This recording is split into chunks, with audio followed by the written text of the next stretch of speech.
both, if they have cable or fiber, that counts as served. So essentially those get grouped in the same category because they can provide 25 over 3. So question 9, we want to know how people currently use the internet, right? Can they, do they run a company from their home? Do they have home security? Do they do email, social networking? Do they use the internet for government services? These are a range of things, and it helps us understand what the current capabilities of their internet is. You want to keep scrolling down? And if so, then we ask, after preparing them with that question, can they do these things easily, right? Can they receive emails with attachments easily? Can they play video games? Can they do video conferencing? Can they stream on multiple videos at once with different devices? Can they use a smart speaker? And all of this is, again, to get at how robust is their service. It's a little vague in terms of actually gauging. Like, I can do all that. Can I do it easily? Absolutely not. But I can do all that. Right. I mean, and again, this is going to be something where people's conceptions of easily might be different. It's a little hard to control for. Regularly between can and do. Yeah. Triple out if you regularly and easily. I like that. Or I like. easily. Yeah. Underline easily. Yeah. Yeah. How many can I do at once? Right. Right. And without a lag or without a delay, we can re-emphasize, in addition to the without waiting for anything to load, we can emphasize without a lag or delay to really make it clear what we're asking. Can I ask a question on the last section, because it just came up in our town about commercial use? I mean, there's no question commercially is anyone using this and not looking for them. Yep, no, that's right. Residential provides the vast bulk of what this network will cover. So that's really what entities look for in a feasibility study, in a business plan. If a business wanted to fill this out on behalf of their business and on behalf of their house, that's fine too. But it's not a critical component. Is that true, Carol? Would you agree with that? I think the small businesses, we might want to add a small, something along those lines, government services, businesses, and let them decide. Yeah. Because we have companies that are trying to use credit card machines and they don't operate at the same time. Right. Or you have to wait because somebody else is on the Right. So I think it's an important component Yeah. of this survey that we have commercial demand in some of these small rural areas. Restaurants. Great. Yeah. And the other part of that same question is that one of the things we all want in our town is the second homeowner who's going to increasingly commute from their second home. Right. And they need a good, robust connection to do that. Yep. Definitely. Perhaps just in that, how do you use the internet and other could have e-commerce. Mm-hmm. That would take care of a lot of those questions about credit cards and Yep. Shopping. shopping. Yeah. I wouldn't actually call it e-commerce, because that suggests that you're selling online. Right. I think what we're talking about is credit card processing. I might say something like, You can put credit card process. Yeah. Small business. That- All right. Yeah, so that's a good flag. Thank you for that. We'll make sure that small business applications are included in the how do you use the internet. Are you, when you have other, you're going to have the box below that says tell us what? Mm-hmm. Yep, good flag. I'll make sure that the line shows up in the Coming to your house. Okay, so we went over. Yep, we went over current service. Is your internet service bundle? Yes. What's the threshold for easily? What's the answer to the question? How easy is easily? I would say easy is without waiting for things to load. So in other words, instant. Within reason, yeah. Nothing's instant. No, Yeah, that's, yeah, yeah, that's a serious question. yeah. You know, compared to what we used to have, right? What we have now, is really good. Right. But, so it's easier. Right. So the real answer is instantly. Without any delay at all. Without delay. Yep, that's, Or would quickly be better than easily? Because easily is Instantly. subjective and doesn't. sure. Yeah, I like that too. All right, I will clarify quickly and easily without delay, without waiting for anything to load. Without buffering. What's that? Without buffering. Without buffering, yes. But nobody knows what buffering. Well, that's why I didn't put that in there. Nobody knows what buffering. You do, but nobody else. Ask somebody at Cronet's General Store in Jacksonville if they know what buffering is. So we also want to know.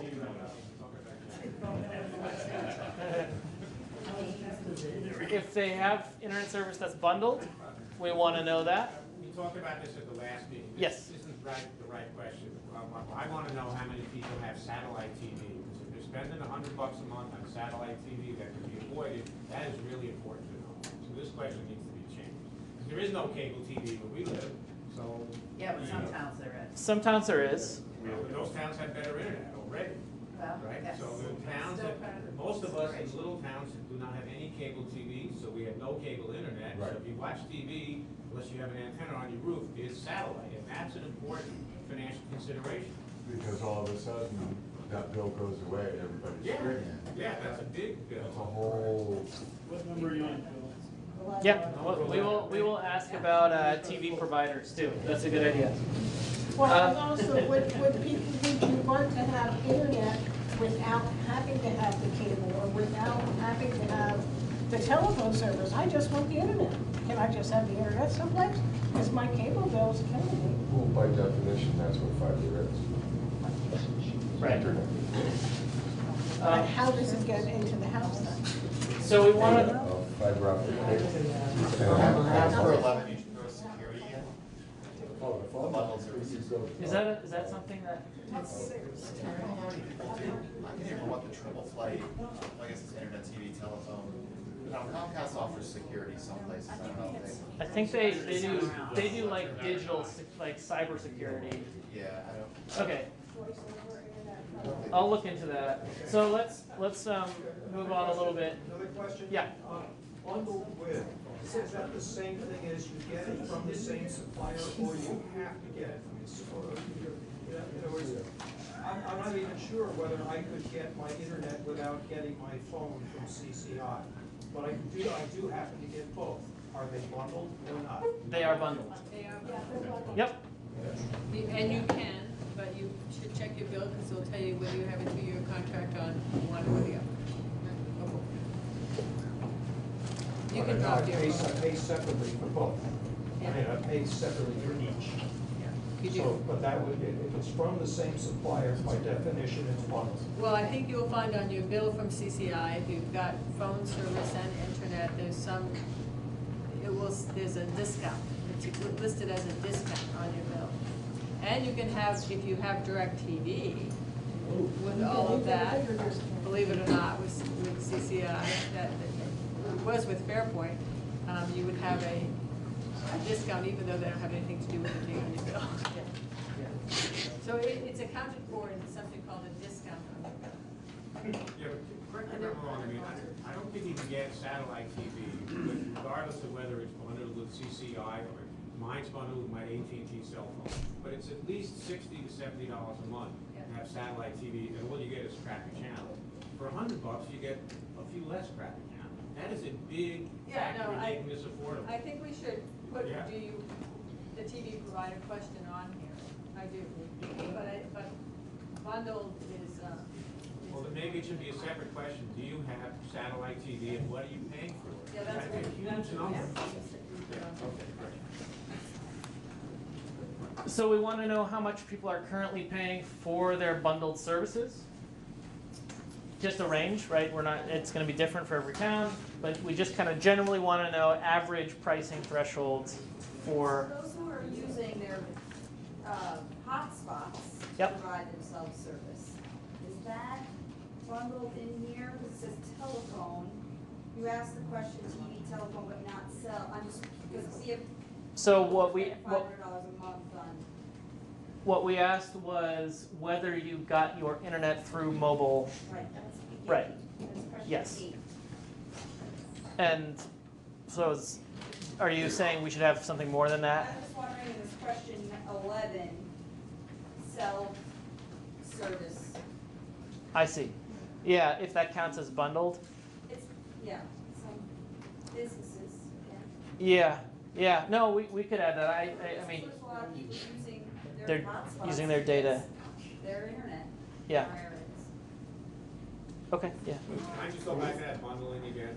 I mean, AT&T gives me $10 a month off on my DirecTV service because it's bundled with my cell phone. And DirecTV satellite and my cell phone have nothing to do with each other. Yep. So if I drive around our town, Whitington, there's satellite TV dishes all over the place. Yep. And those people probably don't realize, and we want to teach them how they can stream the same thing for less money. So if people get rid of $60, $70, $80, $100 a month in satellite TV costs, bundled or unbundled, that will encourage them to do broadband. And I think it's a huge number. But that's not a great survey. But we'll get that answer, right? Because they're going to answer this question and say, my CCI bill is $75 to $99, or whatever it happens to be. And we're going to add that question about TV. Yeah, to the so survey. the TV should have its own question. We'll Wouldn't there be a look better at way to phrase that question right there and just say, how much do you pay for these services, your telephone, your television, your internet, bundled or not? You know, because that's really the most important thing, is how much are people paying for all of What those are we services? spending a month on internet and telephone and TV? Sure, I'm I really happy. appreciate the satellite TV thing to be its own question, because in the towns with no cable and Yeah. no cell service, people have satellite. It will be. And I like that phrasing of how much do you spend for all of these services. I mean, this is what, Each. That was the suggestion. How much do you pay for each of these services? How much do you pay for internet? How much do you pay for phone? How much do you pay for TV? Separate That numbers. varies. No, that's hard to break out. I think that's It very really doesn't difficult matter. for people You to know, if I think understand. people can come off the top of their head, one number, and Yeah. keeps it simple for, there's no difference breakdown, really, because there's like. yeah, I mean, and again, this is a, yeah. The other thing, Anyways, they got 2 CCI bills here for Marlboro, different service, and, no TV, and so you can Yeah, see no, out the building if you want. well, It's got all this fine print to you. yeah, that it's, yeah. So really what all this is working up towards is just putting in the business plan and then in the feasibility study kind of general benchmarks for things like how much are people paying generally for their telecommunications bills. So with this 1 to 5 scale, this is a highly subjective, obviously, question where we just want to gauge the mood of people in the community. We also want to know what quality is most important from their internet provider, whether that be speed, reliability, consistency, which we try to differentiate clearly from reliability, whether or not you have unlimited data, and then the price. And then we'd also like to see. Can we go back to 14 for a second? Yep. You're saying there from your internet provider. Yes. Encourage it to- What if they have dial-up? What? I guess the question is whether it's their current provider or what they would value most from a future provider. Exactly. I think either. Right. If you're choosing an internet provider, what's the important thing, right? So switch the word Yes, your to an. From an internet provider. Well, Yes. it also gets construed as what's the most vulnerable aspect of your current service. Because even if you're looking for, say, reliability, that's because you don't have an app. Exactly, and that's what question 15 is supposed to get at. Right. So we want to know both,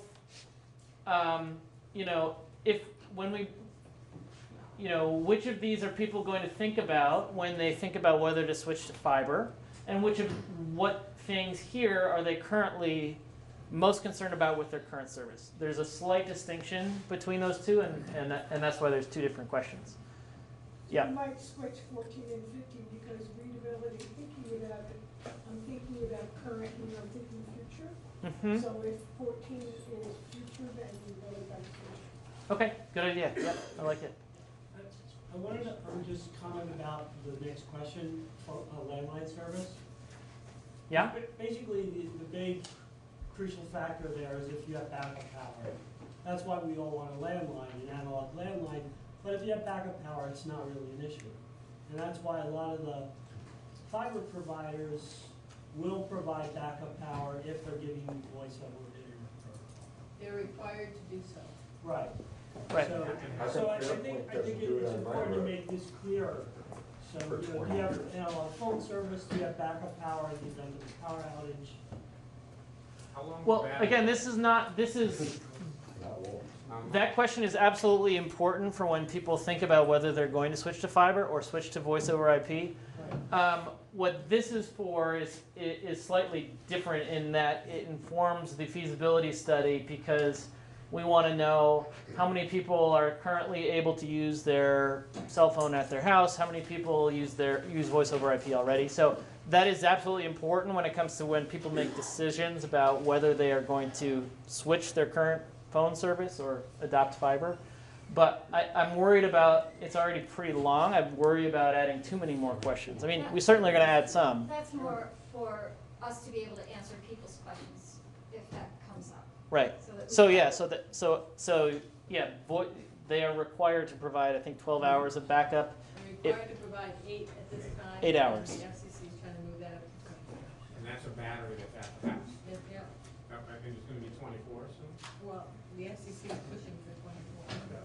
You know, this may not be possible to put in the survey, but I can't tell you how many times I've gone to somebody with a fairly new cell phone and I said, oh, you don't have Wi-Fi calling turned on. People are not realizing that they may not have cell service at their home, but they really do if they turn on Wi-Fi calling, even their crappy consolidated internet connection will allow their cell phone to work. But that's an educational thing, not a survey. Yeah, Right, okay. but it's a good, I mean, certainly part of it. All right, let's do a few, you've had your hand up for a while. We're asking about what's important to people in their selection, but nowhere in the survey have you asked what speed they currently have. So maybe not in some of the areas, but in other areas, you have many options for different speeds, but you have to pay for them. So you're asking the how to compare speed with price, but you've never asked. That's because what we care about is what is served and what is underserved or unserved. And which gets to the kind of infrastructure you have. I mean, we can ask explicitly what speeds people are ordering, I suppose, although often what's advertised has no correlation with what you're actually getting at your house. Yeah. We had a previous survey in Wardsboro, and only 1 out of 5 people filled that, gave us the answer to that question. And we even gave them an URL for a speed check. So Yeah. For some reason, they just don't seem to fill it out. It's a tricky, I mean, a lot of these are tricky questions, but that's a tricky one. Well, a lot of that's weeded out with what can you do at what that question with, how many things can you do at once or however that works for you. I mean, you already know if they got a good connection with that. Yeah. Going back to question 14, you're asking for them to select one of those 5. Yep. But I could expect that the questions we're going to be getting would be along the lines of, does that mean that you're going to provide just one of these, or are you going to emphasize one? isn't it true that all of those are desired? And how would a person express that on their survey? So Can you do a rank ordering, for example, instead of selecting one? we talked about that. We also talked about other options for phrasing it. And what's important is really we wanted to make sure people didn't, we wanted to make sure we didn't lose the opportunity to get people's number one concern. And that was why we phrased it the way it was. And I assume people care about all of these. I would care about all of these. But honestly, if someone cares first about speed and then about price, or first about price and then about speed, that's a big difference. And we want to know, rather than giving people the option to say, I care about all of these, or I care about 3 out of the 5 of these, we wanted to really make sure people thought carefully about what they most wanted. So when we explain it, we should say what's the worst problem you're experiencing, of which of these 5, and that's the answer to the question. What thing are you having the most trouble with and that you want to fix the best? That's the answer to the question. I think it's more about what you value most. It was intended to be what do you value the most, and this was intended to be what do you want to see fixed with your. There's no way that you would not want to get all of the first 4 for some price. I agree, but we are forcing people to pick one, and that's part of it, right? There's only one. I will take reliability and more money. Yeah, that's not going to be meaningful, but go ahead. Yeah. 3 days ago during an ice storm, where I didn't have any satellite cell service, it would have been consistency. At the beginning of the month, speed is no issue. At the end of the month, speed is an issue. So I'm going to leave that one blank. Great.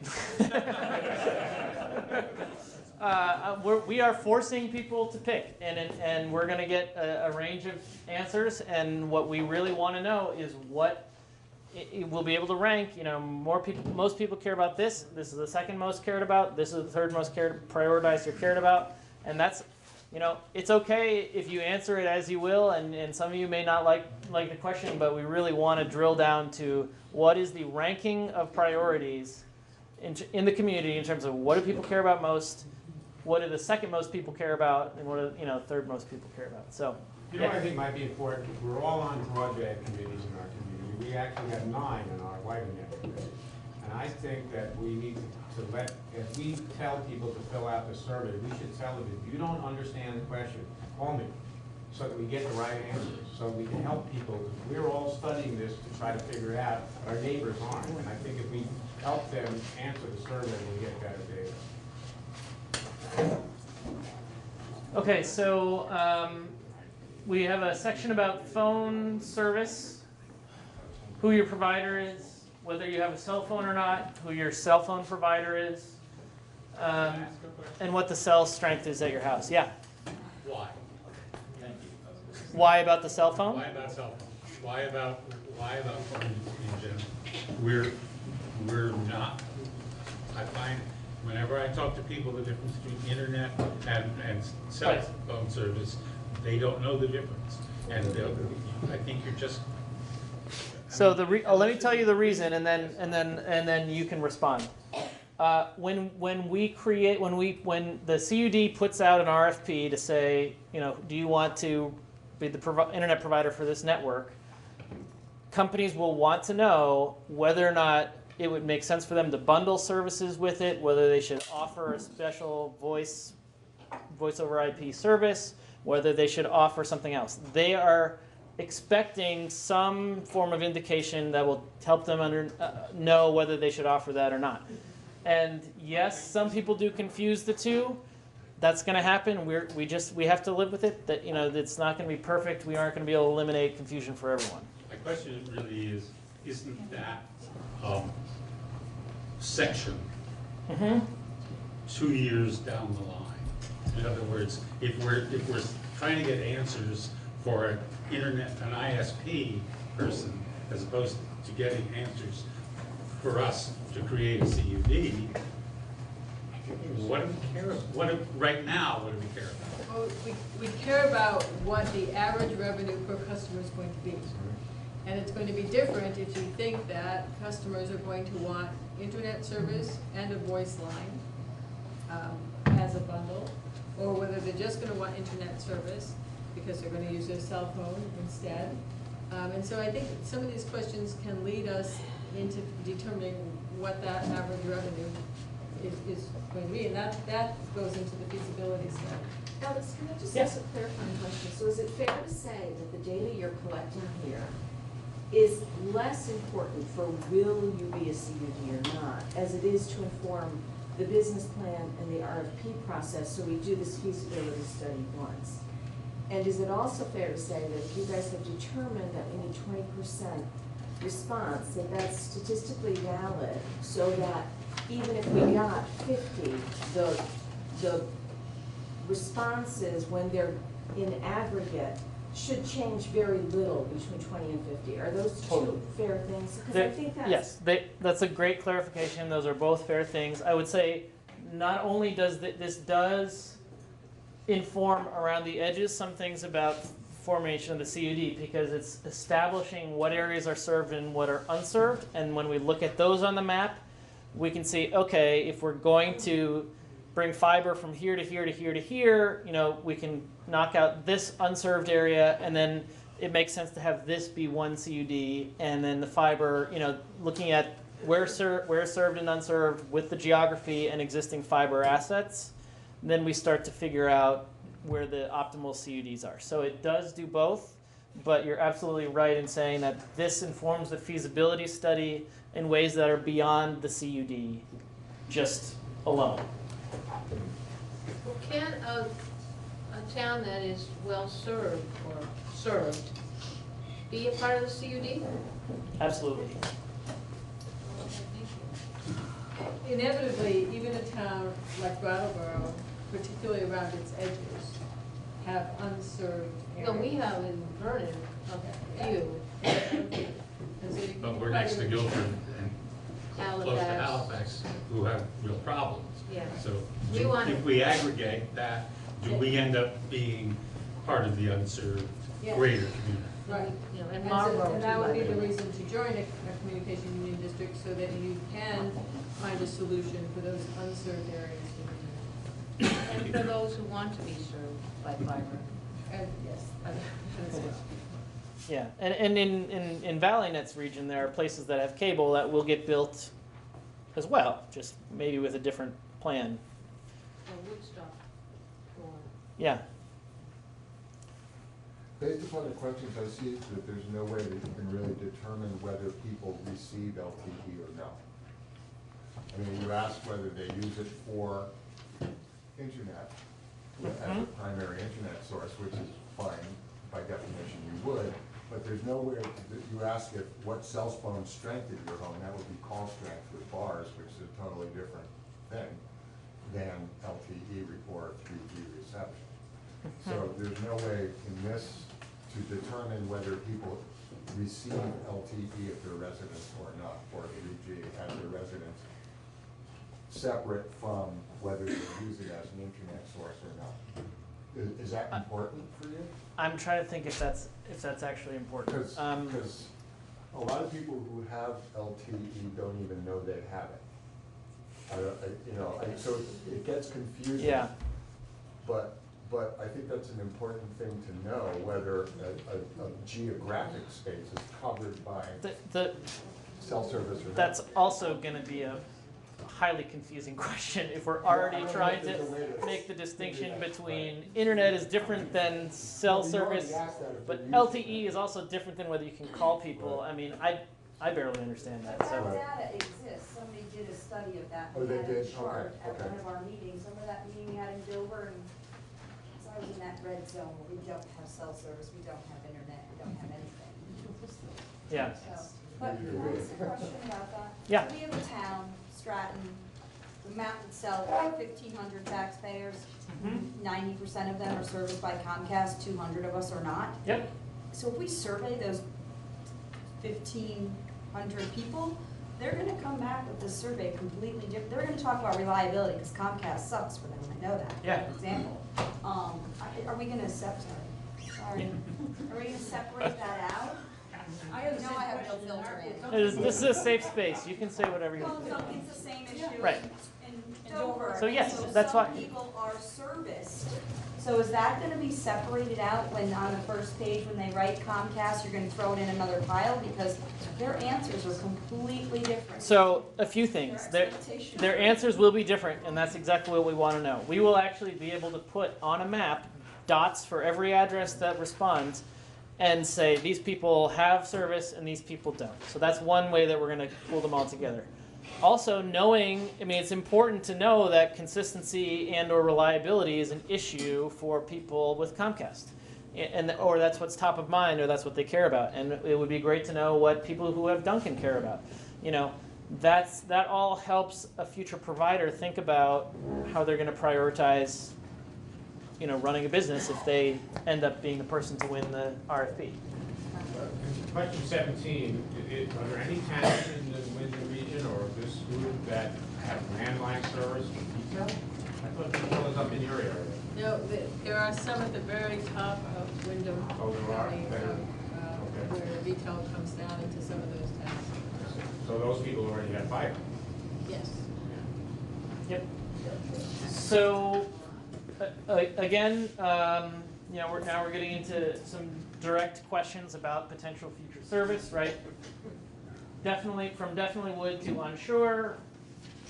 Would you subscribe to competitively priced fiber internet? And I know that competitively priced is subjective, but we can't tell anyone really any even ranges at this point because we don't know what the business cases are. But I think it's more about gauging people's general interest and mood and approachability with fiber, knowing that we're trying to make it as competitive as possible. Yes? I think it's a little confusing just in terms of pronouns of the question. If fiber internet, I think it's leaving a Y in to your current service came to our community. I don't know what that means. Okay, you're right. It should probably be your community, and competitively priced does not have to be with regard to your current service, because if you're paying $100... It's the euro and the hour. Okay. Yep, I will change the hour to your. That's a good call. Okay, so... and for those people who want to switch, what is the primary reason you would switch? And again, this is information that goes into the feasibility study and that the people responding to the RFP will want to know, right? Do they, if D ends up being something that most people respond, that may change the idea of who should be the provider, right? So we want to know kind of why people would want to switch. What are the primary motivations?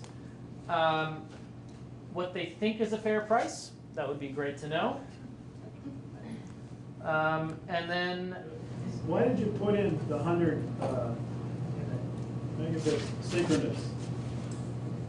I mean, it's a benchmark. Well, I know, but people don't know what you know. If you're like me and you got 17 down and you have 1.2 up, yeah, what does 100 mean to me? Even if I could compare them. Stuff's working fine. You know. I mean, you could put a 50 in there; it wouldn't make any difference. So the reason why we picked 100 is because that's definitely better than DSL, definitely better than satellite, obviously, but it's also better than cable. Yes, I understand. And that's the threshold that we wanted to ask about. You know, people may not understand.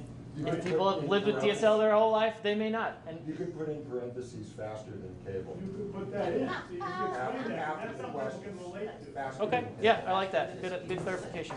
Yeah. The other thing that might be important here, and we've talked about it a couple of times, and this may be the place to catch that, where people said, you know, you might have to pay for your landline, you might not have to pay for, because if in your head you're saying all of the places is DSL for $100 a month, the answer would be no. But if I would not have to pay my landline, I would have to pay something else, because it's you know, it's not DSL for fiber, it's fiber and all that it brings for DSL. So I don't know how you get that into the survey without muddying the data. Yeah, it's an interesting thought, and you know, that's where data that we have from other fiber installations comes in, because if you give people all those, you know, people are resistant to change. They don't want to commit to that while they're taking out a survey. It takes a little while. You know, they need to have someone in their community do it first to see that, oh, it works like totally easily and fine. And so like those responses might not really be valuable until, you know, again, as the gentleman over there said, that when you're doing consumer education about that, that's in a year from now or in 2 years from now. That's where that becomes most important. Yeah, so you said data from other surveys that Exactly. hold up against this and Exactly. be able to extract. Exactly. Okay, got Yep. it. Perfect. Yeah, question 23 is laid out in a sort of interesting way. Yeah. It might lead people to believe that they can influence what the price is going to be. Why not give them a couple of different likely scenarios, like you're going to get 100 up and down for $90 a month, 200 bucks up and down for 150. You know, based on what typical prices are now, and say which would you choose? Because this is typically what it costs.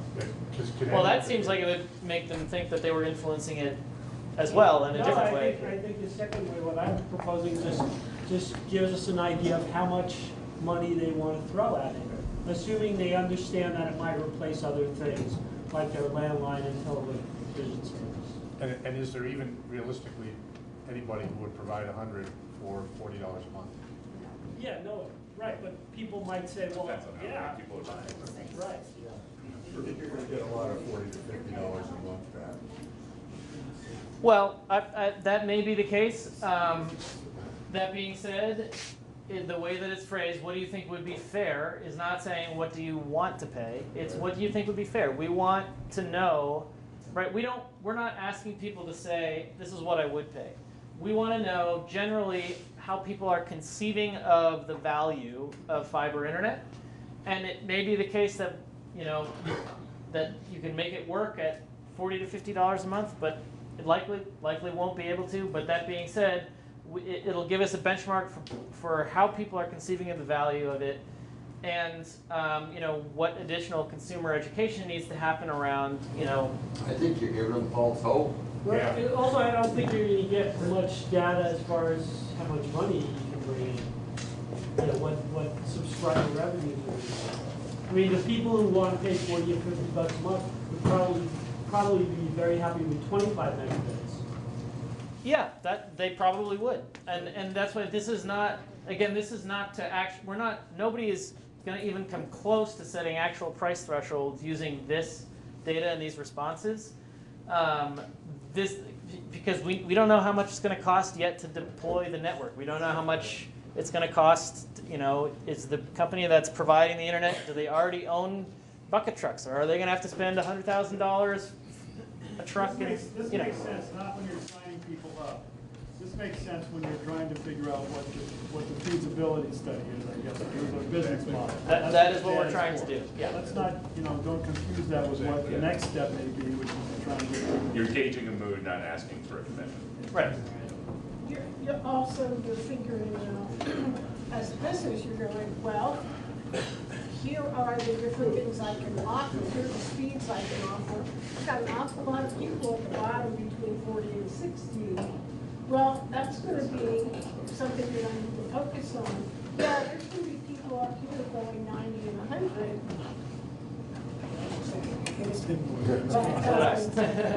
So that's a business model that they can look at. Here's your customer base. Karen, what's the breakdown? Is it a value judgment? I don't understand why you're asking what would be fair. That's kind of like, what do you think of, what would I like a business to charge? Why wouldn't it be, what is the maximum amount we're willing to pay? It's different than a value judgment. That sounds scary. And I think asking about fairness is different than also asking about what would you like. I think fairness, we all have our own conceptions of fairness. We're going to get a range of answers. That's why we want 6,000 respondents, give or take, so we can look at the averages and see generally what the mood is and what the kind of interest is. If you take your CCI bill and it says you're paying $35 for 10 meg, and we're asking you, what do you think is a fair price for 100? So it requires somebody to think through, well, if I'm paying $35 for 10, know, a fair price for It's not 100. necessarily relevant that you pay $35 for a pen. That's the, but that's what it's the, how do you as an individual determine what is a fair price for something that you don't have today? And so that's really, that's partly how some people deal with it, is that they're looking at, what do I pay today, and for how much? Well, what can I afford? Well, that's not what this question is about, though, because that's a whole different question. What can I afford is a different question. Well, your EC Fiber's lowest cost is $64 a month plus the. So $72 with the equipment, yeah. Yeah, so people are getting the consolidated 3 megabyte price, for $35 or $40. I mean, this is a huge hurdle. And not everyone is going to subscribe to this. Some people are going to keep their consolidated. Some people are going to keep their satellite. That is okay. This is for the people, for the people that are interested in fiber, right? We're looking at the people who are interested. How much do they think it's worth? How much generally are they expecting? How much, that's good data to have. So then at the very end here, we want to know, if people want to get more involved, right? We can use all hands on deck, for this part of the process. Could be with data entry. It could be with, we may actually have to send people out at a certain point to verify that poles are in the right locations, or you never know what we're going to need people to do. So the last questions are, if people are excited about this, if they want to volunteer some of their time, we would love to know that, and therefore know if we can contact them. But again, totally optional for them to attach their name to the survey or attach their email address. Yeah. Sorry, I have one more No, question. it's okay.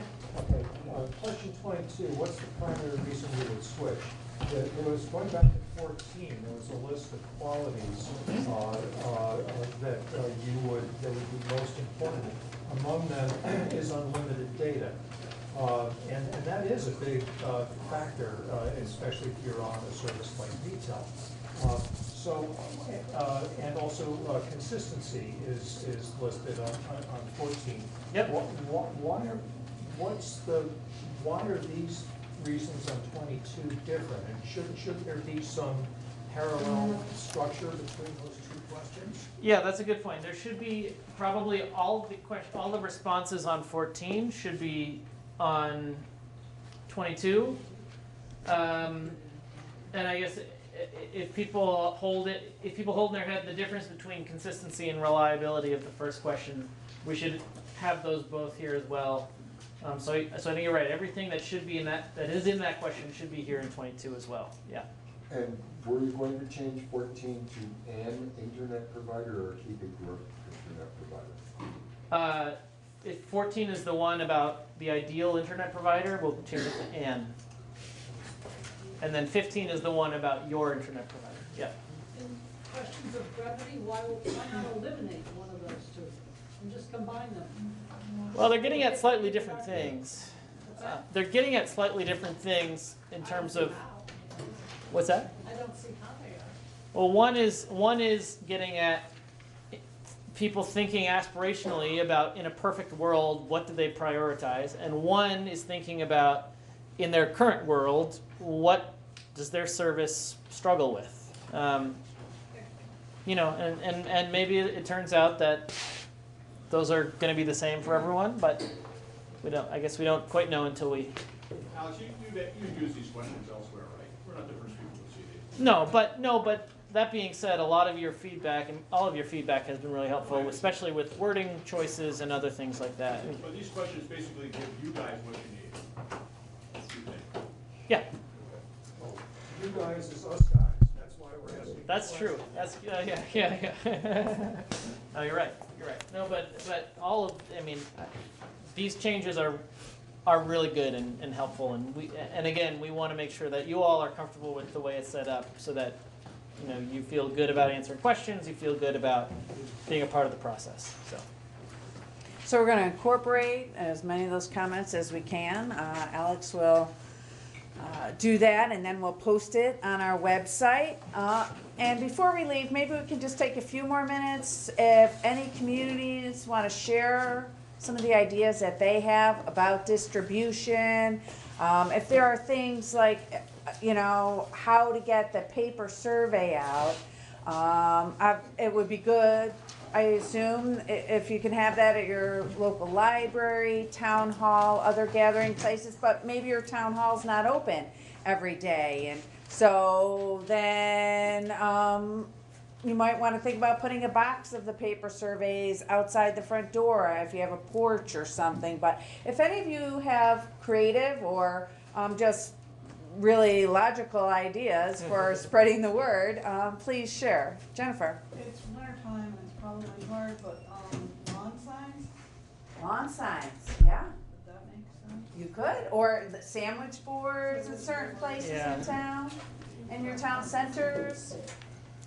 Yes? Another possible suggestion is the community service organizations. I've been thinking about this. I'm a member of the Lions Club. We have 57 members in our Yeah. area. A lot of That's people great. they come up with.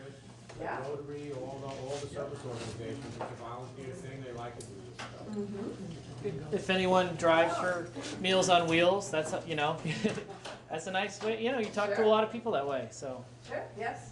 This is not my idea, it says, bring in the bingo. Oh, yeah, there we go. Bingo, exactly. Oh, there you go. I saw, Patrick, you showed a nice postcard you were making, right? Yeah, we've got nearly 6,000 households we need to reach, and so our intention is to do a every door mailing, much the likes of which was described earlier. But while I have the floor, can I Yeah. ask a question? Sure. Given the relatively short period of time in which we're able to collect surveys, can we expect an email or a phone call from the Wyndham Regional Commission letting us know that the survey's gone live? Oh, yeah. Oh, yes, we'll definitely send a note out to all those who are on our list, which is quite expensive right What now. is your target date for that to happen? To get the survey online as soon as possible, if not tomorrow, at the very, early part of next week. Yep. The reason I ask is as soon as it goes live, we can put it on our website. Yep, As soon as it that would goes be great. live and we know that you guys are pushing out social media, we can begin Yep. the process of sharing and liking and all the other things you can do. Yep. So knowing when it goes live, I think it's gonna be useful. Yes, yes, This we'll make sure we weekend's get a that. holiday weekend, so many of our second homeowners are actually here. Ah, It would behoove us to get it out by Saturday. it'd be great if we could. So are you making an electronic file available to us of the survey? Yep. Yes. It's actually really, really easy. You know, we should maybe pull it up and show. It's here. You know, I know what I can do. I can pull it up on my computer and we can just plug it into the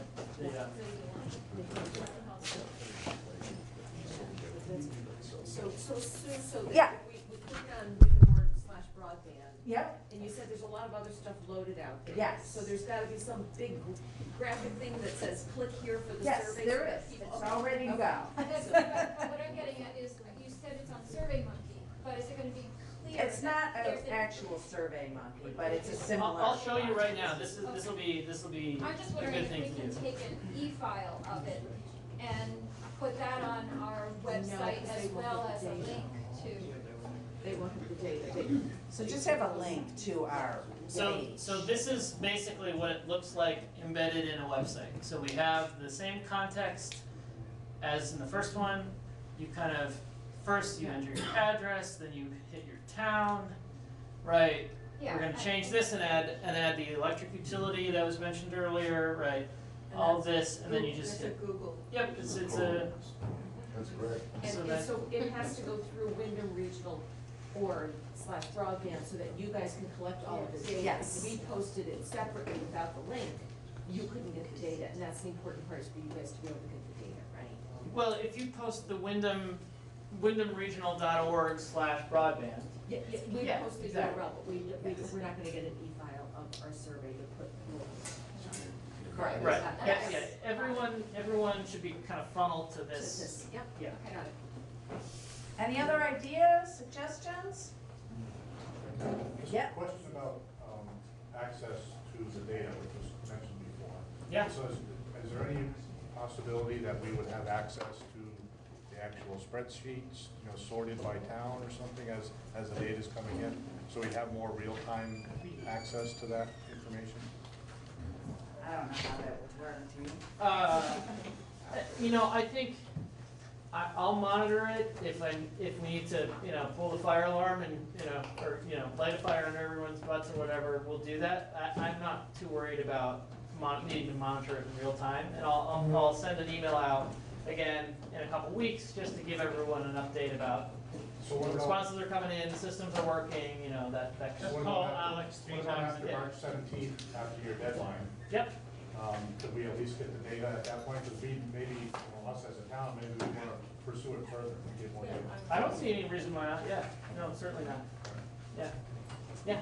In the previous meeting, the response rate target was 30%, now it's 20%. Was the judgment that 30% was a bridge too far, or what was the reason for that? Alec, the Rural Innovation Strategies does quite a lot of surveys. And they are very comfortable with the 20% take rate on the Yeah. survey, being valid, statistically valid. Yeah, because we are actually. Mine was a little higher, but we all know we can get to 30 anyway, so I. 30 would be great, but 6,000 people is a highly statistically significant number. What we want to make sure is that when we're figuring out what areas are served and unserved, we have the spread, right? The spread across the region. That's the most important thing. Yeah. This is a question for Susan. Susan. One of the cheapest forms of advertising are the $35 boxes on the bottom of the page in the Reformer and the Commons. Is that something that would be in the Living Regions budget? We haven't really talked about that. The Reformer did just have a front page article last weekend about it, and I'm sure that, we're gonna get more information out in all those publications as well. I'm just thinking it's a really inexpensive way. Yeah, if we have trouble getting that information out otherwise, we may consider that. And VPR. VPR, yes. Yes. For the hard copy, Yep. is it going to be the online version printed out? It'll look like the one you have Yeah, today. it'll look. It will look like this, Yes. not look Right. like that. Okay, just knowing that we're gonna have people in our town that are going to do the hard copy way. Yep. Need to know. So in regards to my question about the link, how are we accessing that copy to get the hard copy to the people who need that? The Word document version. Yes, so that will all be posted We on. post it on our website, on the Yeah, same it's page. all at the same. Download it Okay. and share it however you want. It's all at Just the a same PDF. link. Yep. Yes. Yep. Yes. So you mentioned that you're trying to determine served versus unserved. What are you using for the threshold for that? So basically, what type of provider you have, what the infrastructure is what determines it, right? So if you've got cable in your neighborhood, then you count as served. If you So don't, anything less than cable is unserved? essentially, yeah. Okay. There's also Just state data curious, that'll just be wondering merged what into you- this too. Yeah, and Right. yeah, Thanks. there's, yeah. What about if there are different households in the same 911 address? So we're gonna add the apartment or unit number question to the E911 address. And we'll phrase it as unit number maybe, and that'll catch both apartments and, clusters of houses. Yeah. Good question. All right, well, thank you all for coming, and thank you for all your help getting the survey out. Thank you. Hi, Rob. We don't How's it going? Nice to see you.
Call this meeting to order.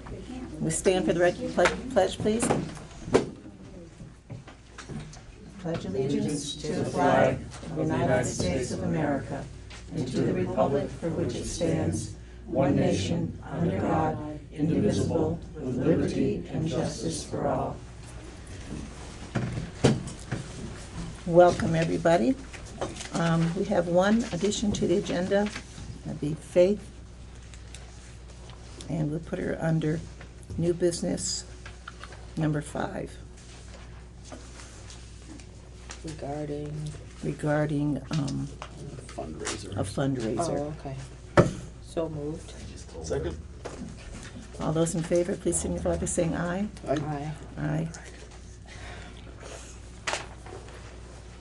I'd like to introduce our interim town administrator, Tom Garino. We welcome, I'm glad you're here. Well, I thank the board very much for the opportunity to work here a couple days a week and try to help you out, and you're helping me out. It all works out well, and I look forward to town meeting, and I look forward to working with the board until they secure a full-time administrator. Thank you very much. Chris, you had something. I do. So on February 1st, one of our residents, Amber Brown, was at the Riverside Restaurant in Springfield, Vermont. While she was having dinner with her family, another guest began to choke. Amber had recently finished a first aid class, and she put her training to use. She was able to dislodge the obstruction and save the older gentleman. I was up there last Monday, so I stopped in at the restaurant, and I was able to speak with the server that was in that section that night. She said that everything had happened so quickly, and before she knew it, Amber was up and had put her training into action. Amber's a great role model for her 2 kids. They live in this community, so she's a great role model for us. Her quick thinking and willingness to help those around her should be acknowledged, and we are extremely proud to say that she is from Vernon. So just wanted to put that out there. Congratulations, Amber. Thank you. Open public comments, agenda items only. Seeing none, we have no guests. Approval of minutes. Okay. Start with Tuesday, January 21st, the regular meeting. Just on the others present, the last person on the list, that her name is spelt wrong. It's Leveille.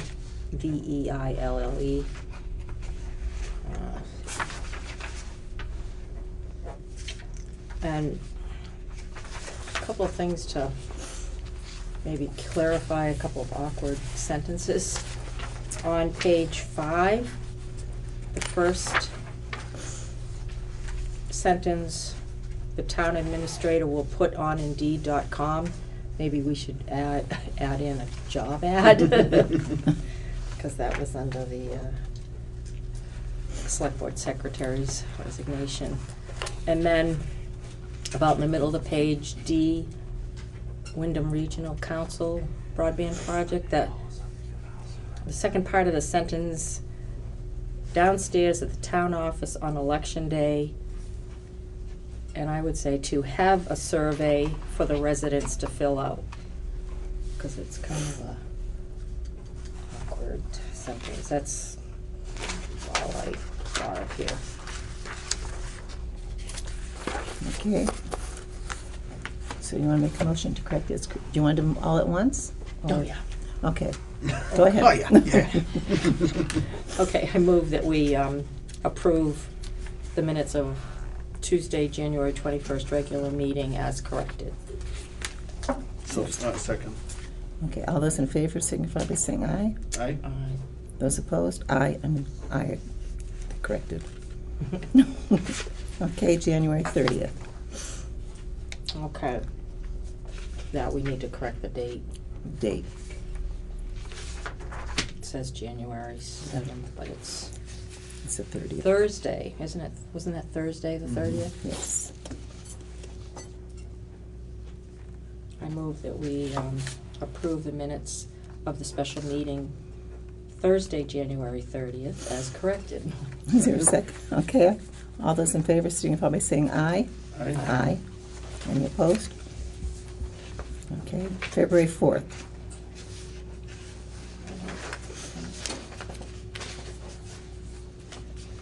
didn't have anything on that one. So I move that we approve the regular select board meeting minutes of Tuesday, February 4th as written. Is there a second? Second. All those in favor signify by saying aye. Aye. Aye. Okay, February 6th. And I move that we approve. That's the one that had the wrong date as well. Wasn't there one in February that we? Yeah, but it should have been Thursday, February 6th. Oh, the special one, yeah. Go ahead, Chris, there's your motion. I move that we accept the special meeting minutes from February 6th as corrected. Second. All those in favor signify by saying aye. Aye. Aye. Jean? You have to say aye. Aye. Okay, we have to have 3 ayes. Okay, aye. Okay, bills and warrants. I move that we approve payment of the following warrant. 17T accounts payable, $47,644.76. 5S payroll, $9,018.54. And 6S payroll, $7,177.20. Is there a second? Second. All those in favor signify by saying aye. Aye. Aye. Aye, sorry. Clarification of the solid waste article for publication. Bob?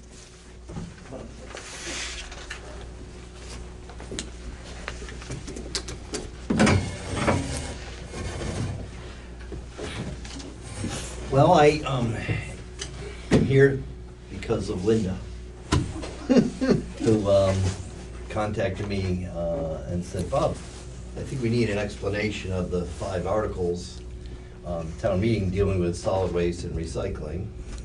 And through my work at Wyndham Solid Waste, I said, I can do that. But I didn't draft these articles. I think Michelle and some others did. But I have the warrant, and there's 5 articles from Article 12, 13, 14, 15, 16, dealing with solid waste, curbside recycling, curbside trash, and what our other alternatives might be. So I prepared and sent to the select board a draft summary, and we've talked about how we would get this out if once it's approved. We felt it should come through the select board, because these are your articles. And the suggestion is that we'd have Martin Langefeld posted on our town website and through the town newsletter. And Tim has offered to distribute it when people order the town annual report or come in and pick one up. So I could answer questions, or if you just want to say it looks good and we'll call it done, it's fine with me. I think it looks good, and I appreciate your time in putting that together for us. Do you want to make a motion to do that, or just consensus? Just a consensus, probably. We already approved the articles, so, right? And then one other thing, thank you for appointing Sandra Rulich to the Wyndham Solid Waste District. Before she was appointed that week, she came up and met with me and went through our facilities, and we have a supervisor's manual that explains what the roles of these representatives are. I went through our budgeting process and talked about this upcoming town meeting article. And so I just wanted to say thanks for having someone new with some enthusiasm on the board. Excellent. And I did ask Sandy, but if you could just send me an email confirming her appointment, then that goes to our clerk, and then she becomes official. Our next meeting's March 12th, I think. So. Okay. Send it to Will you be Bob. available at town meeting for Yes, I'll be at questions? town meeting to, I actually suggest you invite Triple T, because there's really questions of, just the background is that the town select board, working with our town administrator, Michelle, former, did a request for proposals for solid waste services. Because the town, and this is sort of explained in my memo, has never had a contract. It's just been, we did we had a service and it worked. And so we did an RFP. Triple T was the winner of the bid. It has not been awarded to them. And it's really subject to this town meeting. And, but if there are questions about their bid, I really am not the one to answer it, because I just helped administer the RFP. So I think it'd be in their best interest too, to be there in case there's questions. But I would be able to explain what they bid on. Okay. But, and Michelle was our institutional memory from the town on that point of view, so. But anyways, I think we're in good shape for the town meeting. Great, thank you very much. All right, I don't have anything else. The planning grant, are you part of that? Yes, Acknowledgement of the planning grant award? yes. What is that on your? It's just on our agenda, Just to acknowledge that you received it. Oh, yes, we got the email, and we were aware of that too, but in fact, we're discussing our planning commission's meeting in the next room right now. I know. And we are starting that. It started right away, and Martin and I are taking over the admin of that. Great. Maybe we would want to interface with our interim town. I look forward to setting up a meeting to get caught up on a couple of All right, things. why don't we That'd be do very that, helpful. maybe next week? Yeah, I'm in generally Monday, Tuesday, Okay. but I can make myself available on Friday. I am out of town on Tuesday, Wednesday. Maybe Thursday. Monday or Tuesday next week. Okay, I'll just give you a call. yeah, that's fine. You at the same extension, 11? I do. Okay, thanks. But I won't be back till Monday. No, that's fine. I'll just confirm Monday. Yeah, I have a 9 and a 10:30. How about, is 1 o'clock okay? Okay. Will that work okay? That'd be great. It's Bob Spencer, Thank you, Mr. Spencer. as the planning commission. Yep. Okay. Thank you, folks. Thank you very much. You're welcome. Okay, accept resignation of Christopher Parker from the Rescue Inc. Board. You can try. Can we actually do that tonight with only two of us? You'll have to vote. I move that we accept the resignation of Christopher Parker from the Rescue Inc. Board. I'll second that. All those in favor signify by saying aye. Aye. Aye. Those, we accept your resignation. Thank you. Thank you for your service. And the reason for that was they meet on Tuesdays, which clearly does not work with this schedule, or my work schedule for that matter either. So, which is why I have reached out to the fire chief, and we did check with Jamez, but his work schedule doesn't allow it either, which is, so we have asked Mike Pratt. He has graciously accepted and said that he looks forward to serving the town upon our appointment to him. I'll entertain a motion to appoint him then. I make a motion that we appoint Mike Pratt to the Rescue Inc. Board. So Second. all those in favor signify by saying aye. Aye. Motion carries. Faith. Faith.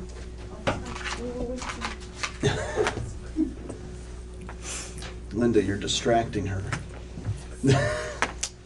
These children. Volunteer is what it was. Okay. Talking about volunteer. Thank you for having me.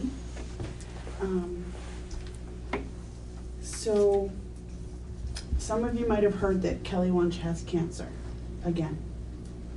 Round number 3. Oh. I am putting together a spaghetti dinner benefit for her. And I'm hoping to have it on April 18th at the Vernon Elementary School from 5 to 7. And because Kelly is a longtime Vernon resident and a school bus driver, I think it will benefit her greatly, help her out in many ways. We're hoping to have spaghetti, both gluten-free and regular rolls, regular and gluten-free, salad with dressing, desserts, beverages, a raffle table, a 50-50 table. We're looking for raffle donation items, new items, volunteers for help the day of the event, people willing to donate food, and I'm willing to give out my phone number if people are willing to do any of those things. Do you want me to give my phone number now? That would be good. Okay. It's 802-258-1623, and if they don't get me directly, they can leave a voicemail. And we will be putting out flyers in the next couple of weeks. Hannah and I are going to be getting together this Thursday and trying to put them together. We're hoping that volunteers will have t-shirts the day of the event, so we're trying to do all different kinds of things, and so we're putting it out into the middle of April so that we have plenty of time to do it. So anybody that's willing to help, and we'd like to have you there if you're willing to participate. Madam Chair, if I could, I'm going to put my son on the hook and offer a gift certificate from his pet store for the raffle. Okay, your son's pet store? Is in Brattleboro. Okay. The cotton mill. But I'll get it made up and I'll Okay. get it down to you. Great. Okay. Thank you. Wonderful, thank you. So that date's all confirmed with the school and everything? That was Jamez's, excuse me, that was my son's department. But yes, it was between the 18th and the 28th, and the 18th is the beginning of school vacation. Oh, yeah. So he was, So that's it the looks like that's the third date that's Saturday of gonna the be, month. so. But he said that he had it tentatively, so I'm tentatively saying that that's what. Okay? You might let Martin and Tim know too. Yes, Get it we're gonna try to see if we can get it put on the Vernon page and let people know, and then we're gonna put the flyers at the school, and Jamez was gonna pass them out on his bus route, because he, a couple days a week, drives Kelly's bus, so. And put him at the store. And put them at the store, yeah. Should And have this them in the school building. before town meeting, so everybody has to see Yeah, them on their That's way an in. idea, Right. Yeah, put him at the school. yeah. Don't forget this building and the library. Yes, We so will we have them. want to put them out at all the venues that we can, so Yes. people are well aware. Get him to the churches. Yes, yeah. So we have a list of places. I Great. don't have the list with me, but we do have a lot of places that we were gonna try to put them out, so. Thank you very much for doing You're this. welcome. Reach out if you have questions about food, quantities, any of that stuff. I'll help you out with that, Okay, and probably be able to find some for you too. okay, Okay? thank you. Yep. Thank you. Have no old business. Public participation, non-agenda items only.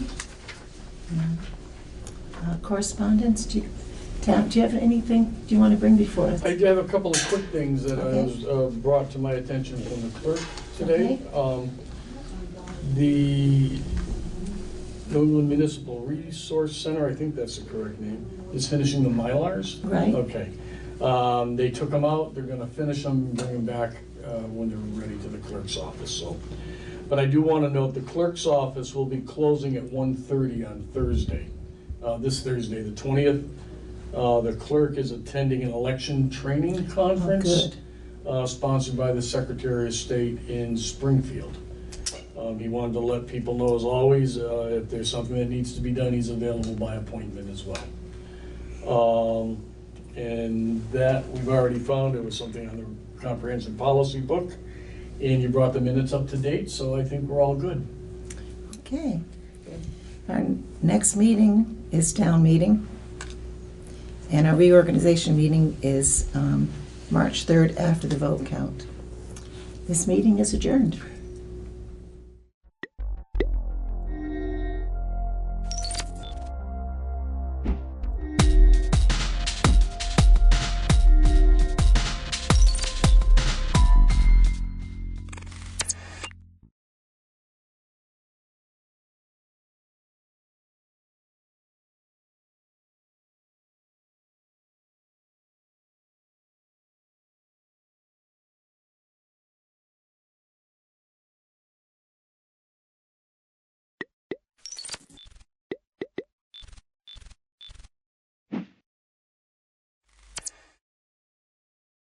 So, Brattleboro Planning Commission, monthly meeting called to order, February 3rd, and it is 6:06 p.m.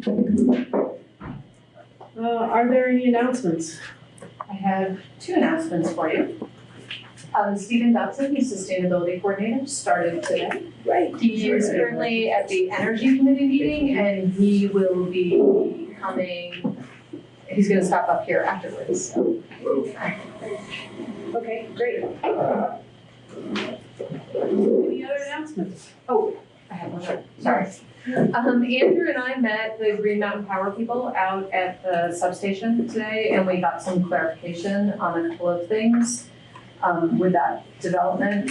So the lighting that they have on site is only in the event of an emergency, so it's not on in the evening. It's just if there was power issues at night and they had to have workers there, then the lighting would be on. If it was on, is it pointed down and not, or is it just lighting up the whole site? It's not necessarily shielded, it's kind of, they're on a post, and so they are kind of They're down both pointing over the away site. from the house. They are? Yeah, Okay. they're both like angled, the house is back here, they're both like. But there are a couple of lights that are on the fence, kind of like they have now, that kind of go straight out, but they're down lower. And so it's really only for emergency. Did they speak to the residents about that? I don't know that they spoke to them about. Because I know when they came to the meeting, they had been trying to contact them. They had been the residents, them being Green Mountain County. Yeah, I don't know if they have. That was one of the main, is Ian filming right now? Mm-hmm. And so maybe they'll see this and. Well, we'll reach back out and just say. Yeah, I mean, they seem to know that the neighbors had wanted the temporary fence during construction, so I had assumed that they had had a conversation. Okay. Certainly, we should not be assuming anything.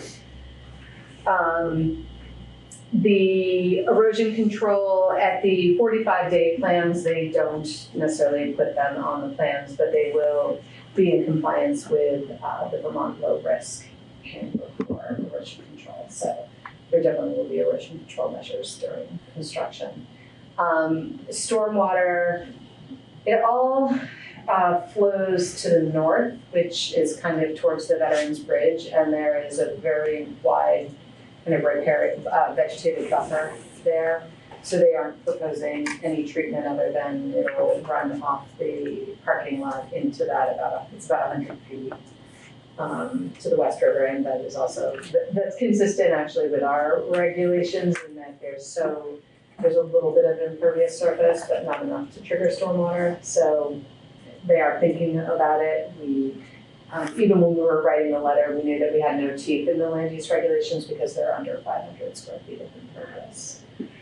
The area inside the yard is considered to be impervious because they use this gravel.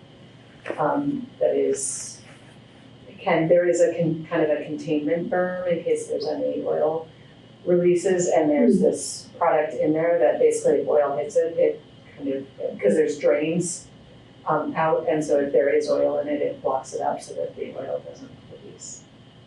Then they have a protocol for coming and stopping that? Yes, and they actually did do testing at this site for pre-construction, and the soils were clean because they would have to manage them if they were taking soils off site, so they were clean. So that's good. And then the last piece of it was the landscaping on Putney Road. So there is some vegetation that's existing. It's pretty mature kind of bushes. It's not, it doesn't look like much at this time of year because it's deciduous. Tree-wise, there isn't room to plant trees because you need about 10 feet. There is some overhead lines, and then you hit a slope up to Putney Road. So we preferred what was there as an effective kind of screen, but we're not going to get any street trees on there. They seemed open to planting street trees, but the two issues were they need to. They would have had to take out the vegetation that exists there, the bushes, and they kind of need those because they need to prevent people from climbing the fence and the pool. So I think that if we pushed the street trees, they would have been willing but with the overhead wires and the need to protect the fence and the area with a 10-foot clearance, it seems like what they have is okay. Everybody satisfied with that? Yeah. Never.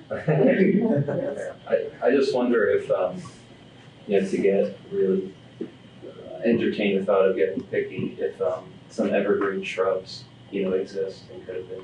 I brought it up. Yeah, we talked about it, because That maybe match UGC out. Memorial there has dwarf or spruce, and it's an evergreen and it doesn't grow that big. It's not like an arborvitae that will grow pretty tall and kind of stay. It's more like grows out than up. Yeah. So, but I did mention it. Yeah, you did mention it. Yeah, I mean, it borders on my getting picky. If we wanted an evergreen there, we could request it, but. Yeah, because if there's anything aesthetically to want to block, it's probably transformers and fences and barbed wire. Did we ask them about reducing the parking lot size and actually planting the edge a little more so it wouldn't quite as? We did not ask them about that. Part of their construction is they're using a part of that parking lot to drop a temporary substation. So that current substation is not operational right now. It's totally powered down after the fire. They had to put in some additional transmission wires to kind of connect it and bypass it. But it's not operational at this point, so there'll be a temporary station there, which is on more towards the West River side of the parking lot. And then that will go away when the other one is. But no, we didn't talk about shrinking the size of it. I mean, I think that the equipment gets in there. We could follow up and ask them. It's just untidy. It's like, Yeah, create it's- the edges in a nicer way. Yeah. And when are they doing construction? Like, is this supposed to happen next summer or something? Yeah, so their timeline is they're hoping they'll have the certificate of public good by August, and then it'll be about 3 months construction, so they hope to be done by November. They'll go straight to construction. Yeah. Are we good? Oh, and were there then any updates to the designs? No. Okay. They will be submitting, so what you saw was just the 45-day advance notice. They will then submit the final package to the Public Service Board, and we will get another copy of that at that time. So if there's any changes, we'll see it. But they didn't talk about any changes that they have to today. Oh, okay. Okay, so we're still on announcements. Is that it? Anybody else got any announcements? One more announcement. Yeah. Stephen walked in while we were talking about Green Mountain Power, so. Hi there. I'm going to I've met some of you guys, but not all of you here. Happy to be working for the town now. Welcome, Stephen. Yeah. Glad to have you here, finally. Okay, public comments. Nice job, guys. Can I give you a piece of paper and write your names down for the minutes? Yeah, we should. It's like 2 minutes late, so. If you wanna, I'm still working on my computer, that's why I'm standing, I apologize. Okie dokie, no public comments. Okay, gotcha. Thanks for doing that. Approval of the minutes of January 6th, 2019. Did everybody get a chance to look at them, or you need it? All right, take a few minutes.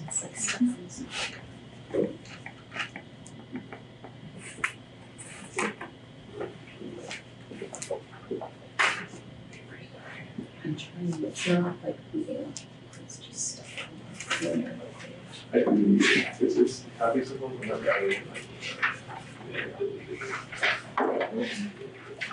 I have a question. My memory was that the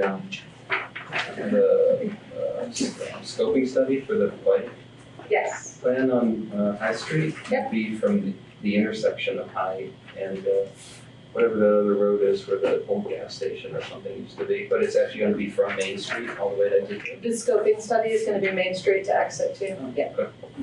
Yeah. There's. 1 mile. Yeah. Yeah. And we're working on a RFP for that. segue between, segue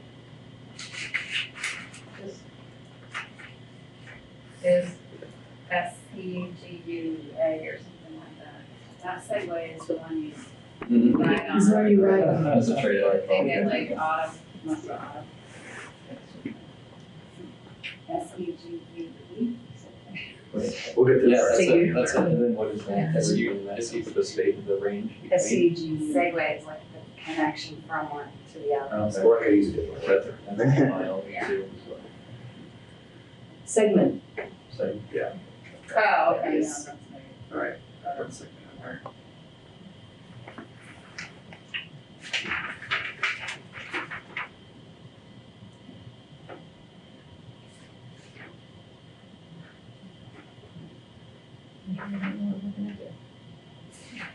Are we good? Yep.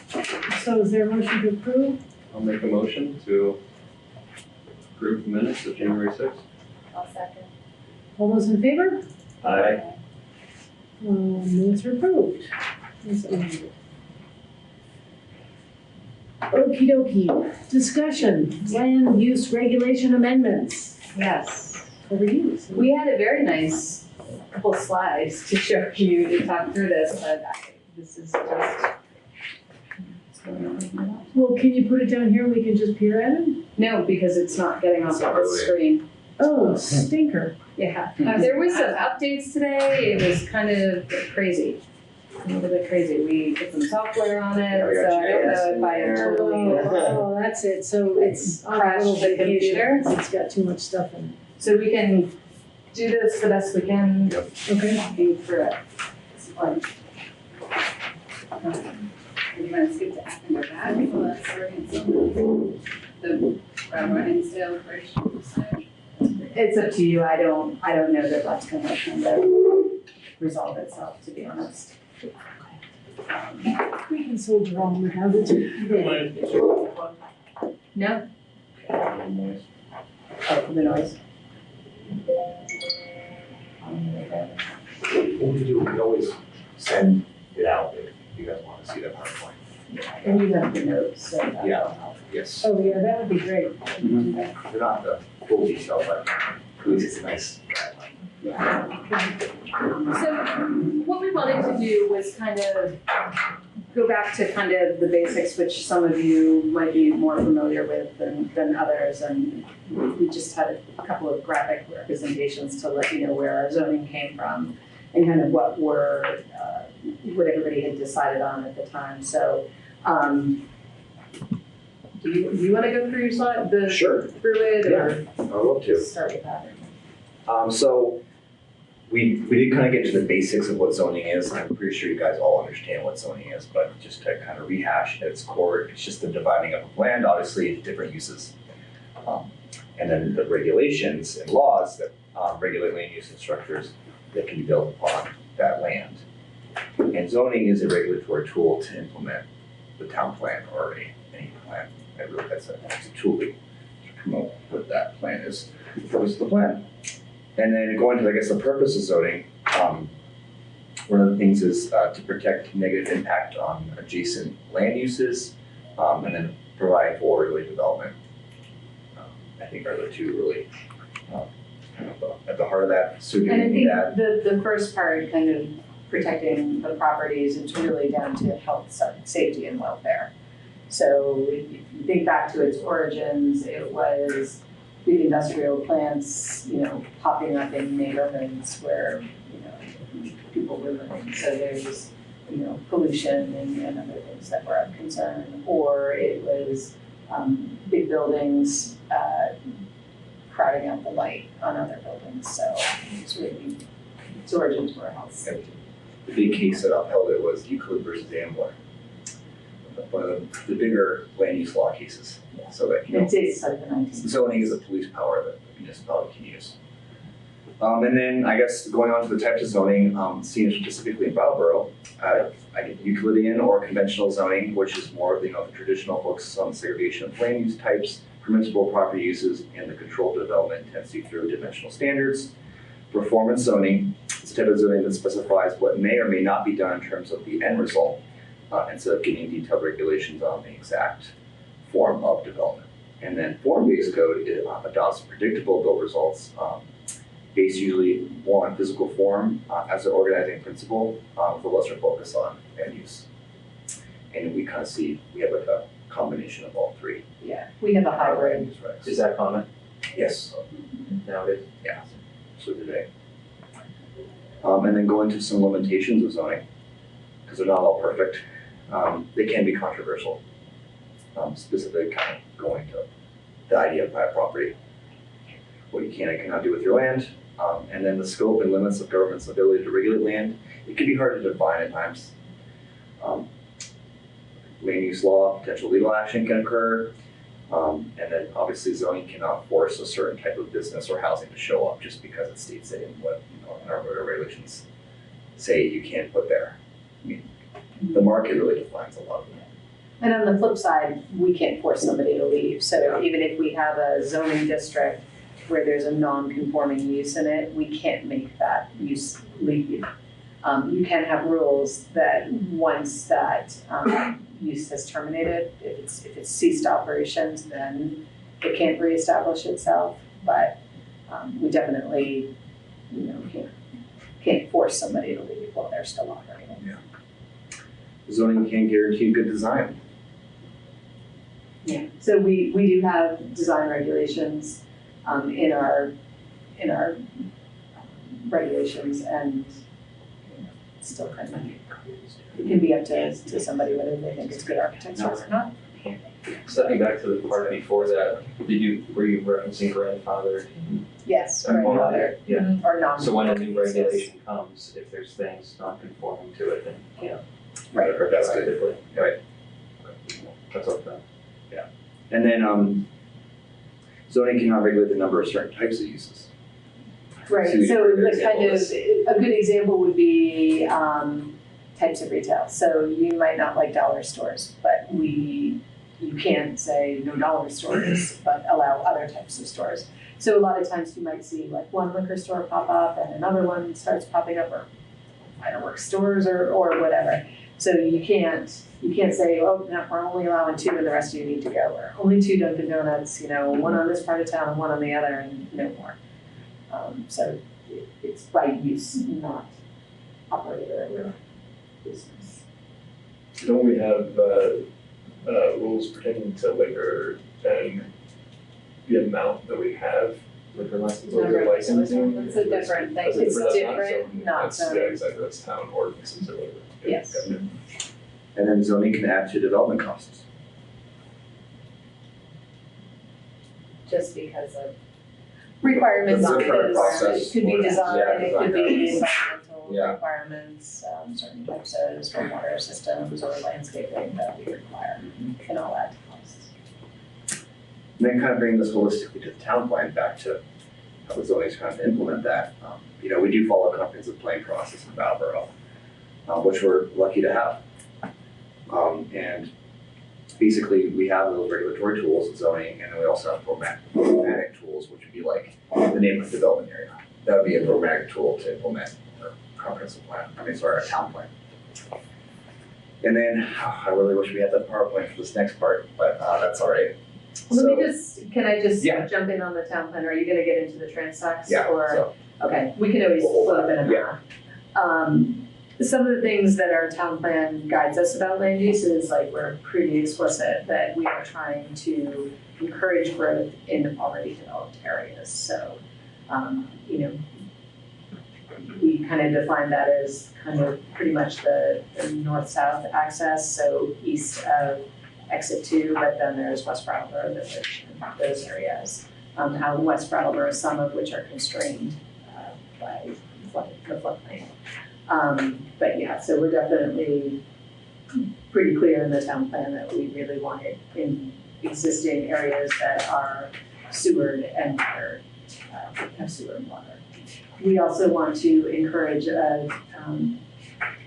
we think that there'll be over time, some redevelopment in the neighborhood areas that are around downtown and up Canal Street.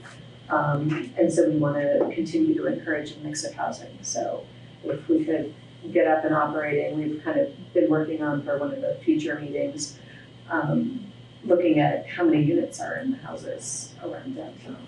Because they're not single-family homes. Some are 2, some are 5+. So we want to continue to encourage that development pattern that exists. So the PowerPoint presentation was for this conversation? And Yeah, and just that there's some new we had some visuals. We had some I wish it was visuals. working. I wish I could see what you guys. I think I get it. I think I'm following. But no, can you email? I will. I Yeah, can. make Yeah, sure I'll you- email it. Yeah.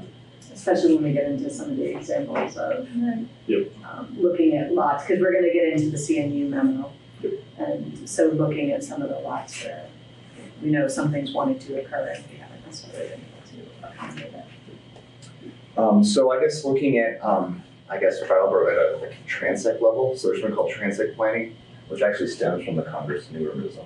Some of the, yes, the principles of that came up with this idea, but just looking at it, like here's Brattleboro, and just imagine that there's this line that went across it from west to east. So you would have the, what would say rural or natural landscapes going to more of the working lands like agriculture, to more of the suburban pattern. This, cul-de-sac development, yeah. Stockwell Drive, some of those, I think 1980s, maybe late 70s development. And then kind of moving towards 91, you get more to the urban center areas to our downtown, which would be the urban core, the most density. I would also say Putney Road is suburban as well. Here. I'd say that. And then obviously still somewhat urban south of downtown. So that would be the transect scene in Brattleboro. But the whole idea is that you kind of move across that continuum. And the idea of, protecting the natural landscapes. And then you can still preserve that compact walkable pattern of the growth area, which would be the downtown and as they call it, urban center. Which I think in a way is kind of corresponds to like our neighborhood center, and that we have that's at exit 1 and then right off Putney Road. So there's some similarities, but it's just another type of planning and concept. And it kind of works. I mean, when we were doing the zoning districts, we weren't necessarily thinking about doing it as a transect. But we were aware of the development pattern that, Canal Street development happened in the 1960s. It's kind of the 1960s commercial development, where Putney Road was the 1980s commercial development. And so we were thinking about the needs of each of those areas, and like Putney Road, which we have zoned as the service center, we're like, okay, that's the bigger buildings, it's primarily commercial, but we really want to make that, infill it with residential development. So there's certain rules for out there. Well, I was going to say, and I think the future land use map, which is right here, kind of also dictates that as well. Dictates or portrays. Or portrays of, where, the darker purples are more, dense, and then you can see how it transitions out. So, because what did you guys call this? Transect. It's a transect. Transect. How do you say it? Transect. Transect. Yeah. And like it's just to encourage development in already developed areas. Well, that's what we laid out in the town plan, is we really wanted to encourage development or redevelopment. So infill development or redevelop the existing properties. Because from a municipal standpoint, it's got road, we put a lot of investment in those areas. So there's water and sewer lines, and there's roads, and sometimes there's sidewalks. And so, Can I ask you a question? Are we certain that our existing infrastructure could withstand growth? yes, Water, sewer, all that stuff is yes. any growth? Or is there a limit to the growth that it can sustain? I think we're only operating around half the capacity of the wastewater treatment center, treatment plant. It might be a little on the low side. But yes, we can withstand growth. the water treatment plant is due for an upgrade in the coming years. But it's To only meet at that. half capacity right now. Can I see that? Are there are there wells in town as well, like is everyone? There are backup wells. Well, do you mean for? For public use or for private? We have backup wells in the retreat meadows area. No, I mean like do private people have wells? Private, If yeah, you there go are to the other private- outlets, there are private wells. Oh, Are sure, people there's- using them or are they? In which part of Cheaper Denver? not to. Or which part of the town are you talking? The rural areas are, More wells. pretty much this RR and the two greens are pretty much, on well and septic. And that, so the zoning in the rural residential is, 1 unit for 1.5 acre. Or, yeah, 1 unit for 1.5 acre, and in the rural, it's 1 unit for 3 acres. And part of the reason is if you are building new, you are going to need, a well, and you're gonna have certain distances that are a shield around the well. And then you're gonna have your septic on-site sewage system, and then you're gonna need a backup for that. So it gets really hard to fit that all in a lot, and keep it on your own property, and have room to build as well. So that's why there are larger lot sizes out there. And especially in the western parts of Brattleboro, there can be a lot of physical constraints too, especially if you're talking about the light car district, there's a lot of steep slopes. So what we do out in those areas is, we're trying to cluster development. So if there was going to be a housing subdivision, we would allow them to build on smaller lots in the subdivision with the hope that they might share some of the septic system, have kind of a common system. With the hope or with the mandate? Well, it becomes a mandate because if you're over a certain number of units, then you would definitely have to. Consolidate your sewage. Yeah. And the state is responsible for on-site septic and on-site well permitting, so we're not involved in that.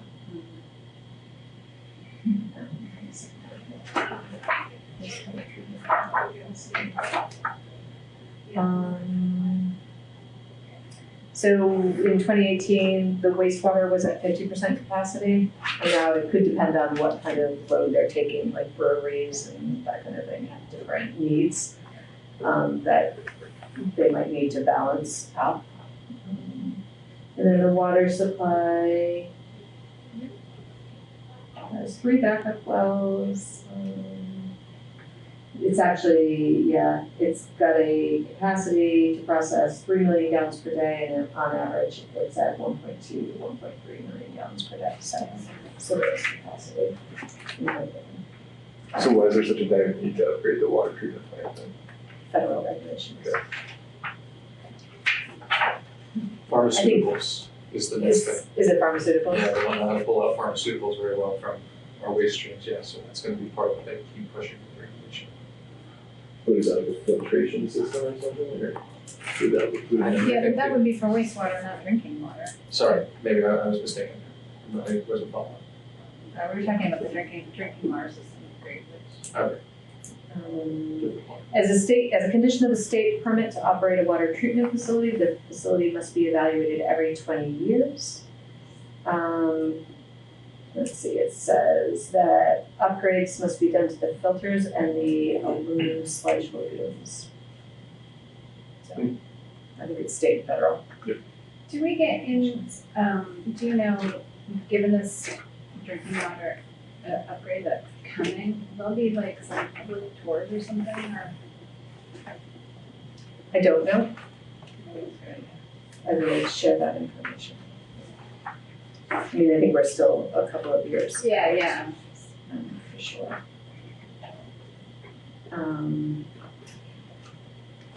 Yeah, so all of that was to kind of explain the CNU, where that Congress for New Urbanism, I know you had some questions the last time. Questions? We had more Concerns, comments, critiques of the Congress for New Urbanism, right? So the way that that whole memo came to be is that the state of Vermont is looking at what they're looking at local zoning regulations and figuring out where are their barriers to creating housing choice in Vermont. And so they picked several communities and said, we'd like to audit your regulations. Well, they hired the Congress for New Urbanism. They have so the Congress for New Urbanism is a collection. It was started by 3 planners, and they've been architects, with the goals of creating walkable communities, having more equitable housing choices, and creating mixed uses. And what was the other one? I'm not sure where it started, but now it's kind of climate change. They're trying to plan around climate change. And so that was kind of what they were looking at. They are very much design oriented, so they're kind of the form-based code. The Congress for New Urbanism is a collection of engineers and architects and landscape architects and planners and whatnot who are involved. So they were hired by the state to kind of take a look at land use regulations and even state planning policy as to what are the barriers to creating housing choice. And by the state, what agency? It's the Department of Housing and Community Development. And so I was contacted by staff there. They knew that we had done our land use regulations in 2015, and they said, hey, would you like us to look at them? And I said, that'd be great, because we were talking about some changes, and we knew that housing has been a concern of the select board, and Brian and I were aware of tweaks that we wanted to make, things that weren't working, because we would see projects come in the office and we really couldn't. We thought they were good projects, but there was a barrier in the land use regulations. So that's where this memo came from. I went up, I did a presentation on our regulations and what I thought were some of the barriers, and then they had one of their fellows who kind of spent a little bit longer with the regulations and wrote this memo. Some of the criticism of the Congress for New Urbanism is that if you use the New Urbanist principles as like a marketing tool, that you could actually be creating like new neighborhoods that are detracting from what you already have. That's not like we're kind of the way Andrew and I look at using their principles. It's kind of it is the walkable neighborhoods. It's kind of focusing on the public space, wanting to create a mix of uses. I'm thinking of an area in. Come on up, Jessica. Come on in. There's a big project in Londonderry, New Hampshire, where they're trying to like redevelop, or I think they're creating a new interstate exchange, and they're trying to create this new development with new urbanist principles, where you're going to create a new downtown and neighborhoods around it. That's not what we're trying to do. We're trying to take the principles and figure out how can we create that infill housing for more choice and make it walkable and reinvest in our developed areas. So can you define housing choice? Like what is that? Is there a definition for that, or is that just we work it out by knowing what housing is and knowing what choice is? Well, or do they mean something specific when they? No, I think that's my term that I'm using. Oh, okay. A mix of housing types, so multi-unit housing rather than just single family, which we already allow, but accessory dwelling units, anything that might meet. I'm going to use the word that's probably going to raise some hackles, but might meet market demand. So our zoning regulations right now, because we say, you have to have a footprint of this size for the building and you can only get, 12 dwelling units per acre on it. We're saying, we're kind of dictating what a builder can build and what their market is, because all of a sudden that in itself can raise housing costs. Where we know we live in a community where there are a lot of single person households. So say you have a 12,000 square foot building and you're getting 6 apartments out of it, so you're pretty much looking at 2,000 square feet. This is just hypothetical. Obviously, most apartments are not that big. But we're saying at 12,000 square feet, you're only getting 6 apartments. So that cost is going to be spread among the 6 units because they want to maximize what they can get to help bring down the building costs. Whereas if we said, okay, we're not going to put a cap on the density, or we're not going to say what the building footprint is, we're kind of letting, in my mind, we're letting the market say, okay, well, this is Brattleboro, like we need single bedrooms or we need studios, so maybe we can fit more in it than these larger apartments. Am I explaining that well? Yeah, no, you are. I mean, I guess the general term housing choice makes me think, I mean, somebody could choose to have a big old house on a big old lot. And that wouldn't necessarily go to our desire, right? I mean, so when we're talking about housing choice, we're actually talking about more units on less space. That's what we want the choice to be. Well, we're at least allowing it, we're not mandating it. Diversity of options, so that it's not all one kind, it's like you can. And the demand would, if there's demand like you described, then it would veer it more towards small studios than a big old house and a big old lot. Even though it that wouldn't would be prevent, allowed, it wouldn't prevent somebody from building a single family house. That, right now we do have a maximum building footprint, so in like the residential neighborhood, the biggest you could build is 4,000. That's a very big house. Because then it can be 2 stories, that is a big house. But so I had examples. The building on the corner of High and Oak Street that is in the residential neighborhood zoning district, that's the yellow building. I don't know exactly how many pictures of it from Google Earth. My computer Used to be a nunnery. Was it? Yeah. Interesting. Really cool. Andrew, do you recall what the building footprint on that was? Oh, it was over 4,000. It was over 4,000. 4,400. You're on Google Earth. One that's a school now? No, it's across the street from the school. Yellow, northeast corner. Apartment. Oh, it's apartment, house. yeah. Another example, that one, that tree's in the way. that. Right there. Another example on the housing front. So, in the village center, out in West Brattleboro Village, we have a maximum building footprint of 6,000. But so the example with this yellow house was that wouldn't conform now?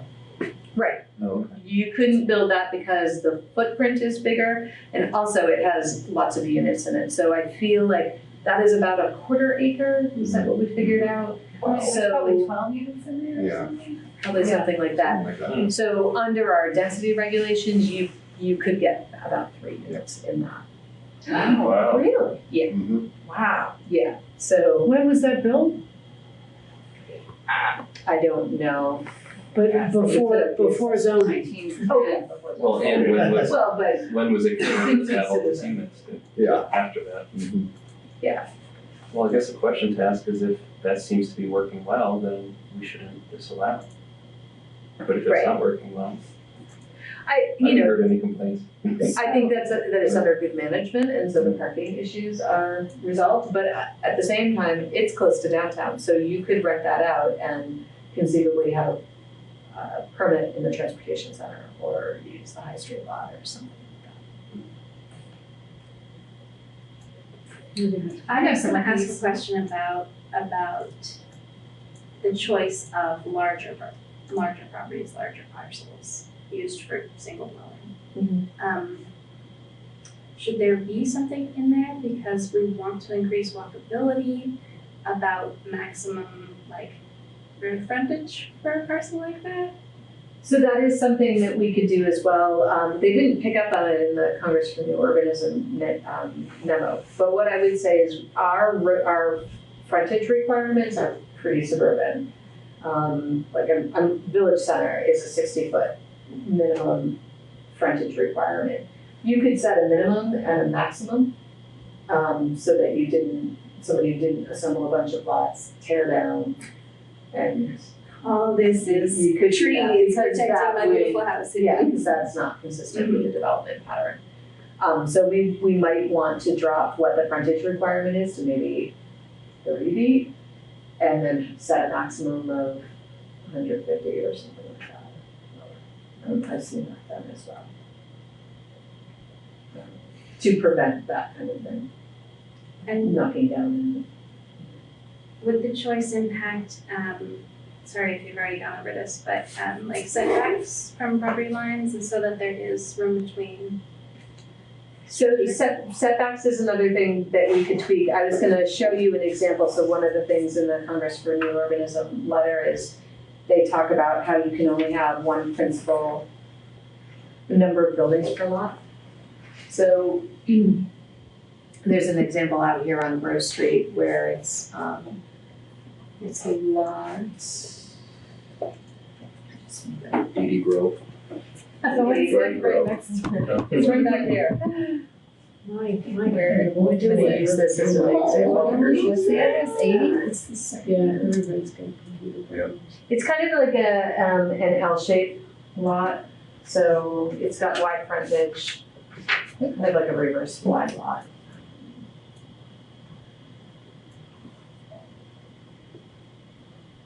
So there's a multi-unit building here. There's a driveway here. Oh. Yeah, but if you go the other way, and so, Where's the street? it's Grove Street. No, It- I mean on your map. Oh, Grove. Can't remember what the lot size on this is. But the idea was, okay, you've got a multi-unit building here, what if we wanted to stick, this looks a little probably narrower than I should have drawn it. But I will tell you, it's 50 feet there. What if we wanted to drop a kind of a tiny house or a cottage or something there? So, and just keep it on the one lot. Yeah. So in order to do that, yeah, and it kind of goes back deeper. You can see it. Oh, yeah, that's good. So here, our regulations basically say, in order to do that, you either need to, one, create a planned unit development. And I can tell you right now, we have no planned unit development that would fit that type of development. Or the other thing you could do is you could put another residence on there, but you need to double the setback on the side that it would share. Because we wanted orderly development, and therefore, you know, somebody might do that now, but in the future, there's gonna be problems and they'll want to subdivide the land. At 50 feet, in this zoning district, you need to have a total of 25 feet. So you could have 15 feet over here, and then you need 10 over here, but then you need another 10. So you end up, and at 50 feet, you end up with maybe a tiny house you could fit on there because they're pretty narrow. But you're probably not gonna get a cottage or, you know, maybe something that's 500 square feet or something. Would it be in our best interest to do away with setbacks? Like how, I mean, it's starting to sound almost as if we'd have to do this on a case-by-case basis, which obviously we can't do. There's a couple of things. I mean, we could look at it, and Andrew has started to do some analysis to figure out what is the appropriate setback, and we did do it at the time that we did the land use regulations, and you know, but if you look all over the place, you're going to find different things. What I think that maybe needs to happen is we've got these dense housing around downtown that is all in one zoning district. So whether you're on Stockwell Drive or whether you're on Grove Street, you have the same regulations that apply to you. And I think that it's not really respecting the compact development nature that exists here. And so maybe we need to look at dropping the setbacks to 5 feet. You know, we have to figure out what is people's tolerance. There are definitely homes that are right up to the property line, but if you have 5 feet on one side and 5 feet on the other, and the property line runs through, then is 10 feet acceptable? Are people comfortable with that? Well, it's also been us to talk about creating more than one residential zone. Because you're talking about like what's in West Brattleboro compared to what's, on Green Street or, Elliott. Right, so the yellow is what More we're dense. talking about. So we're looking at, and let's leave out this because this is Mountain Home Park and it's a bit different. But, the development pattern here, these are 1980s subdivisions. Where this is, what rings downtown is, 1800s development. So it's like we have one size for both of those and it's not really working. And on the other hand, we also want to consider, are there other things we need to do and move away from some of that Euclidean type zoning? That is really about the separation of uses. So the question is who here is deeply concerned? I'm not. I personally am most excited about if we're inducing development. I'm most excited about developing in areas that are already developed. Instead of for environmental reasons, instead of encroaching on natural habitat of wildlife and stuff. Is anyone here concerned of the development concepts of inducing or inspiring developers to focus on in town, like Felicity, you're asking, the boundaries or setbacks 5 or 15 or 30 feet or whatever. If we're all on board for this, it's not ever going to be a perfect plan. So 5 feet, it makes, walkable Brattleboro not really doable, in some areas. So I'm wondering, is anyone here deeply concerned of this approach? You mean cutting the setbacks? Yeah, or just in inspiring or inducing development to happen in already developed areas. No, I mean, I think we already crossed that bridge, right? That's in the plan. Okay, yeah. The question is, how enthusiastic are we gonna be vis-a-vis the zoning? Yep. To support that. I mean, that seems smart. I guess I'm just trying to think about continuing to keep the new housing attractive so that people actually move in and live there. Yeah, and then to still not affect other folks' property values and stuff, to try to make it livable and make everybody.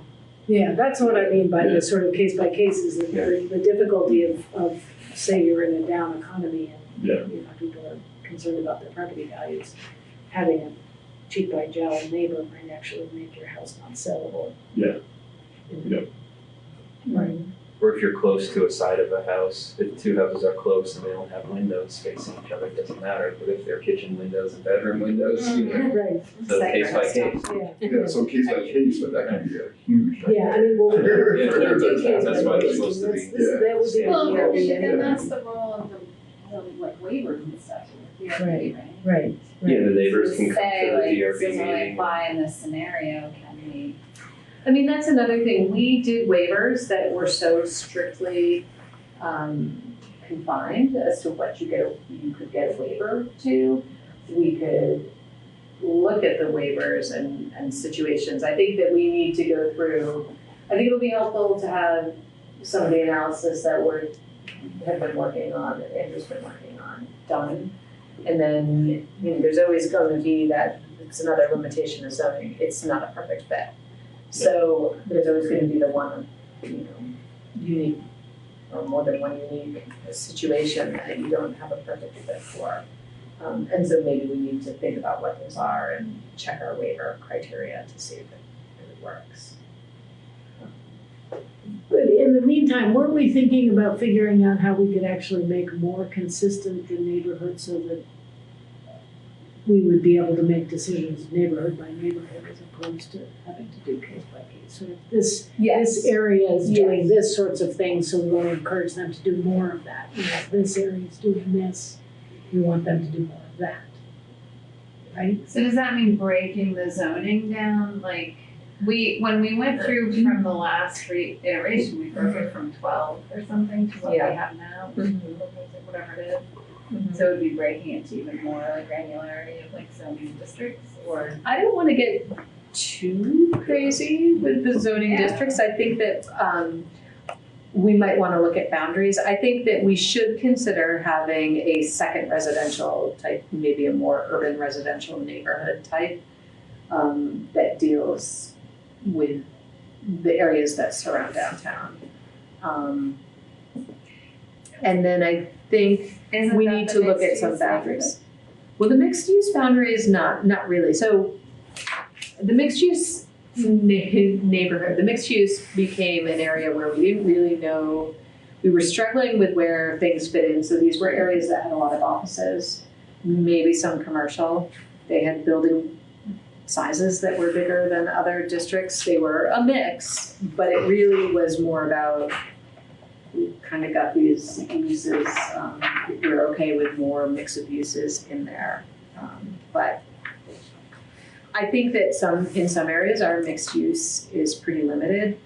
We've got one example that is on Elliott Street, where we've been talking to a property owner.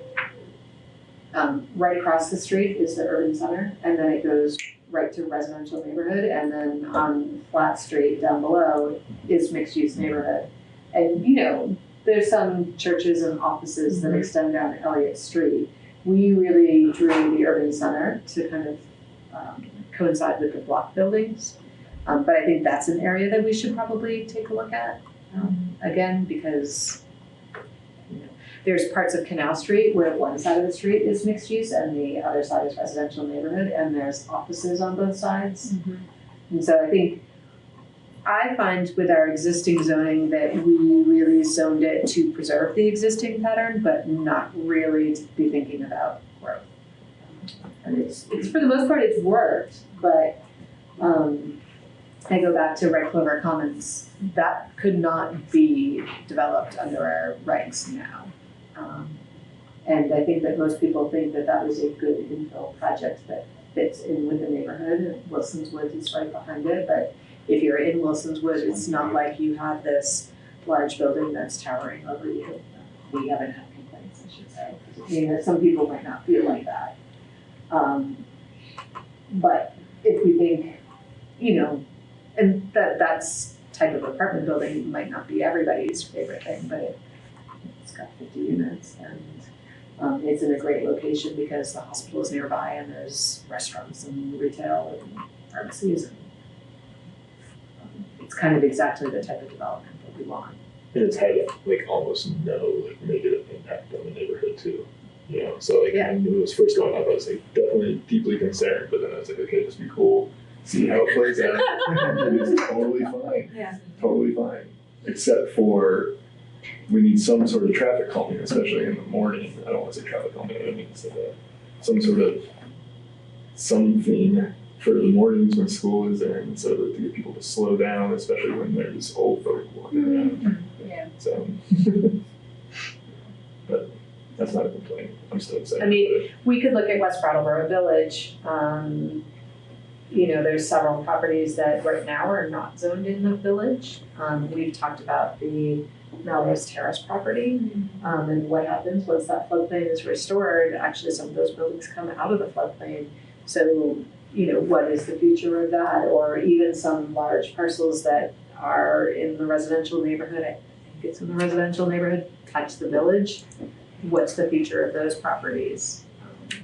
So I think that it's not, some of the boundaries are not calibrated right for thinking about the future and thinking about growth, and it's hard to do sometimes when we're not in a growing pattern.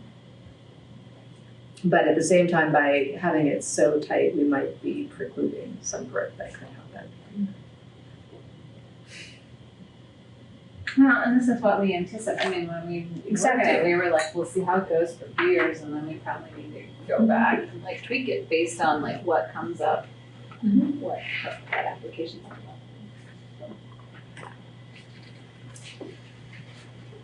So how do you want to proceed? Well, I wondered if we wanted to get into discussing the values so that as Andrew and I are working on it, and at the March meeting, I'm not sure we might be doing the downtown plan at the March meeting. But the next time that we come to talk about it, we know what your values are, so that like I heard you talk about, being concerned is it about impacting other people's properties? Right. Yeah, yes. I mean, they're not, those are not necessarily my values, but I know that they're a concern of some people. So I sent you guys this Just City Index, and I know I sent it like at 3:00 this afternoon, so. But the Just City Lab is at the Harvard Graduate School of Design, and they facilitate, I mean, they basically have a sort of values-based system that they're trying to propagate. So they go around and they highlight programs that operate according to their system of values-based planning. Because the premise of the Just City Lab is that you can use planning to create a more equitable society. But in order to be able to do that, the notion is that you have to establish within your community a set of values against which you then measure all of your choices. And the thing that I sent around, or I sent the direct link to, is their value index, which gives you these very large categories of values and then a whole series of defined other things. I think there's something like 52. Is it 52 or 192? Anyway, there are a lot of them. So the point is that you have to, every community is going to be different what you choose to value and the things you choose to highlight. But once you've done it and established your set of values, then your decision-making process becomes easier because you just measure the decisions against what you've established as your values. So I'm not quite sure how we go about doing that. I was also on my way here thinking, are we like allowed to do that? Or do we need to take our values to the select board and say, you've appointed us, these are what we think our values are you going to let them stamp our values so we can go forward? Well, right, and so that was I hadn't thought about any of that until I was on my way here, and I thought, I don't know that the planning commission is entitled to establish its own set of values. When we did the land use regulations, we kind of had some principles, especially we call them principles, especially like when looking at the district boundaries. So I mean, I think it's perfectly fine that you guys lay out the values. I mean, eventually we're going to have to defend the work to the select board, and if they are not on the page with the values and they reject your work, then I mean, we can always do a check-in with them if that would make you feel more comfortable. But I think establishing your own values as we set about planning commission work is fine. I think as a facilitator and manager of us, that I think it's within your purview to do. Yeah, to do to that? help Okay. to help us understand what we're doing. Okay. I think it'd take a lot of the guesswork out. Yeah. For us, so just I thought it would also sort of streamline our activities so that because we do want to plug ahead with this revamping some of the zoning. Can I ask you something, facility? Felicity, sorry. With these values, getting to these values for us, we're going to involve the public, right? Yeah, of course. Yes, because, all right, just wanted to. That's well, just when we're developing them, just to make sure that this is a public process.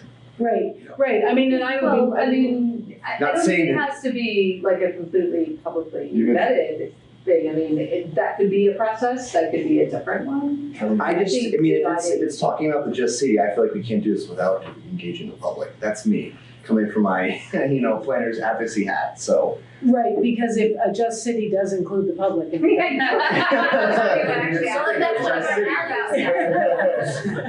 mentioned town meeting, and that's a good opportunity to get a whole bunch of. Yeah.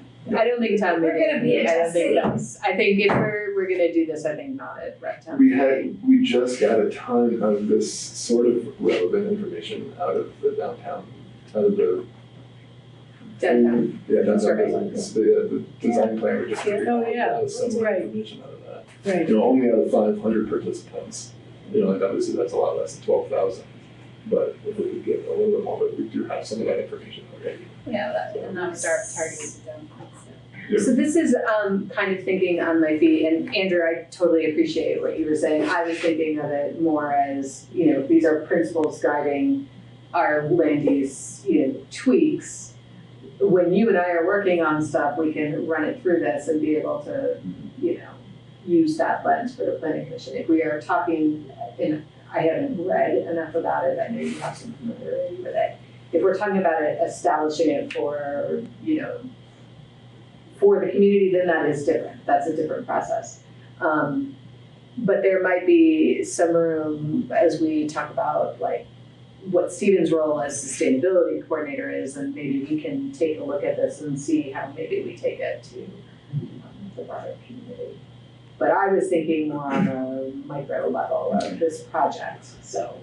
Yeah, I mean, depends on where we want to go with it. They're kind of two different things. It's also valuable in the sense that that if you establish a really good and strong set of values that has been publicly vetted, new commissioners coming and old commissioners going means that the actual work of the commission is consistent because you're consistently working with the same set of values and not getting new values every time another commissioner comes on board and shifting and changing and doing something different. Which I don't know necessarily, that might be part of the process, a transitional process, but it seems somewhat arbitrary and unplanning-like. Is it something that we could internally just work on with this one project and see how it works in application, and if we like the system of having values and applying them to policy, then maybe we do a little bit more public outreach and have something that we can then eventually bring to the select board. So best of both worlds. Is there, like, does our town plan need to be updated on that particular cycle? Not until 2024, I think. Yes, right, it's 8 years.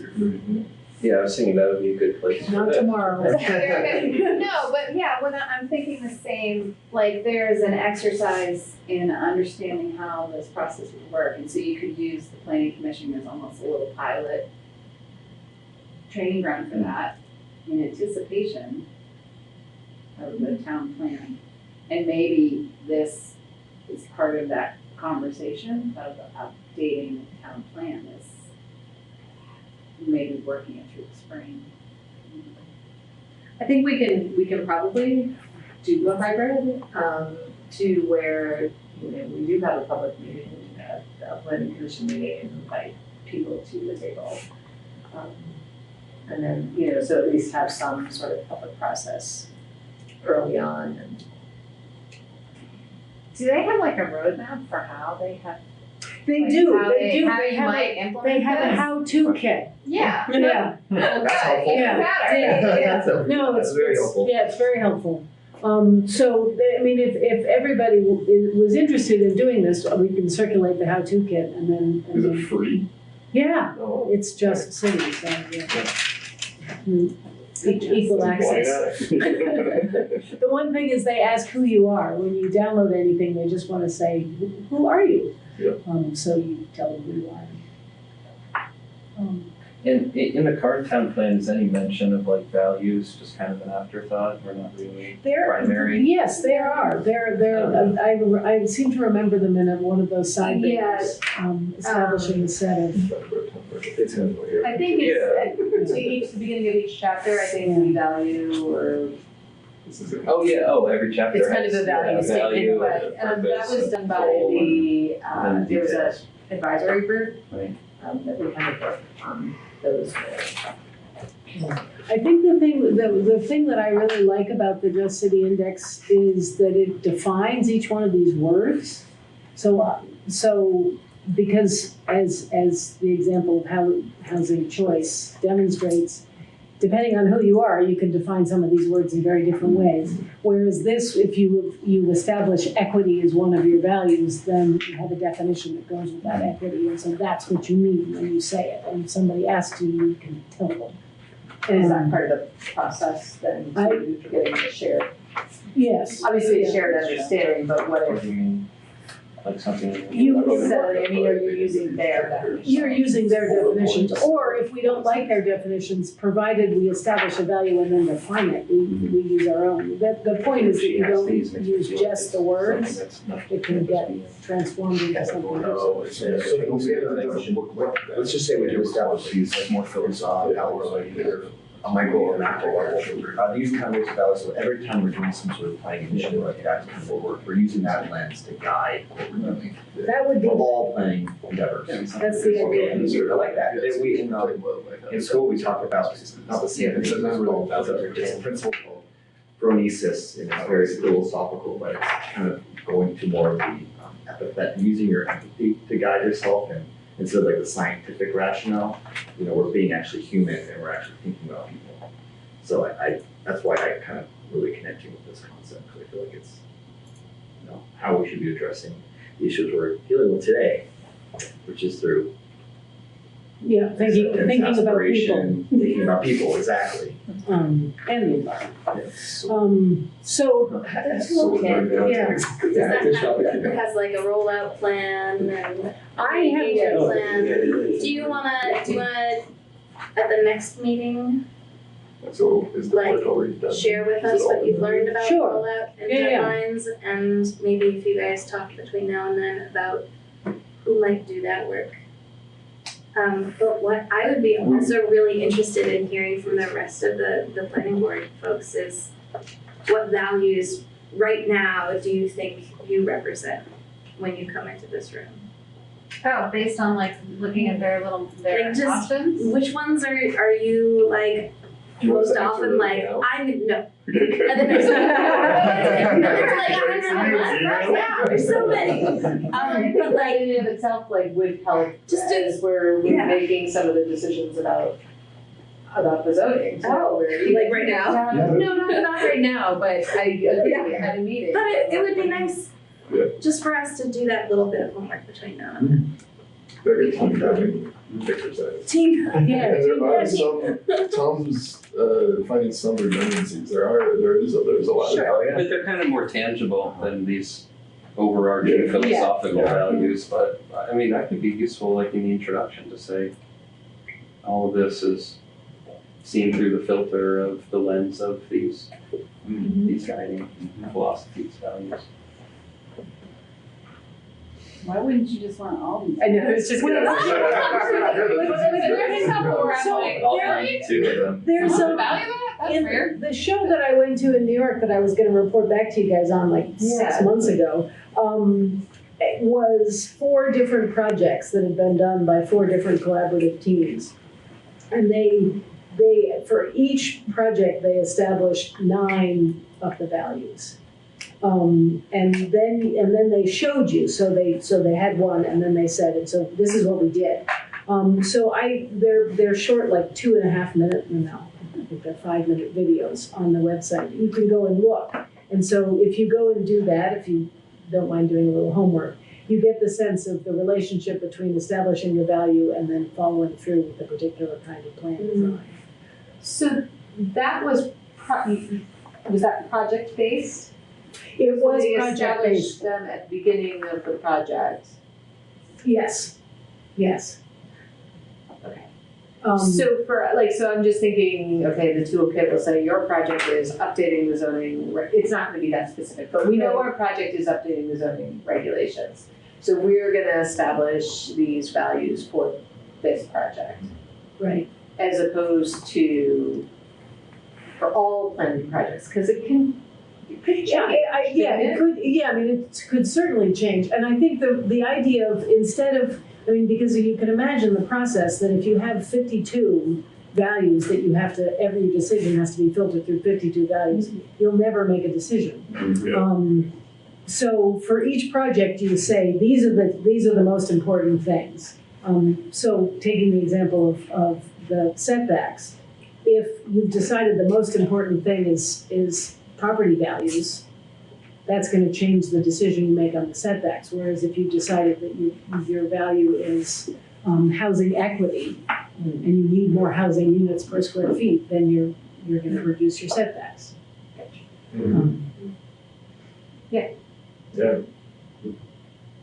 So like taking like 3 values per situation. I like that, I mean, I think it was, I think it was 9. And it made it made a lot of sense. And of course, if you look at the list, none of these are sort of exploit and, rich get richer. I mean, they're all about creating a more just society. I definitely like that too in the situation of the setbacks. Like, how are we all going to agree? Like, I was 5 feet, 15 feet, 20 feet, 30 feet, 60 feet. It's a difficult decision to make. Like, especially to streamline things to where we're not doing it on a case by case basis. Right. Because that's no fun either. So. And I think the other thing is that it enables us to make decisions that don't necessarily double back on what we think we're doing. So contradict what we think we're doing. Because it seems to me that that's one of the conversations we've constantly had. Sort of, how does this get turned around so that somebody can do something we actually are trying to get them not to do? And so if you start from the basis, I don't know exactly how this is going to work, but if you start, I think we can sort of figure it out so that won't happen. I hope. Yeah, it's interesting to think this through, to look at the values through a frame. It's like a frame of okay, the zoning, right? Certain things sort of stand out. Like, oh, that seems like durability and adaptability. Like they're things that seem like those would be good values for zoning. Whereas if you were looking at A different project. a different project, yeah. Yeah, or creative innovation.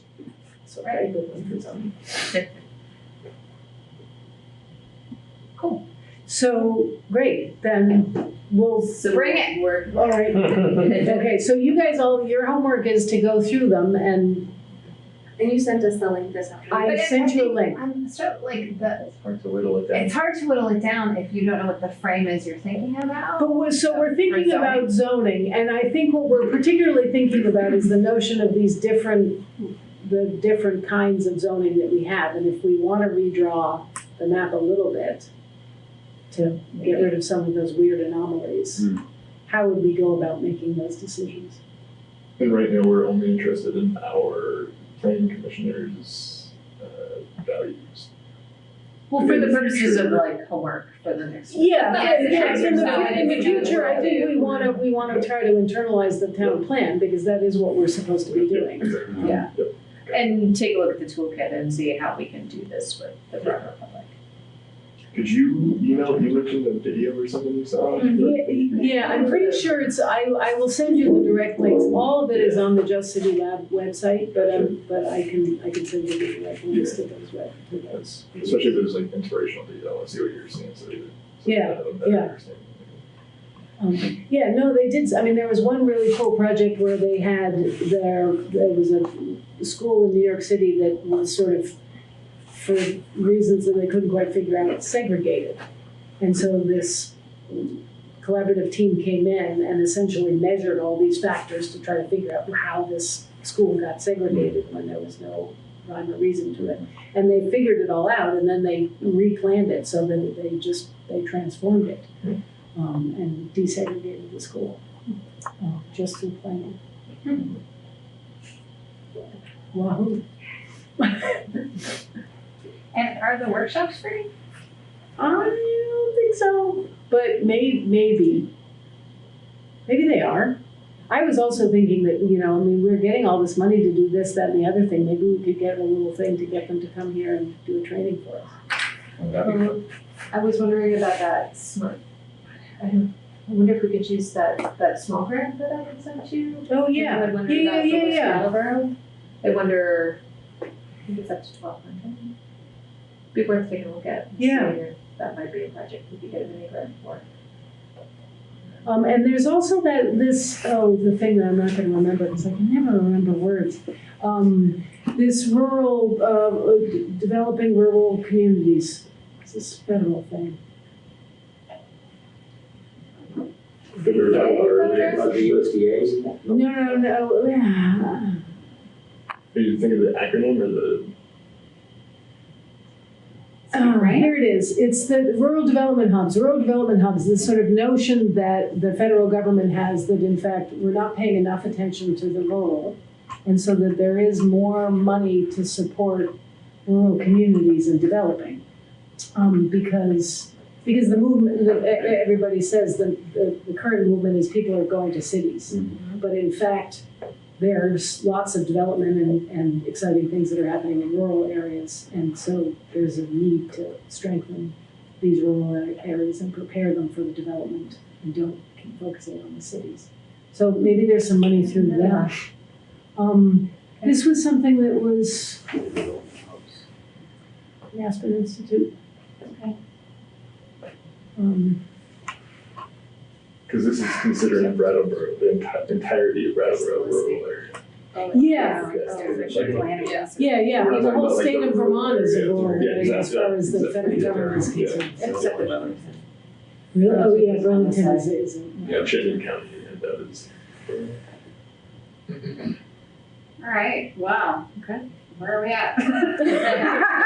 Okay, so I'll look at the toolkit. You guys pick up on your values. Clean up your business soul searching.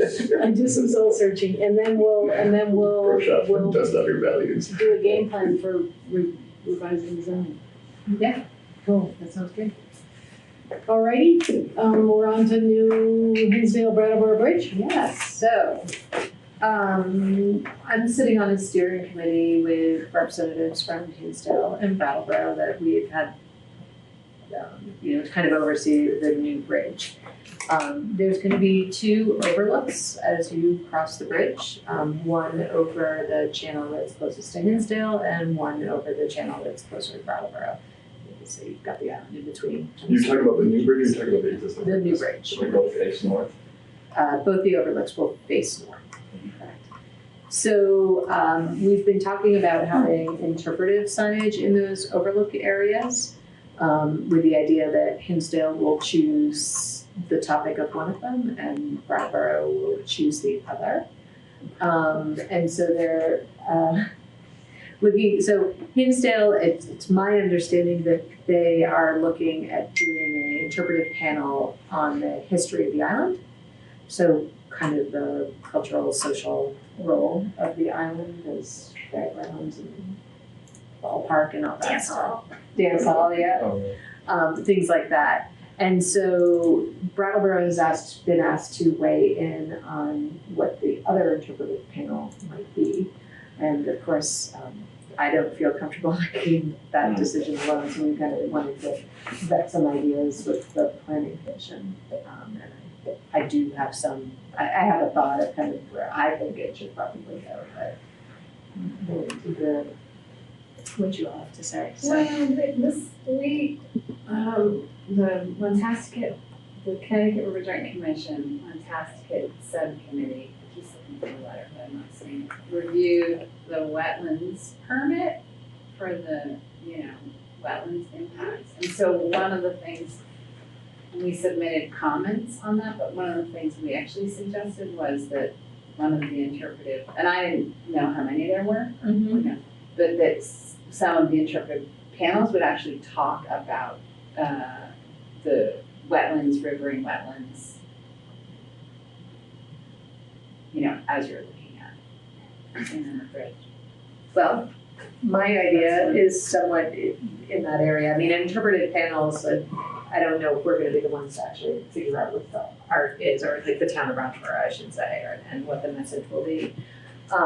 My thought was, because Hinsdale was kind of focusing on social kind of aspects and kind of a human impact on the island, I was actually thinking something more in the natural landscape. So whether I took into Wantasticet and was able to kind of make the Abenaki connection, or it's just something on the Connecticut River watershed, or so I was thinking it's kind of a species of fish in the Connecticut. Well, yeah, because you could talk about migration. Yep. You could talk about migration. the interesting geologic aspect that like is actually two separate Plates, right? plates. So cool. Yeah, and then you could talk about the kind of immediate ecosystem that you're viewing.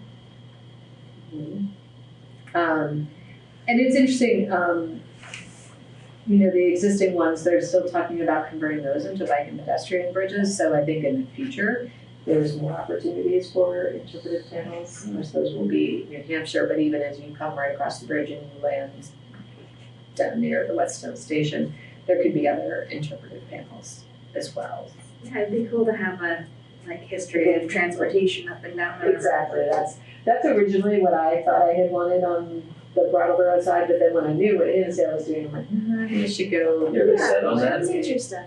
What's that? Are they set on that? Set on two? Oh, No, on Hinsdale, the I don't know for side. sure that they're set on that, but it seemed to be conveyed that it was. Okay. How did they make that, do you know how they made that decision or like what the, How Hinsdale did? yeah. About the select board or something? I don't know. Sure you don't want to have a sign on it, nuclear energy? There's also. Different story. And we know you are, but that's. Yeah, and there's something interesting about the fact that you're facing north. So basically the view. Can you turn around? Like, can the sign direct you to turn Well, the around, sidewalk face is south? only on the north. Yeah, but you could That be makes on the sense. sidewalk on the north side and turn around and face south. So you could actually represent the south on the thing, you just have to turn around and look. You could, I mean, usually the interpretive panels are like kind of the direction you're facing. I guess you could turn around, Yeah. but you're looking over the 2 lanes of traffic and Oh, yeah. Yeah, guardrails. I don't know. very frustrated drivers staring at that. I like the idea of the wildlife, like a waterfowl or fish. Ecology. Yeah. And the geology thing, because it's a New Hampshire, Vermont story, right? Yeah, that's a super cool thing. I mean, But also the nature stuff. and depending on how big the sign is, like, doesn't necessarily need to be one, like, you can tell the story. It will be one panel. Yeah. The sizes will still to be determined. How do we make a decision? We just advise you, do either the ecology, the waterfowl, or the geology. If Hinsdale wasn't doing that topic for their panel, what would we maybe propose? If we didn't have I a have, I'm going to acknowledge, I have very strong biases on what I would call the sign, so I'm trying to just put that on the table, and I'll sort of keep my mouth shut a little bit, so The Abenaki thing. Careful. Yeah, the Abenaki thing, talking about downtown Brattleboro, stuff in the distance, if you can see Madawaska. I'm not saying things are better, I'm just brainstorming. Yeah, I like the island I was focus. thinking about the Island Brattleboro, but I think there are other places where we can put some Right. Brattleboro signage and we can do it within in a different context. Yeah, people are walking the bridge to see. Yeah. Yeah, Well, there or are- just to get to the shopping across the lake. Oh, no, because that would be on the little bridges, so, on the lower one. So, yeah, they're crossing that, they're going for the view and. Yeah, no, and I think Yeah, focusing on either Abenaki history or the fish, that would be my choice. I think going for the nature would be better. Talking about how the islands, because haven't the islands shifted over time? They've been kind of controlled now, they got deposited and washed away. Well, once a Yeah, I think dam, once right, it's dammed. Oh, once Once a again. dam, it's not so so it's not even an island compared to what it used to be. What do we tell you guys? Nature, industry. Oh my God, we can. I'm down for whatever, but I love fish. I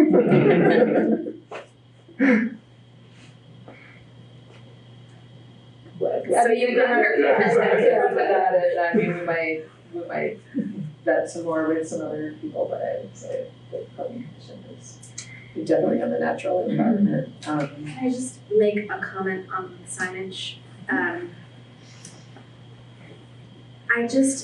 I feel very let down by the signage around downtown Brattleboro because it's all different designs, all different colors, all different fonts, all different wholly uppy apparatuses. I don't know how big or visible these are gonna be, but if it's a design that sort of can be carried through downtown, or fits with at least one of the choices that's been made downtown, that would be really nice. I would say it will be different than the design choices that exist in downtown. I'm thinking, have you been to like a national park or it's gonna be kind of one of those signs that kind of is angled, so like you're looking at it and it's kind of. So it's not gonna be like an obelisk, like the Molly Star. It's not gonna be like a Molly Star. It is going to be more of kind of this height, and it's kind of angled, so you read it, so there could be graphics on it. So that kind of signage. The standing panel signs is another one, but that's not the way we went. So it'll kind of like come off the rail and come down. I think we're following like national park guidelines, size and stuff. How much influence do you have on, I mean, I was thinking that if they're doing a historical interpretation of the, carrying it a lot of history, is there, going to be frame in that history? Or is it? For the island? Yeah. I do not believe so. The history of the island, or white history of the island? I think it's I will know more in about a week and a half, maybe, about what their plans are. I can call up their community development director too. So I don't know. I could only guess. Yeah. Fun. I'm just reading about one bridge over the Hudson River that has interpretive signs, and their topics were about a school of art there and some 19th century painter. Well, I prefer that's a our big. topic. That's a big deal. Well, Hudson River School. Yeah, it's Don't let's be knocking any painters out here. Nor any art historians who are currently out of work who need to maybe write signage.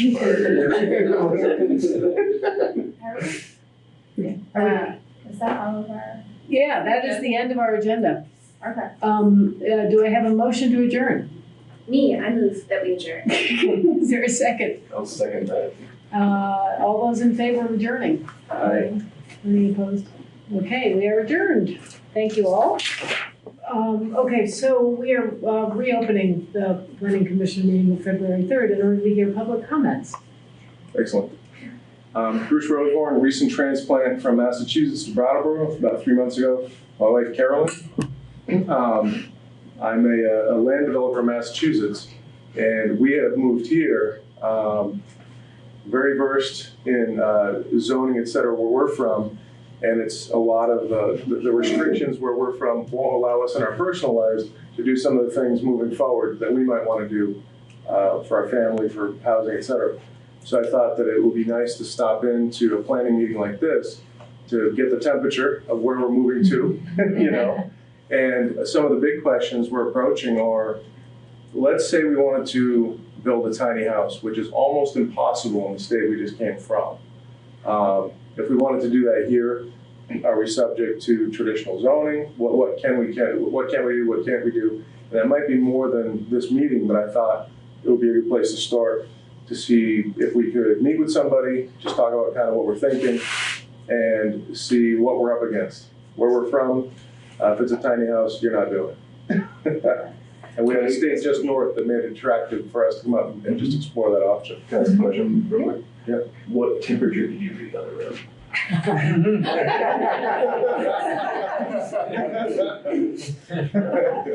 I normally come to planning board meetings with $1,000 an hour guys, just because we're going to get pushback and we know it. Right. Our time in Vermont so far has been very splendid, and I expect nothing less. I was going to be as a land guy until I got a good number. Just real briefly, and I think Andrew, do you have a card on? Well, yeah, I give you a card because you always can come to our office and have these conversations as well. That's me. Yeah, thanks. Yeah. So I'm Sue, I'm the planning director, and Okay. Andrew's the planning technician. He answers a lot of these questions. Generally, we treat a tiny home similar to a single family home or, another unit. If you have an existing home on the property, then we'll treat it as an accessory dwelling unit. So an accessory dwelling units here in Brattleboro are pretty permissible. Are the minimum, like, when you started talking about the purpose of zoning, I said, is this possibly a town that has not adopted zoning at all yet? Because those don't exist for far. Yeah, no. And now then I realize you're amending. Yeah. So if you were putting, if it was a vacant piece of land, then it would be subject to, if you were subdividing, it would be subject to the minimum lot sizes.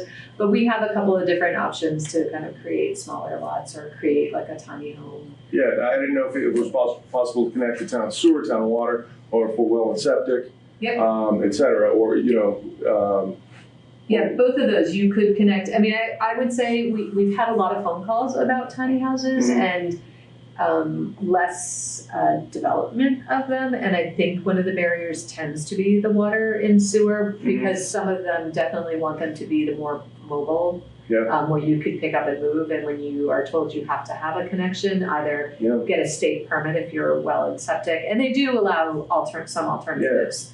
To having just a leach field. The very specific obstacle that I face all the time, and I sell land and people ask that question of me.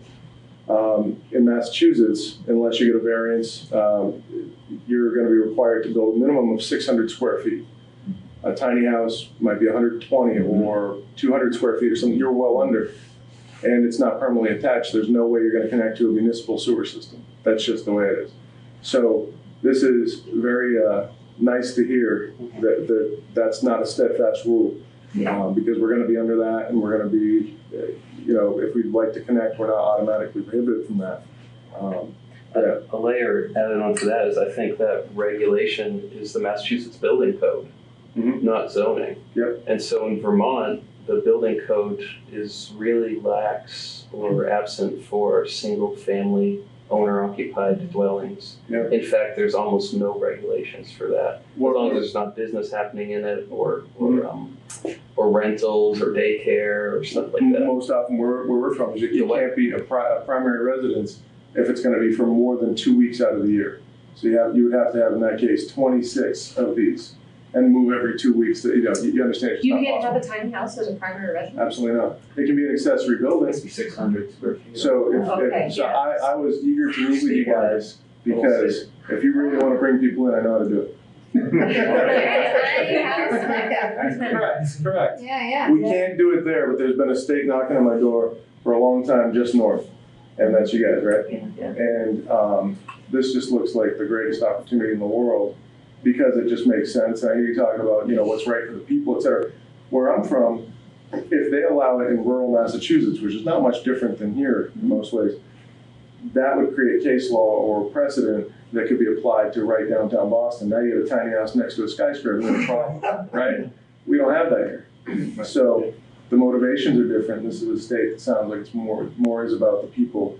And if that's your housing choice, you can choose it, right? And we can hopefully find a way within reason. And that's it's all this is very encouraging. Yeah, I mean, the only caution that I would have is that if it's not on town water and town sewer, we're less versed in the state permitting of wastewater and on-site septic. Yeah, and I'm gonna have to say water and. I'm gonna have to meet with some septic designers here because I'm used to you have to design a home, and the septic system is based on the number of bedrooms, and in Massachusetts it's a minimum of 2. Tiny home has 0 or 1, right? So we fail again. Yeah. And so I have to get a little more educated as to how do you create a septic system that's designed to serve, a 200 square foot dwelling with a loft. Right. And they do allow alternative systems here in Vermont, so that could be helpful. Nitrogen systems, and I assume Can you do tiny house with a composting toilet? But I designed one in unless you bring water for that. Well, there's a weird fact that if you're going to have a composting toilet, you still have to have a septic design that's approved. Yeah. So you go through this funny game where you go through all the trouble. Money. You spend a ton of money to get that design made up, drawn up, and approved to not build it at all and putting your composting toilet on. I'm used to hitting ledge at 2 feet down below the surface, right? And we need 4 feet of naturally occurring soil. So our question is always, well, how can we do, you just can't build. You can't do a mound system, right? In some towns you can, but then they'll typically require 2 feet of naturally occurring, and let's say you get to Gloucester, Rockport, whatever, you can see there's ledge. It's a wonderful piece of land, can't do anything with it. So we always say, well, can we have a tight tank? And it comes and it gets pumped every 2 weeks or 4 weeks or whatever.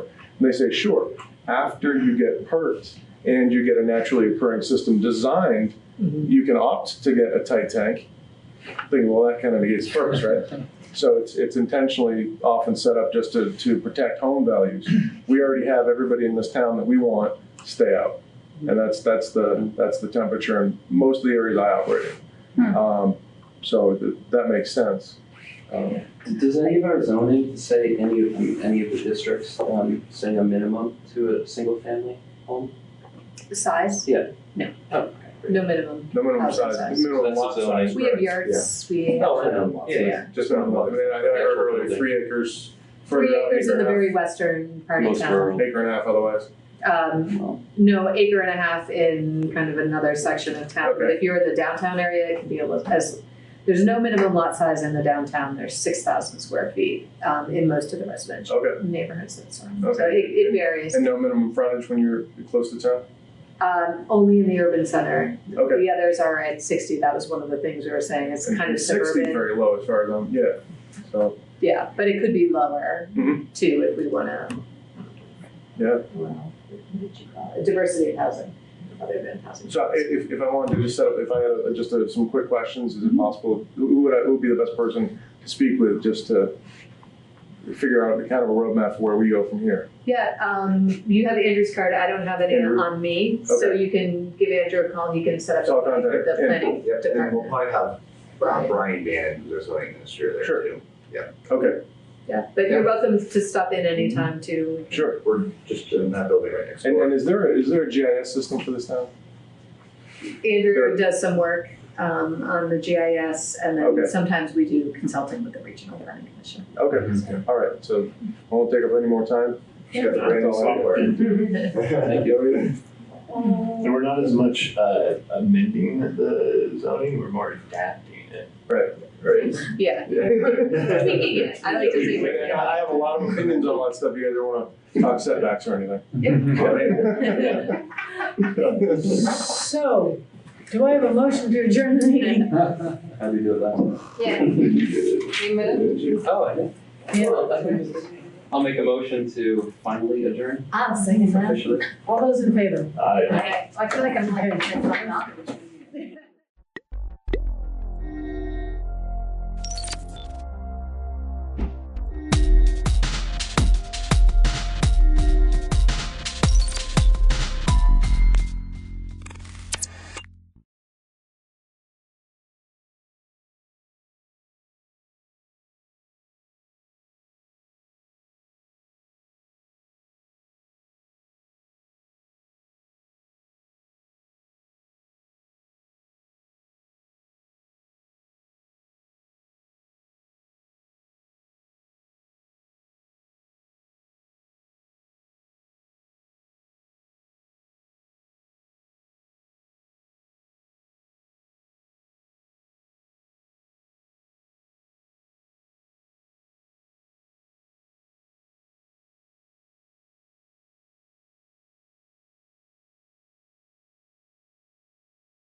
Okay, I'm gonna call the meeting to order because it's pretty close to 6 o'clock, maybe a little after, but it is school time, so it usually is a little slow.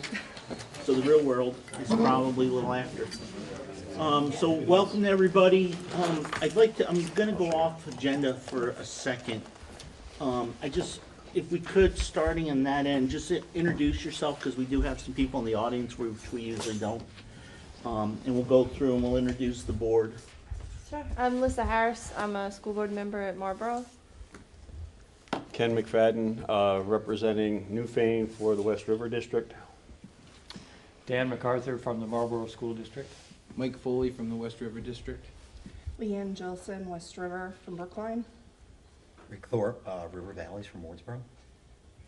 Al Clausen, Townsend, West River Vice Chair. And Rich Werner, I'm from the River Valleys representing Dover. Emily Long, West River District from Newfane. Joe Winrick, West River District from Townsend. Alice Young, Stratton. Sorry. I'm sandwiched between two people. Okay, thank you everybody for that. So is there any changes or changes to the agenda, any additions, deletions from anybody? Bill, is there a West River meeting after this meeting? Before it's done. Oh, it's all done? We were here. Cool, okay. We're very efficient. Wow, thank you. If nobody else, I have a couple things. I'd like to add an executive session for contractual issues at the number 6, and then make number 7 adjourn. And I also want to bounce the agency funding grant fund up to number 3, and we'll put public comments at number 4, just because Lori, who just is gone now. Did she leave? She did, yes. Oh, well then we can leave it where it is. Perfect. Thank you. So public comments. Hi, public. Any comments? There's somebody in the back corner. Hello. No, you're right in like my line. No, that's okay. I just won't see you if you want to say something. Okay. I'll poke you because I can. Okay, you can see her. Okay, And so I know we're how kind it of is to have informal, so somebody behind please, if I don't see you, just say, hey, dummy, or something.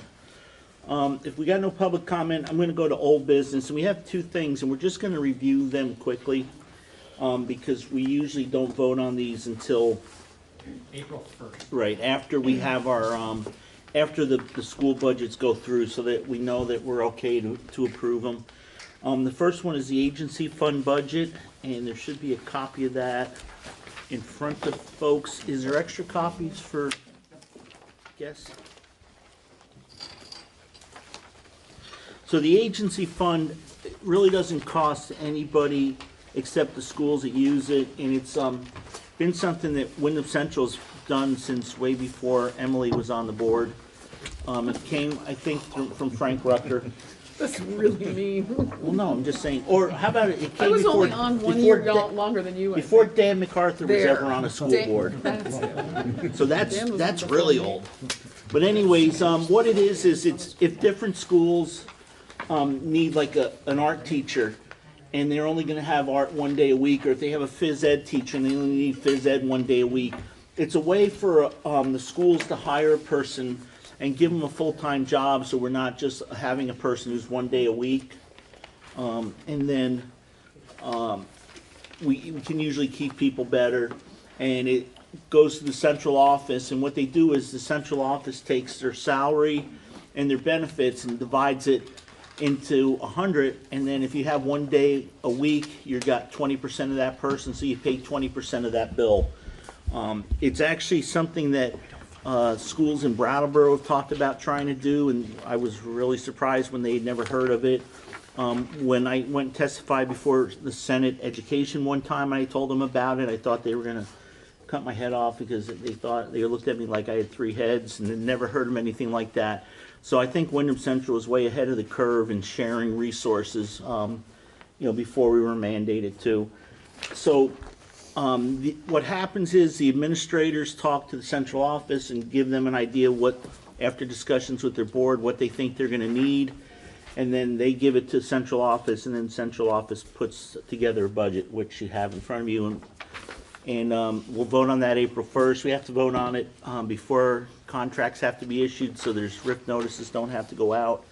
But we also changed it probably the first time as chairman 10 or 12 years ago, because we used to vote on it in December, and we decided to push it off and vote on it after school budget meetings, so that in case somebody had their budget cut, they weren't committed to the agency fund. And then that way, because the central office has to issue contracts, and once contracts are issued, we can't, they're issued and we have to pay the people. So is there any questions on agency fund? And Lori was feeling a little under the weather, so we can throw questions at Bill if you want.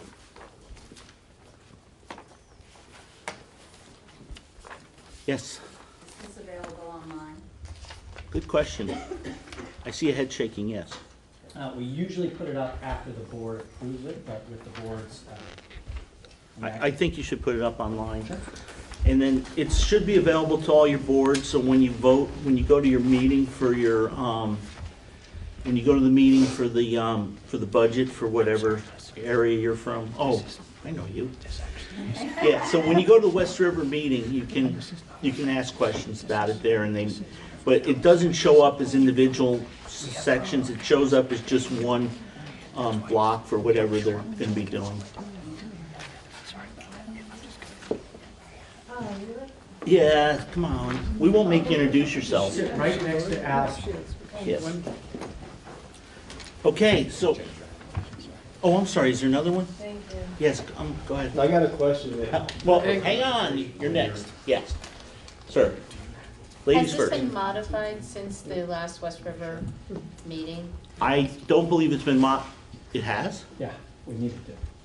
Okay. Oh. So this is different than what we saw in December? By a .10 FTE. Okay. Where? In general music. Okay. But that could change. Well, actually, I'm sorry. I'm going to, Ken. Now, real quick, I think this needs to be clarified or changed or something, because it says for professional development for the West River District that we have 49.95 FTEs. Could you explain that? Probably not well right now, no. Where's That's not in the agency fund. That's right on the summary. Oh, in the summary. It's on the summary. For the agency fund? Yep. Top page. I will right smack in the middle. Rather than give you erroneous information, I will clarify. Thank you. You bet. That is interesting. Isn't it? No wonder the budget's so high. Yours. Thank you. They're not getting paid for it. Yeah, that's a bargain. Can we hire everybody at that rate? Okay, hang on a second, That's how we cut folks. the budget. Well, hey, sorry, just so we don't lose it. Emily was next, and if you want. No, I. Oh. All I was gonna comment on was that this is always subject to change right up until the date, correct? I mean, boards can, right, boards can, so even though we post it, it may change between now and April 1st, and I think it's just really important that everybody understands that. It never is, it's always floating until we actually vote. And that's again why we put the vote off till April, so that people would have time. So, okay. Just sometimes with the bigger group, if we get off the track. No, and I love jokes, so It's fine. you can tell me later. Okay, so if there's nothing else on the agency fund, the next one is grants budget. And again, the grant budget is how we spread around money that comes in from both the feds and the state. And a lot of times federal money comes to the state and then the state hands it out. A lot of it's for our special ed. Some of it's for Special ed is the the after, largest part of the consolidated federal. and then after school programs, we get some grant money. And again, this is kind of money in and money out. You can vote not to spend the money, but then we won't get the money, so it kind of seems counterproductive, I guess. Yes? So, is this like small schools grant and? No. No. No, those go direct to the districts. Okay. And again, there's copies of it, but most of it's a special ed, Title 2A, Title I, Title IV, IDEAB basic, and pre-K, it used to be like our essential early ed and 21st century after school program. So these aren't necessarily, they're distributed based on the actual need. Right, so different schools qualify for different grants. Right. And they flow through the central office because the state of Vermont, this is what I love. The state of Vermont wanted us to combine, that was part of Act 46, but yet Lori has to report each school separately because they still want to keep track of how much money's being spent in each of the buildings, so. Yeah. But this is, and these are again, the grants and the superintendent. We authorize the superintendent when we reorganize to accept grants on behalf of the district. And this is available online. It is. This one is actually online, right? Okay, I'm gonna get to you second. Go ahead. Yeah, I guess I'm just wondering if there's any clarification about the budget that's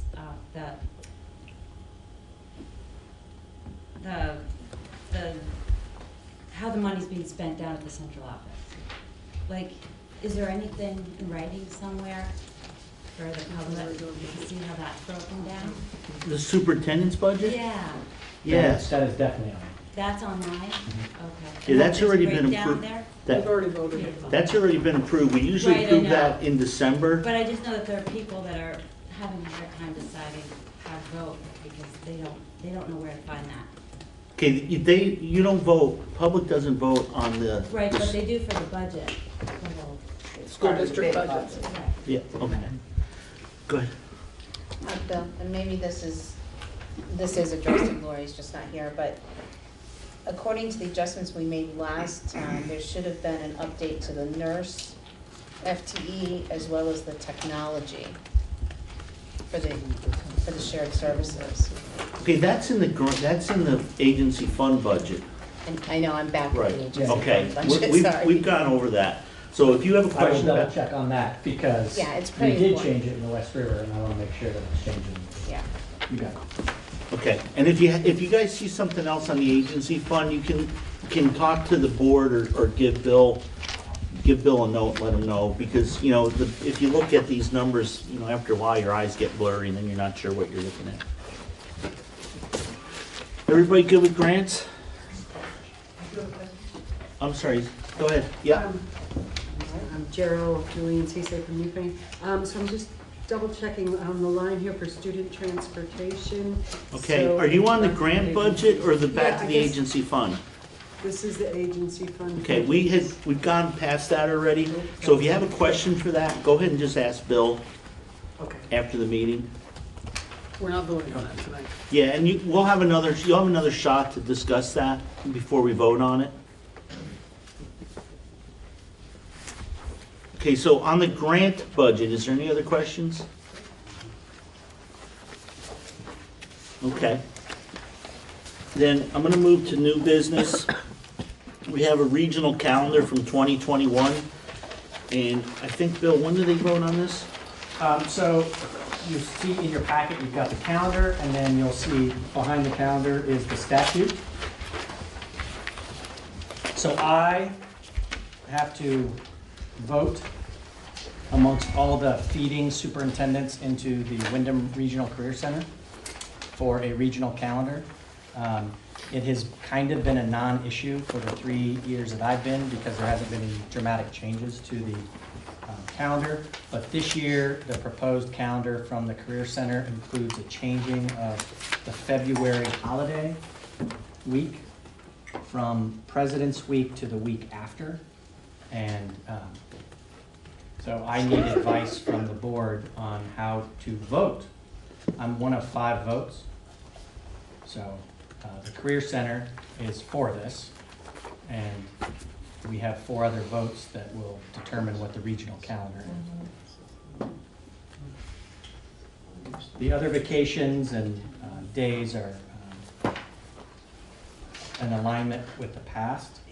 The most important are matching the 3 days in Thanksgiving the days during December holiday, the days during February holiday, and the days during April holiday.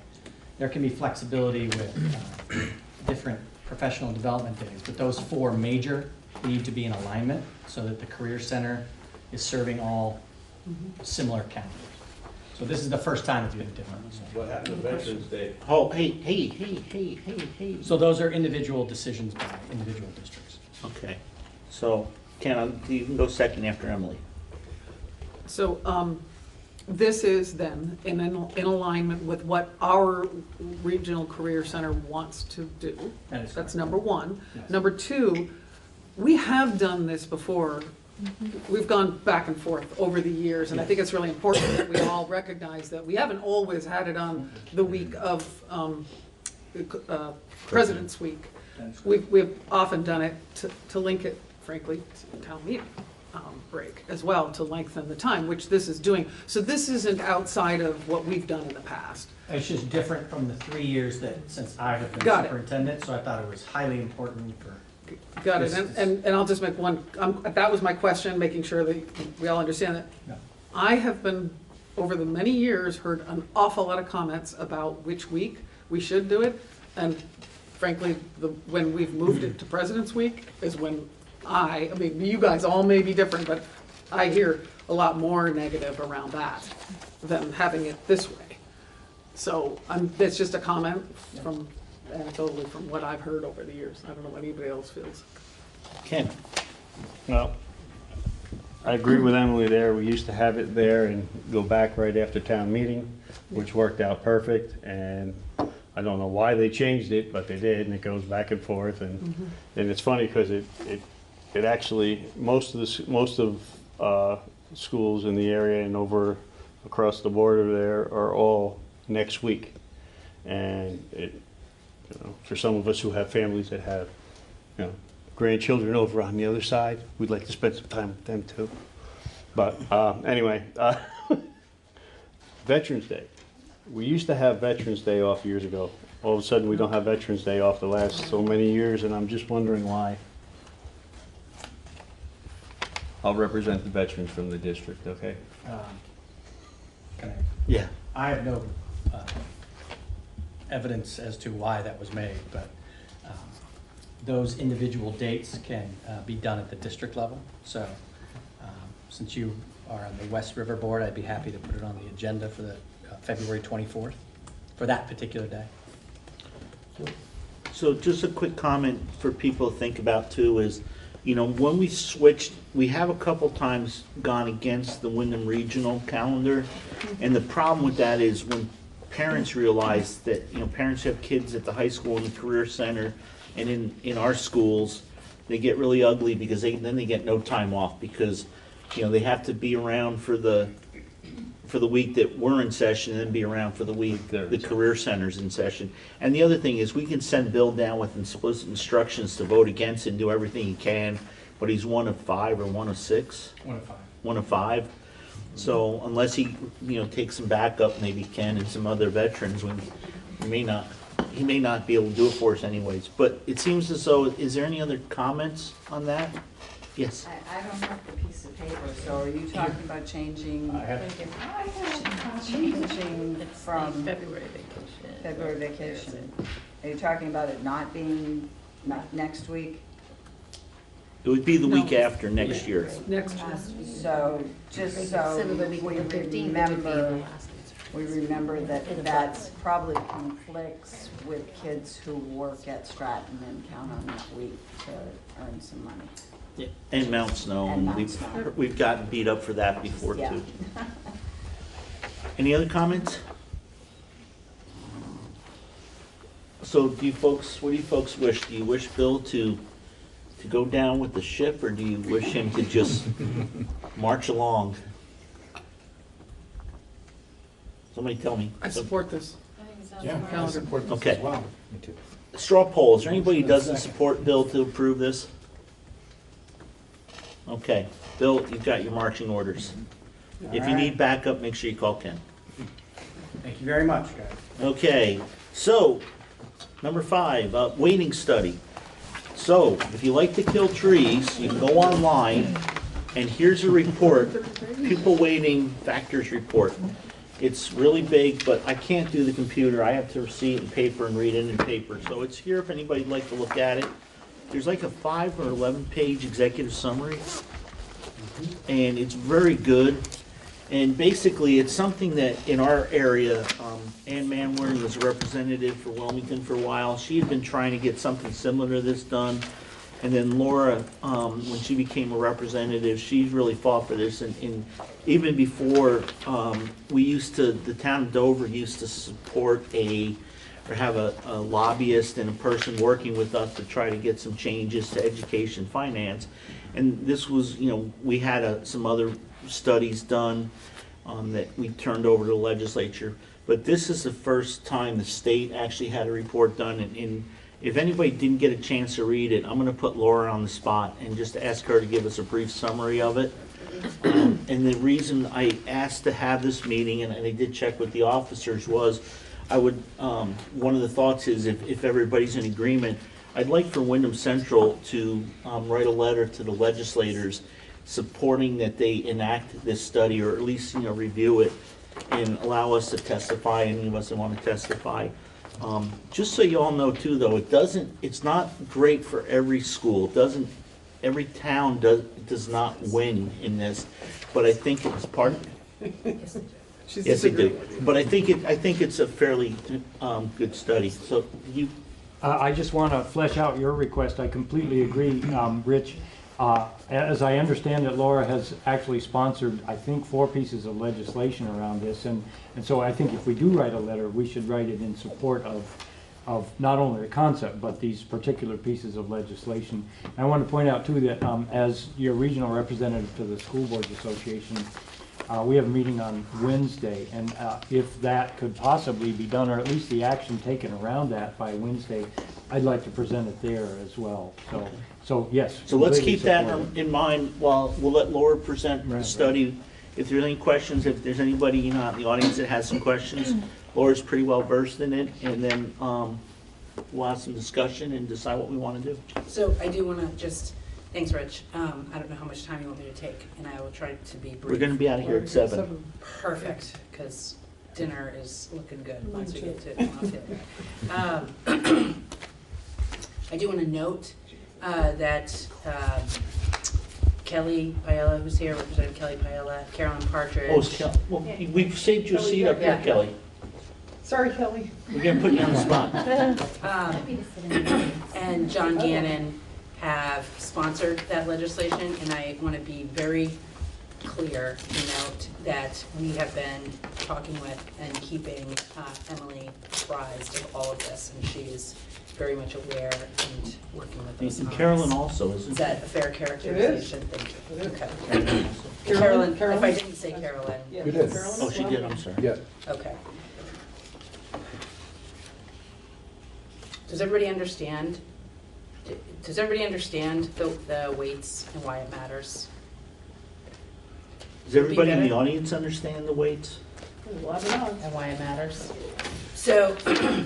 But the people watching might not know. Okay, so very briefly, with that, let's see if it's briefly. Very briefly with Act 60 and the requirement, to fix our education system so that we were providing substantially equitable opportunity for all of our kids. The legislature put in place a mechanism, statewide education property tax, as everyone knows, and the equity.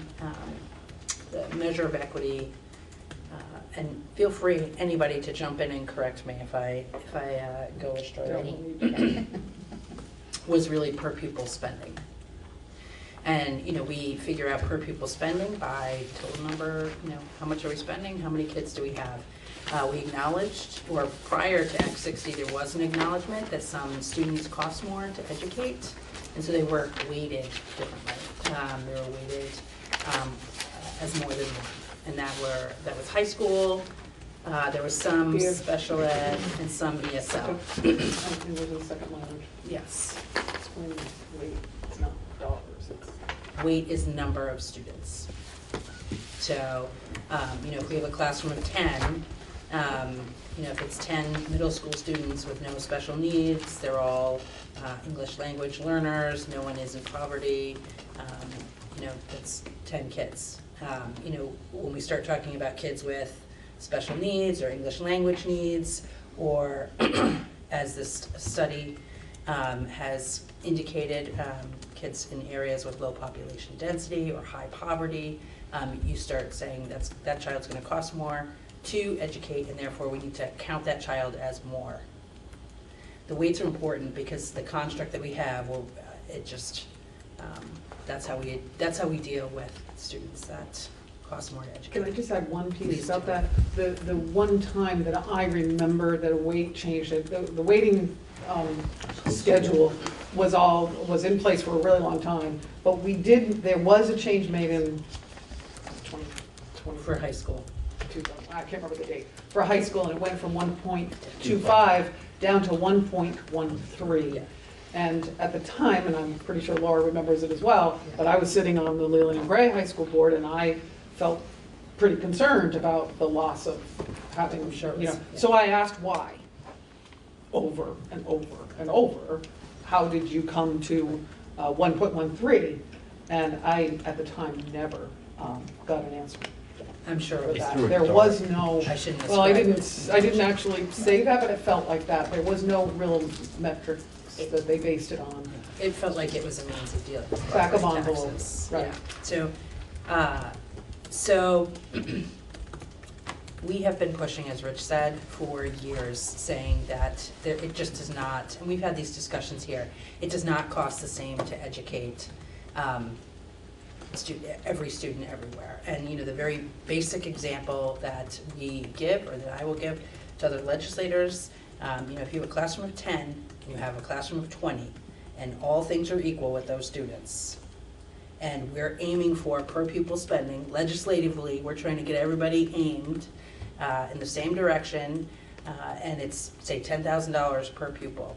This classroom of 10 students has $100,000, this classroom of 20 students has $200,000. If they have good school boards in each one of those classrooms, which I'm certain that they do, they are spending those dollars to purchase as much high-quality education as they can for their kids. And what it means is, over here, they're buying more opportunity for their kids. And when all the residents get cranky and say, you're spending too much, we push down on per pupil spending, the penalties, the excess spending penalties, and we say, all right, guys, we really only want you spending $9,000 per pupil. Now you have $90,000 here and $180,000 here, and that's starting to hurt for these kids. And you know, maybe their school board's saying we have to spend more, and now you're seeing tax impacts there, or maybe your school board's not saying spend more, you know, one way or the other. You've got taxpayers or kids getting hurt over here. We're still probably pretty good with $180,000 over here with these 20 kids. So they're seeing a tax benefit and more opportunity. This weighting study, you know, we've been pushing for years and years and years.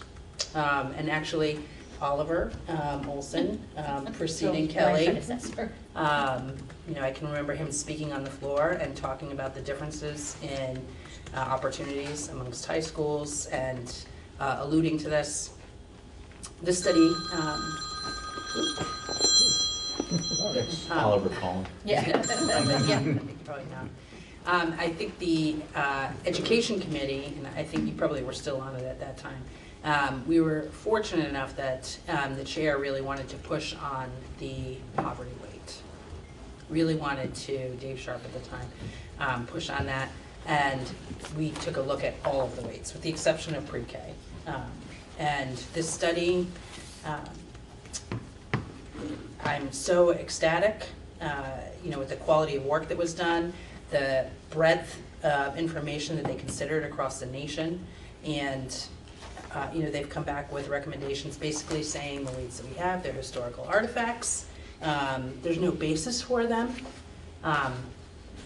and you know, I can see you laughing, but and it's sort of funny, but actually it makes me really angry, because not a lot of people, but some people have known this for a very long time, and a lot of kids got hurt, and taxpayers have been hurt as well. I'm sorry, Al, I'm not meaning, but I'm telling you, I'm really feeling the, injustices a lot. So there are, And on that too, one of the things is, it's been going on for 20 years, so when Leland and Gray started saying, okay, we either gonna give our kids more opportunity, or we're gonna fix the building, we gave kids opportunity, every school's done that. But that 20 years of not doing it, a project that 20 years ago would have cost, $1 million, is now gonna cost you 10 million. And it doesn't get better just because, we can't close our eyes to it, and that's one of the problems, it just keeps compounding itself too. And that was one of the reasons of why I really wanted to do something, because I thought it would be important for this legislative session to do something, because we can't just kick the can down the road again. It's been getting kicked for a long time, and it's time to really, bite the bullet and do what's right, and do what's proper. I think it's important to use the term that they used in the study. There was no empirical evidence to back up the weights as they were in place, as they are in place today. They searched for it, couldn't find it, no empirical evidence. So there are weights. There are now recommended weights, looking at adding a new weight for, and I can't get to the chart, but presumably you all have it. A middle school weight, adding a rurality, and contemplating a small school, and a very dramatic, as I'm sure you've all seen, increased weight for poverty, EL and ELL. Did I hit them all? Okay. Thank you. So, when I have that second one, thanks. Did you mention rurality? Yes. Yes. That's the first. Yes. Big one. Yeah. Oh, I have that. Thank you. So the weights have been moved forward. Some things that are curious and interesting to know. So this is the second year of a legislative biennium, and that means there was a lot of legislation that was introduced last year that probably will never be acted on. We put in place, the legislature put in place some mechanisms to, really try and manage that this year, meaning that you had to introduce full, long form bills. When was it, Emily? January 15th? No, before then. December. Oh, for drafting. For drafting was December. Yeah, December. In December. So you can introduce a short form bill at any time. A short form bill, and that's what we have introduced, are just, it's a notion.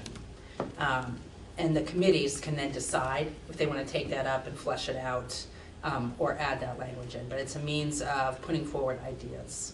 The ideas that we have put forward are to implement the weights this year, to not make any changes to the education financing system until the General Assembly has fully considered and acted upon the weighting study. It doesn't mean they have to put in what's there, but they have to take testimony, consider it, do all of that. And then the other two are, one is to do a look back to 2000 to 2018.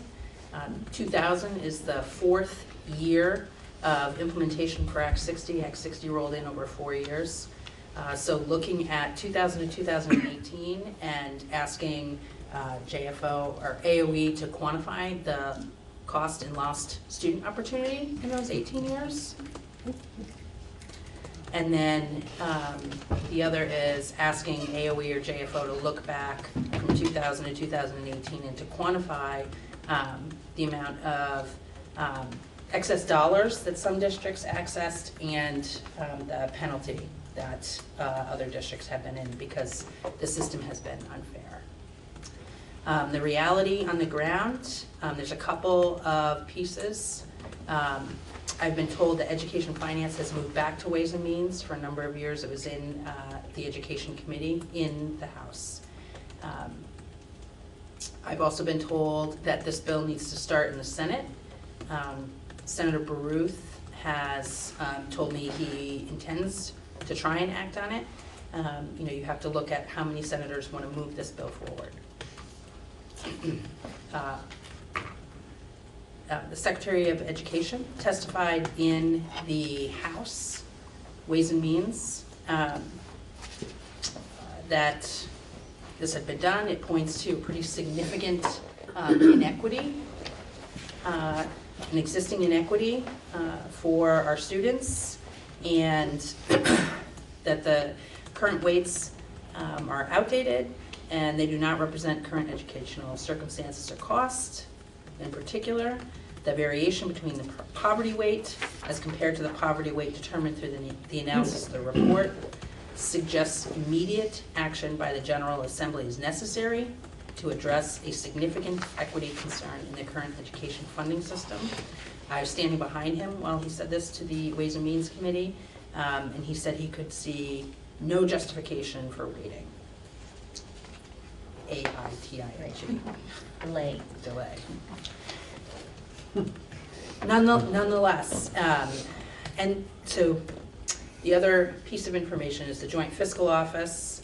2018 was before all of the Act 46 mergers were in place, and so JFO, Joint Fiscal Office, has been running the numbers for 2020.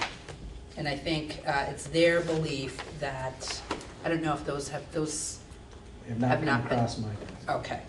So I believe those, I'm not sure, but I believe those are posted on the Joint Fiscal Office website.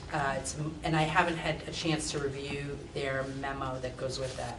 I think it's their understanding that there are more winners and less losers. Losers being people whose taxes will go up if they continue spending the way that they are.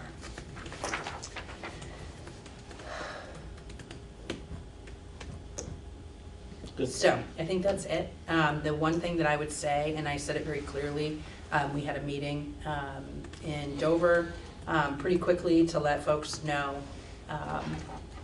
this had happened, this is happening.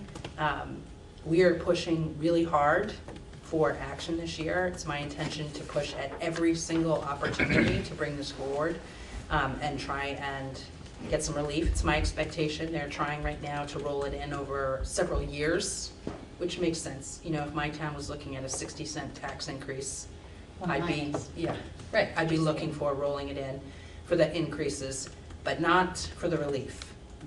And so, you know, we're looking for the people who are, you know, not able to access the funding that is necessary for their kids. So looking at ways to deal with that. If the legislature, it is my opinion, if the legislature does not act on it this year, school districts who are not properly weighted and who are not able to access appropriate funding without tax penalty, I believe you should get an attorney. So, and you should fight that. I think it's unconstitutional what's going on. So. Okay, so are there any comments from the board first? Then questions, comments from the board, and then we'll take questions, comments from the public. I was going to make a motion. Is it inappropriate to have something on the floor before we start this discussion? Would you rather do that or wait till we're done with the discussion? What do you guys think? Do we want to discuss it or do we want to have a motion to discuss? Have a motion to discuss. Okay. I mean, basically the motion is just that we're going to support these things here. So I don't think the motion takes us outside of any of the realm of the discussion of the topic. But here's my motion, subject to approval by everybody. I make a motion that the WCSU board supports legislation being put forward by Representatives Sibilia, Payala, Gannon, et al. I'm not sure who all of the sponsors are. In the Vermont House relative to the recently finished pupil weighting factor report that would implement the recommendations of this report for schools in Vermont, and asks the chair to write a letter to the legislature to this effect. Okay, so we have a motion. I'll second it. Okay, Ken seconds it. Don't worry about trying to type it. He'll give it to you, right. Okay. Did everybody hear the motion okay? Okay. So is there discussion? You want a second? No, we did. Ken seconded. So a couple things I took away from Laura's comments that I would want to include in the letter and just make sure that this is good with you folks is that we want them to implement the weights this year. No change in school financing until the full legislature gets to review the study and discuss it. That they look back between 2000 and 2018 for the lost opportunities, student opportunities, and quantify excessive dollars spent and penalty dollars received or spent by districts that were in the penalty, and that we want to make sure we address we want to address the Senate Ed, we want to address our senators, Yes. our representatives, House Ed, House Ways and Means. yeah, and then Senate, Finance. House Ways and Means, Yes. Senate Finance. The Senate Pro Tem. Senate Pro Tem and The Speaker. And I would also send it Hang on, to well, do we also want to talk about no justification for waiting and relief is immediate? no justification for, waiting. Delay. For waiting. The other waiting, not having it. And then joint, so we want to do the Senate Pro Tem and the Speaker of the House, and was there? I would recommend AOE. And I think you should discuss whether or not you want to send it to the School Boards Association and the Superintendent's Association. I was gonna say, probably the special educators. That's a pretty big piece of it. Huge. And the Principals Association, keep them informed as well. There you go. Do the Bs. Okay. Can I just ask a quick question? Yes. What's the timeline on this, like, that you would expect that they would? Can you repeat it so? What is the timeline for this? It's not your fault. So a couple of things to know, which is the legislature can move on a dime if they are so inclined. This is very impactful, and so it's not gonna move on a dime. The Senate needs to move something out before crossover, which, Emily, do you know when crossover is? Yeah, but I pulled my calendar because we just decided on it. Did we actually both vote on it? I don't know. We did. It's crossover is- mid-March. It's right after town meeting. So they would have to make a move on this by that point. Theoretically. So the Rules Committee, there's a Rules Committee in the Senate, there's a Rules Committee in the House. The Senate, at this point, they'll need to do something around rules if they were to put in a bill, or they'll need to put it in a bill that's moving because their deadline for committee bills has passed. It's the 13th. The 13th. Tentatively, there is a public information session on March 11th up at the State House as well, tentatively. I was just gonna say for financial crossover is a week later, but it has to be impacting things that were in the budget or revenue. Yeah. Well, we usually revenue got an would be- extra week. So, things that I think are really important right now, your senators need to hear from you respectfully. They need to feel your sense of urgency so that they can convey that to the Senate.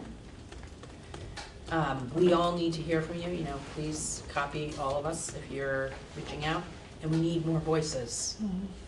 So the Northeast Kingdom and this district have already kind of been pinpointed as, they're up in arms. So, that's where the SBA and all the others could be really helpful.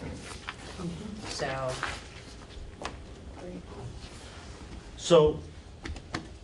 yes, we will definitely, it'll have to be urgent. I want to do it from Wyndham Central because I think it represents a broad group, but that does not keep any individual board member, especially those of you that have students or family members in one of the school systems, to also write letters.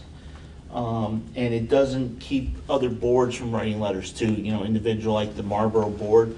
But the more letters we got, and it seems like if we could say, hey, we're representing the whole district, the whole area, that it would carry a little more weight, so. Sorry, I have one more thing, Richard, which is, I would ask if you are able to, I would ask to testify.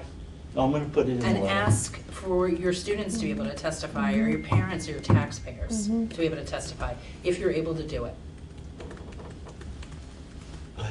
So I have a procedural question here. I think we're insanely lucky to be represented by so many members of the legislature here at these school meetings. Of the 4 pieces of legislation, 2 are moving forward and 2 are looking back, it sounds to me.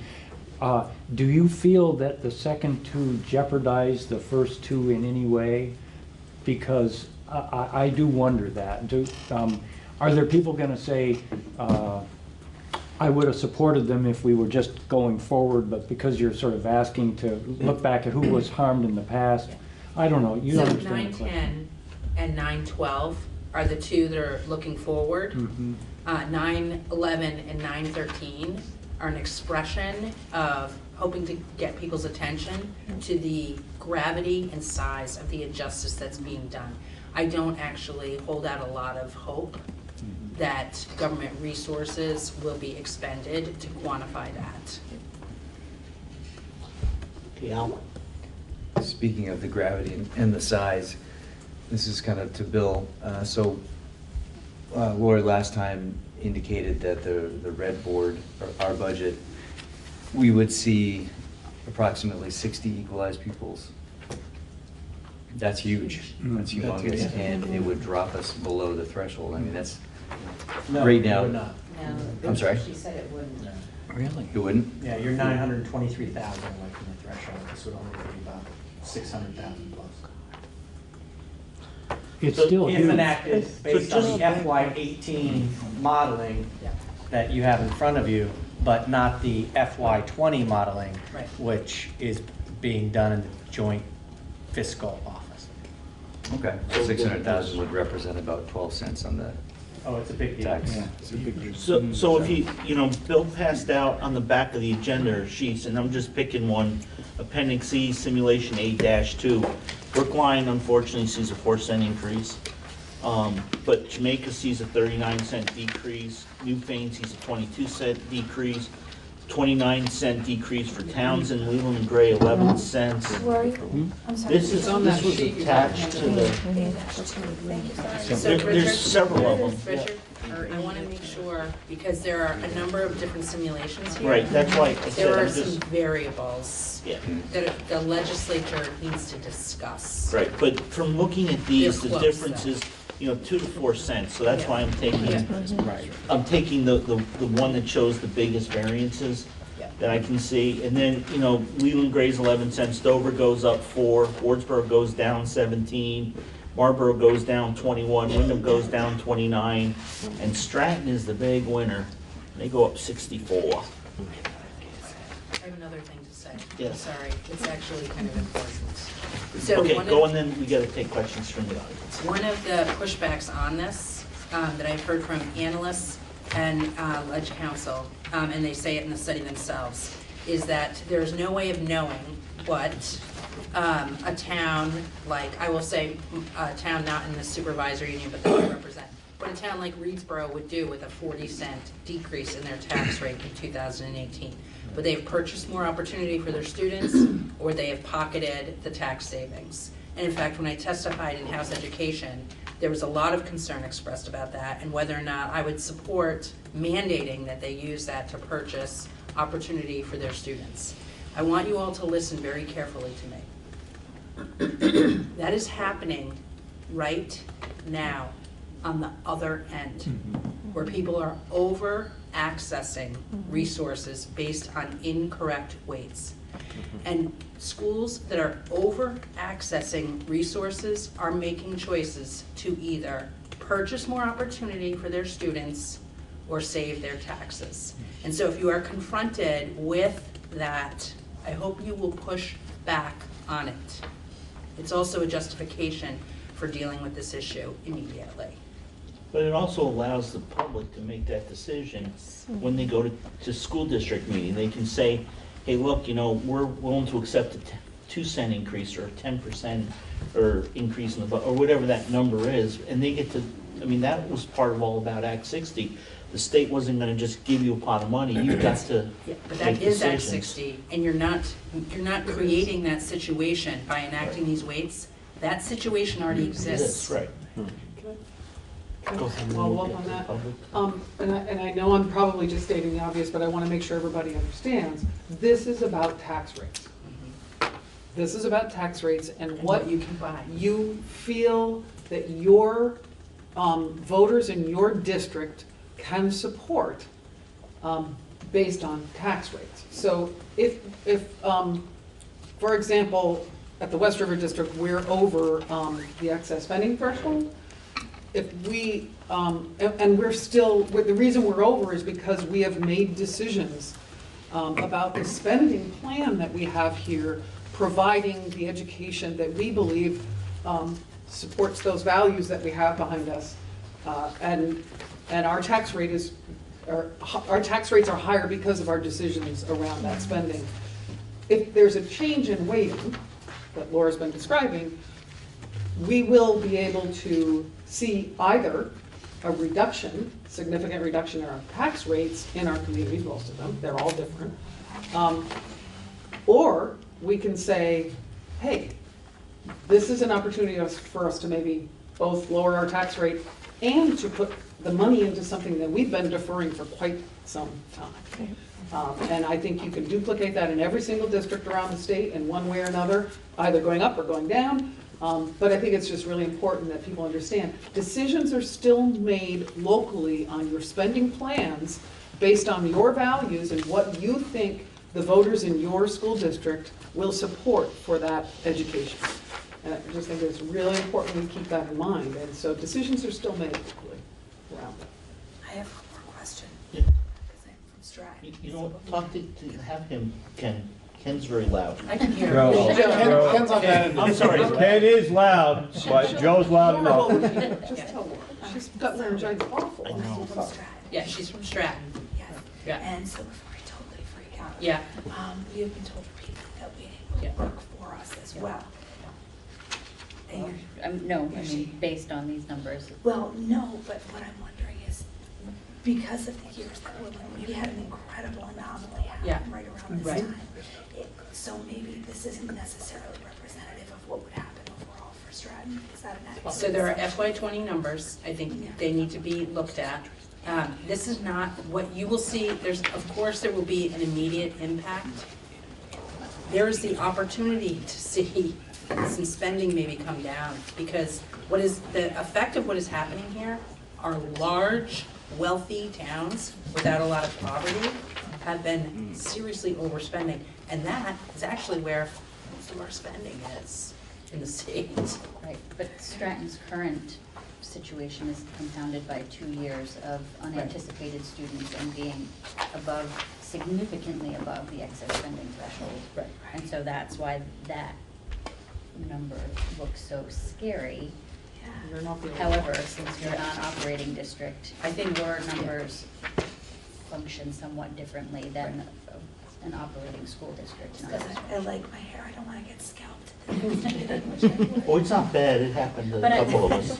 But I think if this is going to be addressed, you have to look at what this does to non-operating districts and see how they function within the funding formula. That maybe not has been as discussed. Right, and well, there are some non-operators who go down as well. So, I mean, we have to. That's true. Yeah. right, So, and Winhall goes up, not quite as significantly, but also significantly. So, you know, and I know two towns have had kind of mirroring challenges over the last couple of years. So we haven't given the audience a chance, so if any, go ahead and then get. I just had one question. Is this gonna do anything with the hold harmless? Because we can't go, like, even if this was implemented today, we wouldn't see these declines because we're held to the, can't go down by, up or down by more than 5% because we merged. Right? So the legislature can turn things around on a dime, which is great. It's terrifying. So would this be would your legislation be outside of that, like, so that it could go down, like it went down 29 cents, if it could happen? and not be Probably have to limited be by addressed. how much it could fall. I think we have to flesh all of that out by taking the bills up and working on them, as well as the, different, you have all these different scenarios because there are some, options to discuss. So when Act 60 was phased in, what they did was, they said schools that are going up are only gonna increase so much percentage. Like in Dover, we would go up to this certain tax rate that we were below, and then the following year, we would go up to this other tax rate, whether you spent that much or not. And other schools were getting some of that money, but it didn't fully implement for 3 years or 4 years. And I think that was one of the things Laura was talking about, is they're looking at, so maybe not the schools that are coming down that would see an increase that would be phased in, but one of the things they're arguing for is those schools that really need help. We can't wait another 4 years to phase it in. We've waited 20 years. Let's Right, move. I was talking about the Act 46, right, where Yes, you are. they can't go up or down by. Right. Yeah. Which phases out eventually. Right. Before you go to them, can I just ask? Yes, but we're gonna run out of time. I know, but I'm just, Laura, am I right that all 4 of those bills went to the House Ed? Even though House Education So I is wanna not just dealing with finance. clarify that House Education was given, in the 4 years that I sat on it, was given the duty of looking at finance as well. That was removed from them during this biennium.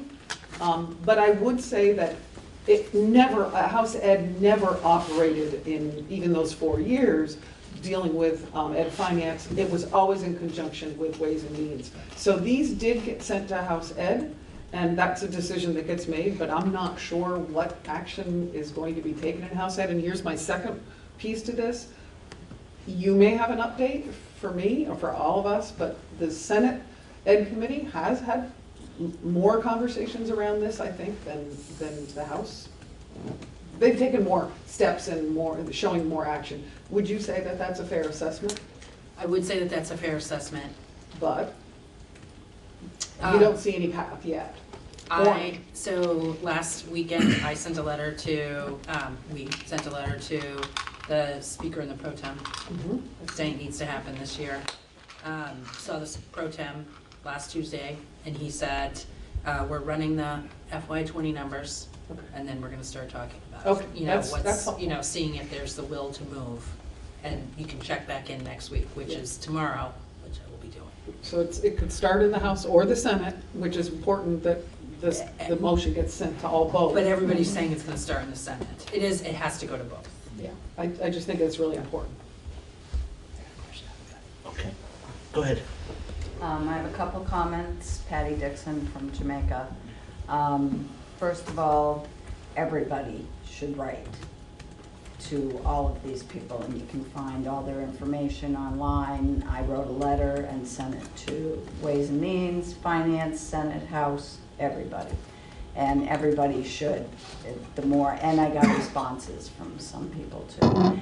And my understanding of, I think it was from the executive summary, was the idea is more a redistribution of the original money that's always been there or always been sent, but it's meant to redistribute it more fairly to the places that really need it.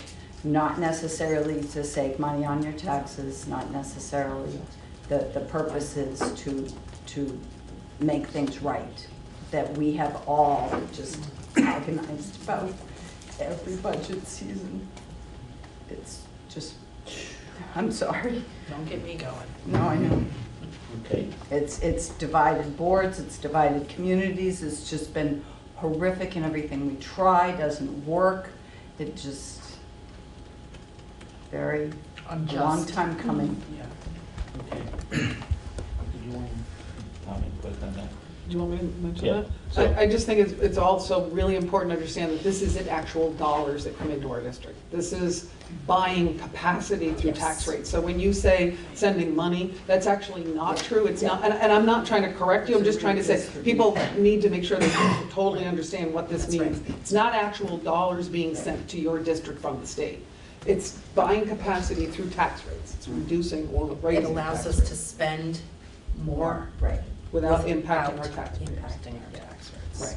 Right. Just one minute. Yeah. Any other comments from the, go ahead.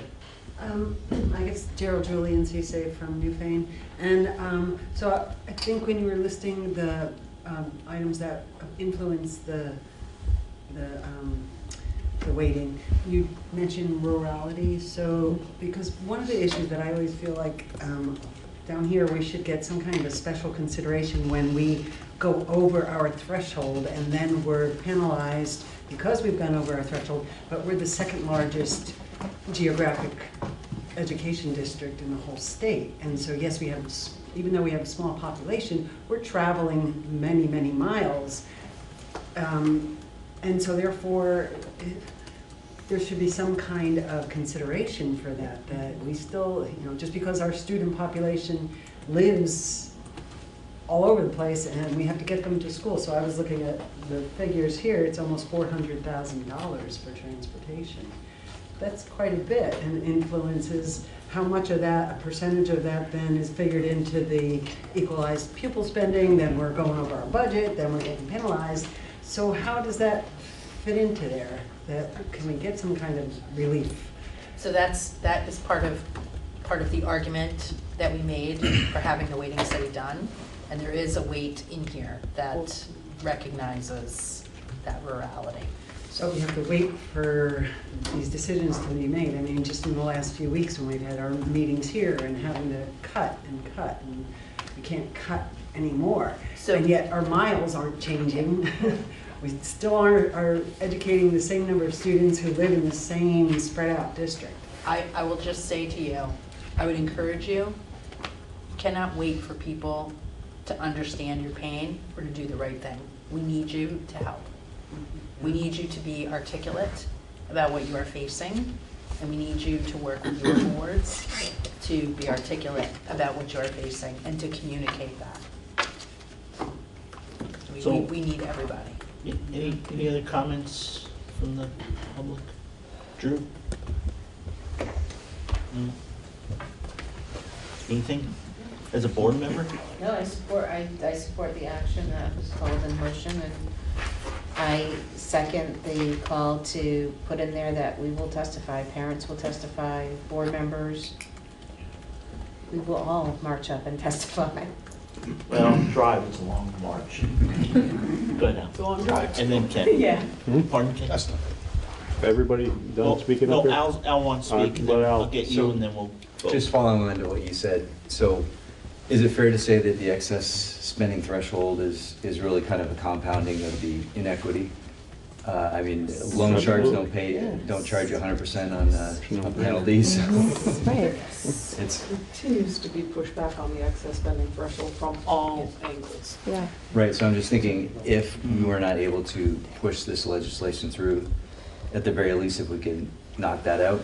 So that was a The excess suggestion spending. that I made to the education committee when we were there. You know, like, I understand that you may need to roll this in, you know, because of, you know, the shock factor for places that are looking at tax increases. And, you know, I encourage them to look for then one-time dollars or something to help us, or look at the excess spending. And, you know, we've been hearing some good ideas about, you know, ways to do that. Yeah, because you're not taking it away from anybody else at that point. Yeah. No, but your excess money's going to Well, other places. one of the other notions that is being put out there, that at this point I've heard nothing to help me not be alarmed by this, is the notion of doing categorical grants instead of adjusting the weights. And so if you don't adjust the weights, you keep the inequity in place, and you put some, you know, temporary, you know, will into categorical grants, which is simply going to increase education spending, which I'm sure none of our voters or your constituents will, you know, weigh in with you It's about. also not adjusting what's wrong. Right. Correct. Okay, Ken. But it allows But- you not to have to make I was difficult gonna call the question. decisions. Okay, well, we don't have to call a question. You guys ready to vote? That's one less vote. So I have a question. I'd be willing to revise this if my second will go along with it. Instead of saying this clause, relative to the recently finished pupil weighting factor report, instead of that, mention House 910, 911, 912, and 913? Or maybe leave them both in? No, there. just, but that's okay, because you said it. Yeah. So it's gonna be in there. I don't think we have to, I can reference it in the letter without you having to change Okay. your motion. Okay, unless you feel that the motion would be more I more think, effective. No, I don't- Okay, all right, Unless he puts so, it in. yeah, I'll make sure I put it in, and you know what? I'll shoot it over to you, and you can look at it. okay, sounds good. Do you Okay. want me to reread as, I don't think so. Do we need to reread the motion, or is everybody okay? Okay, so if you're ready to vote, all those in favor of the motion from our gentleman on the left, signify so by saying aye. Aye. Any opposed? I Oh. feel like I might need to oppose just because this is glaringly awful for the town. Okay. But I don't know if I should do that. Well, it's up to you. You need to make a Yeah, decision. it's okay. So I think I have to oppose. Okay, so we have one opposing. So the motion carries almost unanimously. Thank you, folks. Thank you for the audience. Thank you for your input. We really appreciate it.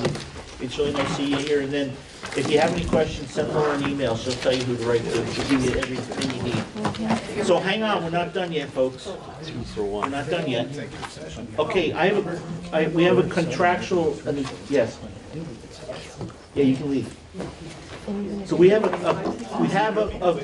fairly quick contractual issue, and we will make a decision after the executive session. So I need to have a motion for an executive session for contractual issues. So moved. Okay, so Joe moved it. Do I have a second? Second. Thank you. We have a second. Mike. It's not about this. No. Oh, it's just contract. Yeah.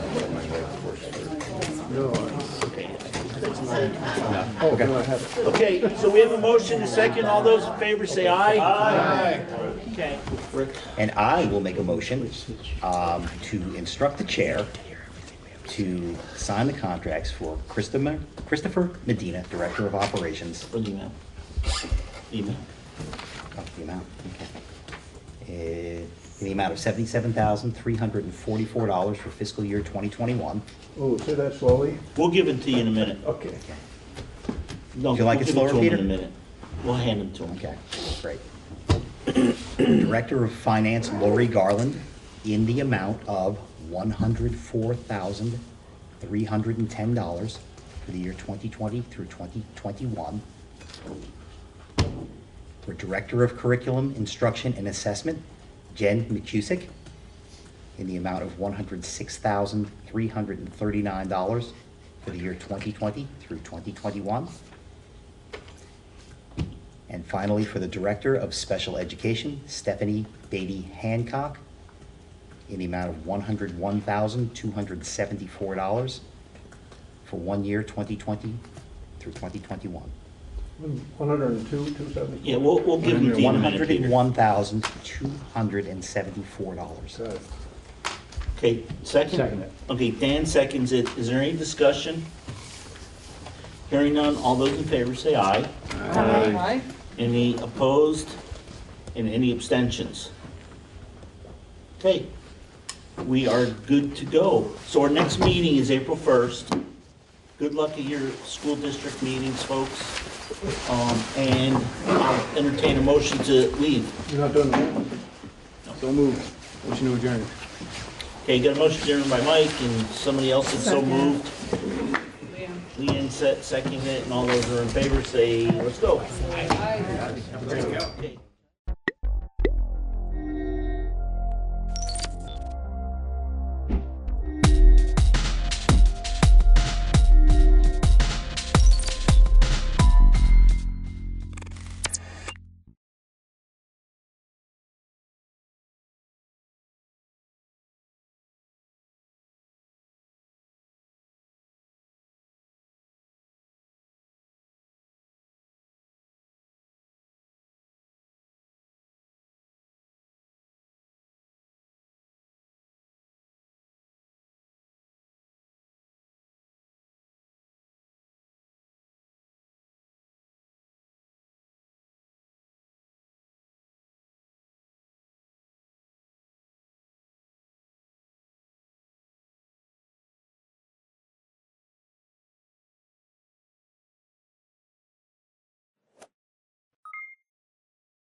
Well, good morning, and thank you all for being here.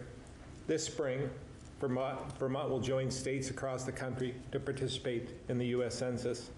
Now, this may not seem like the most exciting topic, but the census has tremendous importance to Vermont, and we've already begun work across the state to get a complete and accurate count. In fact, the census even came up in conversations with other governors while I was there in D.C. for the National Governors Association meeting last week, as well as when Speaker Pelosi spoke to us as well. So I'm pleased to have so many of our state, local, and federal partners here with us today to talk about this effort. Having a complete and accurate count on our population is critical in so many ways. It ensures fair representation of Vermonters at all levels of government and helps us to inform us on many important decisions we make, including the level of federal funds we receive. These decisions impact our work to grow the economy, make Vermont more affordable, and protect the most vulnerable in all of our 251 towns and villages. To help get the most accurate count possible, I signed an executive order in November, creating a Vermont Complete Count Committee. And many of the members who agreed to help are here with us today. We know this will take the collaboration of community leaders, nonprofit organizations, local government, legislative leaders, federal partners, and more. And this committee is working to make sure that we meet our goals. Jason Broughton, our state librarian and chair of this committee, will share more on their work shortly. But in summary, this group is charged with identifying barriers to responding to the census and trying to break through those barriers so we have the highest participation possible. This includes partnering with schools and nonprofits, ensuring outreach in multiple languages, media and education campaigns, and more. And knowing certain groups are historically hard to count, this committee includes leaders and experts representing these communities in order to better reach them. I want to thank Jason and all members of this committee, including Secretary Kondos and representatives from the U.S. Census Bureau, the Vermont State Census Data Center, the Office of Veterans Affairs, the Howard Center, Disability Rights Vermont, the LGBTQIA Alliance of Vermont, Capstone Community Action, Association of Broadcasters, Vermont League of Cities and Towns, Vermont AARP, Voice for Vermont's Kids, and state agencies across my administration. So with all that, I'd like to now turn it over to Secretary of State, Jim Kondos. Thank you.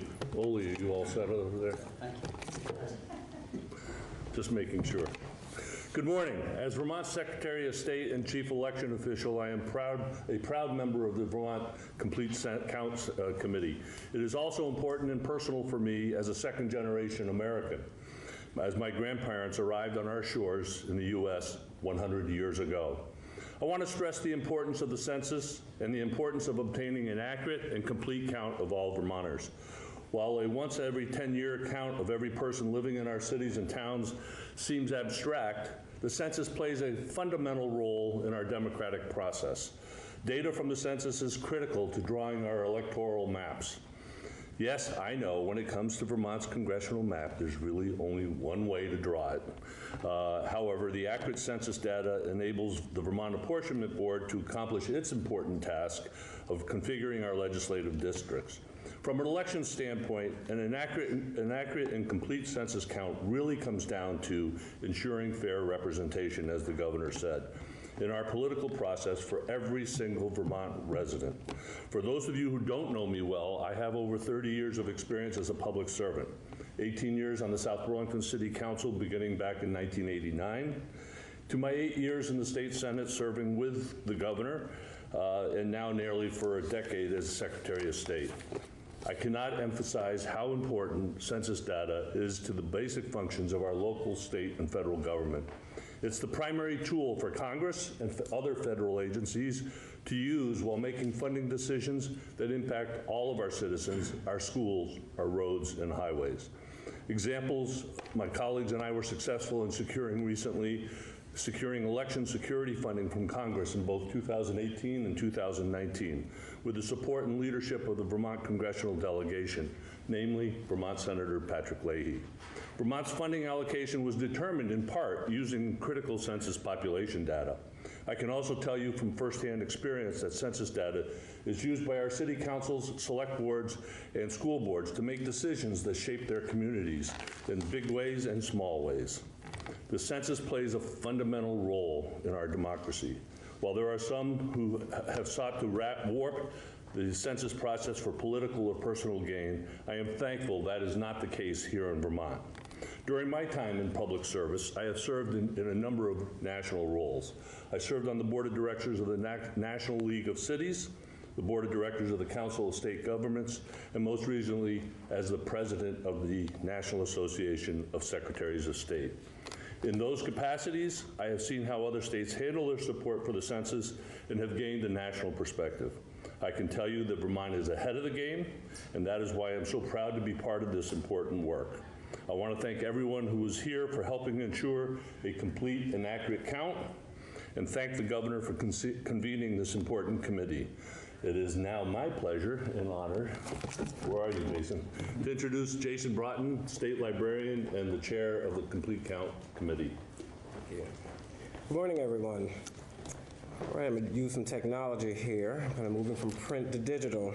And the reason why I say that is for those who are paying attention and aware, you might not know that the census will be virtual for the first time ever. So you will be able to use that digitally. You can use it on your own device, or seek places where there are public, let's say, computers, and that's why libraries, in my other capacity as state librarian, will be utilized hopefully quite frequently for those Vermonters out in rural and remote places. It's going to be a very different type of census in which you don't have, for example, a type of card that will be sent to you first with a code. That's gone. You simply will log on and take it as you need. But there is a sequence of events that we want to make sure under the executive order that we are very inclusive, extremely accurate, and want to make sure that every Vermonter is counted accurately. So what would it count when you look at hard to count populations? Excuse me, you'll be looking for a variety of people, rural areas, remote areas, isolated, youth, transient populations, migrants, people of color, those who are disabled. All of these persons in this state should be counted on that specific day. That day will be April 1st. Yes, it will be April Fool's as a social commentary, but the census will not be fake.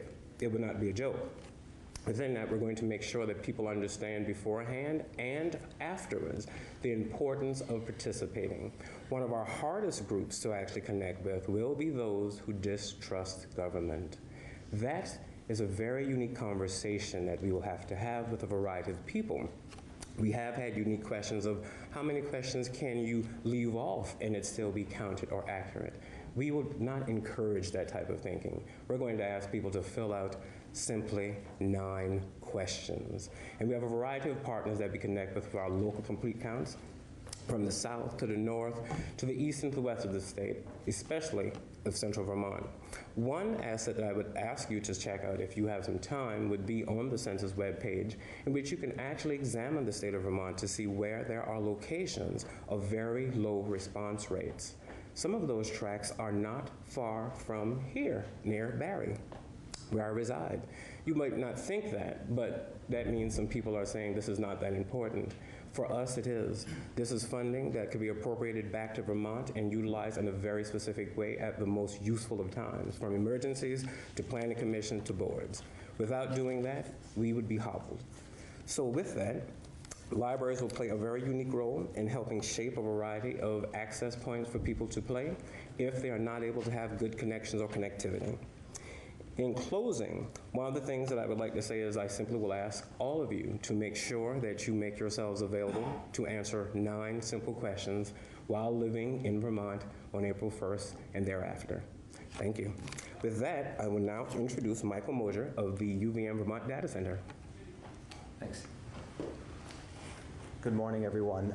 So Jason and I are on the statewide Complete Count Commission, and we're really excited to be doing this work, this outreach work. The Complete Count Commission, it has already met a couple times. We've got essentially a network. We're developing a network across the state of Vermont, advocacy organizations, state agencies and departments, and really reaching out through those networks and reaching into their networks as well to distribute the messages that we have about the Census Bureau to the state's diverse populations, and including all of those hard-to-count populations that have been mentioned. So we're really out there meeting with regional planning commissions, meeting with other complete count commissions that are local to different cities and towns across the state of Vermont, and coordinating our efforts with them. We're sharing some of the messages about safety and security of the census, sharing the message of the simplicity and ease of the questions and the form, and really trying to ensure that Vermonters have the best information possible to respond to the census beginning actually mid-March is when they will start sending mailings out to addresses across the country, including here in the state. And folks will be receiving a postcard in the mail that they will be able to go online with and just follow a simple web link and take 5 minutes or less, really, to answer the form and be counted. And that's really what we're hoping that folks will do. It helps save taxpayer money if folks can do that online and not have to be visited eventually by an enumerator who will come to doors of households that haven't responded so far. So we're out there doing that work, and we really appreciate the governor's efforts on our behalf, on this behalf, and we hope that as we move forward, the word gets out there among all of Vermont's communities, regardless of citizenship status, regardless of your socio-demographic status. None of those things matter. What matters is that you're counted as a Vermonter. And so with that, I'd like to turn it over to Michael Harrington, who is the Commissioner of the Department of Labor. Thanks. Thank you.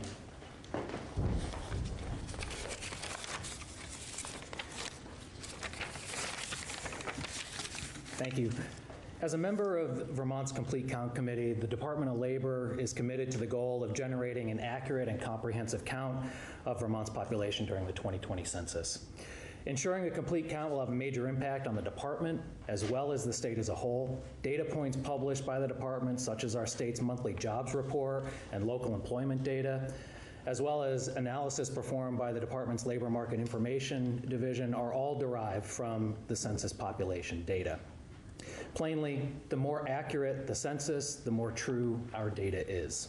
This in turn drives decisions like policies to adopt or programs to fund or where to invest our money.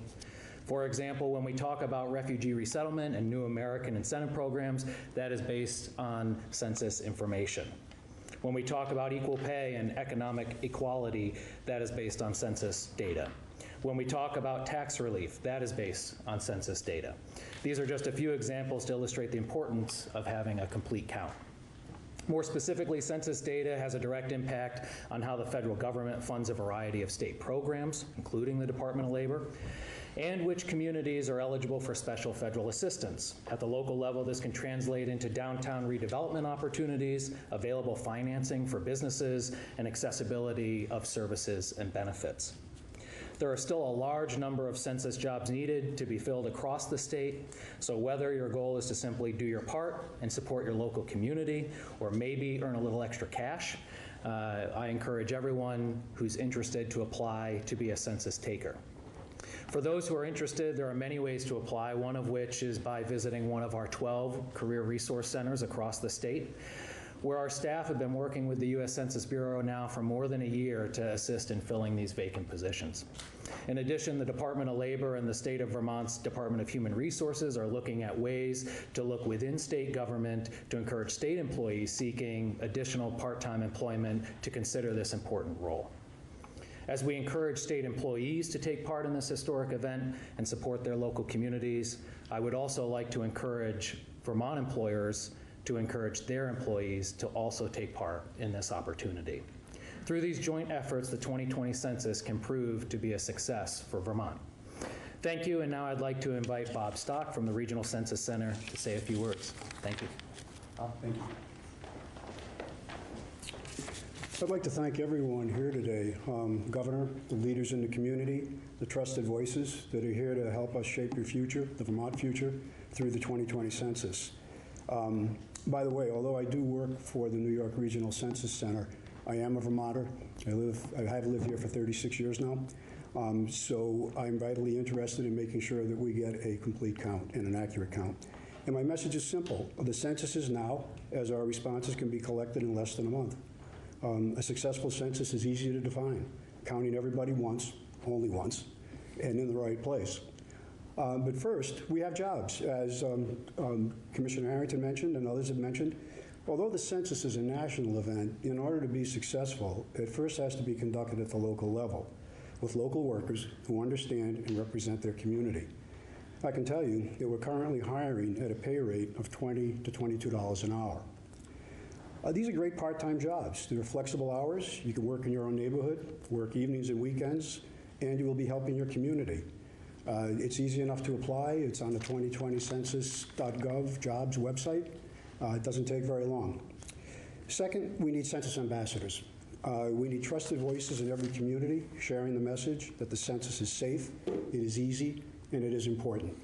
We do, as the governor mentioned, and others, that we do have the State Complete Count Commission.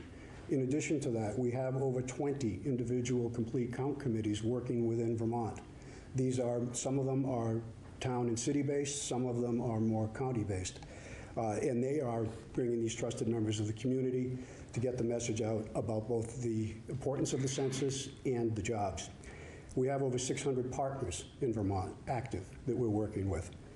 All your responses, second, in addition to that, we need to share the message that the census is safe, it's easy, and it is important. All your responses are private and confidential. It's safe. Title 13, which every census employee works under, it's federal law, and it protects every piece of data we collect. That means we cannot release any information that identifies an individual or a household, period. We cannot share any information we collect that would identify an individual or a household with any federal, state, or local agency, including law enforcement.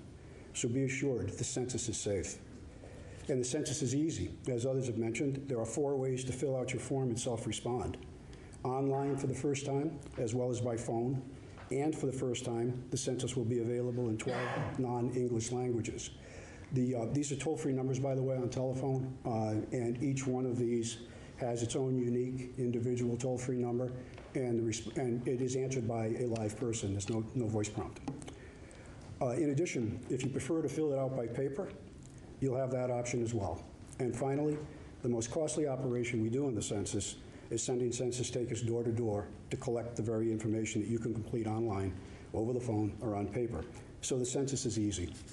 And again, as others have alluded to, it's important. Think money.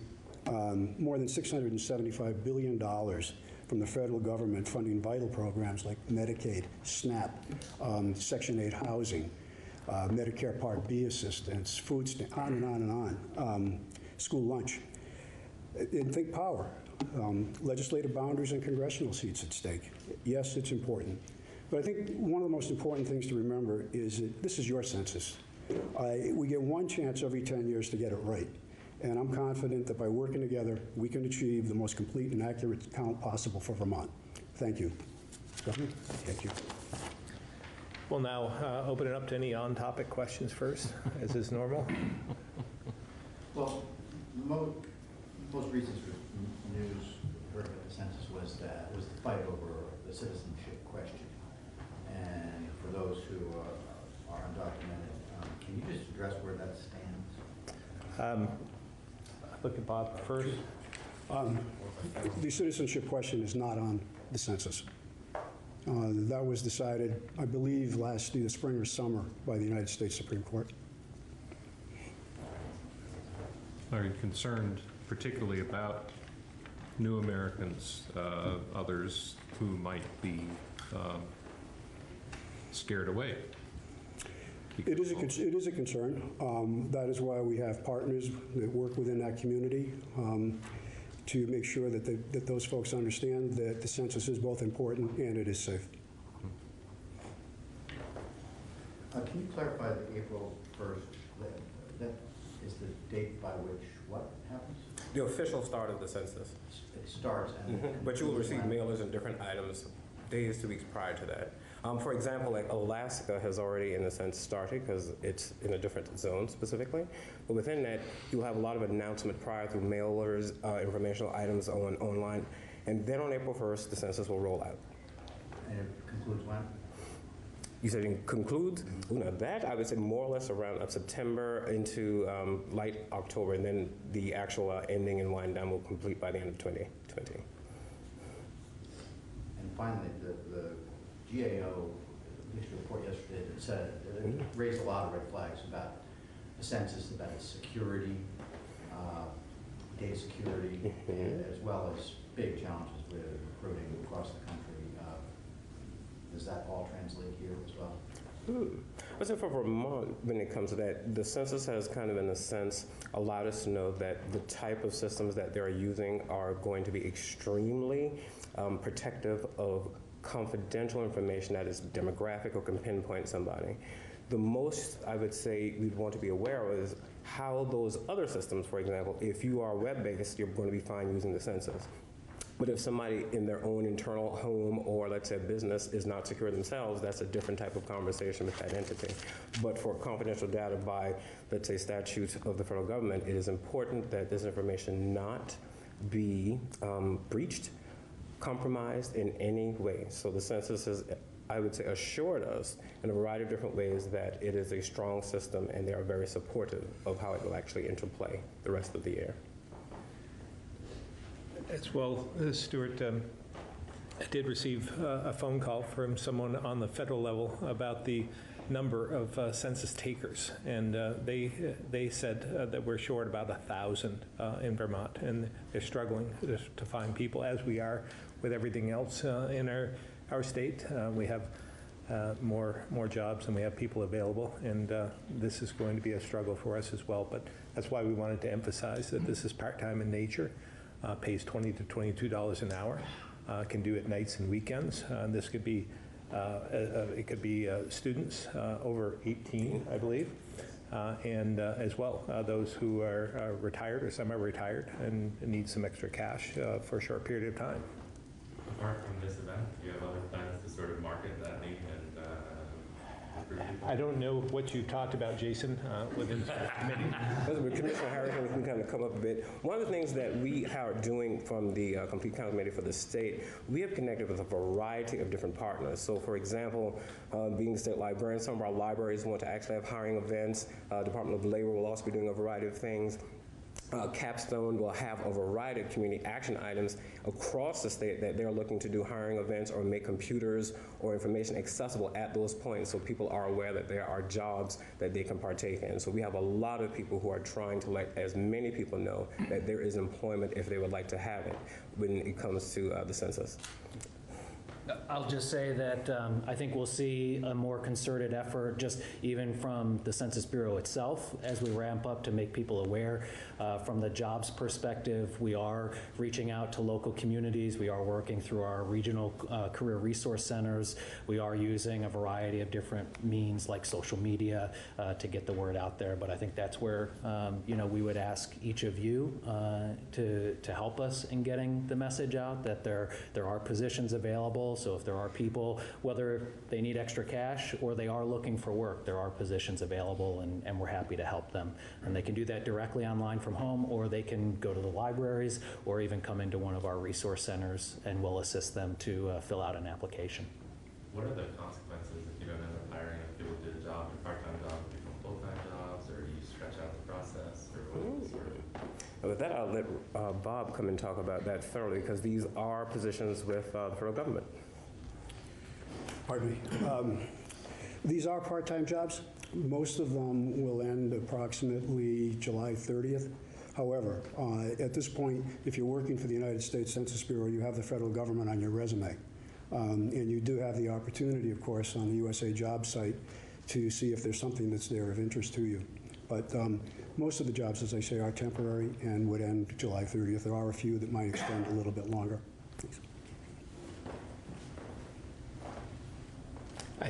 And I believe you were asking what happens if we don't complete by July 30th, right? Not filling those 1,000 jobs. Yeah.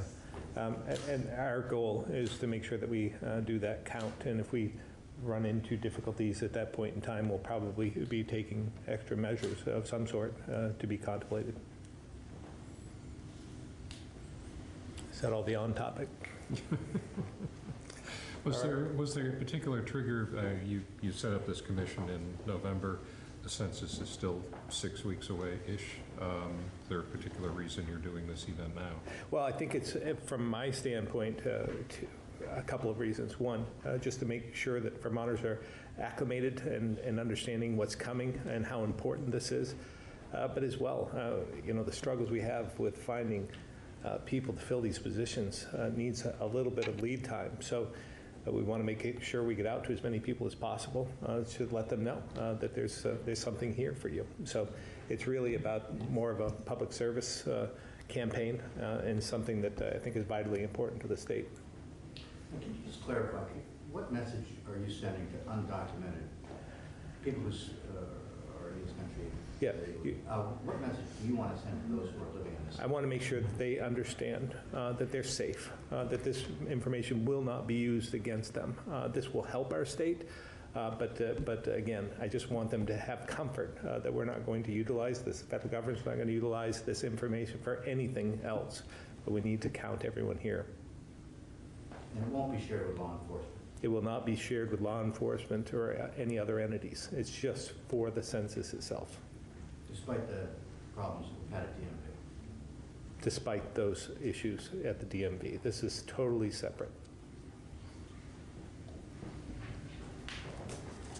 You probably have friends and neighbors who are sort of suspicious of government by nature, and we probably have more than our share of those people in Vermont. We talk about new American communities, but that's a sizable component of Vermont as well. Yeah, absolutely. They don't trust their government, and we have to do everything we can to convince them otherwise.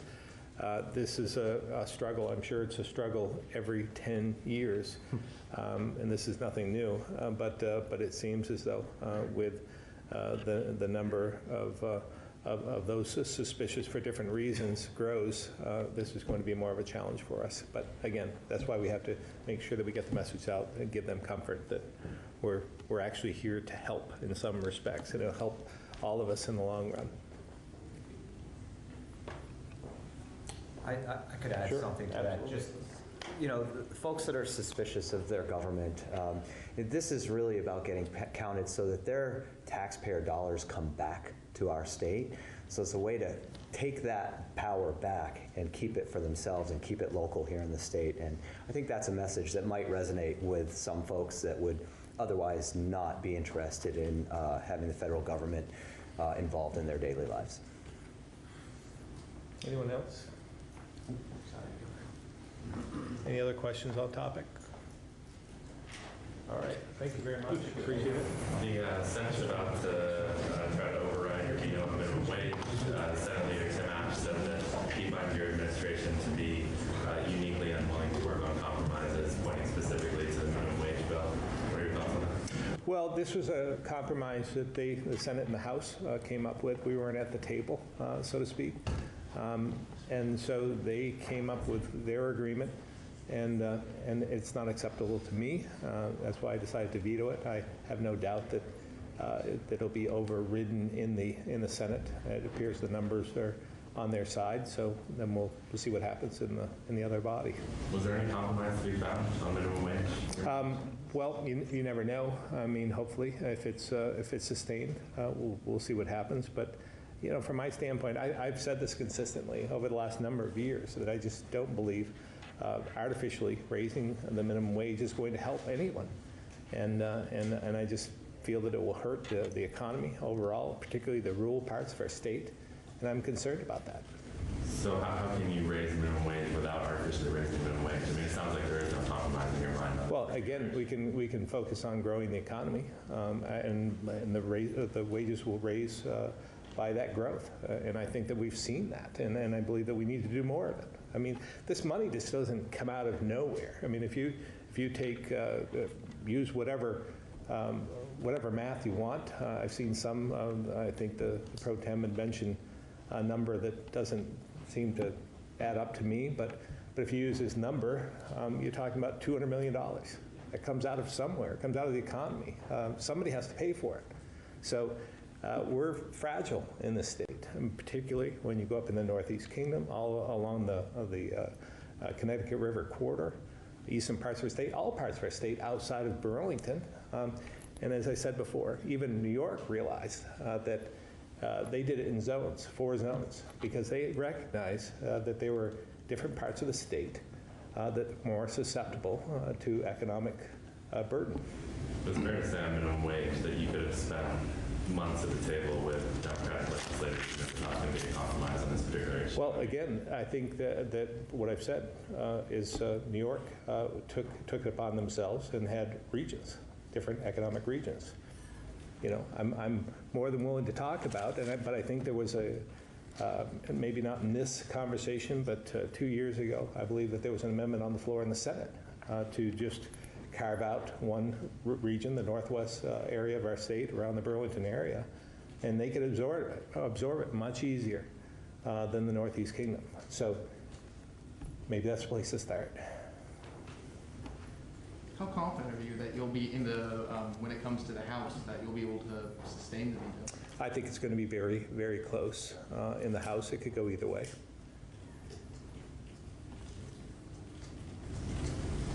Your feeling about that hasn't changed because of the paid family leave, which would seem like an easier lift for House leadership than the minimum wage.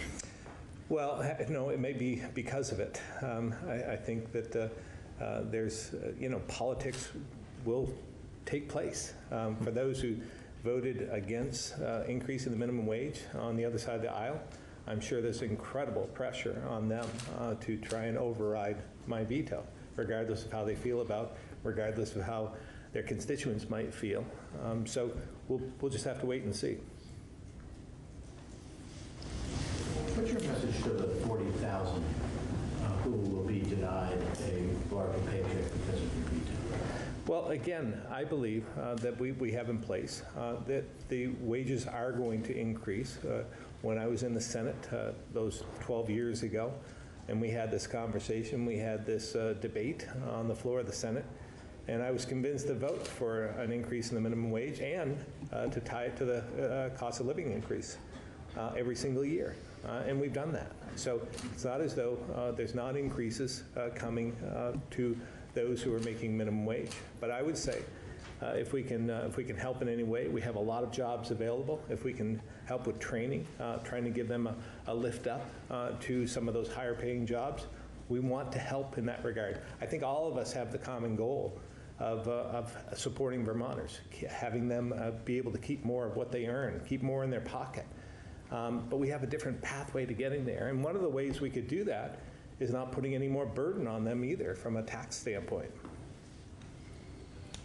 In your recent comments on climate issues, you've talked about the fact that your administration has taken a proactive stance and has tried to pursue action while the legislature seemed more focused on taxation and deadlines and things like that. Could you, expand on that a little bit? Yeah, I mean, I think what we did last year, I proposed last year in the last session, what I'm proposing this year, it's actually action items, whether it's with incentives for EVs or infrastructure or trying to bring more focus on some of the energy storage, which I think is essential as we move forward.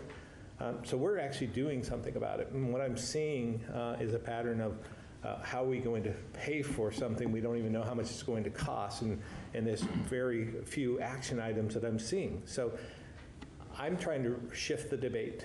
Like, if you don't believe we're doing enough, then let's have that debate and let's prioritize.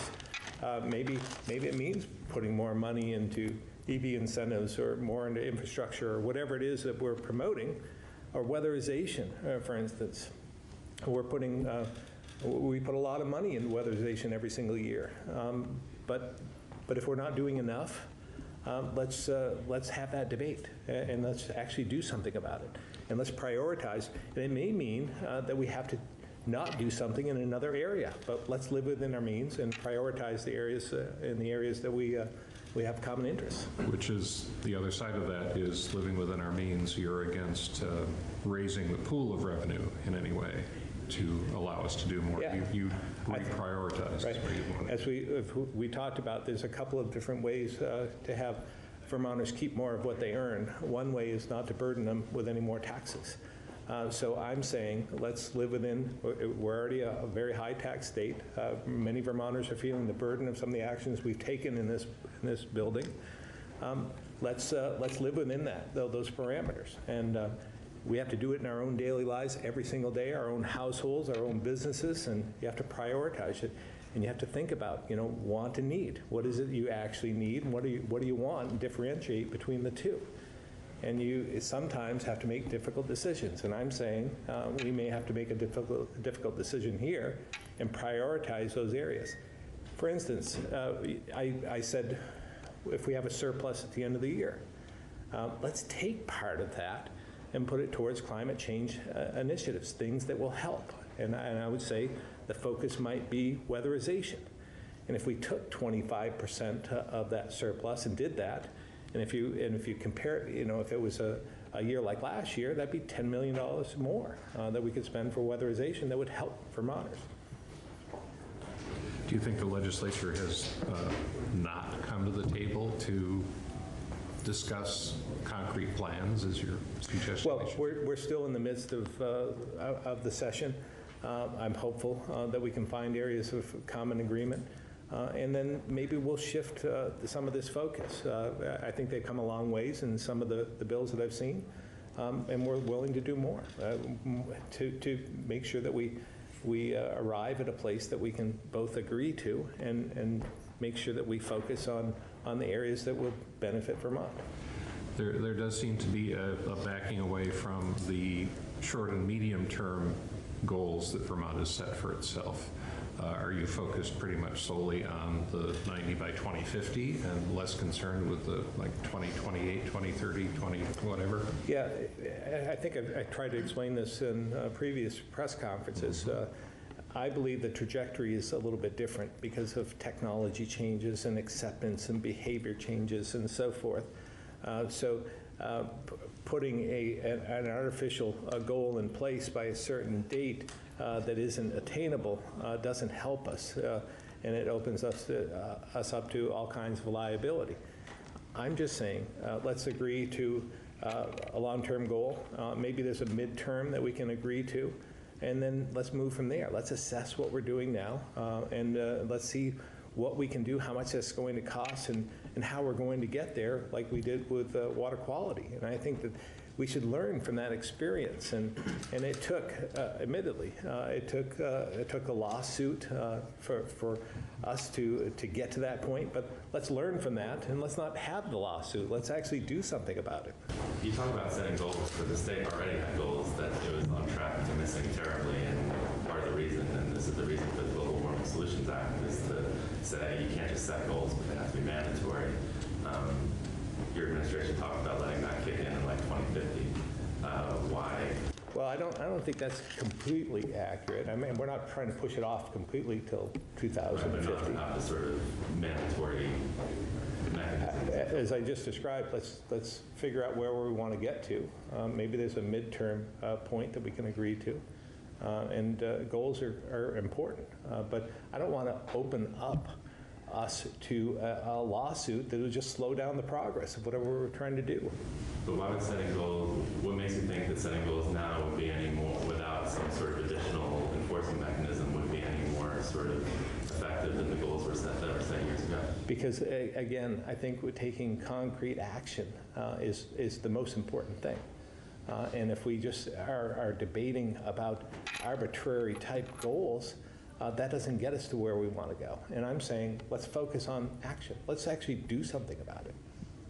Peter, is there anything else you want to add? You've been part of the conversation. Thanks, Governor. I think there's a couple of clarification points. We're not changing any of the proposed goals. We're not changing any of the desire to make those requirements. What we're saying is that we need to have a plan in place and figure out what that's going to cost and work towards that plan. And instead of having litigation be the trigger that makes us do that work, let's make sure that we're all agreeing we're going to do that work and prioritize that. And in the language that we propose, there's actually, instead of litigation triggers, there's automatic triggers to reopen that work. Say, what are we doing to fill the gap that we missed it by if we miss it, right? Let's short circuit that step and get right back to work and figure out what we need to, what dials we need to turn in order to make sure we make that progress.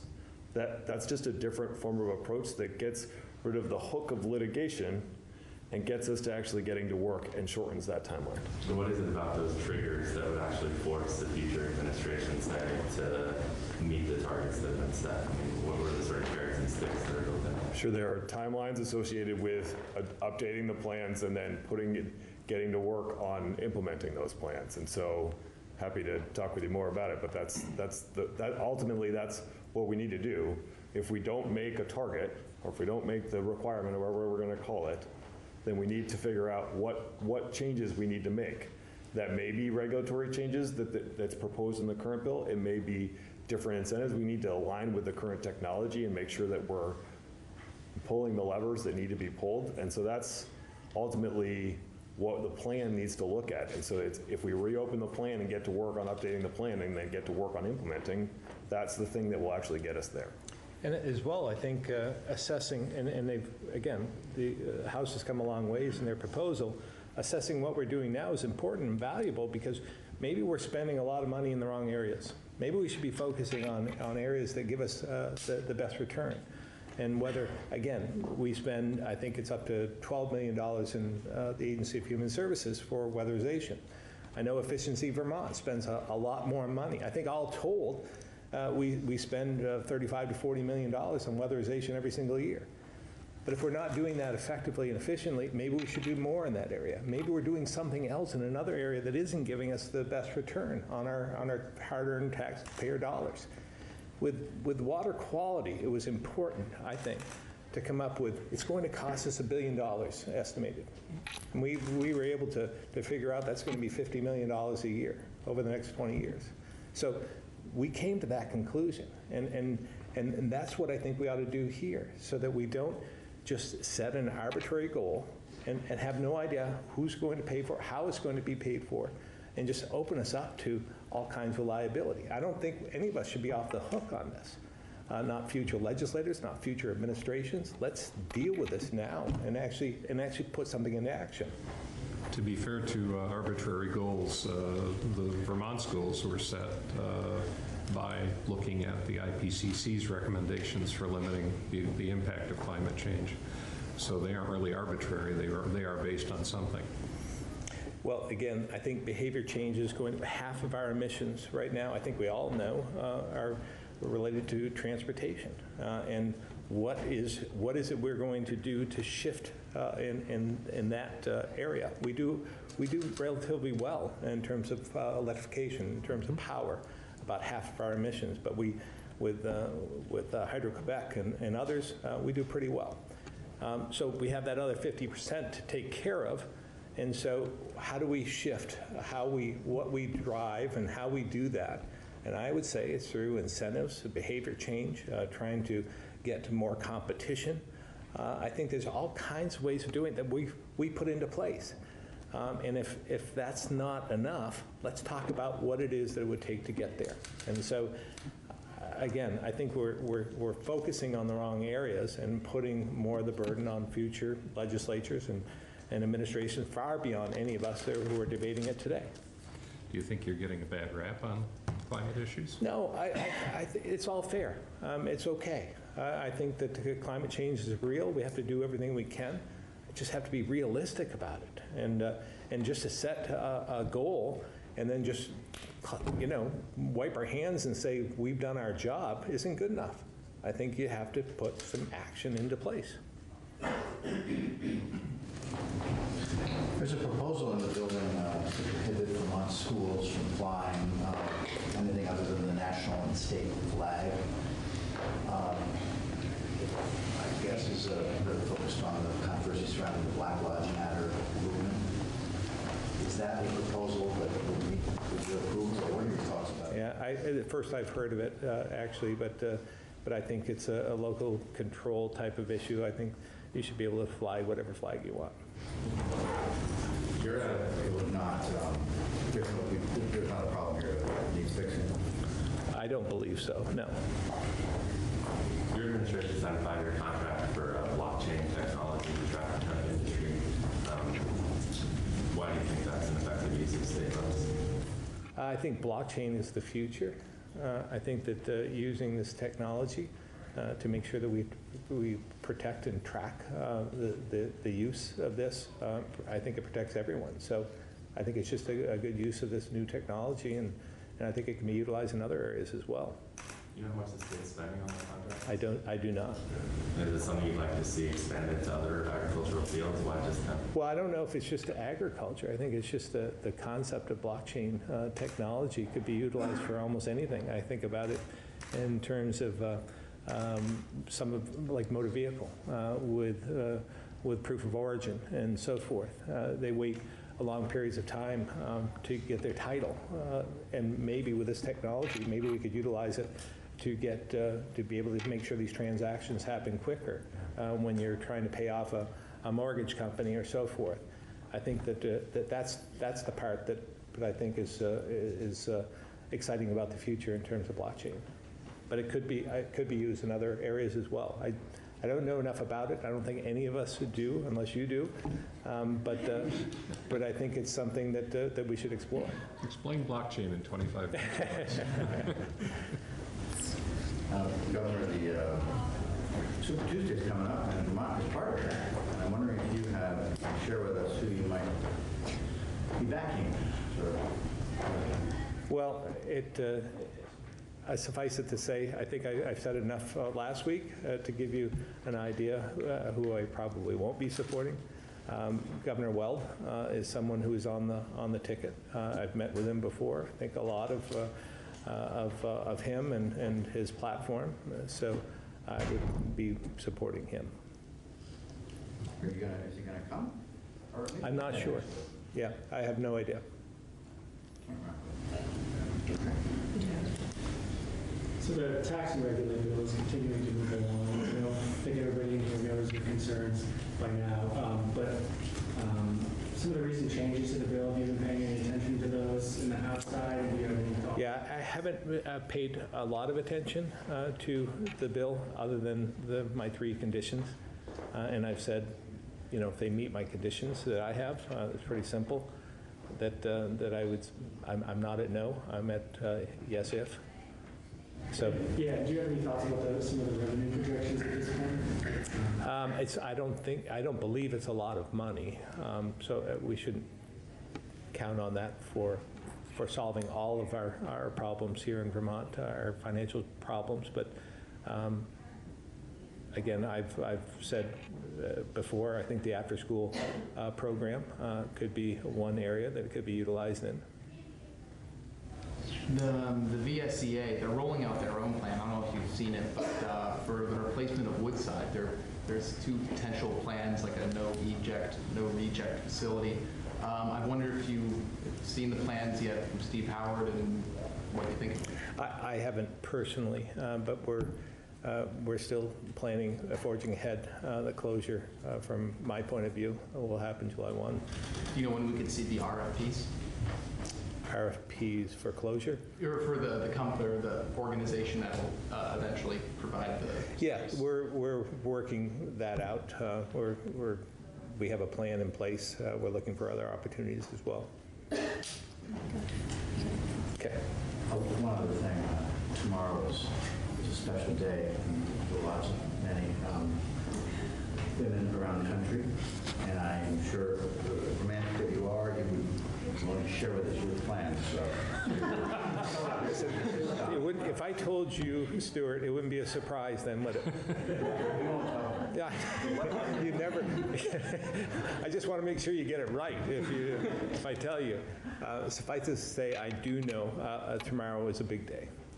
Are you going to open your wallet? I usually do. Within the constraints of available funds. Within the parameters of my wallet. I am not going to extend beyond that. Thank you very much for coming in.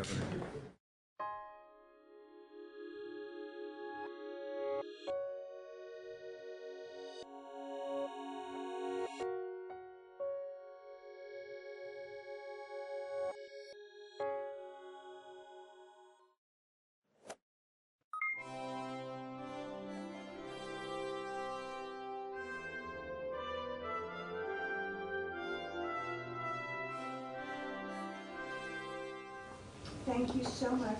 Because we're on the record, you need to say your name. And the folks who are with you, look to me before you speak, okay? And you too will have to say your name to the record. Thanks. Go ahead. I am Catherine Thomas. I'm from Twin Valley Middle High School. I'm Jaden Copperthite. I'm from BUHS Bravo Union High School. I'm filling in for Amanda Uvina. Okay.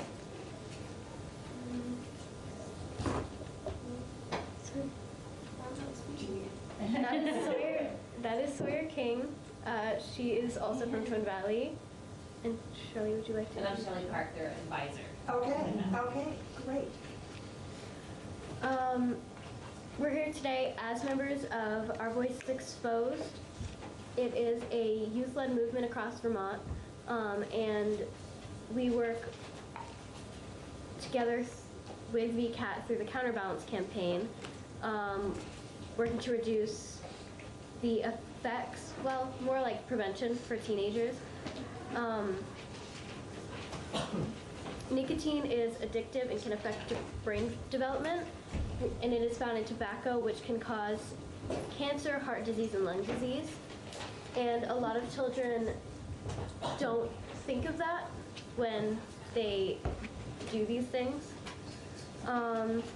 Something that I've seen within my community is the mental health issues that have led to the vulnerability and cause children to want to start. They think that it's going to make them less stressed, when in reality the withdrawals are making them more stressed. And even some of my friends, people that I really care about who struggle with mental health, have turned to nicotine to try to save themselves.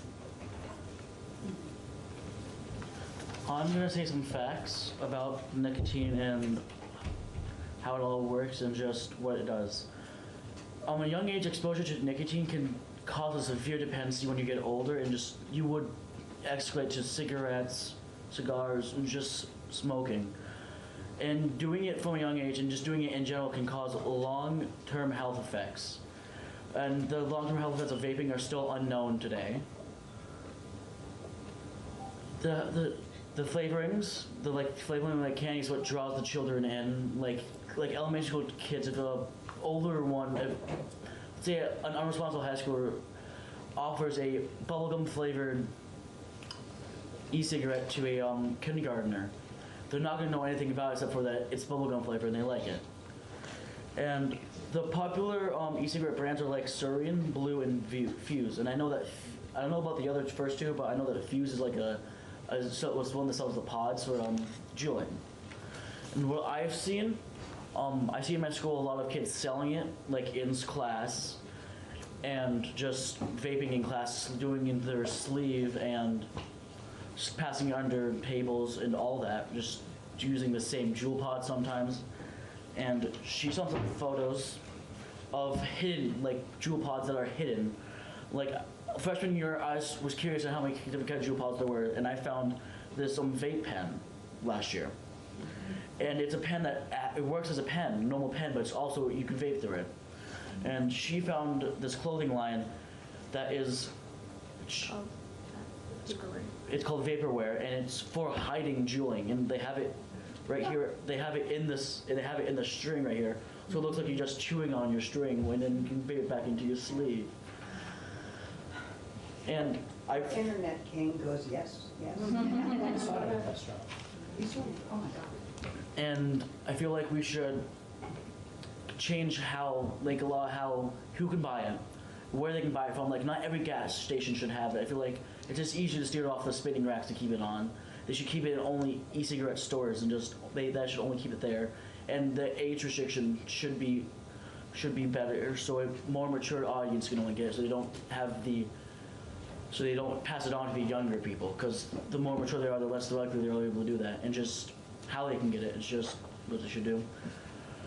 And we should make laws on how they can look. We should make laws on how they cannot look like a pen. How they cannot be hidden. They have to be easy visible and and all that. Yes. Okay. I can't speak anymore. Yeah, your turn. It is actually not my turn. Oh, it's my turn again. Section 3 is you. Okay, so I'm going to talk about Juul pods specifically. So Juul was launched in 2015, and it's a lot of high schoolers like it the best because it looks like a USB drive. They can just, like that, without hidden, it's so small it can just hide in their hand, and they can go back into their sleeve. I've seen it plenty of times in my classes that happen like that. There's a lot of nicotine in one pod of a Juul. It's around the same amount as, is it a 15? I think it's a 15% Juul pod is the same amount as nicotine as a cigarette can be. And Juul pods are like this big. Yeah. So it's all of that in that tiny little pod. That's what, yeah, just. Oh, okay, now it's my turn. Juuls still come in flavors like mint and menthol specifically can kind of like make it easier on your throat, which can also attract kids because they're like, oh, it doesn't hurt me physically, so it's not hurting me. And manufacturers of e-cigarettes like Juul will target youth. There was actually, I think it was back in 2016 or 2017, Juul got in major trouble because they were very blatantly marketing to teenagers, and their advertisements were colorful, and they like featured all of these young people, and they were just really, really trying to get to teenagers. And in my school, Juuls are extremely popular. Just yesterday, I was asked by a student, do you know someone who has a Juul? Where can I get a Juul? Because kids will just pass them around because they're so easy. You can just like slip them off under the table. Or like, some kids will just like toss them to each other. Because if it's flying through the air, you won't know what it is. It looks like a flash drive. Like, teachers are like, oh, that kid just threw a flash drive for some reason. That's okay. And they just do it, like, right there. Yeah.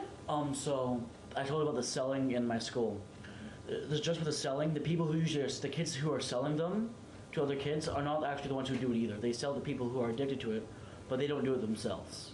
That's what I've seen in my school about the selling. And thank you so much for listening to us and allowing us to share the work that we do within our school and bringing it to this higher levels. Well, thank you for the work that you're doing and for adding your voice to what is a very important public health issue. So thank you very much for coming to the State House. I hope you found it interesting. It was very interesting. Yeah. Sorry we were kicked out of room 11. I just want to really underline what Chair Pugh said. I mean, your speaking out about this is going to have way more influence than any of ours ever will. So the fact that you're really taking this on and being leaders among your peers, it's really, really courageous and amazing. So thank you. Keep up the good work. Next, either you want to say anything, add anything? The only thing I would add is I've had the pleasure to work with, we have several prevention groups in our school. We have an Above the Influence group, a VCAT group, OVX group, a Pride group, and it makes a real difference when you have kids on the ground in their communities working to influence their peers. And thinking of prevention first, it's so much easier to deal with it at this level, and it's really important for youth voices within the school building to be encouraged, and whatever can be done to keep those groups going. The culture of a school can really change one way or the other depending on if that influence is alive and well at any school. So I'd love to see it at all the schools. It's not quite happening there everywhere the way it is at Twin Valley that we're really proud of. So. Thank you. Thank you very much.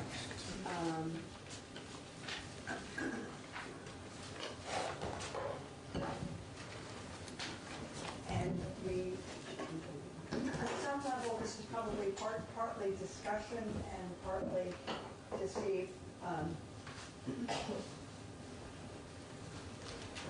where we're going forward in terms of, Jen, these are the same amendments? The same amendments that we went through before, but we just walked through them. We didn't, which is why we put them both up here now, as to whether, what we want to do, kind of thing. So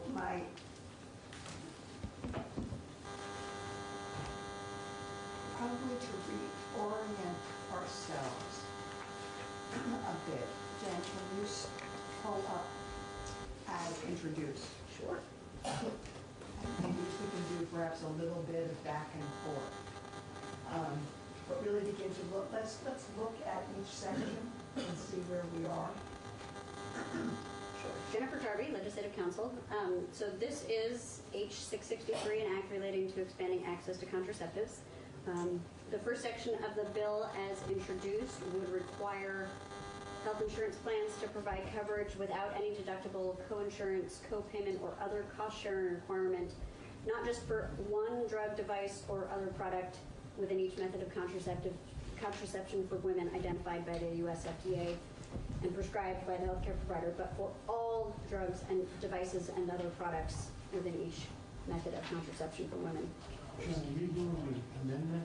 No, this is just going back to the bill as introduced, and then we can, I just wanted to show this, and then we'll flip, right, and then if you want, we can flip to the amended version. And going along with this in the bill as introduced, I took out the language that said if there's a therapeutic equivalent, the plan can cover, how it works for, if there was only one, at least one in each category. So I took out some of that language. And then put in language saying a health insurance plan should not provide information under this subsection if that coverage would disqualify a high deductible health plan from eligibility for a health savings account. So if you remember, there are limitations under federal law for what you can cover first dollar for a high deductible plan before it loses eligibility for a health savings account. Now, that first section was. All right, so then we looked at some language and possible amendments to Section 1. The first of which would be to specify in the definition of health insurance plan that this is a plan offered, issued, or renewed by a health insurer or by a pharmacy benefit manager on behalf of a health insurer, based on some information some members of the committee had received from, I think from Vermonters about and from the insurance companies about why the existing law may not be being followed. So can we just look at that first one?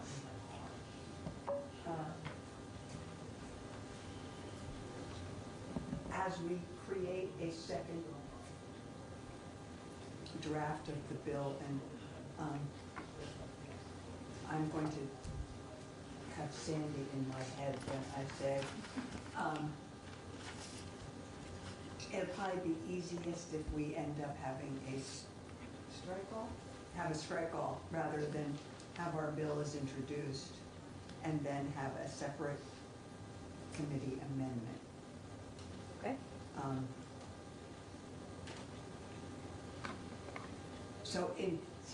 Does that make sense to folks? Why do we, it makes some sense to me. I'm just trying to figure out why we have to do it separately as a committee. I think the distinction would be instances of amendment or a strike all. Yeah. And the chair's talking about doing a strike all, but it would be still from the committee. It would still be from the committee. It would be the same thing. Yeah. We don't have to talk about why we had one idea and then changed our minds to another idea. We just talk about where we landed. We won't be discussing the underlying bill itself, we'll be discussing a strike all amendment, right? On the, when we get there. Yeah. Right. Yeah. Yeah. Right, sorry, Yeah. that's-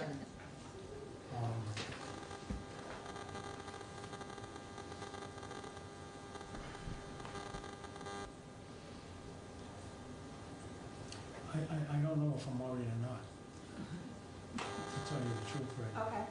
So Okay. let's just go, So see how it comes out. But so whether we do a strike all, whether we do instances of amendment, which we would do in terms of what we would put, if we were to do a strike all, we would be making decisions probably individual by individual, whether we want a piece in, and then we would vote for the whole thing. But straw poll kind of thing to add this, does this make sense? I love it. Anyone not have trouble? Anyone have trouble with that? Pharmacy benefit management. And the reason for it, for doing it, is The reason for putting this language in is to the extent that an issue with the current law not being followed has to do with pharmacy benefit managers not complying. This language would make it explicit that it also applies to them. exactly. Okay. Yeah. Okay. I just want to make sure we all understand why. Okay, good. All right, so, yes, okay. Great. The next piece is the requirement for health insurance plans to provide coverage without any cost sharing, and going back to at least one drug, device, or other product within each method of contraception for women identified by the FDA and prescribed by the health insurance provider. So instead of saying all with no cost sharing, going back to at least one, with the caveat that if there is one that is, that if there is a therapeutic equivalent, the plans may provide coverage and may for more than one and provide and impose cost sharing requirements as long as something is available in each method without cost sharing. But if somebody's healthcare provider recommends a particular service or drug, device, or product based on a determination of medical necessity, then the plan has to defer to the provider's determination and judgment and provide coverage without cost sharing for that product. So, yeah, we go up to the yellow line. The bill as introduced was trying to to remove a potential barrier by saying all drugs and devices.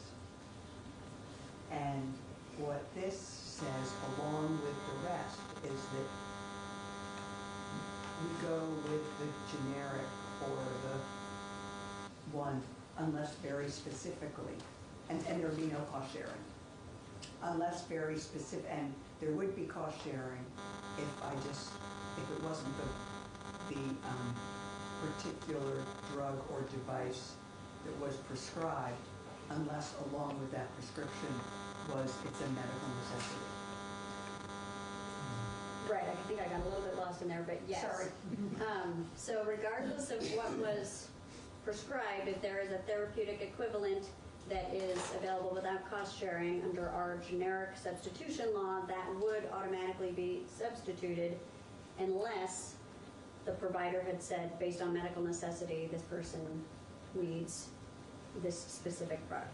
And if that happens, there still would be no cost sharing. Then there would be no cost sharing for that one that was appropriate, medically necessary for that patient.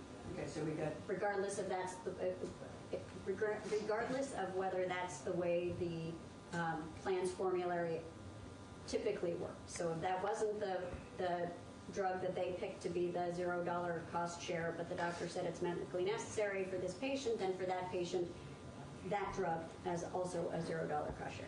Okay. Topper, and then Teresa. Sorry, we're having some exec discussion as we go. That's fine, that's what you're here for.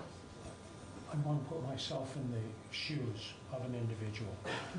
So I go in and I want to buy a morning after pill. Over the counter, so we're outside of. Okay, let's get something that isn't that then. I want to buy an intrauterine device. Okay, you're not getting into the farm. I mean, it's the doctor's putting it in, but. Not trying to be difficult. I think I know where you're going. You want a particular brand name. You read about a particular brand name birth control pill that's supposed to have few side effects. You want that one. Well, that's the one yeah. That's the one you want. Yeah. It's not. Shoes on for this. So what happens to me is I get told your plan covers this one particular pill that does the same thing as the one you're talking about.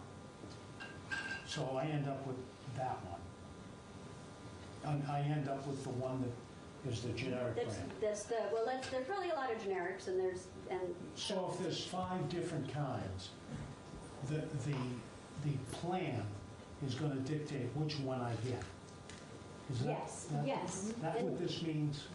Yes, unless the doctor says it's medically necessary for you to have another one. So if you have a personal preference for something else, then and it's within the same therapeutic class and that works, then you can pay the extra if you want, but you don't get it without cost share. And is that our generic substitution? That's under our generic substitution law, which I can pull up if that would be helpful. But it's conceivable that if you're having like major side effects, your doctor. Then it could be medically necessary. Then it could be medically necessary to have another kind. Right. Okay. I want to ask, and this may sound personal, but I don't mean it to be that way. You all know what I'm trying to do here and what we're trying to do collectively. Is this okay with you? Yeah. Teresa has a question. So Right, so before I answer that, I want to ask, so this just essentially is the same as what we have now. Right. So if you were trying to change something, that's not what this does. I guess this is my This question. piece, right, so this piece is the same as current law because of my understanding of what you heard in testimony from the insurance companies and others is that this part of the law is not the problem. It's not that people are getting prescribed something other than what they wanted and it's not the one that's available without cost sharing. The problem is that it's supposed to, whatever they're prescribed, they're supposed to get without cost sharing, but they're getting charged something anyway.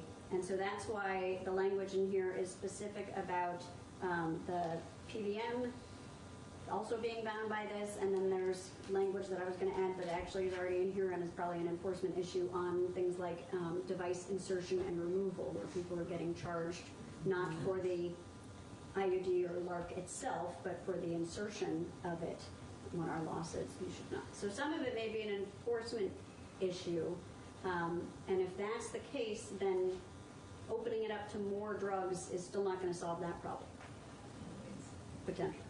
I mean, unless it's a misunderstanding, in which case maybe somebody would have an easier time as an insurance plan understanding the all drugs language, but considering that the at least one in each class is the same under federal law, under the ACA, as it is under Vermont law, it shouldn't be that difficult. You're still? No, I'm just cogitating. It seems like it's enforcement and education maybe of the people who are insert, when there's a physician or maybe instead of provider charge, that should be included in this language, and that's not always happening. Yeah, I think it's hard to know where the hang up is. Yeah. And is it a coding issue? Is it a compliance issue on the insurance side? So it's hard to know what part of the law, if any, needs to change without knowing why it's not working. Right. Well, maybe one thing would be to advise the patient that when you go get this prescription filled, it should not cost you anything. Right, except that the provider in writing it, so if you look at something like birth control, where there are a ton of them out there, may not know which Right. one or ones That's right. the person's plan covers with the no cost sharing. So they may write one for a name brand, knowing you're probably not getting the name brand, but they can't tell you what you're actually going to get. Depends on your plan's formulary. Right, but, so, now I just got totally confused. So, but when the person arrives at the pharmacy and they substitute a generic, it still should cost that individual nothing. Yes. So, the physician, I guess, is the advice they're getting at the doctor's office should still be that. That's true. Okay, so when you go to get this, It should not cost you. right, under your plan, this shouldn't cost you This anything. should not cost you anything. So at least it informs the individual when they go there that maybe if for some reason, they're now getting paid $42.22, that they should ask about, I thought this wasn't supposed to cost me anything. Or it may also be a matter of education for the pharmacist, that it pharmacist should as well. come up with no cost share. Yeah. And if it doesn't, what's the... Okay, how do we get to that point, Jen? That's what you're trying to solve. Yeah, that's what I'm trying to get at. So that sounds more like education, and it may be helpful to hear from pharmacists if they have a sense for where the disconnect is. I mean, I think what I'm hearing is that there is a disconnect between what we expect will happen because of what the law says and what is actually happening. And I haven't, I don't know if you have heard, I haven't heard specifically from people about, well, this is what was prescribed and my insurance plan said it should be nothing, but it's something, I mean, so some of it is I've definitely anecdotal. heard of those things. But what I'm wondering is, though, what if I'm wondering if the hang-up could also be the doctor prescribes the brand that she likes, and the person goes to the pharmacy and there's a charge because it's not, they have no idea what's covered on the health plan, and the pharmacist just fills that because that's what the doctor asked for. So I'm Because of wondering, our generic substitution law. So if Oh, it is it'll a generic, immediately- okay, it goes to the, okay. right. So would it be helpful Okay. to pull up the generic Sure. substitution law? Okay. While you're pulling that up, can I just ask another? I'm a little confused about the other kind. So you go to your nurse practitioner to get an IUD. Can the nurse practitioner charge for the work of inserting the IUD and then the IUD is free, or is that? So let's do these two things separately because that requires going. That's okay. That requires going back to the bill. So let's just look at. Oops, went too far. So under our existing law, when a pharmacist receives a prescription for a drug that is listed either by generic or brand name in the most recent edition of or supplement to the Orange Book, this is the U.S. Department of Health and Human Services publication, Approved Drug Products with Therapeutic Equivalence Evaluations. So when a pharmacist receives a prescription for a drug that is listed either by generic or brand name in the most recent edition of the Orange Book of Approved Drug Products, the pharmacist shall select the lowest priced drug from the list which is equivalent as defined by the Orange Book unless otherwise instructed by the prescriber or by the purchaser if the purchaser agrees to pay any additional cost in excess of what their plan would pay, or otherwise to pay, if their plan allows it, otherwise to pay full cost. And then there are some various provisions under this, but that's basically because there's a lot for biologics that we added in. And Jen, am I yes. correct in what we talked about last time, which is the generic substitution, and in fact, much of this part of the laws that we're looking at do not, because of ERISA, cover self-insured.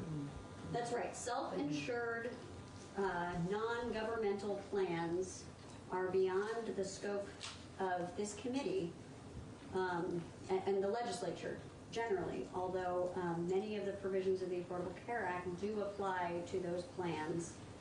I would have to look, but I would expect that this, at least one product in each category without cost sharing would apply to those plans, but they would not be subject to our generic substitution law. They may or may not, actually, because it's really about the pharmacist and the prescription. So because this regulates pharmacists, it may end up applying to those plans as well. So some interplay of these two, I think, should largely apply to self-insured plans, although it's very hard to tell.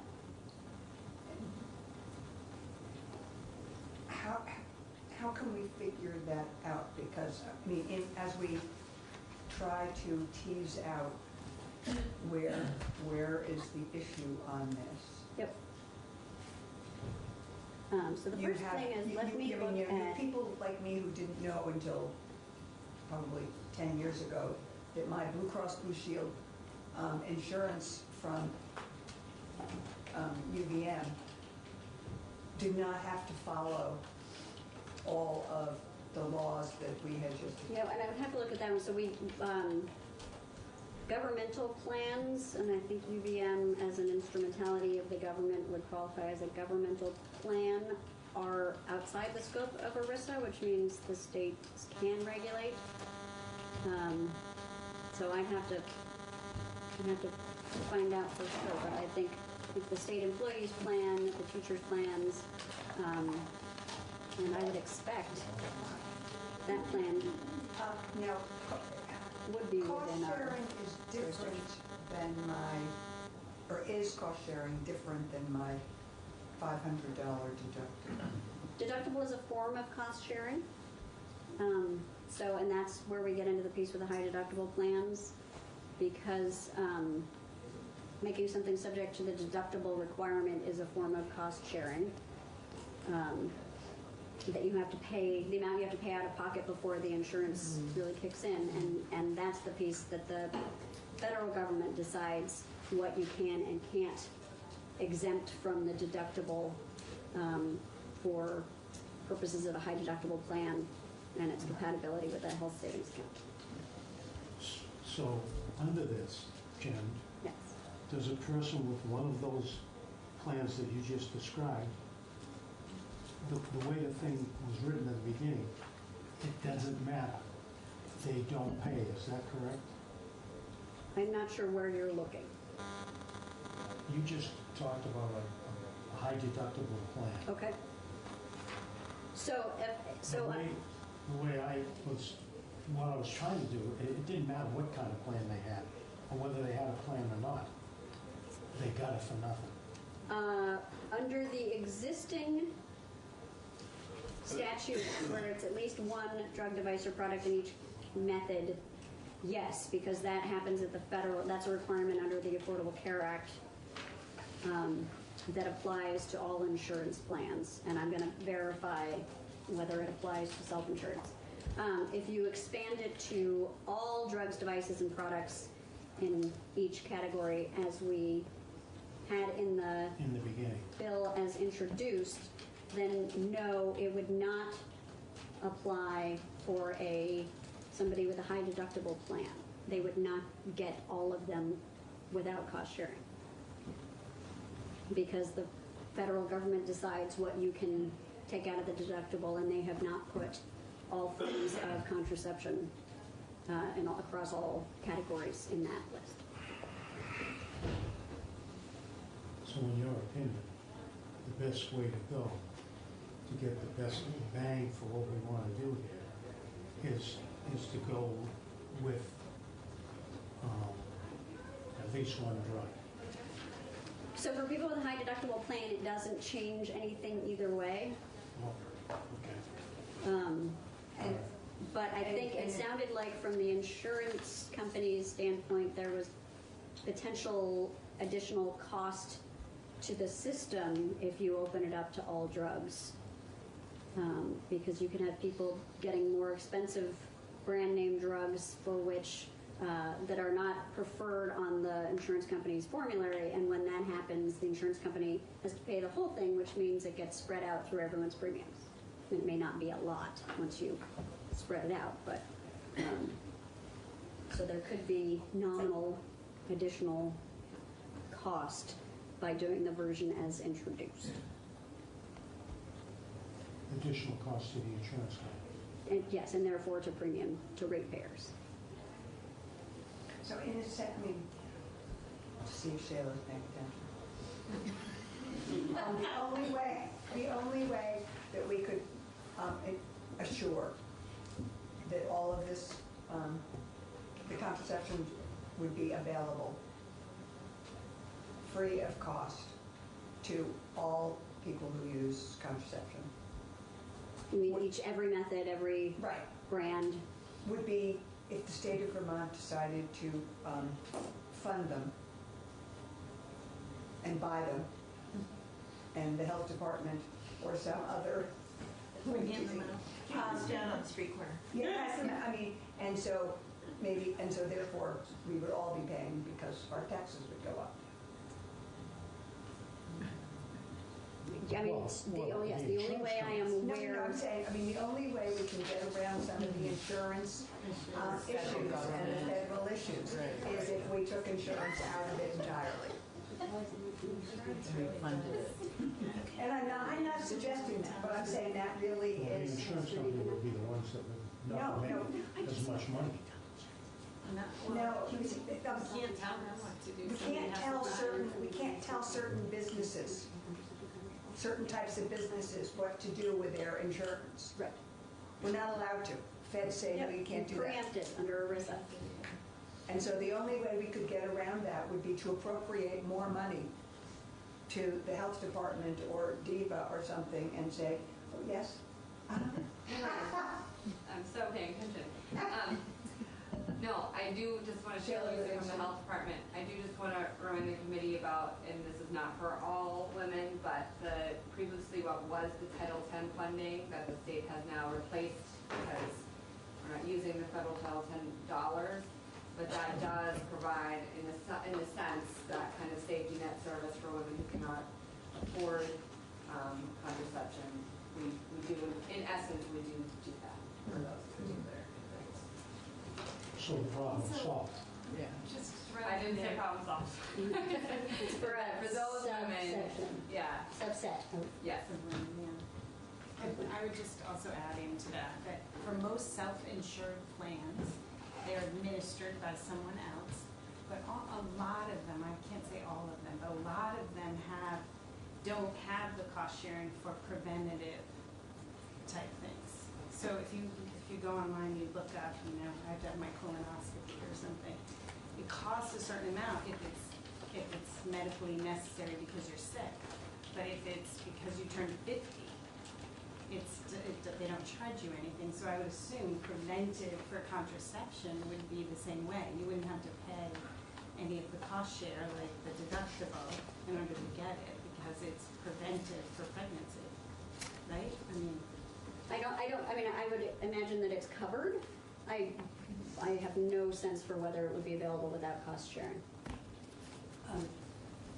Topper, what I am gathering from both the conversations, reports that folks had with insurers, as well as the information that Legislative Council is giving us around what is our current statutory and what are our parameters around what we can impact as a state legislature and what we cannot based on federal law.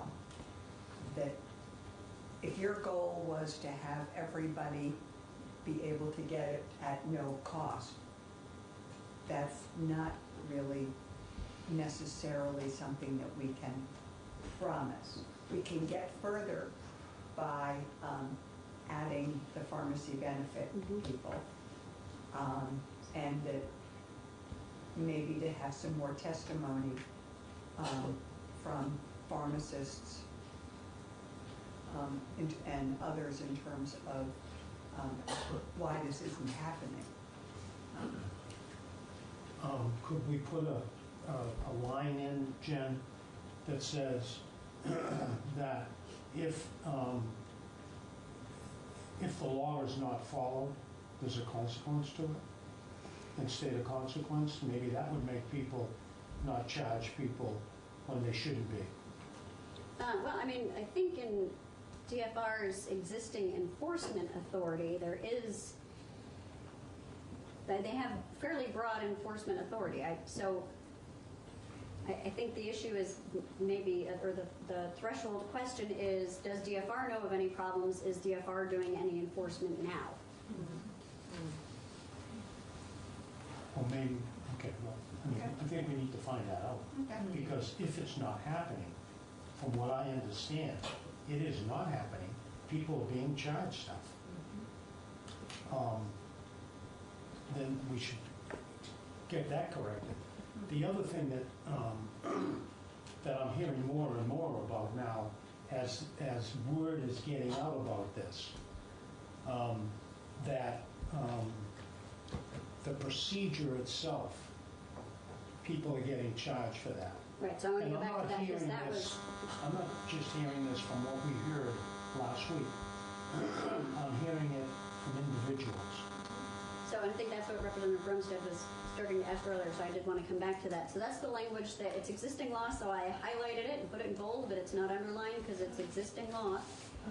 Says a health insurance plan shall provide coverage without any deductible, co-insurance, co-payment, or other cost-sharing requirement for clinical services associated with providing the drugs, devices, products, and procedures covered under this section, and related follow-up services, including management of side effects, counseling for continued adherence, and device insertion and removal. Yeah. So, that's happening. That's existing law. And it's not working. So that's why we need to have DFR come in. Right. And You need to- maybe you can look to the,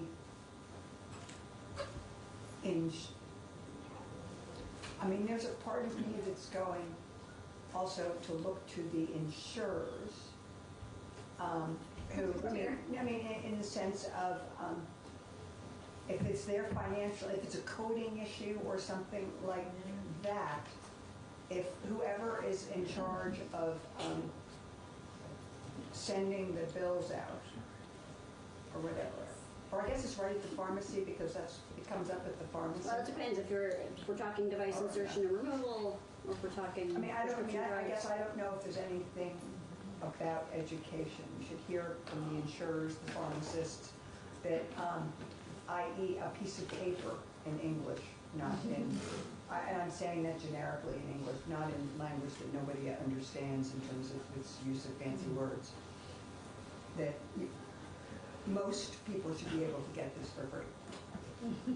You know, or whatever, you know, if you or if you have, yeah. Why don't we just ask that question?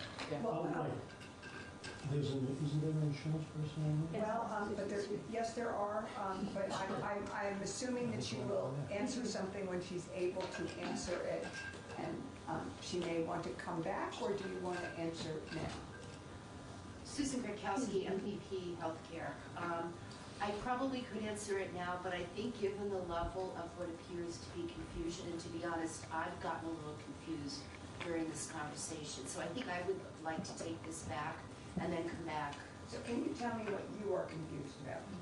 Because I'm now perfectly clear. Me too. Which is not necessarily a good thing. Okay. So the way I understand it, the current law says for each class or type of birth control, we have to offer one with no cost sharing. We cover all of them, or we can choose to cover all of them, but the rest would be with cost sharing. So what the bill as filed would do is to say no cost sharing for anything. So, you know, every single one in every single class has no cost sharing. But they're moving away from that, back to the... Yeah, so I think that's where I'm confused during the discussion is where you are in that moving away from, and, you know, exactly what the confusion is, so. I believe we are moving away from it because, as I understand it, our generic substitution law does the same thing, already does what we were trying to do. Effectively, I mean, I think the expansion may not get you a much different result than the existing law because of the generic substitution law. And if I may, I think, the rest of the provisions in the current law that Jen has gone through about, if a provider says that for whatever your medical condition, you couldn't tolerate the one that was at the no cost share, so I'm going to prescribe you this other one, the existing law makes that clear. So it seems like it's all covered on all those levels. So. Okay, and now let's ask the question that I asked. The person is getting a device. Mm-hmm. Someone else has to insert this device. Mm-hmm. It says here they're not supposed to be charged. Mm-hmm. My question is, are they being charged? Is that what you need to go back and find out? Well, yes, Susan Murkowski, I'm not aware of any complaints. I think, again, that would be DFR perhaps. Is DFR getting complaints? I mean, every now and then we do hear from DFR about maybe implementation of a colonoscopy mandate or something like that, and we all go back and check and, do analysis. We have not been contacted by them about this. Okay, let me ask the question a different way. To your knowledge, is anybody getting charged? To my knowledge, no, but that it would not be blanket. Sandy? I lost it. Sorry, Becky.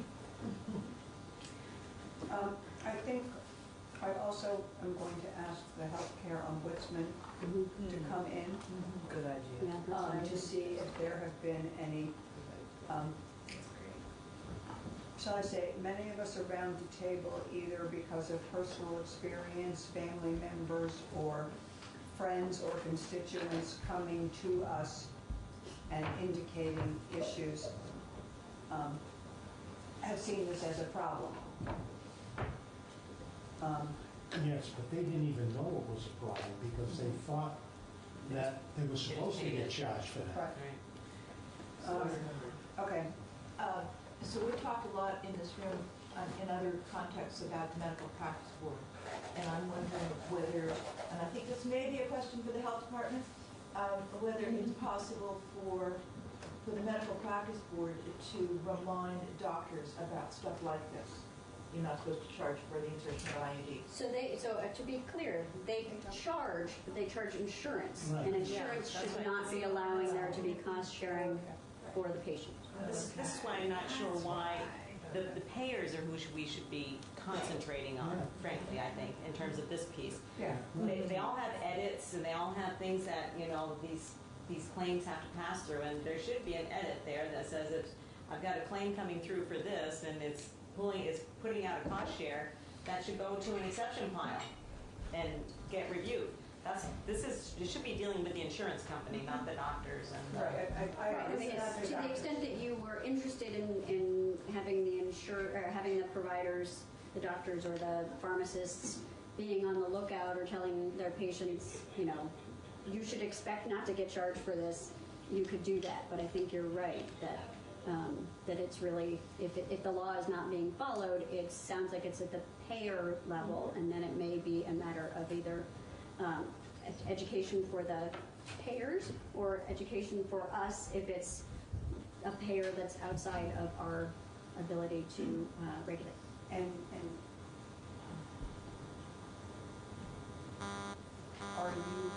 will you or someone in your office be able to do some research in terms of where the intersection of federal law, either around ERISA or around the ACO, is around these particular Yeah, so I've made myself 2 notes. One is contraceptive coverage under the ACA for the self-insured, and Susan is also under the impression that it's the same for self-insured plans, ERISA plans under the federal law, under the ACA, as it is for commercial insurance plans, and you have just mimicked the commercial insurance coverage for the most part.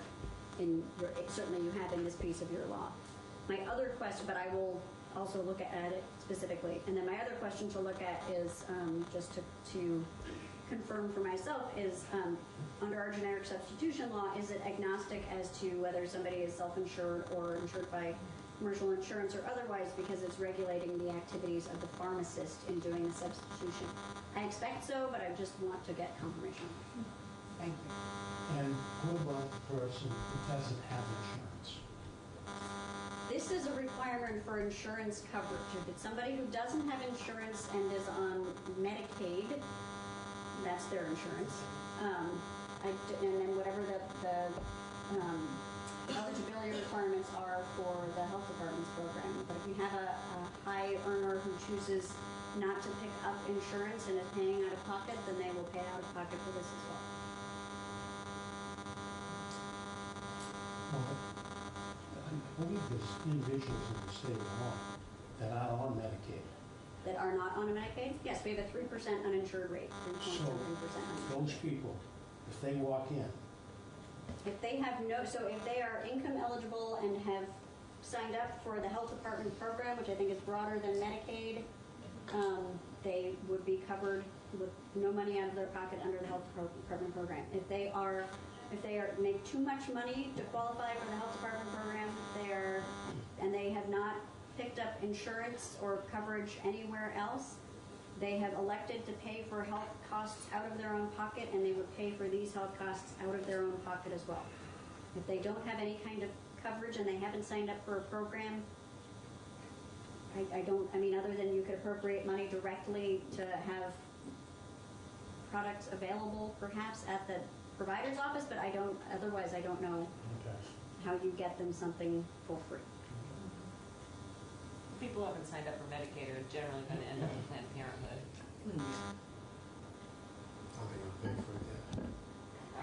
So Cheryl Livingston from the Health Department, and Lucy is also in the room from Planned Parenthood, but, so again, the program that was previously Title X, so if you're income eligible and you walk into a Planned Parenthood and you are uninsured, you can get contraception for free. devices and everything. Yes, all 9 yards. Lucy? Lucy from Planned Parenthood, yeah, that's correct. And if for some reason someone is kind of completely outside of the system, we also have a sliding fee scale for those very rare cases, which means it's essentially free if they come in without income.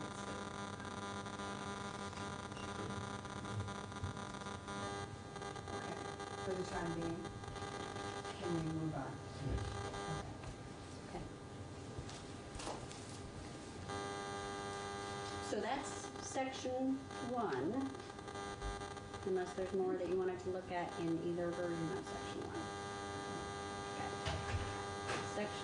Section 2 requires school districts to coordinate with the Department of Health to distribute and make available to all students in its secondary schools free of charge over-the-counter contraceptive devices and products. Do we have an amendment to that in your in your amendment? No. There was discussion last week about the Health Department and Agency of Education coming up with some proposed language on the two options, or two directions they suggested. Are you ready for that? Sheila, are you Sheila Livingston, so I just was able to catch up with Rep. Redmond this morning, and we should have something from AOE and BDH like tomorrow. Okay, fine. Okay, so I think, yeah. Will that address both sections 2 and 3? Section 2 is what schools are supposed to do, and section 3 is what the Department of Health is supposed to do. So, yes, it will address Does it talk about an education program for the public at all? it does not, if you'd like it to. We're not just talking about school kids here. So here's what I think. I think that Shayla should bring it to us tomorrow. We can look at it, and then we can, I think it's hard to, I think you have to look at it and see it, and then we can fiddle with it and add to it, whatever you want to do. Unless you have a specific... No, I just had a note, make sure that there's a public, some kind of a education campaign for people who aren't in school. Because we do a lot, we've got a big education program in the school, all schools. And what about somebody who's not going to school? So I think one of the concerns we spoke about, and I think we should meet, I think that we should sit down with Papa as well and review it. But one of the concerns that came up are just the limitations of the health department to be able to, staff-wise, resource-wise, to be able to take on some kind of endeavor like that. So that's. And we could add that to our budget now. I mean, seriously, if that is something. Right. Looking at our schedule,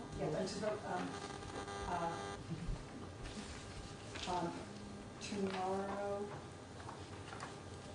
we have a lots to talk about in terms of Woodside. Then there's a naturalization happening, but at the same time, then we're going there's that. And then there's some more testimony around the Older Vermonters Act. It looks like we can't come back to this until with any degree of assuredness until Friday or late or later Thursday afternoon. Looking at what's on the schedule. I feel like it does. Because, I think our Thursday morning will be full with the, and then, without knowing what's going to be on the floor on Thursday, but I would, we should, let's counsel. Yes. You only have 7 committees to go to. What are you perhaps are you a little bit free, like at 3:30 on Thursday, or 3? Yes, I think either one. I have a bill, but it's not really mine, so 3:30 would be great. Okay, so 3:30, we'll get back to this at 3:30. Committee, in terms of this bill, we took up, we had a discussion about the bill We still have one more on section. pharmacists. We still have one more section too. I don't know if you. Oh, we're one more section? Yeah, potentially. Oh. It's the potential section on the mandatory. Oh, yeah, go ahead, sorry. Okay. So this was the other piece that I brought to you in the possible amendments, which is a possible new section on the mandatory reporter law, making clear that a mandatory, and maybe I should call these are actually mandated reporter. A mandated reporter, as described in subdivision A2, shall not be deemed to have violated the requirements of this section, which is to report suspected child abuse and neglect solely on the basis of distributing or making available over-the-counter contraceptive devices and products to secondary school students in accordance with sections 2 and 3 of the bill. So if there are changes to sections 2 and 3 of the bill, we may need to make some changes to this language. But Go ahead, yes. I'm just, again, I'm curious about the age to be the consent. If it's 15 or 16, how can, let's say, a 13-year-old give consent if it's against the law, if they don't have the legal ability to do it?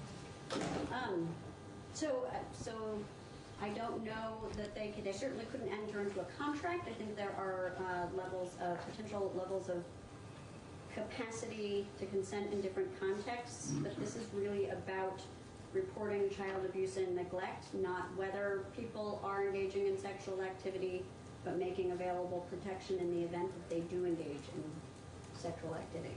But can they engage in sexual activity? Well, they do. Without, I know they do. I know they do, but the law is that they're not at the age, I think it's under 15, so they're not at the age where they can give consent to do that. So it's not, I know they do, and I want to protect them and everything. I'm just wondering about the legal piece of it. So I don't know that I have much more to say on it. Maybe somebody from our judiciary team has more to say. I mean, what the law talks about is what is considered, you have stuff? Oh, great. I'd have to find you, this Taylor's in the health department, I'd have to find you the exact citation, but there are certain areas of substance abuse and certain sexual activity where a minor can consent to treatment.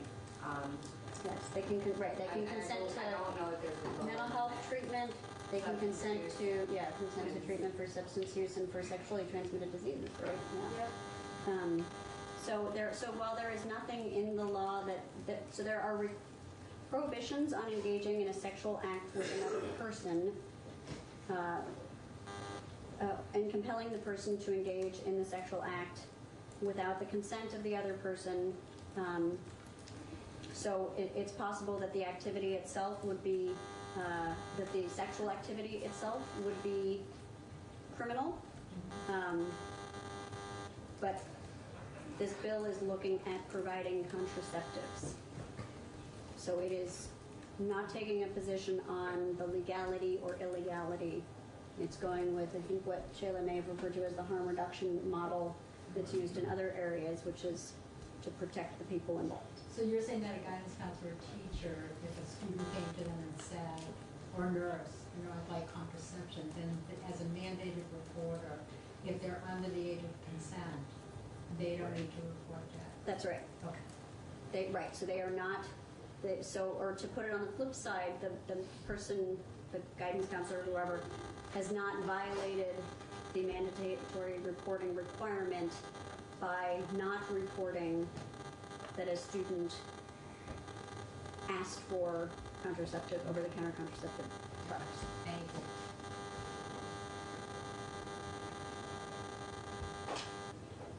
But the age is not specified, right? The age is not specified. I mean, the age is specified in the underlying bill in the sense that it's talking about secondary school students.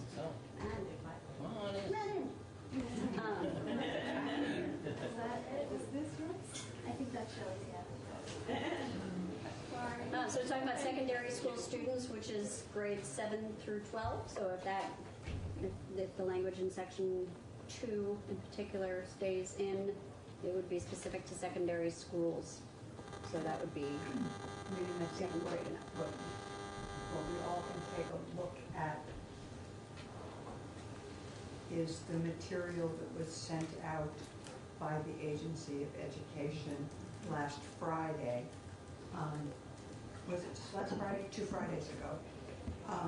That talked about the underlying requirements around health education that includes sex education and things, and what they are talking about.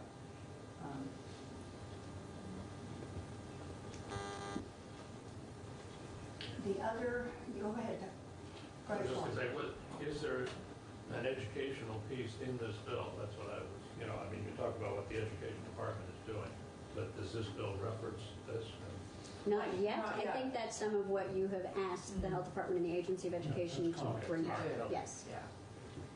So, a couple days. No. Couple days coming. But we asked them to talk to each other. And we did that with a letter last year, and phone calls. And we succeeded. We succeeded. It wasn't easy. So, we did that.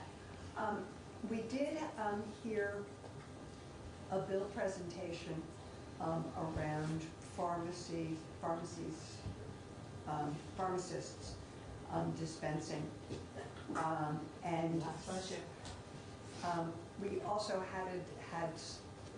it was brought up that across the hall in government operations, they are doing a they're taking a really in-depth look at many things, including the pharmacy board and what is the responsibility of pharmacists, and expanding, and that's one of the recommendations, general expansion or changing of what pharmacists can do.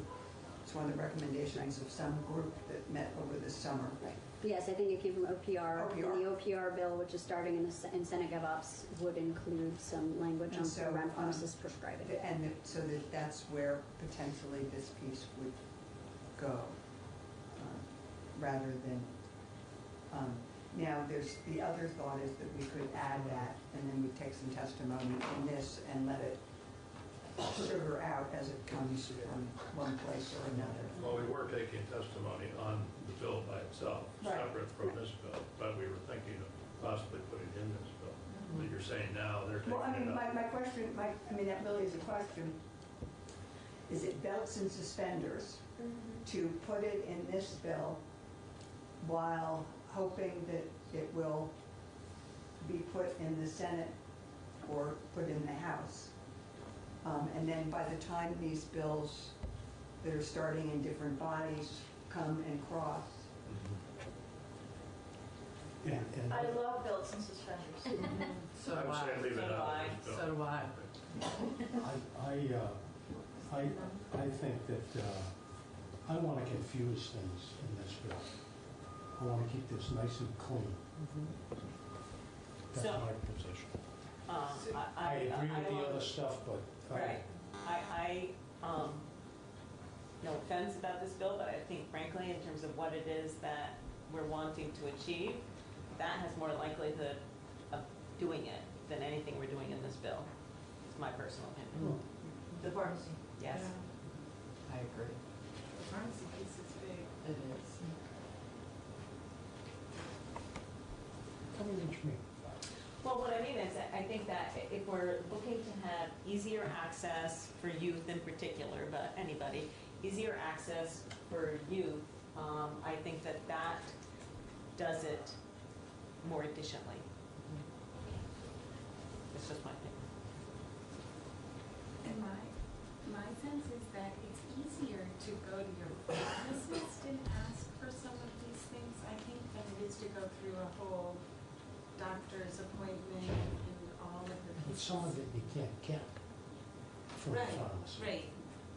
That is the case too, but I think at least you're having options by either going to your pharmacist and getting this list of services or your doctor and getting this list of services, but you have some choices to make that one. What can't you get from a pharmacist?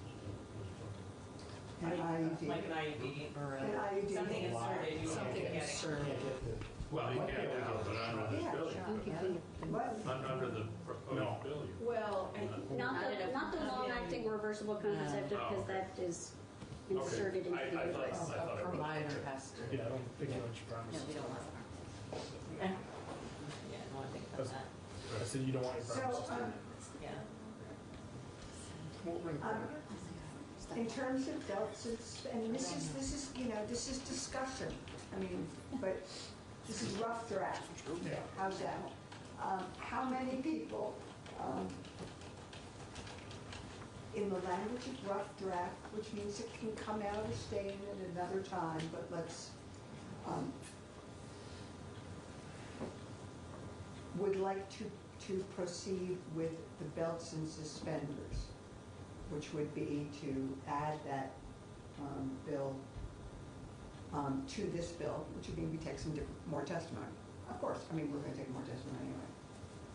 So how many people want belts and suspenders? Raise your hand. I'm confused what you mean by that. By belts and suspenders, the section that would, the bill that would say 752. Just fold it in. To fold it in, add that to this bill. But there's no real belts and suspenders, you're just saying adding them together.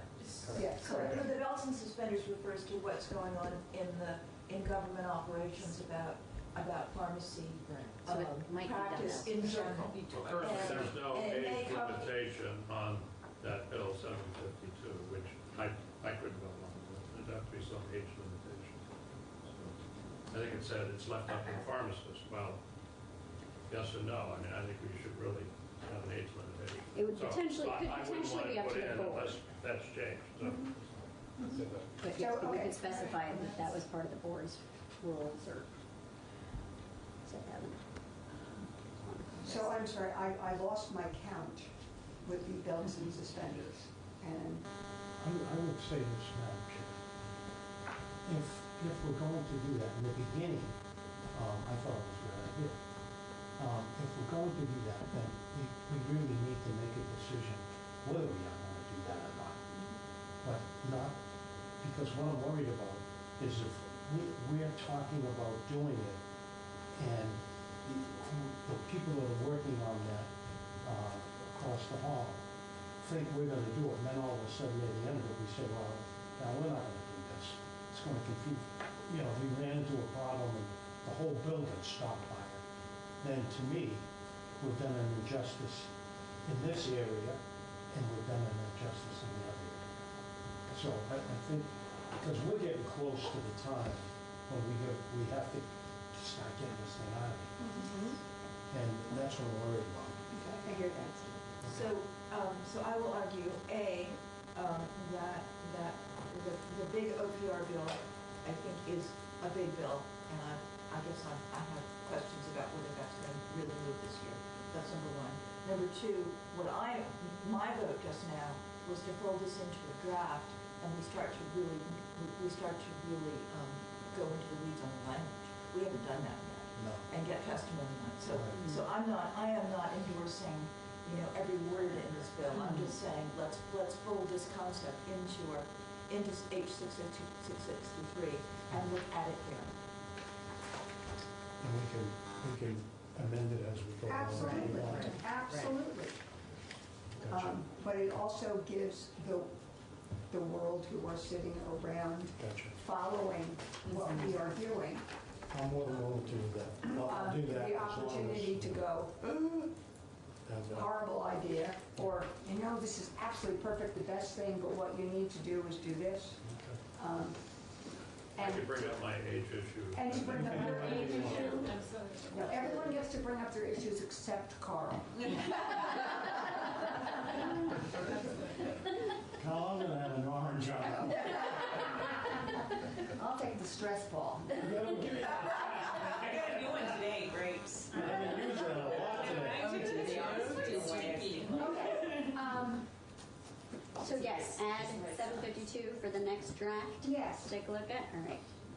Meanwhile, I apologize, but I think I was supposed to ask Senator White how they were doing on it in her bill, so I will follow up on that today. End of the day, so apologize. or All of a sudden it's coming back or to me. tomorrow, or the next day, something like that. We're gonna take this up again on Thursday. Right. I'll have it done. And Shayla's going to circle back with you on that language so you can take a look at it. Jen, thank you. Thank you very much. And we have lots of people, well, before Jen leaves, did you, anything more to? The second question. Okay. And so Shayla, if you actually could provide us with some more information in terms of that would be great.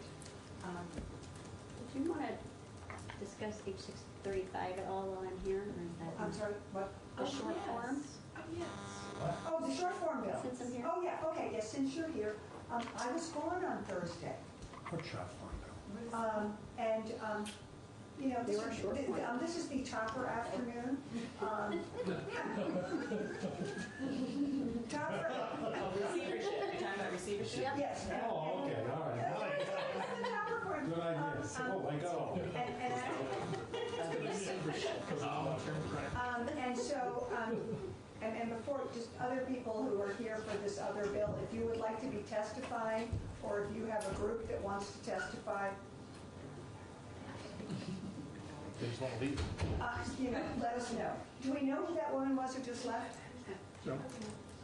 Okay, well. Agency of Education. Oh, okay, all right. She was here last week. So Okay, well, I don't always recognize people, and so if you, I was like trying to say, if you want to testify, something to say. Okay, all right. So Thursday, when I was gone, you took up two bills, and what happened with H635? Did we think it was a good idea? That was the receivership bill. We heard from And we voted it out. You're reporting. That'll be really easy. This is what the bill's going to do. I'm not quite sure how it's going to do it, but it's going to do it. We heard from the AG's office, mostly from the AG, and he walked through how the three elements of that related to the the litigation that they had last year with the receivership and whatever the name of that place was. Pillsbury. Yeah, Pillsbury. And It was excellent. I found his testimony very compelling. Yes. And he was so cute about it. He said, I don't know how to explain it, and he looked to someone else who was here and said, you did a great job. It was very, he was also very specific about how this would be helpful in future situations. So we would like to work on this. Yeah. Everyone who wants to work on it, can we raise our hands? Okay. Legislative Council informed us that we have to For your do something. rules. We have new rules. No, they're not new. But I don't follow rules. So does this have to be a vote that the clerk calls, or can we? I don't know, so here's all it says. The short form bill shall be drafted in standard form by the Legislative Council only if requested by a majority vote of the committee to which the bill has been referred. And then the request doesn't necessarily mean you intend to do anything with it. But then it says, Okay. So I don't know that you have to record the vote. Okay, you just wanted to follow? I just wanted to follow your rules. Okay, so everyone please raise your hand again. Raise your hand. If we're going to take this bill on. We want, if you would like language to We want the short form to turn into a long form. All right. I think she will. Then there's majority, and it is, if the camera is still on, the majority of the committee, in fact, 10 members of the committee, and someone left their vote, I understand. I think she won. What that means is we have, the majority of the committee has requested of Jen that she draft a long form bill, and now then we will discuss it. Yes. And you have the language. I do have the language, yes. So, so I'm all set. Yeah, from Dale, because I don't think it's anything different than we had originally talked about. So yes, and if I have questions, actually, I think Jamie suggested a better way, Jamie from the AG's office suggested what he thought was a better way to address one of the pieces, the part about the temporary receiver. So I will confer with him and Commissioner Hutt to make sure we're getting the right language.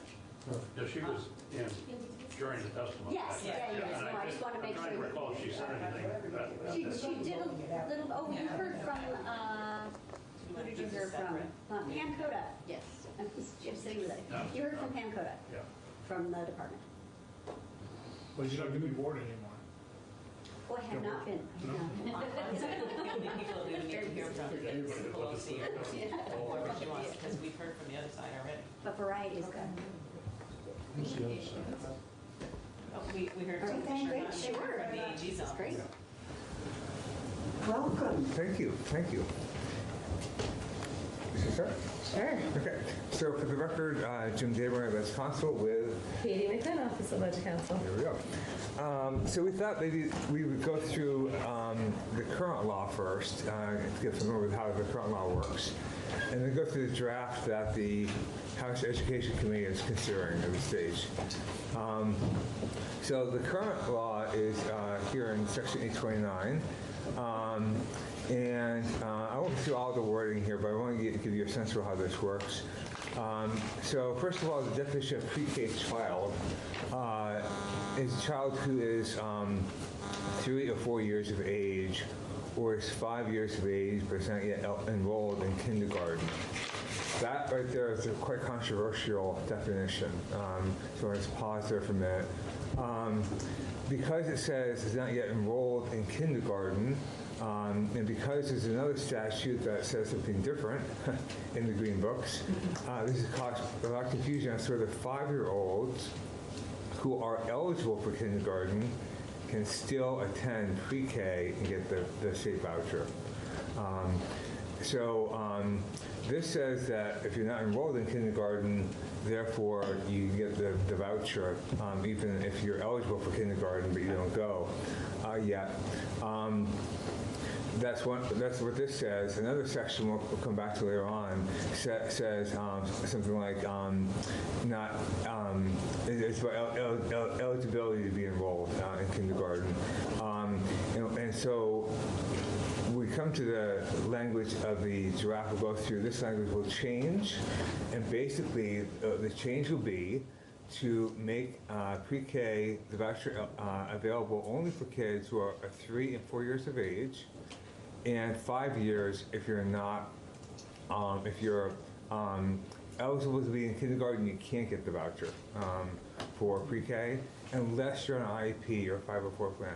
So there's been some changes here, a lot of confusion in the field that's trying to be taken care of in the draft we'll come to.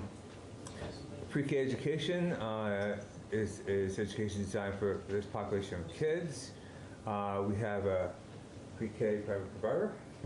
So the pre-qualified private provider, that's a term that's in the existing statute, the pre-qualified, and that's something that we're going to see kind of disappear in the next draft in terms of pre-qualification. Did you want to skip down? Yeah, I'll go the access to be here. Oh, thank you. Yeah. Okay.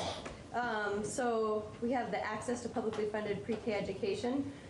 So currently, no fewer than 10 hours a week of publicly funded pre-K is available for 35 weeks annually to each pre-K child whom a parent or guardian wishes to enroll in an available and pre-qualified program that's operated by either a public school or a private provider. And then in subdivision B2, if the parent or guardian chooses to enroll the pre-K child in an available pre-qualified program, then pursuant to the choice of the parent or guardian, the school district or resident shall do the following.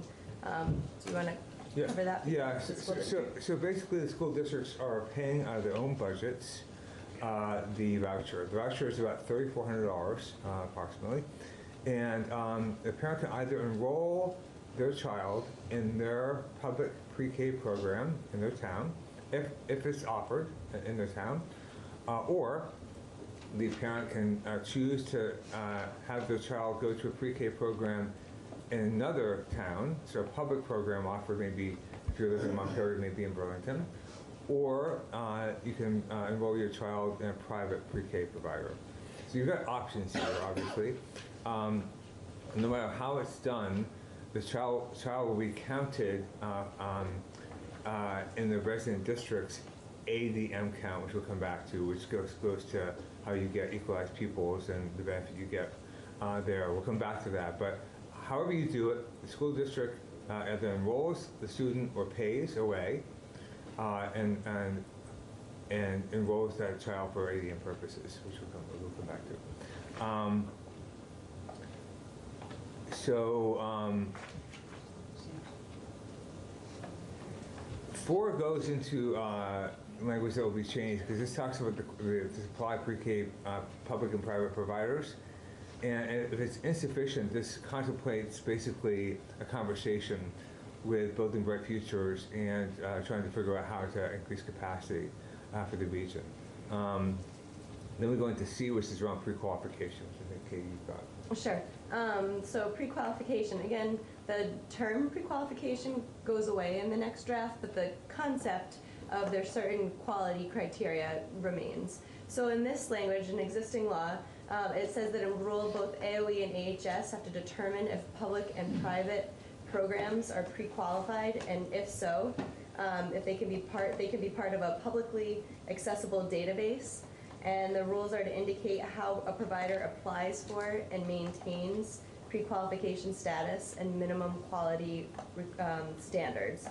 And then we go into a list of what are those quality standards. So for private and public programs, they have to have one of the following on this list that starts with number 1. So first, they can have a National Association for Education of Young Children accreditation, or they can have at least 4 stars from DCF STARS program, and with a plan to get 2 points from the 5 arenas. And I think you've had DCF come in and walk you through what the different arenas were in the STARS program. One of them is like families and communities, so different areas. And then the alternative option is 3 stars with a plan to come into compliance and get an additional star. So that's the 3 stars with a plan, and I highlight that one because that, under the working language in House Education, that number C, 3 stars with a plan, goes away. And then in subdivision 2, this says that a licensed provider must employ or contract for services with 1 teacher who is licensed and endorsed in either early childhood education or special education. In subdivision 3, this states that a registered family child care home that does not have a licensed and endorsed teacher in early education or early special education shall use regular active supervision and training from a licensed and endorsed teacher. So that's another place to pause around the words active supervision and training, because that's another place where we're going to see a difference once we move to the existing proposal. Okay, and then section D deals with tuition budgets and ADM. So part of this is a bit repetitious from earlier. So as I mentioned before, the District of Residence will pay the tuition from its own budget for the 10 hours per week. It's either another public program or a private program. There are some notices that have to be given back and forth, which is more procedural. And then 2 says that any cost of operating a pre-K education program goes into the district's budget. And then 3 says that the District of Residence may include in its ADM any pre-K child for whom it has provided pre-K education or on whose behalf it has paid tuition pursuant to this section. We'll come to the ADM part, but basically the count for a pre-K child is 0.46. I'll come back to that shortly. The next section is a rulemaking section, which is actually pretty significant because that's part of the structure is proposed to change. So, can we maybe stop here, because I had stopped setting up questions till you finished the section. This section seems to be a long section. It's a very long And I'm afraid that some of us won't be able to remember what our questions are. That's awesome. And we'll start with Teresa, who will remember. But only because I wrote it down. Way back in the beginning, you talked about, where should I find it now? The date. Okay, it's number 1, A1. District of Residence is not yet enrolled. It was the age. Wherever you talked about age. Right there, number 1 here. Okay. Yeah. The date established by the District of Residence. So has there been any discussion downstairs about, so for kindergarten, there's a defined date. In pre-K, we leave it up to the districts to define it. So is there any discussion about having a defined date for pre-K? No. Because okay, that answers my question. I don't like that answer, but that answers my question. I hear continually from people that, oh, well, in this district, it's this date, and in this district, it's that date. I'm sorry, let me see if I understand correctly. First of all, I have to send my kid to school in 1st grade. Do I have to send my kid to school in kindergarten? Kindergarten, Or homeschooling, whatever. I think kindergarten, I have to check on that. I'm not sure if I know the answer to that. Okay. I think this is yes, but I'm not sure. Okay. So is the answer to Teresa's question, if my birthday is September 1st, whatever year that's going to be, that makes me go to, and I go to 1st grade. But if I'm August, 3 days, has September 15th. If my birthday is August 31st, if September 1st is the cutoff, I wouldn't go to 1st grade until the following year. And all zillion public schools, however many we have, around the state have that same date as September 1st or whatever the date is. I believe so. The flexibility, I believe, comes in the pre-K area only where... So it's only in pre-K where we Cause confusion. I believe so. I want to confirm that for kindergarten. Make sure That's my yeah, yeah, understanding yeah, as well. yeah. And there's, Okay, and so then my second question was, do we know how many 3-star pre-K private programs there are? I don't have that information. Could get it from CDD. Just to know what kind of impact that this might be having if we eliminate that as an option. It's only 2 stars. Carl. Following up on the 3-star thing, I just want to make sure I understood. You're saying you're eliminating the 3-star program as pre-eligible, or whatever you called it, even if they have a plan, right, to go to 4-star? You're just eliminating that whole thing? Yes.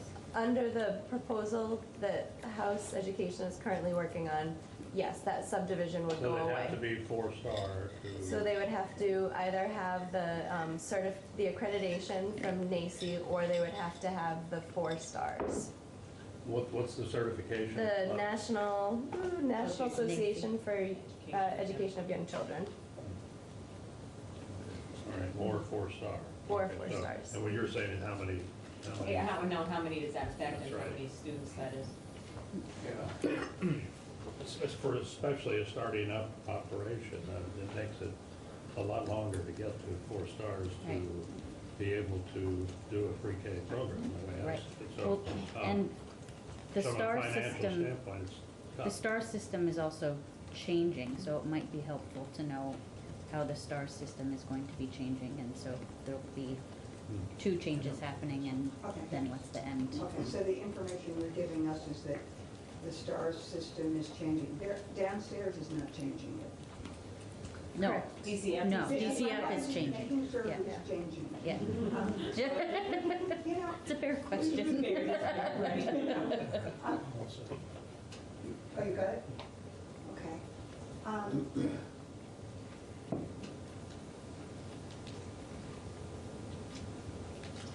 Well, maybe I don't, let me make sure. It's too long of a exam. That was too long. Where the pre-qualification section is there. Yep. Program kindergarten education, Mhm. it shall have received, and then it says A, or Mhm. the 4 stars. Yep. So if they just have the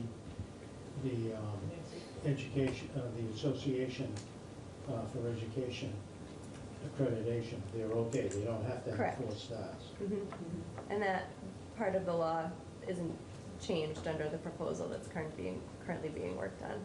What's being changed is the elimination of the 3-star with a plan to come up to a 4th star. And we'll look at it again when we walk through the draft. We'll show you exactly where the changes are. You might not have the answer to this, but it mentions a process by which the tuition rate will be arrived at. Do you know anything about that process and how the 2 agencies work together to come up with that number? I don't, in terms of like on the ground, no. There are rules that has to work together to do it. But Right. in terms of how they do it, I'm not sure. Okay.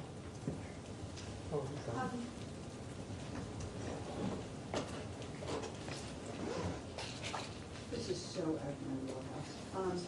I know that the cost of quote-unquote education is higher per pupil, for instance, in South Burlington than it might be in some other town.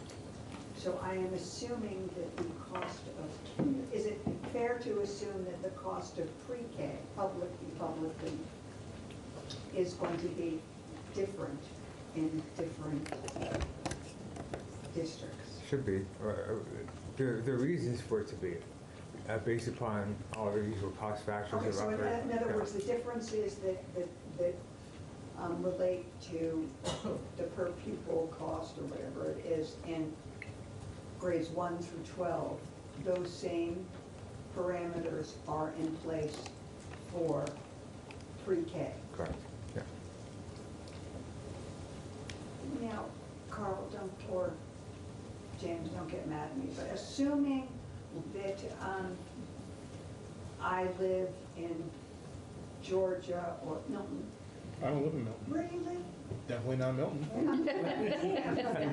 Fairfield. Fairfield. Okay, so, I mean, assuming I live in one of those places, Third but largest I town in the work world. at the University of Vermont. So I want my kid to go to the pre-K program that is embedded in South Burlington. Yep. Because it's right near where I'm going to be working. Yep. The cost of that is a bit more than in Georgia or Fairfax. Fairfield. Damn. Well, you know, by the end of 2 years, I'll get Who was the this. first person to ask if you were all right over the weekend? You can't remember where I live. No one else cares. So I mean, how do we, who's paying the difference? Well, it goes, the cost of pre-K goes into the school budget for whatever school is offering pre-K. Pre-K is not required to be offered by public schools, but if they do, the cost goes into their school budget. So there'll be differences among school budgets based upon different cost factors, but whatever that cost is will be absorbed by the taxpayers.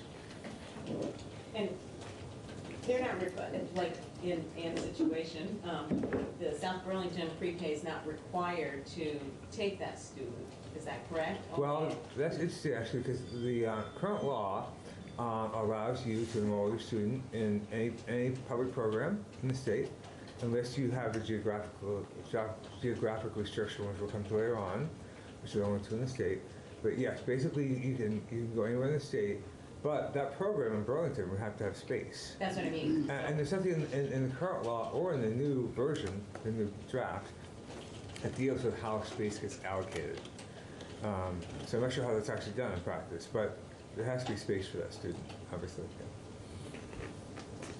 So I just want to make sure I understand. So if you're a 3-star program right now, a private 3-star program, but you have some preschool kids, you wouldn't be able to get any other choice. Is that what the change is? So the change is what quality standards are in place. So currently, if there is a pre-K program that's being operated and the kids, they are currently receiving the publicly funded tuition, and that program is 3 stars with a plan to come into compliance and get the 4th star, then that program would no longer be eligible under the new proposal. Yes. So, In other words, yeah. Thank you. Just interpreting. and so it would be great to know how many kids that. Yeah, are that's a affected. good question. Yeah. That was the proposal 2 years ago by the AHS, was to get rid of 3 stars. Would be what, I'm sorry? Yeah, 2 years ago when we talked about this, AHS proposed to get rid of the three stars. That was their, I think, their idea. That was 2 years ago.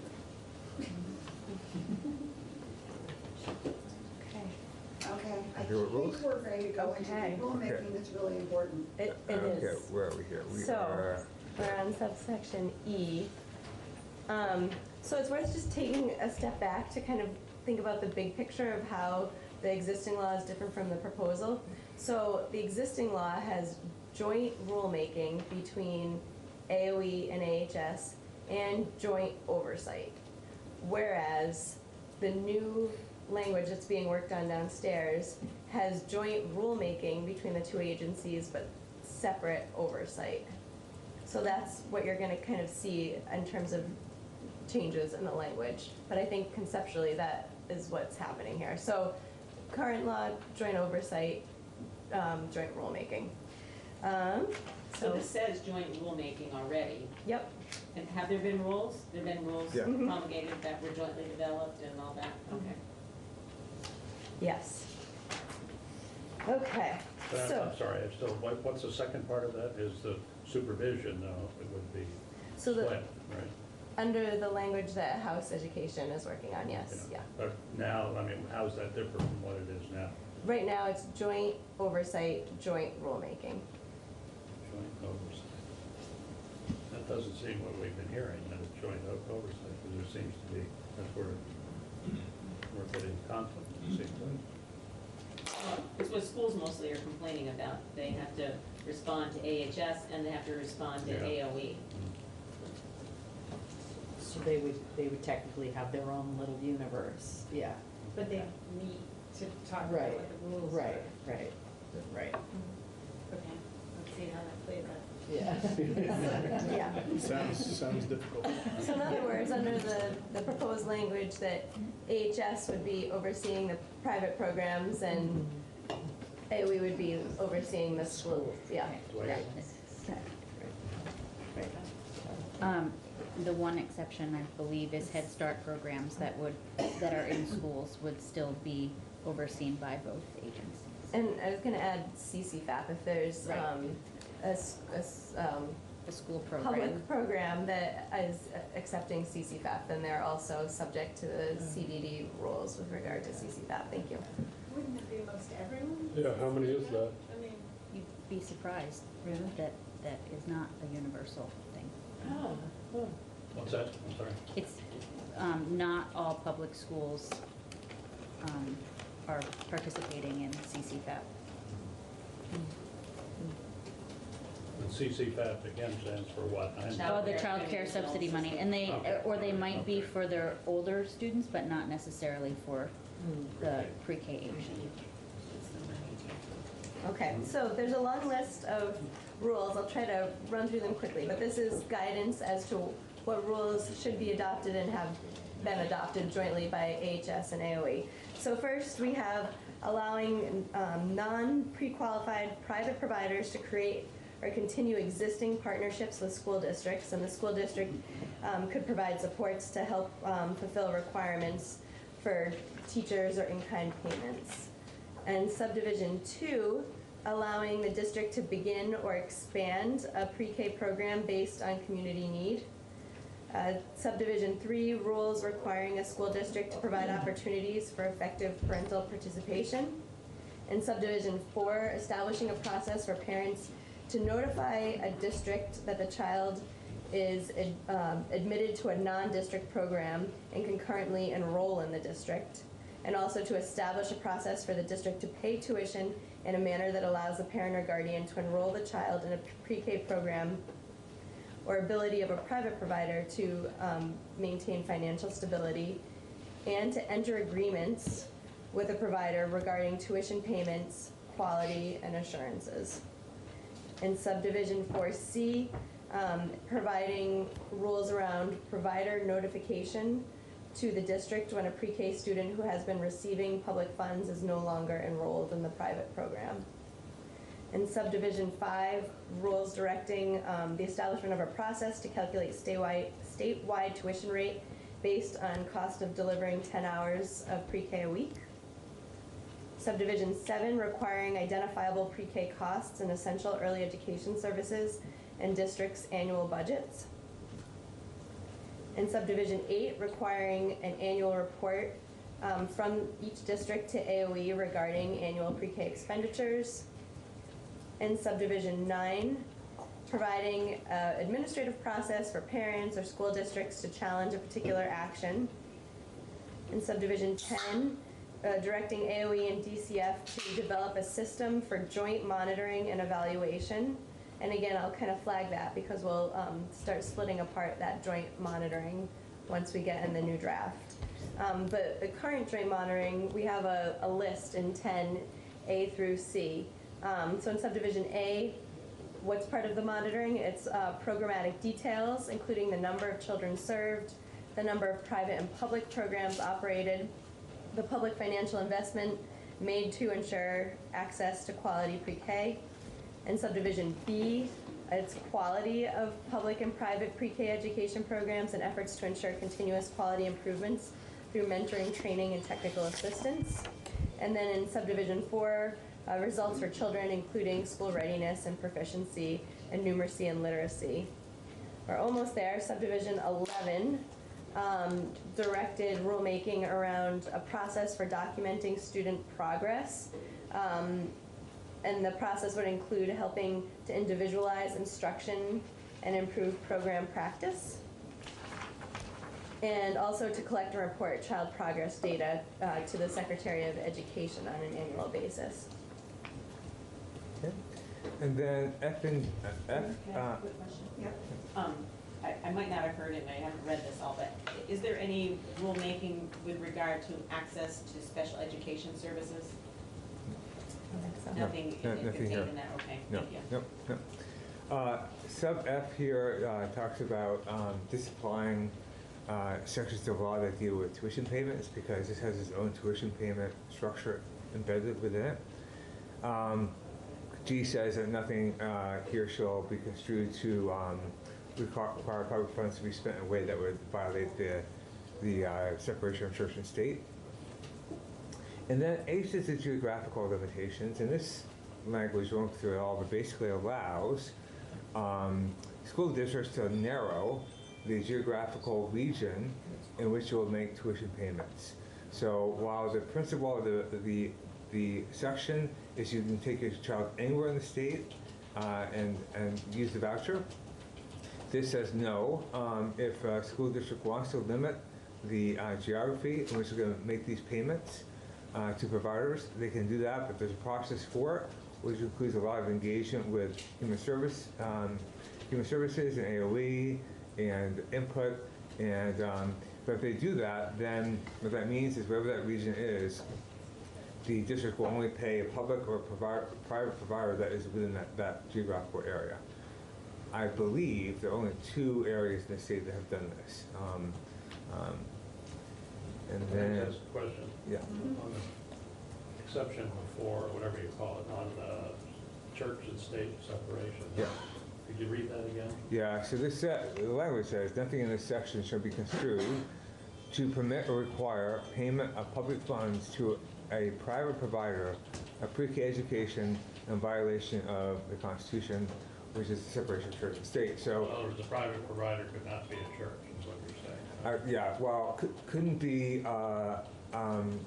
a program that has a religious orientation where there aren't controls to ensure that the money's not being used for worship. Let's say they're using a church to hold the class in, but that's the only affiliation. Yeah. That would be okay? I believe that'd be okay. Yeah. So I wouldn't prohibit. Yeah. It has to do with the use of public funds for worship, basically, is where that issue is. So let me back out of this for a minute and just take you to 2 other areas of law. Here, this is the definition of average daily membership. And this is how you begin to come up with your equalized pupil weighting, okay? And it says here in C that you include the district of residence includes the full-time equivalent enrollment for each pre-K child. So if the child is enrolled for 10 or more hours of pre-K education per week, they get a full count of 1 child, okay? But if they're enrolled between 6 and 10 hours, they get a proportion of 1 child. So say you're giving 6 hours of pre-K, you'll get, that child will count for 6/10, okay? That's the ADM count. So 1 count for 10 hours or more, and then proportional count between 6 and 10, and no count at all if it's under 6 hours. Wherever that figure is, then you multiply it by 0.46, because that is the next section, which is the weighting. So the weighting is here, and you'll see that under C, pre-K is 0.46. So if you have a child who's getting 10 more hours a week, a pre-K, they'll be counted at 0.46 for the purpose of equalized pupils, which affects tax rate. So the higher the count, the lower the tax rate. So that's the game. Okay. What? I'm sorry. The higher the student count, the lower the tax rate, because it's per pupil spending is how it's done, right? Did you say something about 0.6 at one point, or is it all 0.46? Did you say 0.6 at one time, No, or is it sorry. all 0.46? Sorry, 0.46. Oh, Yeah, okay. for pre-K, yeah. Okay, so we're done talking about the current law. Any questions before we move on to the draft bill? Are pre-K students subject to the additional weights like all other students are? Poverty, English Yeah. language? All that gets adjusted. That's, yeah. There. Yeah, correct, yeah. Back on the base statute, there was a section there where it said that the district was able to calculate the costs of pre-K, and that they might differ from district to district. I'm just trying to figure, that was part of under what they could do under regulation or something, I think. How, I guess what I'm trying to figure out is, right now, it seems, or my recollection is we pay a standard, there's a state set rate of what we will pay for pre-K, and then it's determined somehow through magic how much the private pre-K people will get, which is roughly half of what goes out. So I'm just trying to figure out what the relevance is of the cost, other than obviously it must be included in the district's budget. Yeah, so it's a really hard question, actually, because well, you have two things happening. You have, on the one hand, school districts paying cash out of the school budget of, let's say, $3,400 for those 10 hours, okay? That's the outlay. They get, as a benefit, though, to count that child at 0.46 in their ADM count. So some people have said, well, look, that's not fair because the 0.46 is basically half of a student. If the average per student cost in Vermont is, let's say, $15,000 per student, there's a $7,500 tax benefit over here and a $3,400 payment over here. So it seems like that's not fair. But I'm not sure how actually you compare a tax benefit to basically a grant, if you will. I'm not sure how they actually equate to each other, how you actually do that math. So the concept there that there is a difference here, how to value that difference, I'm not sure. Maybe it's a question for JFO to work through a bit. So there isn't any, or is there, is there any, since we're talking about AHS and AOE splitting out supervision, is there any concept of splitting out payment and just having AHS make grant payments to private pre-Ks? So 2 years ago, the proposal was to bring all the payment at the state level, at the state level up to AOE, actually. Yeah. But the version we're about to go through doesn't do that. There's a recognition that it's very burdensome for school districts to have to pay all these different providers and having to deal with contracts, invoicing, and things. So the draft we're about to go through adopts a uniform approach to that process, as opposed to bringing it up to the state level.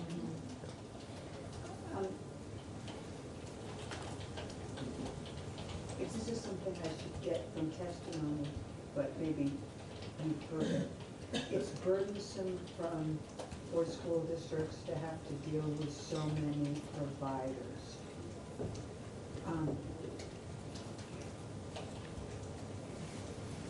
Is there an average? Like, how many is too many? I don't know.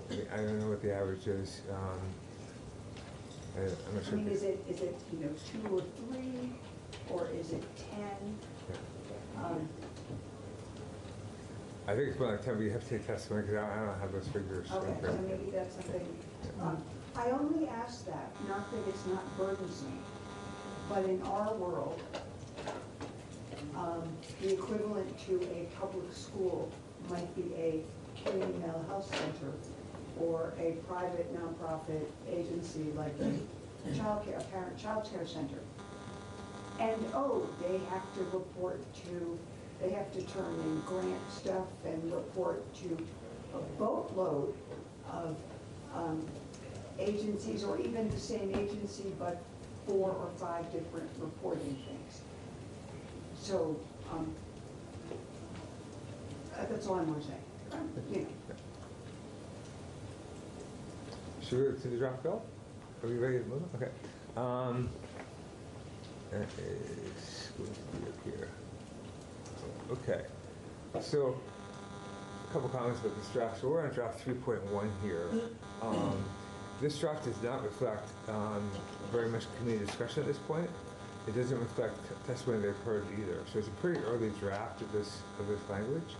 I'm sorry, it doesn't reflect, we just went through this with another bill that we were doing, which are put draft language up there. Where it hasn't had discussion, but I mean, was there a committee member in charge of doing this, or is this the the sort of the garbage can of every idea is here and we're going to. No, it's actually been a much more controlled process. So I've worked with Rep. I won't take that personally. Oh, no. I didn't mean to be personal. No, it's been controlled in the sense that it's been funneled through Rep. Webb, Rep. Conlon, and Rep. Copley as the people working with Katie and I on this language. Okay. We talked about it in committee, of course, but they haven't had like a session yet that I've been at where they've actually started to think about how to change this or whatever. And there's been quite a bit of testimony on this language that hasn't been talked about yet in committee formally. So I'm just giving you a sense for where it stands as we talk to you about this. In terms of the oversight question, the bill does three main things. So the statement of purpose is to eliminate joint regulatory oversight by the two agencies, to require that tuition payments for pre-K use a uniform form and process, and to simplify and clarify the program quality criteria, the 3 stars, etc. On the first one, just to mention, we talked as well with House Education. In my mind, there might be more than this, but I think there are 5 options for oversight. I'll just lay them out there so we have that in mind maybe. One is you have all the oversight of pre-K by AOE. One is you have it all by AHS. We're not doing that in this draft here. One is, the third option is to have joint oversight and joint rulemaking. That's what the current law is, okay? And then another option is to have separate oversight and separate rulemaking. We tried that in an earlier draft, but then we realized, or we didn't realize, the committee realized, you have to keep those 2 sets of rules in line all the time. It's one that has joint rulemaking. So the 5th option is to have separate oversight and joint rulemaking, which is what this draft does. Okay, so going through the draft, first we'll come to this definition of pre-K child. I'll read this to you. It says pre-K child means a child who, as of the date established by the district of residence for kindergarten eligibility, is 3 or 4 years of age, or is 5 years of age, but is not yet eligible to be enrolled in kindergarten, or 5 years of age, but is not yet enrolled in kindergarten if the child is on a 504 plan or IEP. So that's changing, that's clarifying the current language, basically to exclude 5-year-olds generally from the voucher, unless you're on an IEP or a 504 plan.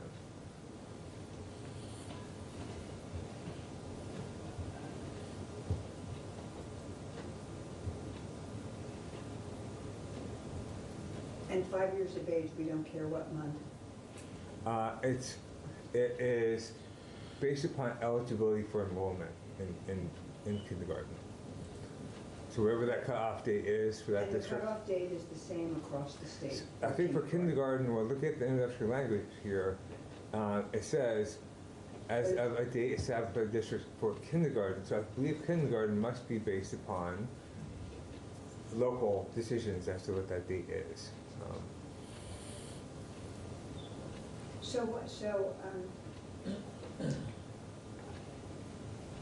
And I am eligible for 1st grade no matter how old I am if I have gone to kindergarten. Yeah, well, I have to check the rules on that for you. Okay. So so if my school district says, oh, it's okay for you to enter kindergarten if you were born in a month that's in the earlier part, like really early. But I love my kid, and my kid's really smart, so I want my kid to be in kindergarten. But the kid's probably younger than what many of us think of as kindergarten. So they go into 1st grade at basically 5. And they automatically get to go to 1st grade because they were in kindergarten. And that's possible? No? I'm not sure. I don't think so. I'm not sure. No, I mean, at least in my district, I know many people who felt their child was ready to go, and they were hard and fast about that. Even though I was in kindergarten? Yes. Sometimes you can go twice. Yeah. Pardon me? I don't know about kindergarten, but you used to go to preschool twice. Well, I'm trying to see if there's a difference between pre-K and kindergarten Yeah. and first grade That's a good in terms question. of what gets to be local control Right. versus what is a statewide. And that might influence my views of what needs to change. I mean, I Yeah. think other things need to change, but if it's all local for everything, Right. then I'm not gonna, you know. But if it's, Good question. if it is something that the State Board of Education or whatever has done uniformly for everybody else, every other thing, I might go, well, why aren't we doing it for this? I think there's also local control for when a child turns 3 and can be in a public school You mean setting. public pre-K? Yeah. I think we did hear that, because when we looked Yeah, at the there were report, some, there were 2-year-olds. there were some 2-year-olds attending. Yeah, I know, boggles my mind. but- And I don't know if they were all attending public school programs or if they were also getting vouchers to be in privates, but there were 2-year-olds who were a part of the. Well, let me take that question away. I'll come back to it. Okay, Yeah. thank you. Yeah. Okay, yeah. That's good. Definition of pre-K education is unchanged. Okay, and then we come to where we had language about pre-qualified, and now we're kind of striking through, we're moving away from the concept of pre-qualification. But now we have a definition of just a private provider, and that is somebody who's either regulated as a center-based childcare program or a family childcare home. Okay. And then we have a definition of a public provider, which means a provider of pre-K education that is a school district that meets program quality requirements under section we're about to come to shortly. So for this, you B? That's you. To me? Okay, sorry. So this is the same, nothing's changed here. So in terms of 10 hours per week, 35 weeks a year, the way tuition payments work, all the same as before. So again, the district of residence will pay tuition to a public provider or private provider at the parent's choice. A student will be enrolled in the district of residence program only for purposes of, if they're being paid away, for purposes of the ADM count. That hasn't changed either, it's still 0.46. So all this mechanics are all the same in terms of this area here. Good question. Yeah, yeah. I'm sorry, I got a little lost. So, I live in Rochester. I'm taking my kid to Randolph. So the school is paying Randolph. Is my kid counted in the ADM for both schools? No.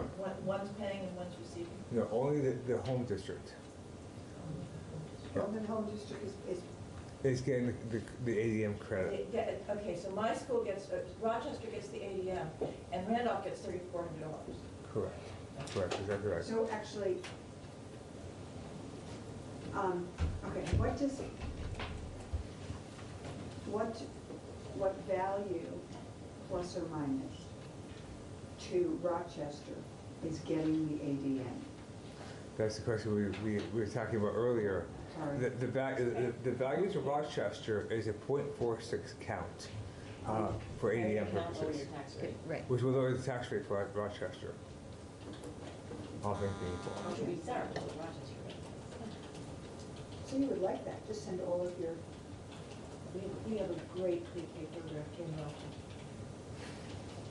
yes, but don't you want lower taxes? No, what? Education.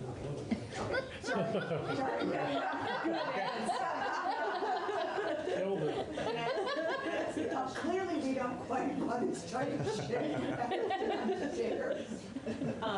So if, this might just be a nuance, but so in Sandy's example, let's just presume that the student was going into a public provider, now not public school program, a public provider. Yep. They still only get the $3,400 from the sending school Correct. district. Okay, so that's regardless of whether it goes to a public provider or a private Correct. provider out of district. Correct. Okay. Yep, correct, yep. There's some changes in this subdivision 4 here. The original language in law now contemplates there might be a lack of supply of providers. So this talks about how you deal with the lack of supply and that kind of partnership with Building Bright Futures. That's been taken away, I guess, on the view that there's enough supply. The language now says nothing in this section should be construed to require the state or district to begin or expand pre-K education program to satisfy demand for pre-K education. And then it says if a district plans to begin or expand a public pre-K education program, it shall, not less than 30 days prior to the date of commencement or expansion of the program, notify in writing the public and private providers with which it has contracted to provide pre-K education. So the idea being this notification to people locally or people you contracted with that you're about to expand your program or start one. So next is subsection C, which had been pre-qualification. You can see that language is struck through. But then on line 19, we have the new lead-in language being provider qualification, and the question came up downstairs. What is the difference between pre-qualification and just qualification? And I think that's a fair question, and the best answer we have is we base this off the AOE and AHS proposal that came over 2 years ago. Yeah, so that was the basis of where we were drafting from. Regardless, the section deals with the qualifications that we had been speaking about with regard to the existing law. And on the top of page 5, with regard to the private provider, we still say that the private provider shall meet the minimum program quality by having the NACE accreditation, so same as the existing law, or at least 4 stars. Similar to the existing law, except we're striking through that we have to have 2 points in each of the 5 arenas. So that specificity is gone. Instead, it's just having 4 stars. And then you'll see that subdivision C, which was the 3 stars with a plan to come into compliance, or I hate to say compliance, come up to the 4th star, that goes away under this particular proposal. And then we have an and. In subdivision 2, a private provider shall also employer contract for the services of at least 1 teacher to provide direct instruction to a pre-K student who is either licensed in early childhood ed or special ed, or has a Montessori early childhood teacher certification. So 2 things there. First, the language on line 18 about the Montessori early childhood teacher certification, that is new from the previous draft. The previous draft didn't include that. The previous draft just had licensed teachers with either early childhood or early special education, early childhood special education license. And then the second thing that is worth pointing out here is on line 15, there's the phrase that the teacher is to provide direct instruction. So if you remember from the existing law, when we went over it, we talked about an option for training and supervision, and there wasn't language about direct supervision. So this draft, as written, would require direct supervision.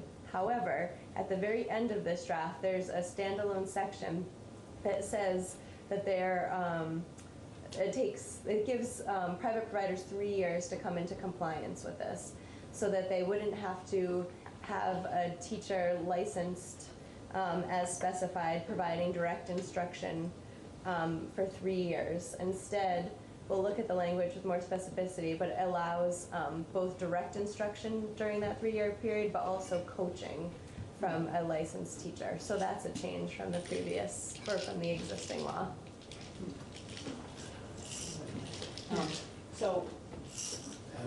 The addition of, I'm just curious about the addition of Montessori, or I can tell you that probably everybody here got the same letter I did about the Waldorf school. And I'm just wondering if there was discussion about that. Yeah, can I answer that? Yes, there was. And while there wasn't any vote on changing the language, it kind of, after the last discussion, landed at maybe we should just stick with licensed teachers. Yeah, that'd be a good idea. That if you just stick with licensed teachers, because if you name one specific philosophy of education that has a certification process. There are others. There are others. Yes. So there was discussion about that, and that was where the last discussion landed, but the language hasn't been changed. And, I mean, who knows if and when it will be, but that's where the last discussion. We'll get George up on that. Yeah, not yet. Oh, I just would concur. I wonder why that had been pulled out as a unique example. So I got to visit a couple of programs, and when I said, so when are you doing pre-K and when are you just taking care of kids? They said, we're doing everything all the time. And I'm reading at the bottom of page 5, during the hours in which pre-kindergarten education is paid for with publicly funded tuition. So at 10:30, you need to teach, but at 9:30 you don't. I mean, they're doing the same stuff. They're building things.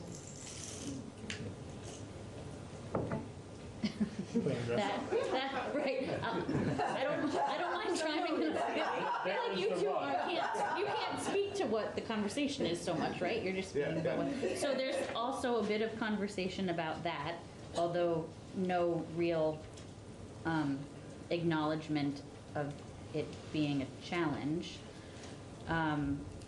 So aside from the fact that it's going to take time to have enough workforce to have every private provider even the ability to hire licensed teachers, there's also a question of if that's the expectation, those licensed teachers are likely going to need to be paid more. Because they'll be working after school. Right. In the after school activities. So if we're going to pay them more, it is likely going to lead to an increase in tuition rates at private providers. And then there's a whole domino effect, what that looks like in terms of the voucher amount, as well as what child care subsidy amounts, because that's all rate-based, which then leads to more questions about affordability for families who need both the tuition and the subsidy to be able to send their children to high-quality programs. So I would say that's been brought up, but not thoroughly discussed. Well, we already have an unequal system because we, the taxpayers, already subsidize the public school costs for pre-K completely. And in a situation like this where if the tuition payment or whatever it's called, right, doesn't increase, then that's unequal access to pre-K for those selecting a private provider. Yes. Yeah. So I was handed, and thank you, and I don't know if this is something that I can keep and should probably share, okay, how that tuition dollar amount is arrived at, which is helpful to look at, and maybe it would be helpful to hear some testimony about that. So as rates go up, presumably the voucher amount would also go up based on what I was reading about that process. But it adds to the overall cost, and I think clearly creates some issues around access and equity too. So, yeah.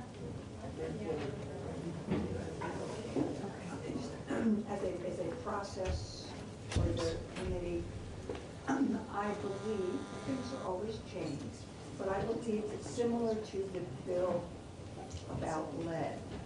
We will actually, which came to us so that we got more than a drive-by, but the committee came to a consensus about it, that we would actually get this bill to do things. The idea, part of my idea of having the run-through now is so that we can see what our questions are, so that perhaps we can have some conversations with the three people who were doing most of the work on it, it appears, in terms of where we are, so that the two committees aren't necessarily, at least we're on the same path. We may not necessarily come to the exact same conclusions, but let's know where our paths are or aren't, or where our questions are. Okay, we ready? Ready?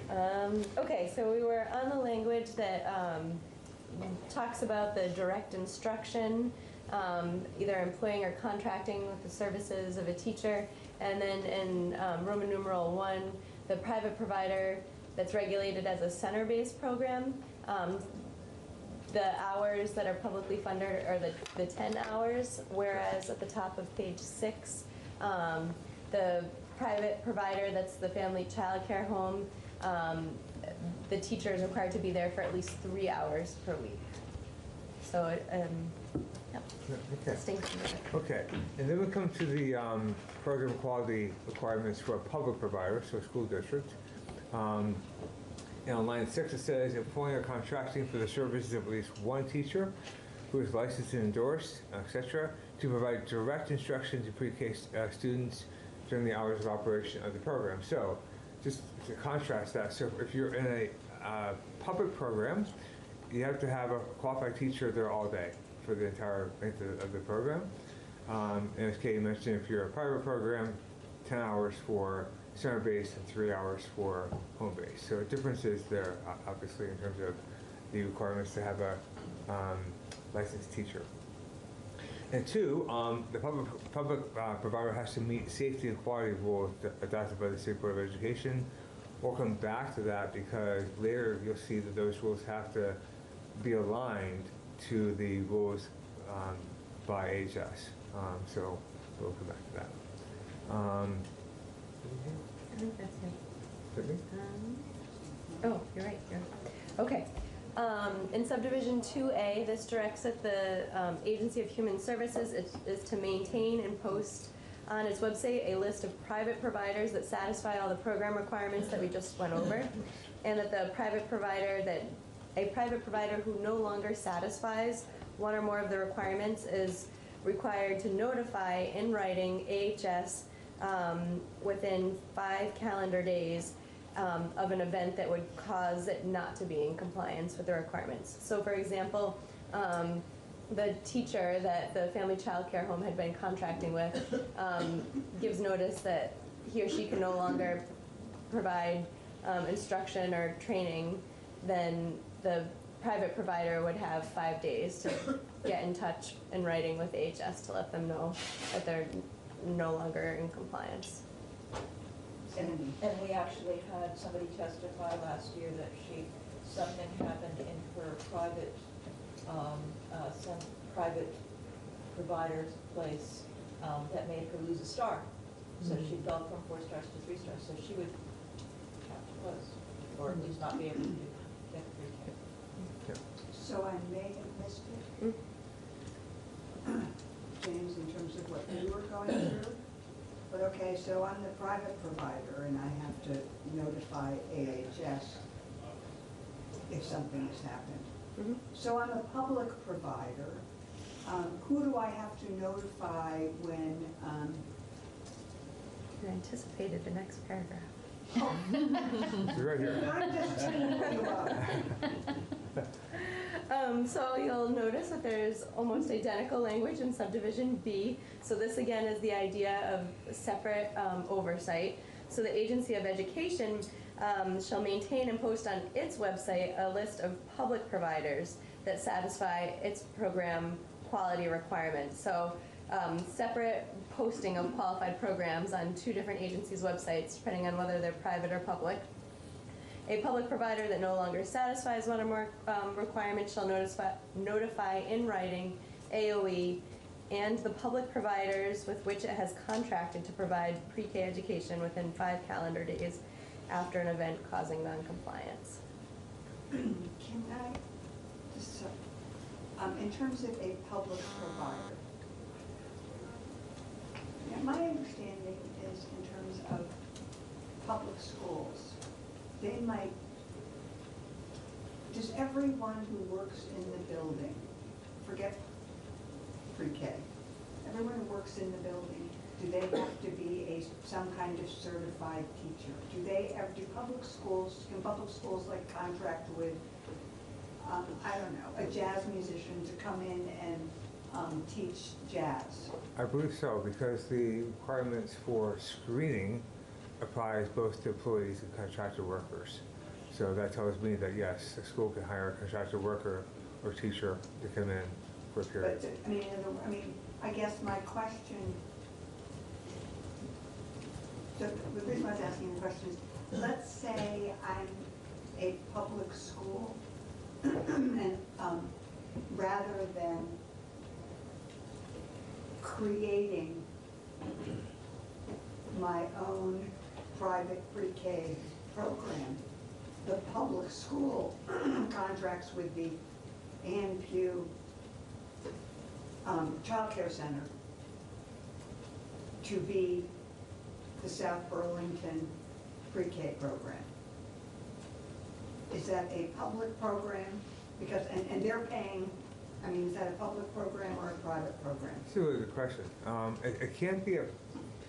It can't be by definition in this draft. I don't believe that can be itself a public program, because a public program or provider is defined as a school district.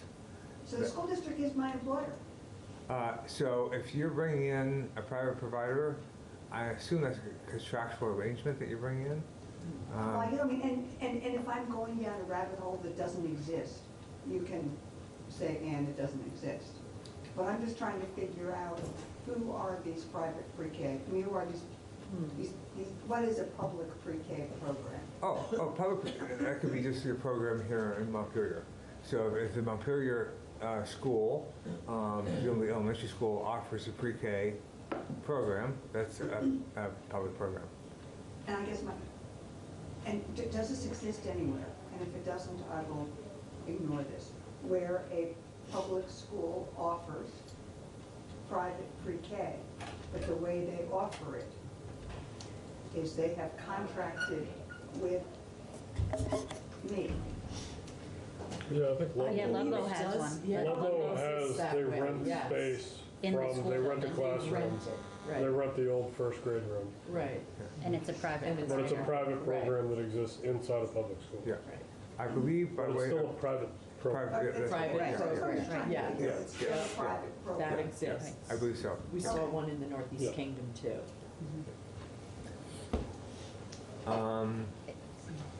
And not all public programs are full-day programs. So the whole, having a teacher there for the hours of the program, some of them are full-day and some of them are half-day and some of them are... But if they're more than 10 hours, they don't get whatever extra. We only guarantee 10 hours Right. of publicly funded. No. No, that's what is, but if the school district submits a budget to the voters that includes more than 10 hours and it's approved by the voters, we as a public are funding more than 10 hours. And we have several schools around the state that do that. Yeah. True. So we have inequity everywhere. So the concept of universal is Well, it's universal 10 hours a week. Good call. No, I was just sort of agreeing with her. Okay, sorry. So this next subsection D on tuition budgets and ADM hasn't changed from the law we went through in any material way. So I won't go through and spend much time in this section here. I think we can go up to here. This is new.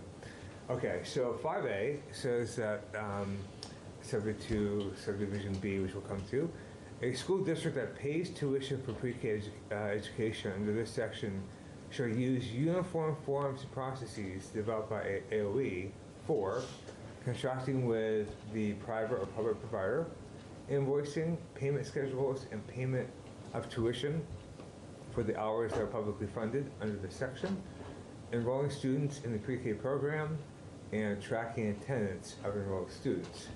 And then it says, notwithstanding what I just read, a school district may adapt the uniform forms and processes developed by AOE to its circumstances if compliance with these uniform forms and processes would be unduly burdensome or costly to the school district. So, back to my different school districts cost different things. Am I sending the same amount of money to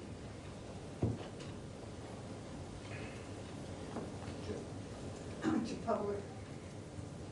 I can send my kid to any, provided that the district shall pay tuition for the weeks. Now, can different school districts charge different tuitions? Not for the towers. The towers is set by rule by the agency. So that's the $3,400. That's the same for everybody. So that's different than what is, I don't know what you call it.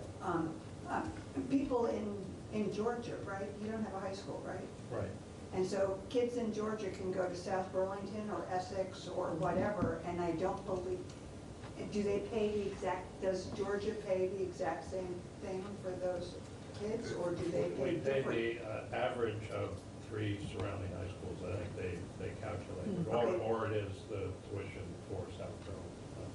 I'm not 100% sure, but I think it's a blended. So They take the 3 schools. average? Yeah. Well, for this purpose, though, for the towers, pre-K, it's the standard rate. Right, I'm just trying to see what is different and what is the same. If we are, I'm just curious, and it's none of my business, I'm in human services, not downstairs. But if we blend the rates for other parts of education, why are we not blending the rates for the potential, and maybe that's what the 300 or whatever it is. Well, it's the rulemaking that Kay went through. I believe it allows that rate to be set regionally, so you have differences in that rate. I don't believe it's different regionally. I think it's the same, but it can be done regionally by law. Okay, so some pre-Ks are all day. So I'm sending my kid to an all day. Yeah. They get the 3,600, do they get, or 3,400, whatever, do they get anything else? Yeah, whatever the program charges for the additional hours, it's whatever their rate is. Even in public school? Well, that's the point. So today, for the private providers, they could charge additional money for the additional hours.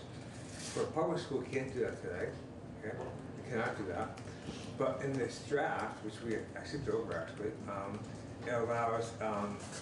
So here, actually, on line 16, says a private provider, now it says, or a public provider that is not the child's district of residence may receive additional payment directly from the parent or guardian, only for the pre-K education in excess of the public funded hours. So now this bill is saying if you're a public provider, not the district of residence, so if you're a Montpelier and you're sending your child to a public provider in Burlington, they could charge now this draft those additional hours where they couldn't before to the family. Completely on parity with the privates, if you will. And is that in this draft? Is the school board? Can they set any number they want to for that, or is there any? Is there any frame around what they can do? Not in this draft, no. Nor on the private side. They have discretion. Okay, so we got 2.5A and B.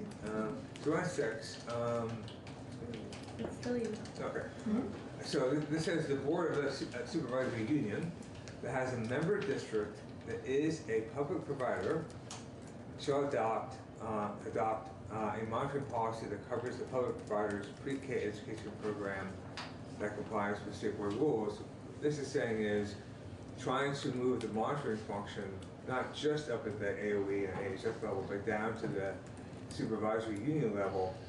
So SUs are responsible for for adopting a monitoring policy of their own public pre-K programs. That's what that's saying.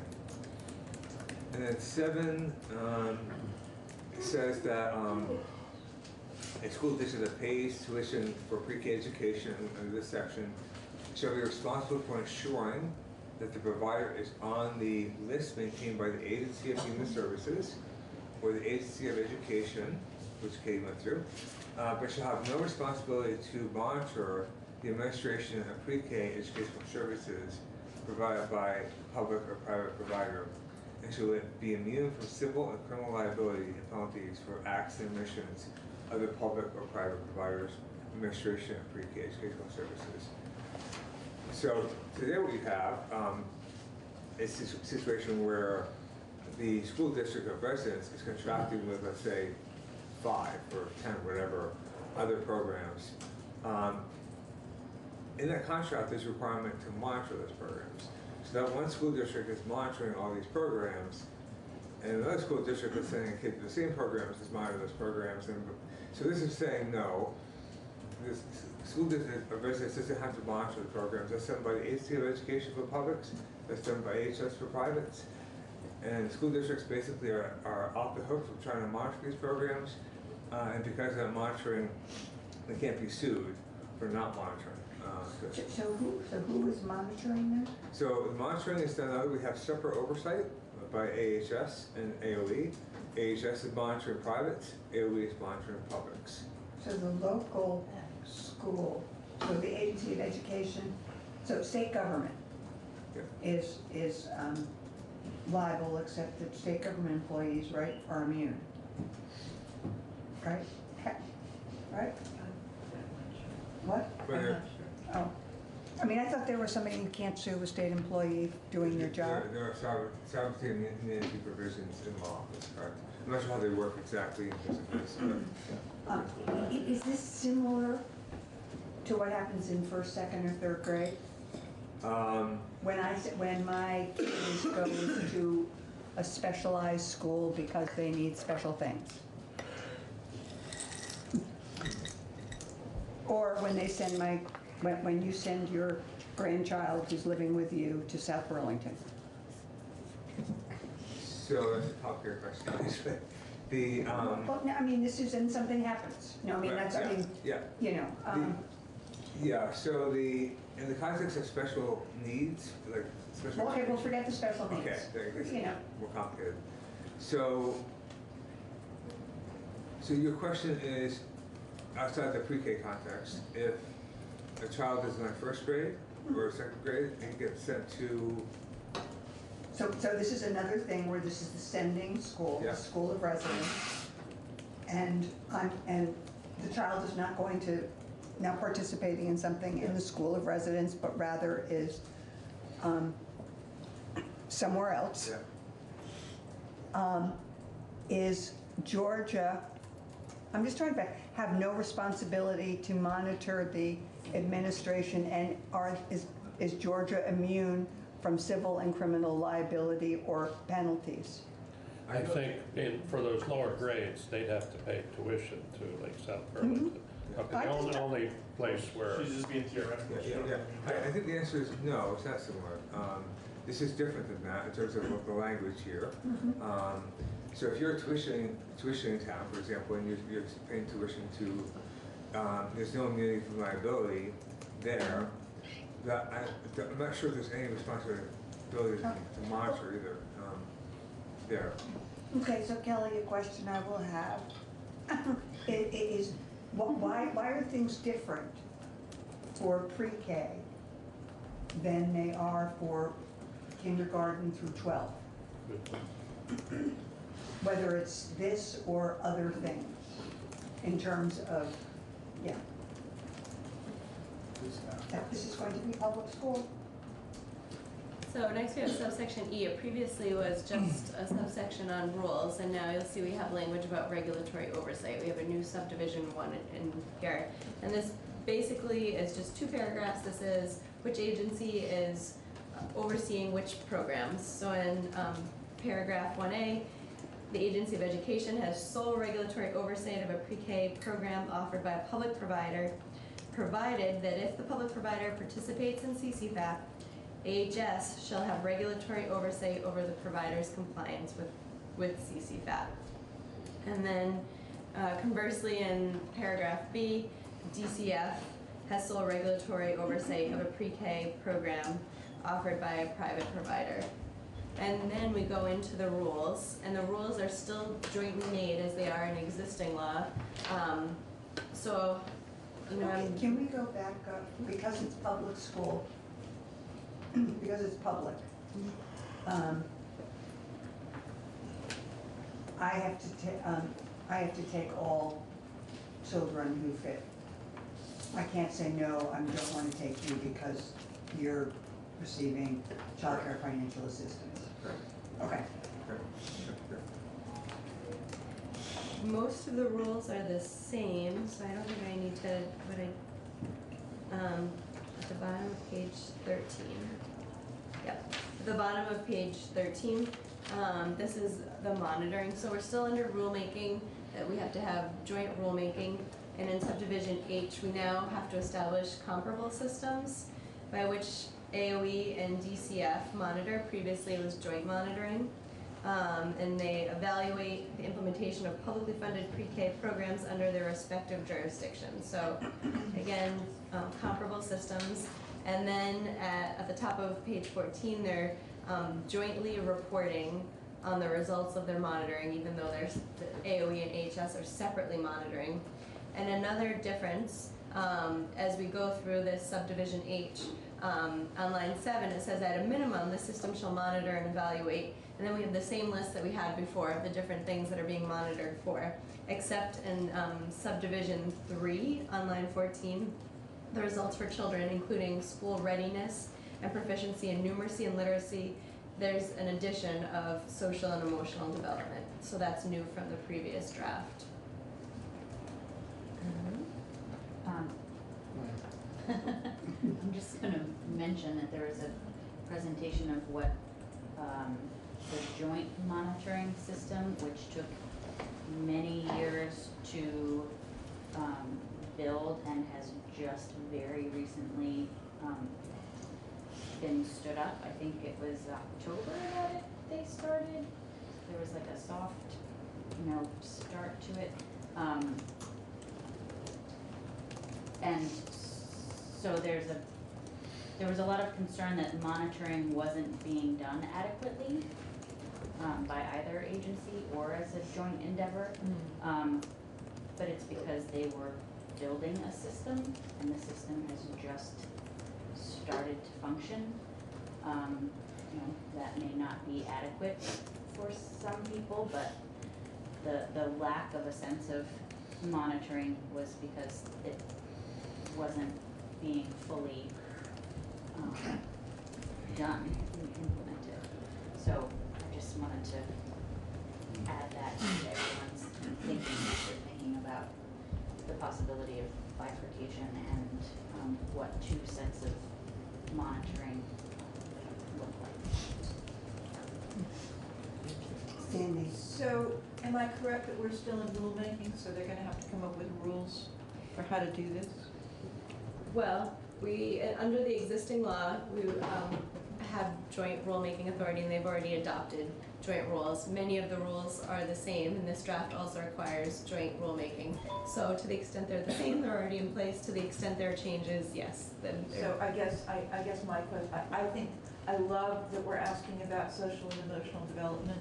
I wonder how you measure that. I mean, a lot of this is, how many kids, how many programs, it's pretty basic stuff, and I'm assuming that proficiency in literacy and numeracy is probably done by testing. Or performance-based.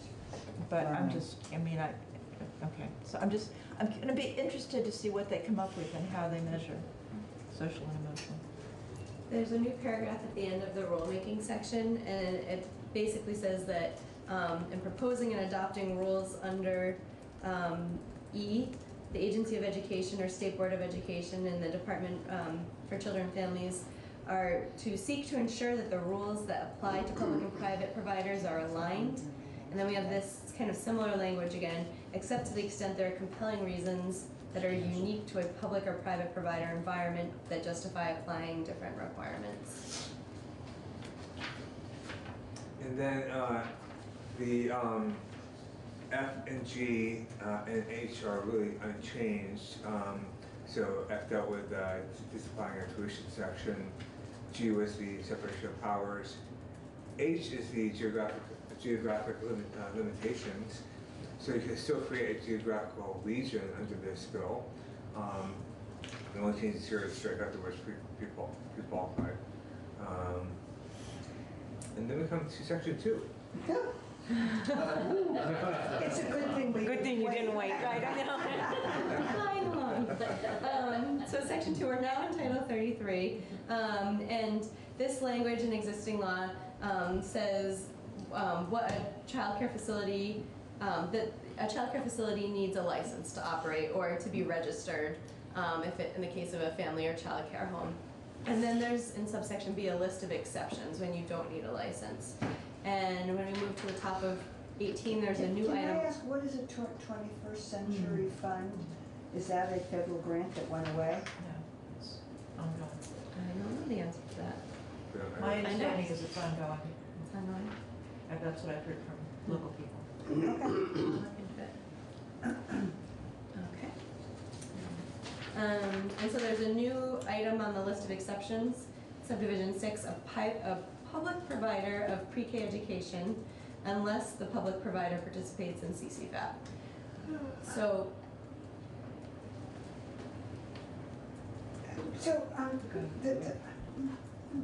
I'm sorry. I'm a public provider, and I'm participating in CFAP. And I'm also getting the $3,400. So I'm getting double. Well, I'm getting the $3,400 plus.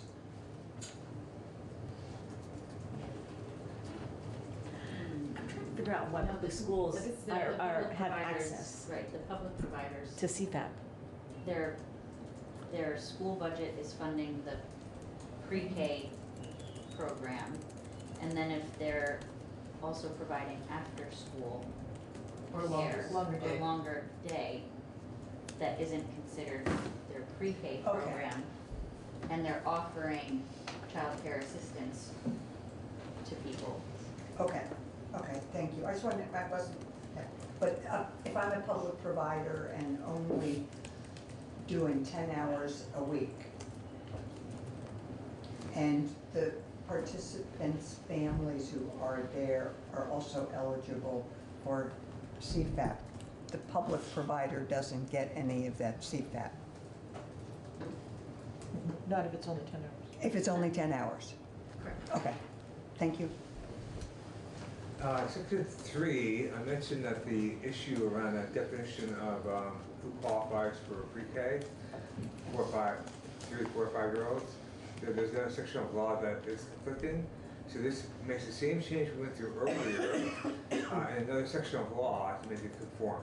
So all this is doing is saying what we said before, basically pre-K is for 3 or 4-year-olds, and for 5-year-olds if you're on an IEP or 5-year program. And then section 4 is a piece of section law. It requires that the Secretary of Education develop and post on its website the uniform forms and processes for contracting and invoicing, et cetera, as we talked about earlier.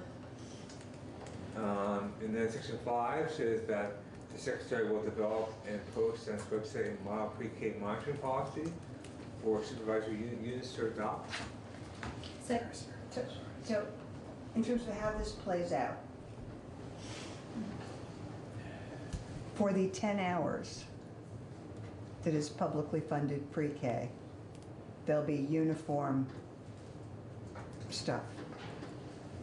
Hour 11 through 35,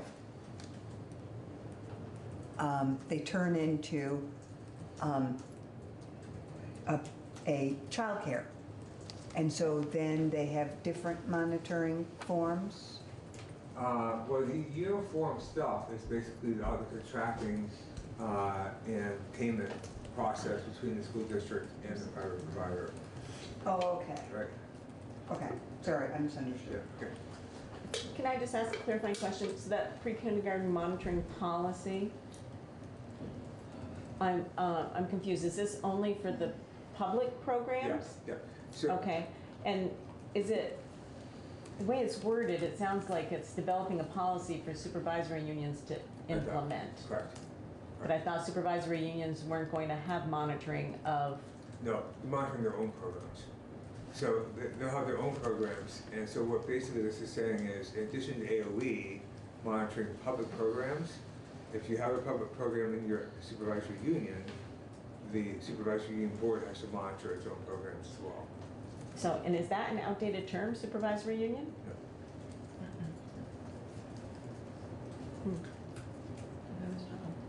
We have a unified union board, is that the same thing? Well, it's a little confusing. Supervisory unions are on top of 2 or more school districts, okay? So we have a number of those, we have 51, I believe, in the state. But some school districts are big enough on their own to be their own SU, which is really confusing, right?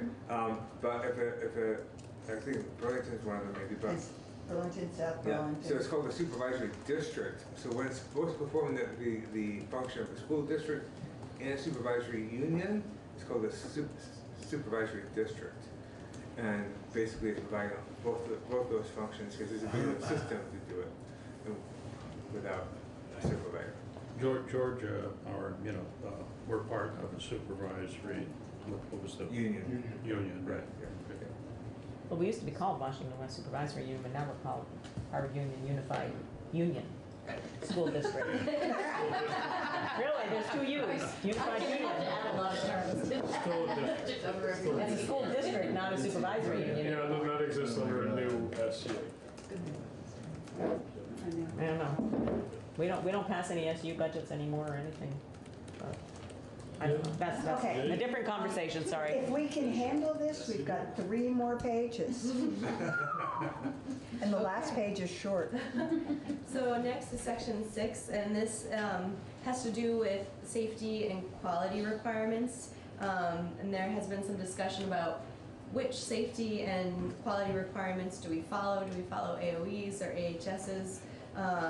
So this gives a little instruction that the safety and quality requirements that are required under this act to be adopted for public providers of pre-K education shall be aligned with CDD rules that apply to private providers of pre-K education, unless, same language, there are compelling reasons unique to the public environment that justify different requirements. Who decides that? So it's saying align, public programs align with CDC regulations around health and safety. Except when we don't want. Except for when we don't want to do it, right? Except for specific circumstances. Is there, well, I've looked It's at, not I mean, with specific. seriousness, is there anywhere else in rule or guidance or state law where compelling reasons consistent with being a public school are outlined or are identified, or is that to be determined? No, I don't think there's anything right now. Okay. Written down, yeah. I didn't know if this was an existing sort of thing. Okay. Okay, we're nearly at the end. Section 7. So this is the language I sort of previewed earlier with regard to teachers and how we talked about the direct instruction provided by teachers in the draft, direct instruction of licensed teachers for both center-based and family child care home for the 10 hours or the 3 hours respectively. And we talked about how that wasn't going to apply just yet, and that there was going to be kind of a grace period where there was a little bit more flexibility for the private providers to come into compliance. So that's what this language is. That notwithstanding that language that we went over earlier, the private pre-K provider employee that's being employed or contracted for services with at least one qualified teacher to provide direct educational instruction. A private provider may use the services of a qualified teacher to provide either direct instruction to pre-K students or coaching of the provider's staff or both until the 2023-2024 school year. And after that, private programs move to the direct instruction of pre-K students. So the coaching is the extra piece that that private providers would have a 3-year window to take advantage of. Instead of direct, right? What? Instead of direct teaching, coaching during that 3-year. And then we go on to list 2 different possibilities of language to define what coaching is. So in the first instance, we're kind of cross-referencing an AOE policy, and in the second instance, we're coming up with our own definition to put in law. So first, a private pre-K provider that uses the services of a qualified teacher to provide instructional coaching to the provider staff shall use for this purpose the guidelines for implementing effective coaching systems issued by AOE in March of 2016. So that's one option, and then the alternative option, as used in this section, coaching means the practice of endeavoring to close the student achievement gap and accelerate learning for all students by building teacher capacity through implementation of effective instructional practices, including the provision of ongoing embedded, non-evaluative professional learning. What is a non-evaluative? Language taken from the March 2016 AOE policy. So I'm looking at section 8, which is the effective dates, and as it references section 7, I guess what I'm not sort of understanding, and maybe it's just different ways of doing it. We have 2 sections that really don't start until 2023 or 2024. So why don't we just delay the implement? What is different? I guess, rather than just saying effective dates and then saying whatever 16 BSA, whatever that is 2023.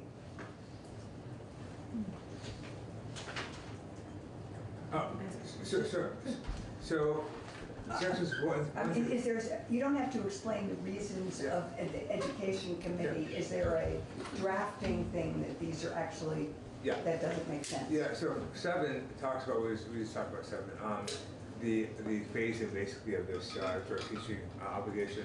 That needs to go into effect like now to let them know that they got 3 years basically to come into compliance. So that takes effect on passage. While the earlier sections about splitting the oversight takes effect a year from now to give them time to adjust their rulemaking, their rules. So I guess I just don't understand drafting or whatever, why we couldn't just say that those 2 sections, 16 BSA, 829C, 1A, blah, blah, will be in effect August 2023, and the other, whatever it is, or whether the adding of this, whether there has to be this coaching thing. I see what you're saying. Carve that one section out, and then add it in. So have a separate section that amends.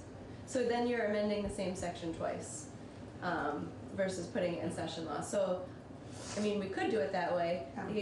What it would look like is amending section 829 and section 1 with a particular effective date, and then amending it again in section 2 to have the inclusion of the language we're talking about, and then put a different effective date for that.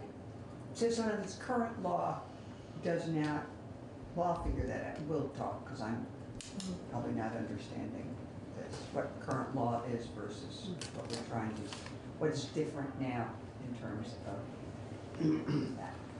Oh, I see what you're meaning. So right now, it talks about training and supervision instead of direct instruction and coaching. Okay. Yeah. Yeah. Thank you.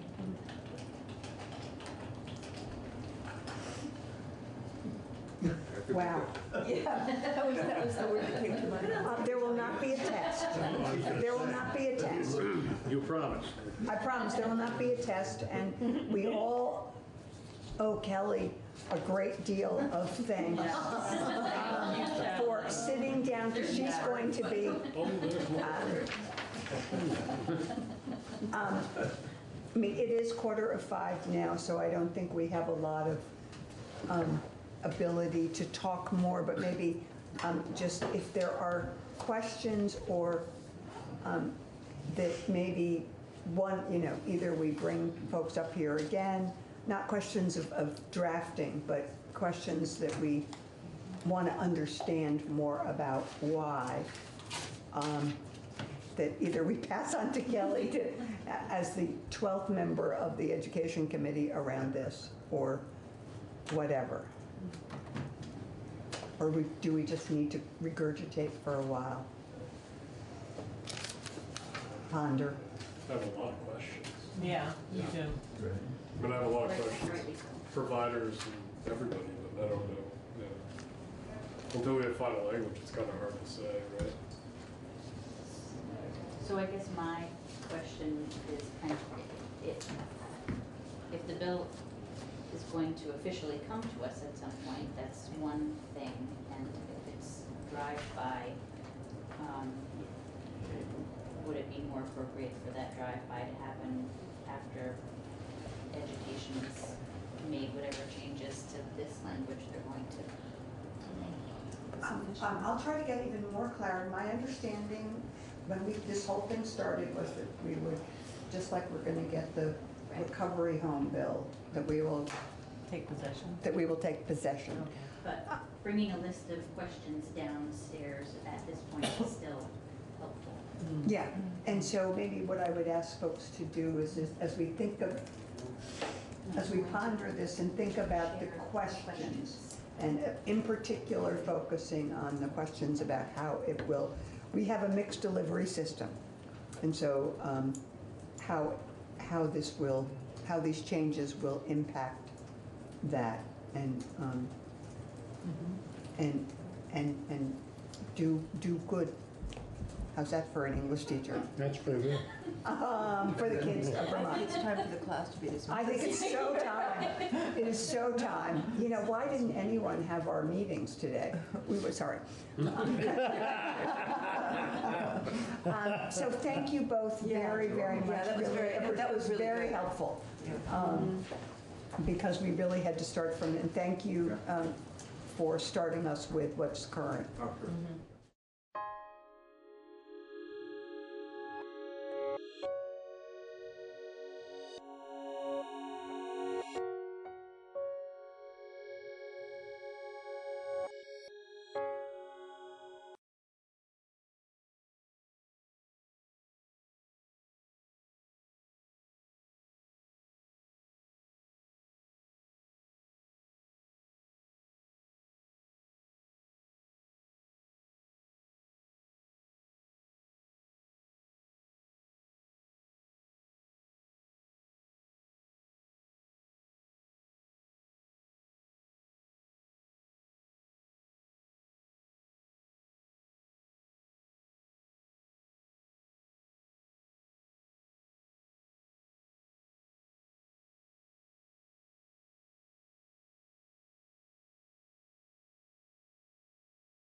Welcome, everybody. This evening, we don't have a whole heck of a lot on our agenda outside of the panel cost and funding options. So we are going to get started. So I will work from my left side, starting with Chris Campney. Introduction of the panelists, please. Chris Campney, Wyndham Regional Commission. Laura Sibilia, representative from the House Energy and Technology Committee. Sarah Coffey, I'm a representative for Wyndham 1, Vernon and Guilford, but I'm here as a citizen appointee by the Speaker of the House. Emily Davis, citizen appointee by Senator Pro Tem Timash. Bob Leach, appointed by the Governor. Josh Unruh, Chair, appointed by the Governor. Madeline Arms, Town of Vernon. June Tierney, Commissioner, Department of Public Service. Bill Irwin, representing the Agency of Human Services. I work for the Vermont Department of Health. Corey Daniels with North Star. David Pearson, North Star. And we have two people on the phone. I'll go first. Bob Gustafson, State of New Hampshire, appointed by the Governor to represent the 6 communities in New Hampshire that were part of the EPZ.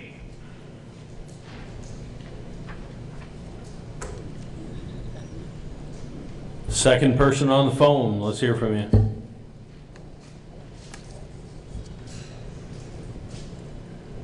Who is it? It's Commissioner Emily Boddicker. Tony, can you hear me now? Yes, we can hear you now. Oh, excellent. Emily Bodecker, Commissioner, Department of Environmental Conservation. Okay. Let's take a review and I'll entertain a motion to approve the minutes from January 2020. Mr. Chair, just as it was a snafu, but we do not have printouts of the meeting minutes this evening. They are available online. I don't know if anyone has had opportunity to review them.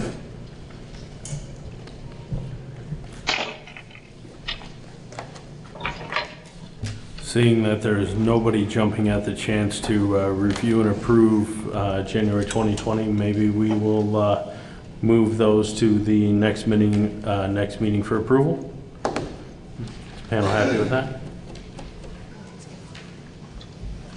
I think it's fine. Okay, great.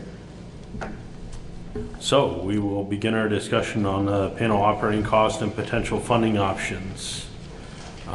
I will open up the floor to Representative Sibilia and Coffey, as they have an option for us in this respect, and then I will turn it over to Commissioner Tierney to give her option as well. Okay, thank you. So I think all of the members received, and I think it's posted, a letter talking about what Representative Coffey and I have done, as well as a draft discussion proposal for some potential funding. I think pretty simply, we went out to gather more information about what was possible, what opinions, informed opinions, might consider as possible. We did speak with North Star. We also spoke with members from the Institute for Nuclear Host Communities, which is an organization that started out of this region and thinks about local and regional impacts. And in doing that, we put together gleaning from what we've heard from the handicap committee, some possible, and North Star, some possible activities that might be helpful to the panel. Those would include looking at having a dedicated communications staffer, so having the panel having the ability to communicate through press releases, etc. Some dedicated support, administrative support for the panel. as well as we have heard notion of the cost associated for citizen participants, so a slight increase in a per diem. We put that down for possible consideration, as well as some estimated costs. I think the commissioner, when she is able to review her costs, can update equipment needs costs. We did not anticipate, given the late status of where we are in this process with decommissioning, the need to bring additional experts here. I think that might have been instructive earlier on in the process, and it may, in fact, be something that other communities may want to consider. But at this point, it doesn't really seem that that's necessarily helpful. Folks that could help us, that have experience, probably can participate via phone, I would think, at this point. I think we have put together something that would envision it going as long as NDCAP is engaged in the process of decommissioning of the plant. And in our discussions, it seems that the current statute would already allows for the possible participation of North Star. I will tell you that the legislature has attorneys that can review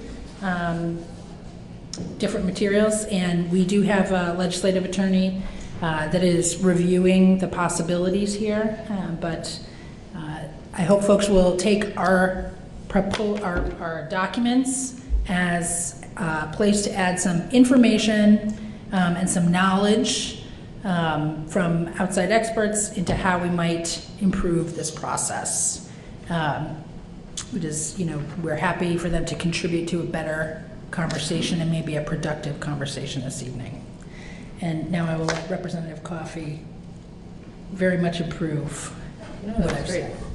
I mean, I think everybody understands, but for the public, you might know that understands the context for this funding proposal. It came from whether we needed to change language in statute. And just to give back up a step, is that in putting forward the changes to the statute regarding the composition of this panel, which had been the primary changes that the panel had recommended, the question came up about how do we fund this activity, and it's been a question that's come up because currently the Department of Public Service bears those costs, and so that's where this is coming from, and it's by no means seen as an end run around this panel process. It's just that we happen to be in the State House, and folks, some of the folks who work with North Star suggested that there might be a way to bring in funding that did not require a change to the statute. So really, we're bringing this here as we hope as a starting point for us to have a productive conversation about how to do it. So I look forward to hearing everyone's thoughts and also from the commissioner. Yeah. And I would add one more thing, if I may. So at the last meeting, we heard an idea about possibly just a straight up shift in financial accountability in the regulation from the department to North Star. And that, folks may recall, that felt a little like, wow, that seems like a pretty tall mountain to climb in terms of legislation. And that really was my motivation in terms of understanding what we could do in this legislative session, what was possible, readily possible. I think we certainly could change the language. I think that will be involved, and I think this panel will need to be pretty sure about what it is that they're trying to accomplish and how it is that they plan to engage in that process. Good. So I'm going to open it up to the panel and specifically to Commissioner Tierney to make comments regarding the proposal that was brought forth by Representative Civilian Coffee, and how it varies from, you know, what you're looking at and how it would work within your department. Thank you, Mr. Chair. A question to the panelists first. Do folks have a copy of the document that I provided online that summarizes costs? So folks do have that for discussion purposes tonight. I thought it might be useful to provide a little walkthrough of this, much as Representative Civilian, Representative Coffey just did, of the documents that they have put before us. I would begin first by thanking Representative Civilian and Representative Coffey for the efforts they've made in coming up with the information that they've provided. I find the $35,000 figure that you've identified instructive, and it's precisely that kind of spade work that this panel has been needing to do for some time in order to have a frank conversation about expectations as to what can and cannot be done realistically in the framework of this panel. I note Representative Sebelia's comment about the need for experts, and I think that too is instructive. That goes to the heart of the matter that has prompted my concern. I am very eager to hear from other panelists as to what their views are in terms of anticipating future needs, because it's that prospective need that has driven my concern about amending the statute if we're going to go forward with that kind of work using experts and the like. It is certainly a topic that's come up in the past on this panel, though earlier in my tenure, which I think predates a couple of the panel members we have here today, I started this work in January of 2017. And I should also note that at that time, my agency was running a deficit and had been running a deficit for a while. And this is something that I was only able to straighten out last legislative session, so that this year, for the first time, I actually have enough funding to pay for my agency's operations. That's huge, because as you can see from the document I've provided to you, the costs that the agency's been bearing over and above what I call the Section 1 costs are considerable.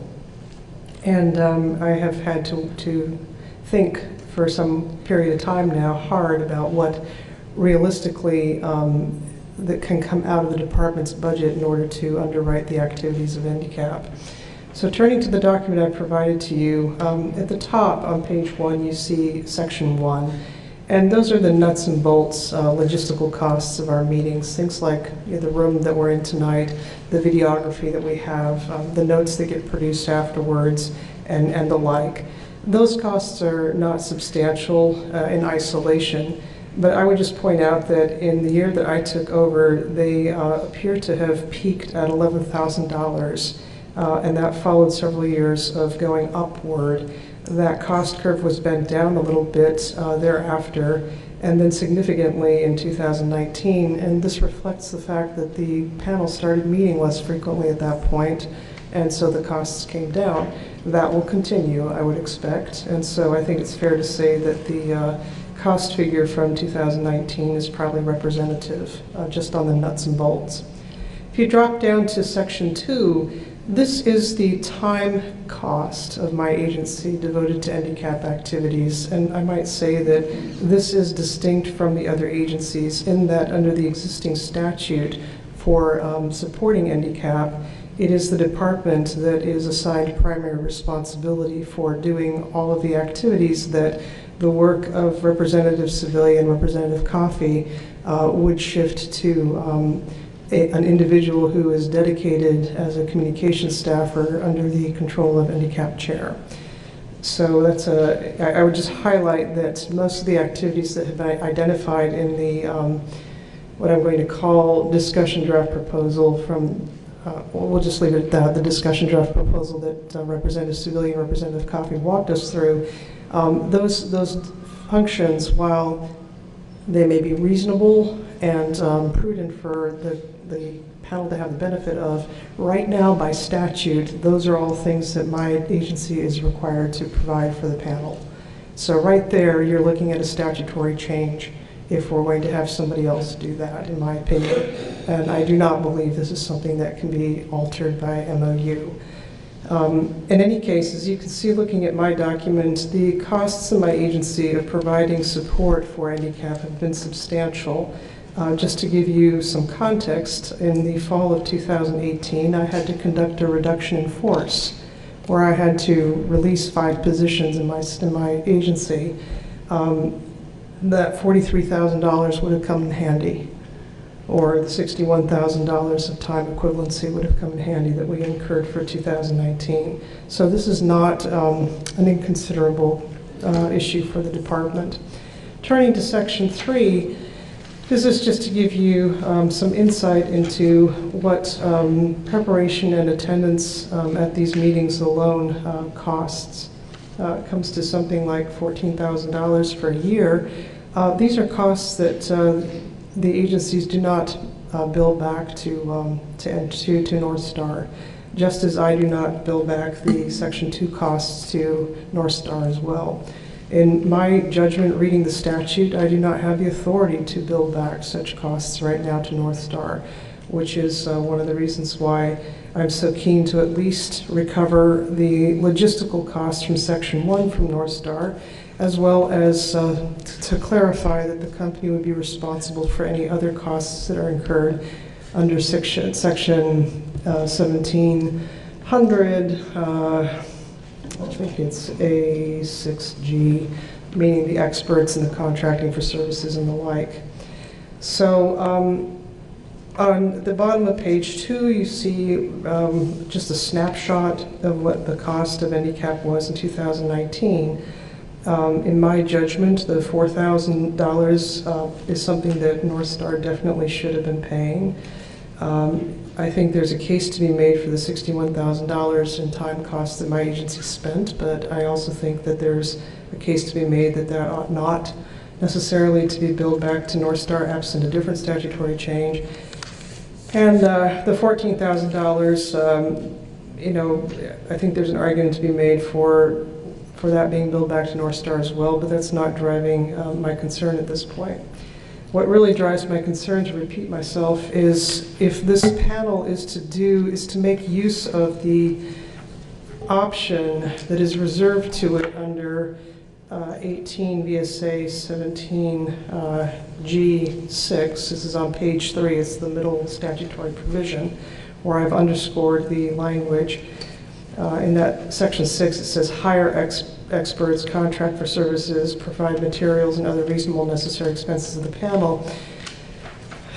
To be candid, and this is why I wanted to have the conversation with the panel, in my time as commissioner, this issue has not been forced because we've been preoccupied with reorganization, adapting to a new chair, trying to figure out what our issues would be. The settlement with North Star that resulted in the decommissioning process starting sooner than anybody expected was a real game changer. So this issue of where is this panel going and what resources does it need to get there has sort of been dormant under the surface. But we're there now because we're looking at amending the statute. As I have said at prior meetings, when you open a can of worms, which is what statutory amendment is, you are well served by getting it all done at once and not doing it piecemeal. And that is the spirit in which I came to this panel and said we need to have this conversation about expenses, which I've been trying to have for quite some time now. And I thank the panel for its patience and its willingness to convene tonight's meeting. I will also say that the process we've been through and the conversations that we've had have informed my thinking. I really do go back to Montpelier and reflect on what I hear here. It is never a meeting that I get over and then just go home and forget about, because I'm the commissioner of everybody, which is also the commissioner of this panel and the public that we serve. And it's incumbent on me to reflect on the things that I hear, so that while I respectfully have to disagree with the proposition that an MOU could be prepared that would allow Entergy to pay a certain amount that is fixed, in order to pay for these costs that I'm concerned about, I can recognize that there's a limit as to what can be achieved in any one legislative session. So I have heard what our legislative colleagues are saying about what realistically can be achieved. And from my own view, I have looked at the existing statute, and I have language that would amend the statute to the satisfaction of the Commissioner of the Department of Public Service, but I don't know that that would necessarily be to the satisfaction of this panel. And I'm happy to share that language with anyone who'd like to see it. But in a nutshell, what it says is North Star will bear the costs under 6G, and North Star will have an option of seeking review of the reasonableness of those costs from the PUC. And in the first instance, it would remain the Commissioner of the Department of Public Service who determines whether those costs are reasonable in the first case. So I do not see that as a complicated statutory amendment, but I do appreciate that I don't sit under the Golden Dome day in, day out, and I especially do not sit on House Energy Technology, so I must defer to Representative Sebella's judgment as to what the likelihood of success is in seeking an amendment of that kind. I do give you this notice, if you will. If I have to accept that we will not be amending the statute on this particular issue this year, notwithstanding the panel's vote last time around that we did want to shift costs to North Star, it is very likely that the department will seek this amendment in its own right next year with the proper timing, because it is, in my judgment, a matter that needs to be addressed in this fashion. Turning to the materials that Representative Coffey and Sebilla have provided, the reasons why I don't think the MOU route would work are as follows. Looking at the existing statute, I don't see any authority for NDCAP to be entering into contracts or directing actions that would result in an MOU. NDCAP has an advisory mission. The ability to contract or to otherwise make arrangements for logistical support is vested in my office. And I take that to mean is that I would have to be the one who acceded to an MOU. As you well understand, I have a regulatory supervisory relationship with North Star. It is a relationship that seeks a constructive dynamic, and I should hasten to add that in my judgment, the company has been a good faith partner in what it's doing here as a decommissioning company. But if things go wrong or if discipline is necessary, that originates in the first instance in my office. And so to put me in the position, or to put my successors in the position of also being a counterparty to a freely entered into MOU, in my judgment, is not tenable. And even if it were something that I was inclined to do, I have serious reservations about entering into an MOU or a contract that effectively displaces statutory responsibilities as presently enumerated for my office. In other words, I question whether I could enter into a contract that hires an individual to do things that the statute says my office is supposed to do. Footnote there, I would take from the proposal the suggestion that perhaps there are things that my office needs to improve by way of the services that it's providing to NDCAP. And that's certainly a conversation I'm willing to have with anyone at any time. But I do not think the solution realistically is to contract for them elsewhere. The language about there being the ability to enter into such an MOU because the statute provides that the funds for our activities shall come from the department's funds and quote, such other sources as may be or become available. In my judgment, it is not in scope such that it would permit the MOU contemplated here.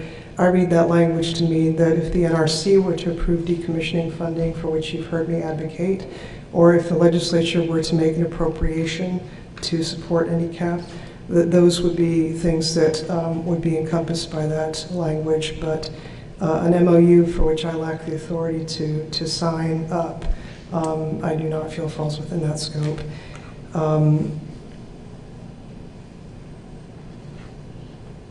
I think I've covered all my points.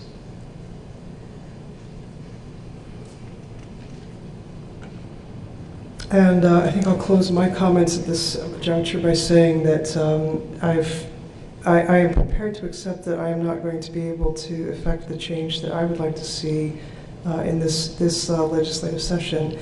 But I underscore that that is not uniquely my decision. Tonight's conversation is about what this panel would like to see its future be, and for me to get guidance on that point. And now I'll yield back to you, Mr. Chair. So go ahead, Chris. I have a question for the commissioner. The cost increase under staff hours for 2019, can you shed some light on that? I don't doubt that happened. I didn't know like to what extent that reflected staff doing the work that the previous chairs had done, or what? That's exactly what it is. Wow. I think what you're seeing there is, for folks who were not on the panel at the time, you did not have the pleasure of working with Kate O'Connor, but Kate was a real dynamo, and we learned at the end of her tenure just how much she had been doing in her capacity as chair. And I think for those of us who are still on the panel, it was a real revelation to understand not only that she had been carrying so much administrative and frankly expense for the panel, but also we understood that this was not an acceptable thing to continue to expect from a chair. And Chris, you'll recall your tenure was vastly different in nature as a result, and I think for Mr. Unruh it would be the same. But that's what that jump represents. It was actually a condition of my chairing the. Indeed it was. The only other thing I'll observe, and I'm not disagreeing with the numbers at all. I mean, because that's important to note how much the volunteer hours were contributing to the support of the panel. But in the earlier years, and Tony and Bill and the others who were here earlier on, when the commissioner was chair, did we not start doing reports until Kate was chair? I'm sorry, Chris. These are things that I wouldn't know anything about. Well, I was just looking at the numbers. Again, I'm trying to think about what I'm thinking about the cost and what it actually takes to support the panel. And what I was trying to remember was in the first years, I know the statute said we had to prepare a report. I'm not remembering if we did exactly or not, or who prepared it, if it was Tony or Chris or somebody else in your all's office. But of course, Kate was very heavily involved in not only setting the agendas, but even recruiting who was coming to speak. So I'm sure that took some time away from Tony. It's just, I almost feel like we should send another letter or something to Kate saying thank you. But I was just trying to think about those earlier years, because we had a lot of meetings in those earlier years, and there was a lot of work to be done. But did that still primarily fall to Kate once she was chair? Two issues on that point. One, it's entirely possible that the answer to that is yes, Kate did a lot of that. I wouldn't want to discount that. It is also possible that the records from that time are not as robust as they are now. Yeah. I can only, with perfect confidence, speak to the records that date to my tenure. Okay. Commissioner, I can shed some light on that if Please it do. would help. To answer, okay, first the specific question on the annual reports. The history on it, the first annual report, there was one done for 2014. The the department subcontracted that out. If you remember, we had the Consensus Building Institute on contract for several items, and one of them was to finish the 2014 report. 2015, 2016 annual reports, Chairman O'Connor basically said, Tony, don't worry about them, I'll get them done. I didn't realize that meant that she was going to be doing them personally, but what I had expected was that there was going to be a small committee of panelists would actually work on it, but she was doing that herself. The 2017 report, actually, for those of you who remember David Andrews, I know he pulled a lot of that together. And then 2018 and 2019 was, well, okay, 2018 you provided feedback on what you wanted as panel chair, and 2019 I pretty much ran with it on my own, offering an outline to the panel. Some of the other volunteerism, listening to Commissioner Tierney, I realized that very early on there was a discussion between the previous commissioner, Commissioner Recchia, and several senior Entergy staff to provide what was called in-kind administrative support. So for a while there, Entergy provided a note taker. It was someone from Entergy staff who took notes and was the primary generator of meeting minutes. But then when that person moved on from Entergy, there was no replacement for that. So that became a cost that the Public Service Department wound up picking up because, well, we needed someone and we needed a low budget staff person for that. So a lot of it was the prior Chair O'Connor, but there were some other here and there's of, at one point Entergy covered some costs, at some point the department covered costs, and where the costs have been covered has moved around a little bit in the history of the panel. I'll just wrap up that thing, just for the panel. I was just trying to offer some, or think through the history of how we function in our expenditures. So I would imagine that even though 2019 looks a bit like an anomaly, it's probably reflective of what it actually costs to operate the panel when you're just having quarterly meetings, and frankly, not really taking on that, not doing a very heavy lift.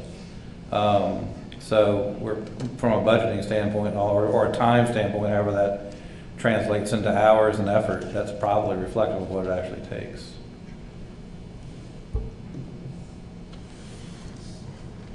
So let me throw my 2 cents in because I'm really good at that.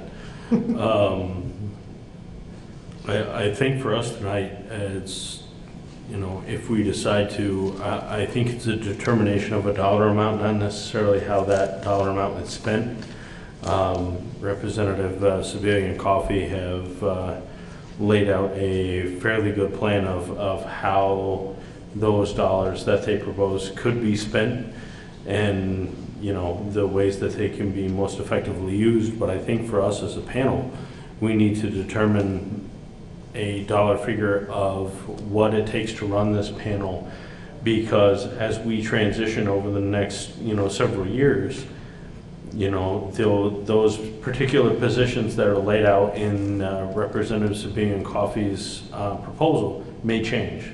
The needs may change as we go through the decommissioning process. So I think a dollar figure is more important than necessarily how it's spent. That's my opinion, and I'm open to hear different opinions on that. I'm okay with the dollar figure that was set forth by Representatives Sebelian and Coffey to help us to function appropriately, but I don't want to pigeonhole us into a specific way to spend those dollars. So I'm open to discussion on what we've heard thus far, and anybody's got an opinion outside of what I just said.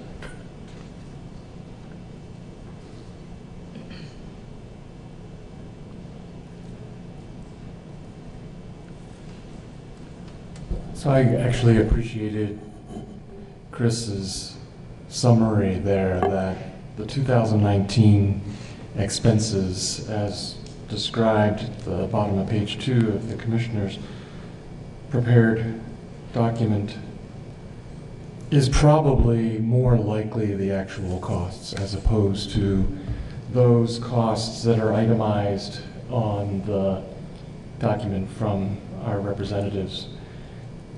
Given the ease at which it is possible to actually review and account for those costs in state government. So I would feel that we may be underestimating what it would require to sponsor 4 meetings a year if we were to stay with the 35,000 as represented in our representative's proposal. And I think it would be better to probably work towards the higher figure, which is approaching $80,000, as represented in Commissioner Tierney's document.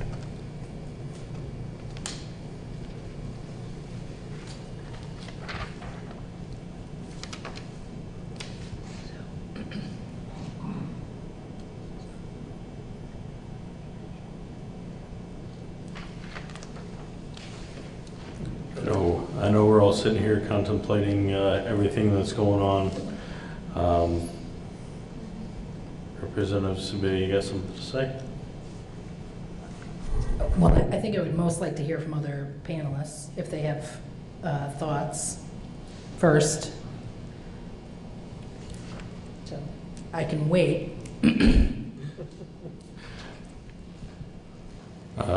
Tony, this is Emily Bodecker, if I could jump in with a question. Yes, please. So as I was looking at this, there's 3 things that I'm primarily evaluating. One is I think we need a permanent solution, a long-term solution, rather than trying to do something for an interim. So I'm interested in understanding how we can get to a permanent solution. And one hopes that we will continue to have good relationships with all parties involved, but money can get tricky at times. So I think a permanent solution, and by that one, which is, solid in law, is important. Who authorizes the costs for the panel, I think is really important. And so I too appreciated seeing what the panel actually costs, and would also be interested from some of the longer term panel members if some of the assertions about this being the right grouping of costs, that we wouldn't be looking for additional experts and things going forward. I'd just like to make sure that we have a good consensus from the panel for that. And so in terms of how we proceed from here, I would also like to revisit the question, I'm not quite where Commissioner Tierney is, about ruling out a change this legislative session. I appreciate that there's a lot on the docket. There's some very big bills that the House Energy and Technology Committee has. But if there is a very simple change, the few lines that Commissioner Tierney had identified, I also don't want to rule out that possibility of potentially taking this to the legislator, getting clear language in the statute, and having this resolved so we can focus back then on the core work of the panel. So if anybody has any comments and thoughts on any of the statements I just made, I'd be very appreciate hearing them. May I just have one thought that I would like to just make sure I am absolutely perfectly clear on. So this panel can move forward with recommendations for statutory changes this year? Absolutely. Some of the, you have heard me put forward some cautions, which are intended to reflect just the reality of the situation on the ground. But if there's consensus on this panel that they want to move forward with changes in legislation this year, they should do so. I have made cautions about making sure that it is clear what the panel wants, that there is a clear plan for supporting those changes in the legislature by the panel. And so that's it. I just want to make sure that it's understood. If the panel wants to move this forward, they should. I feel like I've tried to be responsible in letting folks know, here's kind of the situation on the ground. Representative Coffey and I have been cautioning folks for the last 2 or 3 meetings about the timeframes involved in this second year of a biennium.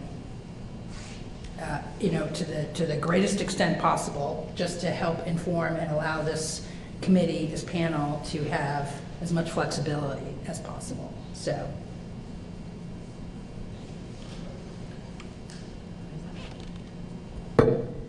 And so I wanted to say two things. One is also, if, I agree, the committee is going to be taking this up.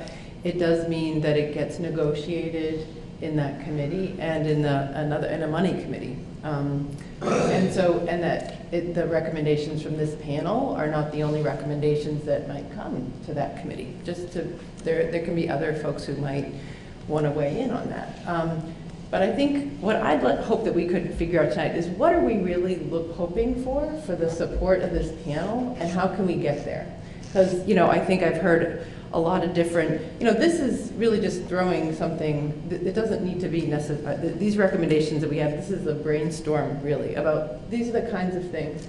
So I think I'd like to start, how does this panel want to work and operate? What are we doing well? What's missing? What are other, we've done a little, like the beginning of research. We got a letter from Ray Shaddis here about what they're doing in Maine. I really think because we're one of the states that's in the early wave of decommissioning these plants, and we have an opportunity. I mean, folks are going to be looking to this process as a model. So, and is it the best use of, our nuclear engineers' time to be setting up tables for a panel? I'm not sure if I, as a taxpayer, see that that's the best use of somebody's time. So could we kind of get into this a little bit? Since this is our main piece of business tonight, it would be great to have a sense of the panel. What is it that we need? How much do we think it might cost? Build in some flexibility, and then whether the solution is whether we do it in statute or whether there's a creative way to do it. I think there's a willingness from North Star to pay for some of these costs. I don't really think that is the question. I think it's about how we get there. So I really would love to hear from other folks who have been, I've been on the panel since September of 2019. So I want to hear from other folks what they think that we're missing. I mean, because I think we've heard from the public that the meetings are not very well advertised, beyond what the Department of Public Service can do on its website, and whether it's that we need somebody like a communications staffer or a part-time person or a very part-time person to get the word out on the meetings. Because I think it's really important that people know about these meetings and that there's participation from the public. See, I would, personally, I would challenge that particular line of thinking, because when this panel started, especially through the sale process, the meetings have been always worn the same way. And we've had several people throughout the sale process attend these meetings. Our meetings were full. We had 30 speakers, times coming up and, voicing their concerns to the panel. And we haven't changed the way we warn the meetings in the time, like as far as the time length that, they get warned out and that kind of thing. As far as I'm aware, I don't think it's necessarily an issue of how the meetings are being marketed or put out to the public. I think it's just a lack of interest from the public to attend the meetings at this point, since the sale has gone through. That's my personal opinion on it, just basically from seeing where we started to where we are now, and the lack of public participation from the beginning of the sale process till now. And it doesn't mean that anybody's any more interested or not interested in what's going on at the site. It just means that less people are participating in the actual handicap meetings themselves.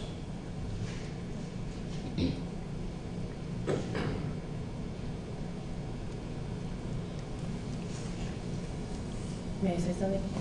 My comment is coming based on what people have come in and said here. It's not based on my opinion. So about participation, but I think going back to it, it's like, is this what we currently have in this budget that the commissioner has put together? Is this sufficient to do what we need to do? the work that needs to be done? Or do we want to be, I've heard, I mean, there are a few people who are not here tonight who have advocated for having folks come and participate in this meeting, or for as participating in national conferences. I mean, there's been a wide range of ideas, and we haven't been able to get to those ideas because there hasn't been the funding there. So that, I would rather have us have a conversation about that part of it for what we want to do. So I would add, I think the vice chair has often spoke to the need to have potentially additional experts, et cetera. I know this probably is not official. I'm certain that it is not official, and certainly she cannot vote. But Representative Coffey and I and the chair did receive, and Tony, did receive an email from her at 4:30 this evening thanking us for putting together the draft discussion proposal, and noted that it seems reasonable. Mr. Chair? Going to go to Chris, and then we'll come back. So I'll just start with just what I think would be useful from as far as from a panel perspective, and this is regardless of anybody's proposals or anything. We basically have a roadmap forward about how the decommissioning and site restoration are going to occur, and we have reporting requirements in the board order that says what North Star and the state have to do at a minimum, and that all ties back to the March report, as I recall, to the state, and that I think the state is supposed to then provide like a report to the public, and what I was thinking when being involved in that docket around the sale was that a useful role for IndyCap would be looking at that schedule. And let me just tell for the panel members and the public who don't also know, if something goes wrong on the site, if North Star discovers something that wasn't expected that affects the timing of the decommissioning or the cost, they have to notify the state within 7 days. But I'm just talking about just the regular schedule. My thinking had been that a good structure would be plan a big, whatever, I don't know exactly what this means, but the big kind of annual meeting of IndyCap for like May or so, after the report's been in, after the state agencies had the chance to do some analysis, after North Star's had some time to kind of process what it all means. And so then we have like the big, I would say kind of the spring big annual IndyCap meeting. And then the meetings that would follow on after that are kind of check-ins to see how things are going with the regulatory agencies, with North Star itself, and if North Star is great, hear from the town of Vernon how they think things are going. But that we would kind of organize ourselves around that initial reporting of data, that kind of annual check-in. And then, of course, we would also, if something did happen and that you trigger that 7-day notification and something material has changed that's going to potentially affect the cost and schedule, then of course we would want to have another meeting. And so I was thinking that the real function of IndyCap is to take that information, present it as fully as possible to the public, allow the public to comment on the information that's presented, and then after that spring meeting that could also inform other topics that we take up during those other meetings that we have. As for cost, I just have it seems to me that the costs of regulation shouldn't be externalized, and North Star should bear those costs. And as far as who ultimately does the work, as far as like whether it's a state nuclear engineer or if it's Tony actually doing his job as a nuclear engineer, and then other consultants are hired to provide support work that maybe they're less expensive than state employees, maybe they're not. That seems like another analysis that we could do. You could have other supporting staff or supporting consultants to do the logistical work and other things that maybe Tony doesn't need to be doing. But that was the kind of structure that just for me personally, I had envisioned. Now, how we get there, what we need to change in statute, I've got some ideas, I think, but that could have some effect. You know, I appreciate the proposals that the legislators brought forth to us. I appreciate also the position that the commissioner mentioned about the state budget. But as far as just like the actual function of handicap and its purpose that it serves, those were kind of my notions, and so I just wanted to throw that out there for what it's worth for people to respond to. I'm not claiming that I'm right. It's just that's an idea that I've had.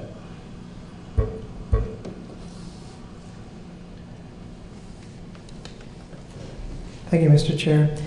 A couple things. I thought what Chris just outlined right now is one very measured and clearly identified path for handicap to define the scope of its work at this time. And I think one of the things that's particularly appealing about it is that it meets the concerns that, or better said, the point that Representative Sibilia has made more than once about the need to ensure that a spotlight stays trained on the events through decommissioning, the progress of the company through decommissioning, so that the public has a genuine window into this. What I would add to Chris's description is this. It's one thing for this panel to lay bare or to make clear in a public forum what the current status is of decommissioning under the board order and the reporting events.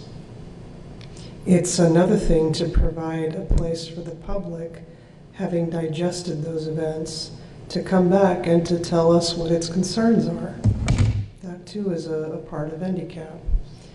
And it may well be that through those comments from the public, the panel develops questions or concerns that we can't sit here tonight and anticipate. Some of those concerns might, for all I know, best be informed by the assessment of an expert who could help this panel decide what advice it ought to give to the governor or to state agencies about whatever the particular concern is that has arisen. What has troubled me to date in my tenure has been the prospect that a decision about whether to retain such an expert would turn on whether I have money available in my agency. That to me is a very unfortunate confluence of events, and that's exactly where we have been for the last several years.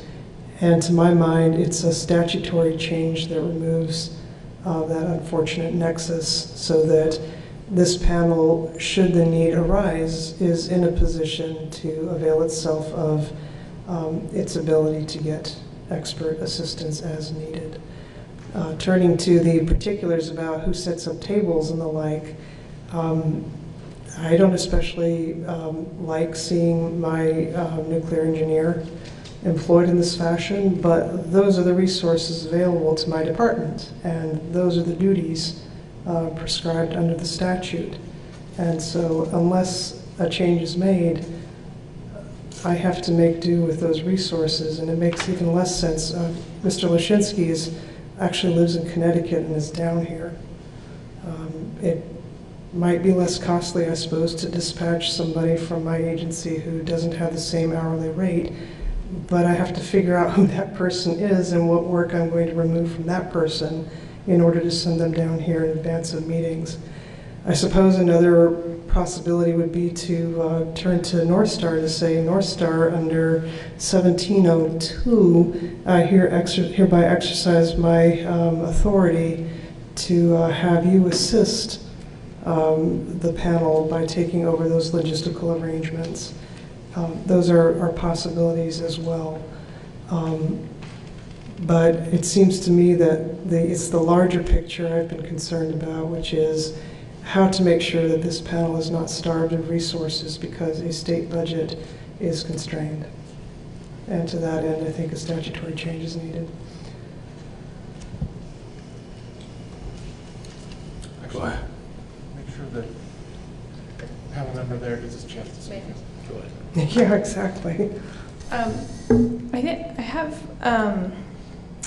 well, first off, I want to thank our representatives for preparing this discussion draft proposal.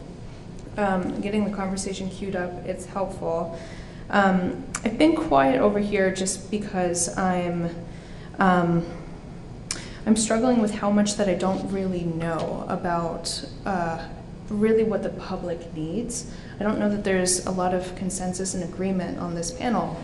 And certainly that's just a reflection of myself, of what the public, whether or not folks in our community and the public have the same emotional reaction to this. I think that's, we can discuss that. But then also just more broadly and outside of, an emotional response to Vermont Yankee and to the decommissioning is what the public cares about. And I think that while it's true, there hasn't been the same awareness and attention to this project and to this whole situation. That might also just be because there isn't a strong vector of what's happening in these conversations into the community. And so that lack of awareness is a little bit self-perpetuating. I can see both. And so the root of that question and me not knowing what the public needs and what the public cares about here affects the whole question of what this should be and what should it become. It leads into, I think that the question is a good one, which is what advice we ought to give to the governor and what experts we might need to bring in to help inform not just this panel, but the community also matters, which is what the public needs and what's the best way for this panel to be a vector and a conduit to the public. So my instinct, like what I want to do is to know that. And yeah, there's my science training, which is like already designing the survey, the public survey in my head, which, to bring to the community. And I don't know if that might be, I know that that's an extra step. And I appreciate what our representatives and legislators had done to identify, while it's true that, we could at any point make statutory changes, and that might be required in the long run, but I also appreciate the move towards expediting a change that can still be helpful and supportive of this panel and our mission ultimately. And if it can be efficient and done quickly, that would be great. And so I don't want to pump the brakes and necessarily open this up if it doesn't need to be, but I don't know, right now I'm taking a big step back and really wondering at the root of it, what are the fundamental questions that this panel should be asking? And I'm continuing to draw some question marks. I just don't know enough.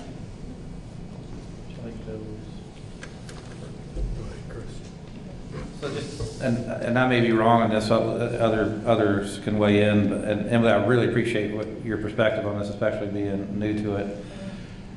Just having been in this discussion for a while now, part of the context and this is why I was going back to what the board order says, the Public Utility Commission's already kind of weighed in on what North Star what they have to report on. And I would hope that North Star would be really interested in knowing what else the public would like to hear from them. And, and I think it's great, it would be a great idea for the panel, through a survey or through other means to find out what would the public like to know. But I think from a procedural standpoint, there's the Public Utility Commission has already weighed in on what has to be reported and when. And so I was trying to kind of propose from that bare bones approach, that we know that we've got an annual report that's going to be coming out, and it'd be, and an opportunity to gather that information from the public is based on what you're hearing. What else do you need to hear? What else do you want to hear? What else do you want us to bring to you? So that to me was kind of more of an expeditious approach to it, which may or may not make sense. But I think we are limited somewhat. Like even if we found out from the public everything that they wanted, what we can actually pry out may be somewhat limited. But again, North Star, hopefully they would stand up and go, yes, we would love to know more about what the public wants to know about our process and the transparency of our process. And how the public would like us to communicate with them.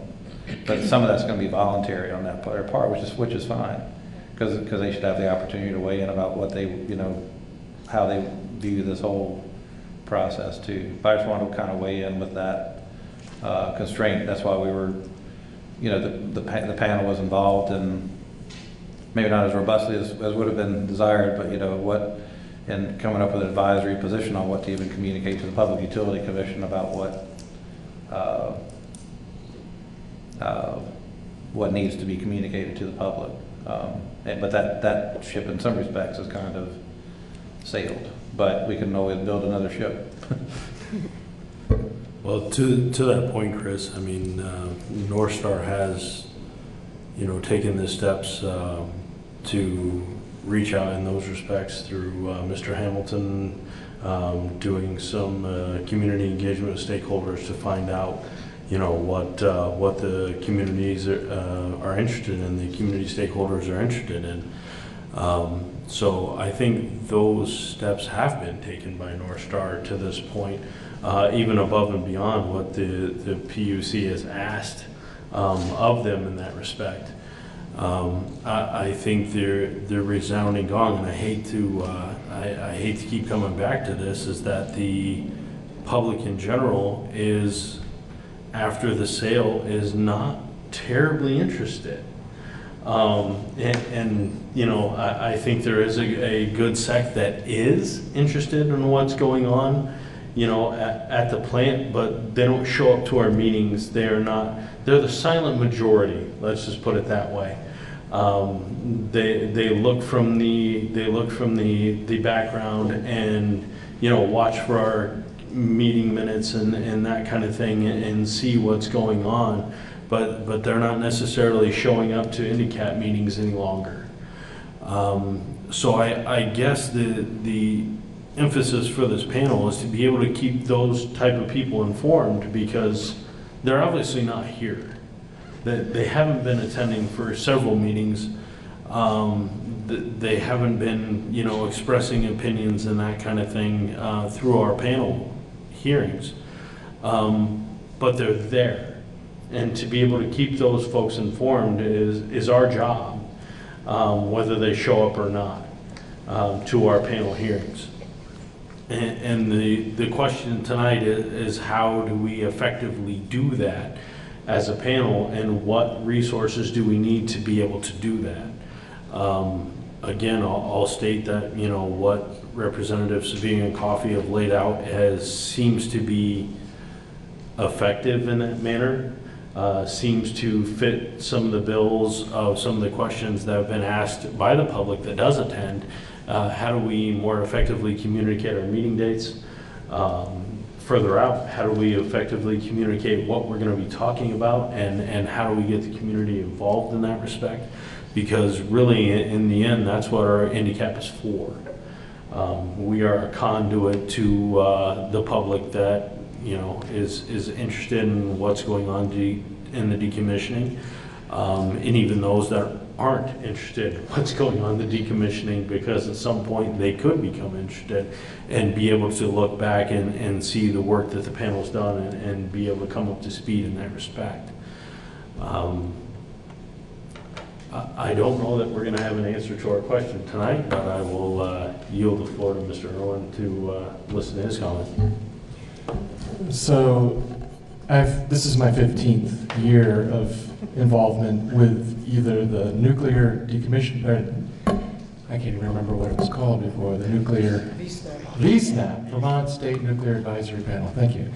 And I can tell you that the things that are working now are obvious to me, and they are the results of the efforts of the Public Service Department. Specifically, the record keeping for this panel is exceptional. It is all open to the public. It is, while a government site, a place that you can go and find everything that has occurred under the INDICAP since its inception. Annual reports have been put together religiously, not always on time, but well-founded minutes records of votes, records of issues, records of presentations. The actual documents are there. I can also tell you that attendance at these meetings is typically measured by the contentiousness of the issues. That when, and frankly in VSNAP, there was always contentiousness. But since the negotiated settlement, the sale, and frankly the turnover from one owner to another, the transition from operating to decommissioning, I think there are a lot of settled issues. What will likely occur is that if there becomes a problem that causes costs to go up or delays or other concerns among the public, we'll see attendance rise again. And we need to be prepared for that. So I would suggest that, one, I think we really have a great system of record keeping that I would be concerned about throwing out because it's not broken. And I would appreciate instead that we continue to do what we're doing with the public service department's maintenance of the records of this panel and the availability of it. And I think the notices to the public of our meeting attendance, that they're occurring. I know we could do more. I don't know if there's anything that's happening in the local papers for notice that might be of use as well. Whether that's already occurring, I'm not sure. I appreciate your perspective, Chris, about a May meeting. I like that idea too, because I think there will be huge answers and questions in the March report. I know I can tell you as a state agency, I only have a timeline of work at Vermont Yankee that goes through December 2019 for the most part. And I'm anxious to know what 2020 has to observe as a state agency / regulator.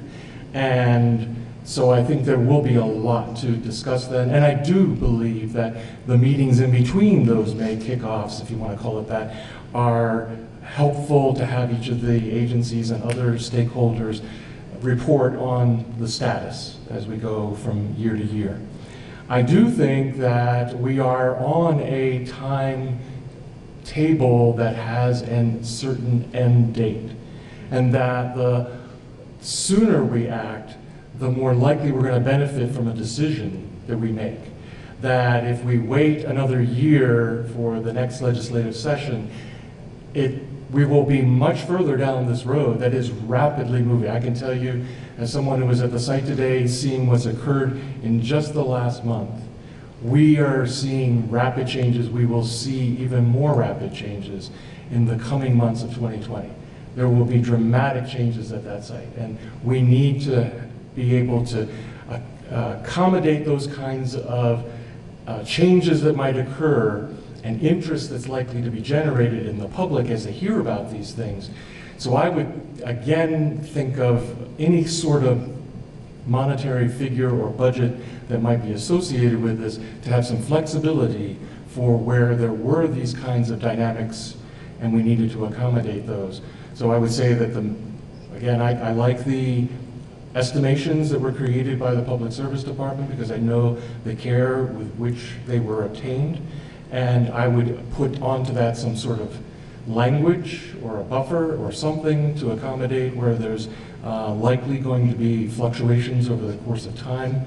And I would also say that I do believe that it could be much less expensive to have someone brought in to do the physical arrangements at the price much less than the state nuclear engineer, who I value immensely as someone who has toured the site with him numerous times to be able to look at highly technical issues that are occurring there. And it was a shame that we couldn't do more of that this afternoon because he had to come here and make sure that this meeting was set up. So I just wanted to make sure I covered everything in my notes here. And I think I have. Thank you very much. So I guess I will bring it back to the question at this point in my mind, and I could be completely wet, but is what is the dollar figure that it takes to be able to effectively communicate to the public as handicap? And not necessarily how it's spent and who it's spent on and all that kind of thing, but what is the overall dollar figure of what makes our jobs viable to the public? And I don't know that we can answer that question this evening. I really don't.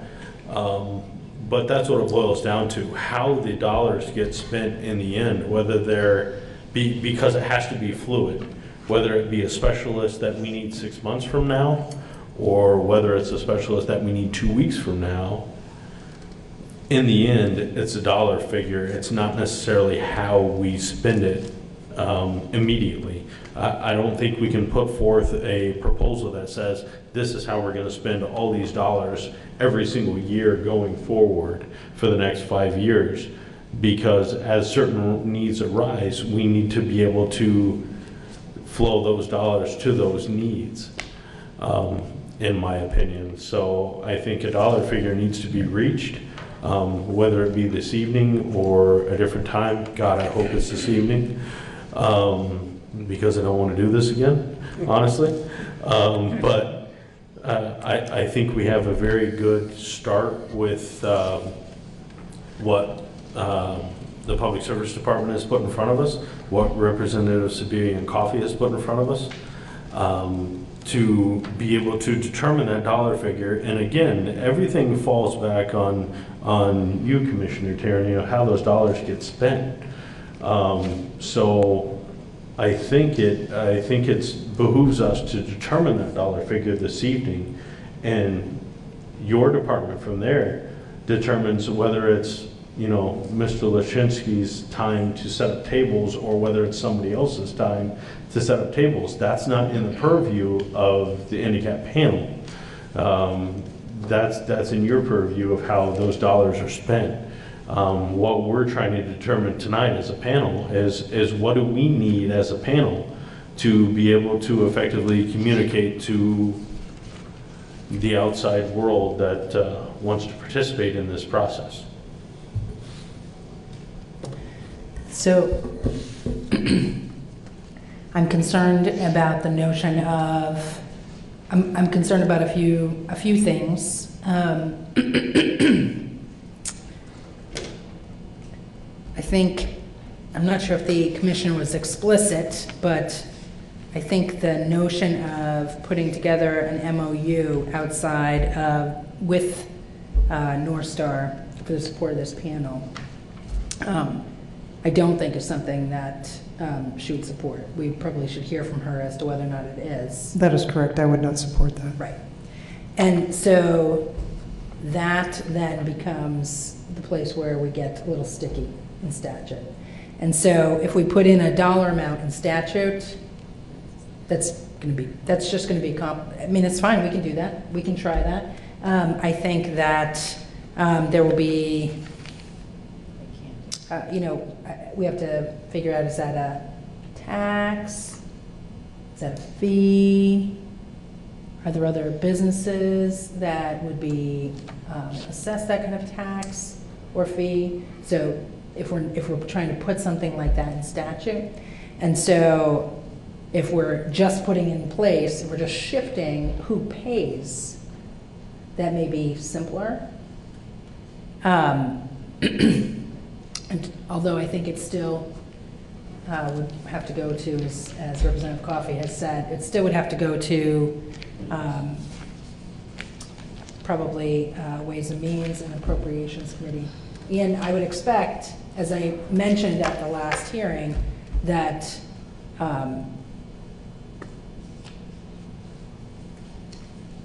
having that be an unlimited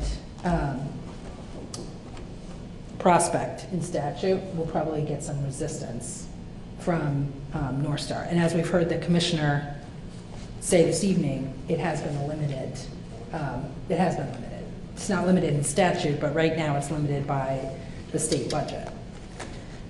So I would just offer that for consideration by the panel. Mr. Chair, I would note that we are a little over schedule. I hate to,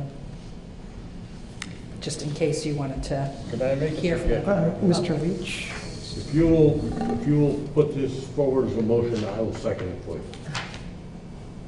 Or would you like me to put it forward? I think that it might behoove us to, you can certainly do whatever you'd like to do. I think it might behoove us to hear from members of the public who are actually here and who I suspect may have some things to say that may be helpful in this regard, may not be helpful, but they will be instructive. Okay, so to that end, we are kind of over our time allotted for discussion from the panel on operating costs, potential funding options. So at this time, I will open up to public questions and input on the panel cost and funding options. Willing to hear from anybody from the public regarding that.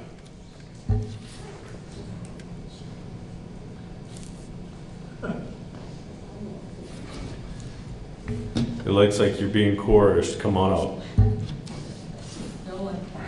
Good evening. I'm Chris Williams. I'm from Hancock. I work with Citizens Awareness Network, and I'm also with the Nuclear Information and Resource Service in Washington. I have a lot more questions than I had when I walked in the door. But after reviewing the materials earlier today, my thought was that perhaps the logistical costs could be assigned to Entergy, the non-controversial logistical costs. It's North Star.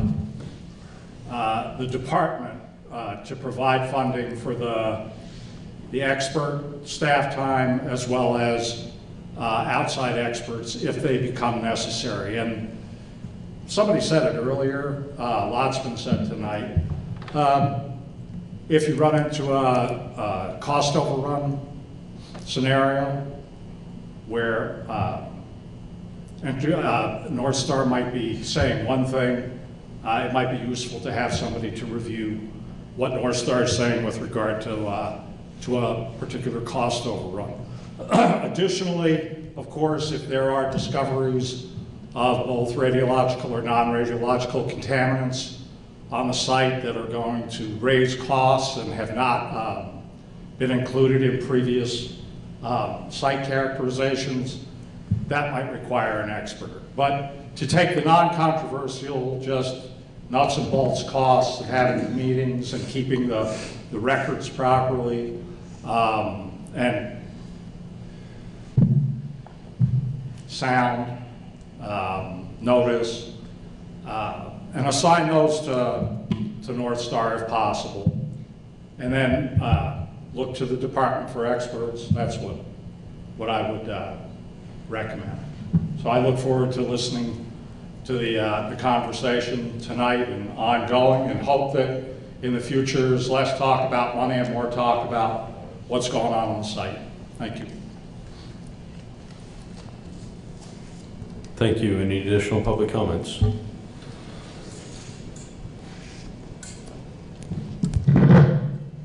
Hi, I'm Ann Darling. I live in East Hampton, Massachusetts. Before I say anything else, I want to remind you that there is no one sitting on the panel from Massachusetts, and there should be, and I hope you'll make the governor of the state that I now live in do something about that. Thank you. I want to kind of echo what Emily was saying about what I would like to see the panel be a vector and a conduit to the public. And besides putting things on the website, basically what gets out to the public is left to whether or not there's someone here from the press and if people read that story. Or if I write a letter to the editor, which I did a couple weeks ago. So, and it's true that people, what you were saying, Mr. Unruh, about people are not as concerned because people don't feel as threatened as we used to, or scared. Thank goodness. But I do think that, and things seem to be going okay right now, and I'm very grateful for that. I'm very happy. But they might not in the future. And I think somebody also said it's important for you to have a way to communicate with the public beyond what's on the website. And that could even be regular postings in some of the major ways of communicating, not just in Brattleboro, but all around New Hampshire, Massachusetts, but beyond Vernon. It's wonderful that Vernon is very, very closely involved. You should be. I'm happy about that too. I'd like to see more people on this panel who are actual citizens, not representatives of, from outside of Vernon. It's good to have a lot of Vernon people. And I'd like to see maybe, a monthly piece in some local newspapers or some forums that could be put on BCTV and other cable channels. I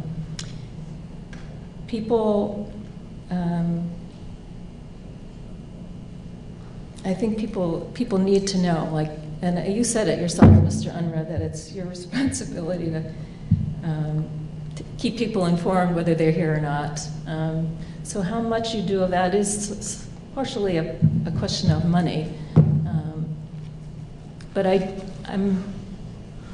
want to hear a commitment from the panel that that's what the money will be used for. I really do.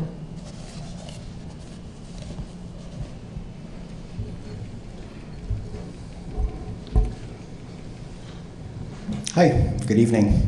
I'm Clay Turnbull. I'm with New England Coalition on Nuclear Pollution. I'm a staff person and a trustee. And I was glad to hear that a report that Ray Shaddis prepared sounds like it was distributed to the panel.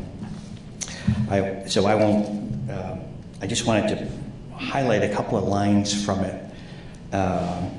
North Star will pay itself approximately 38% of the decommissioning fund to administer decommissioning activities. And there's a modest 10% overrun cushion built into the budget. In addition, North Star anticipates an end-of-the-day surplus in excess of $20 million to be divided 45% between North Star and Vermont Utilities. At Maine Yankee,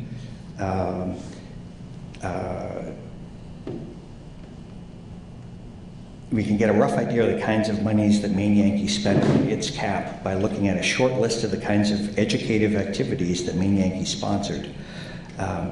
The cap toward 2 sites deploying dry-fueled storage systems at Calvert Cliffs Nuclear Power Plant in Maryland and Palisades in Michigan. The cap toward plants undergoing decommissioning, including Connecticut Yankee and Big Rock Point in Michigan. The CAP participated in American Nuclear Society decommissioning conferences in Michigan, Connecticut, and Nevada, which included an engineering tour of National Repository at Yucca Mountain. The CAP participated in meetings with counterpart advisory panels in Connecticut and Michigan. The CAP participated in an industry decommissioning conference in Florida and conferences in Washington, Middletown, Connecticut, where travel, lodging, and expenses and conference fees were involved. One should include in any back-of-the-envelope calculations the fact that the CAP averaged 14 to 15 members. This information provides not only a sense of scale, hundreds of thousands of dollars, not tens of thousands of dollars, but it also is hoped that a sense of purpose, that is, education without nuclear-related oversight, can only be arbitrary and vaguely effective. And lastly, Maine Yankee recognized at the onset that in order to communicate effectively, it needed to develop a commonly understood language about decommissioning, and this involved not only attentive and discerning listening to community stakeholders, but also offering them the opportunity to familiarize themselves with nuclear processes and regulation. I don't know where this panel, the line between this panel and the group that New England Coalition fought to get established as part of the MOU, where the line between them is, but to me, the education is a missing link. You know, that the company could be making more of an effort to provide some real education, whether it's to this panel or to the group that we're trying to fund. I think that the general public, there are people that want to understand the technical issues so that they can determine, so that they can say, okay, I'm not just taking someone else's word for it. And I'm, you know, Bob Leach, you've got an entire career of education that lots of folks would love to understand. So, thank you.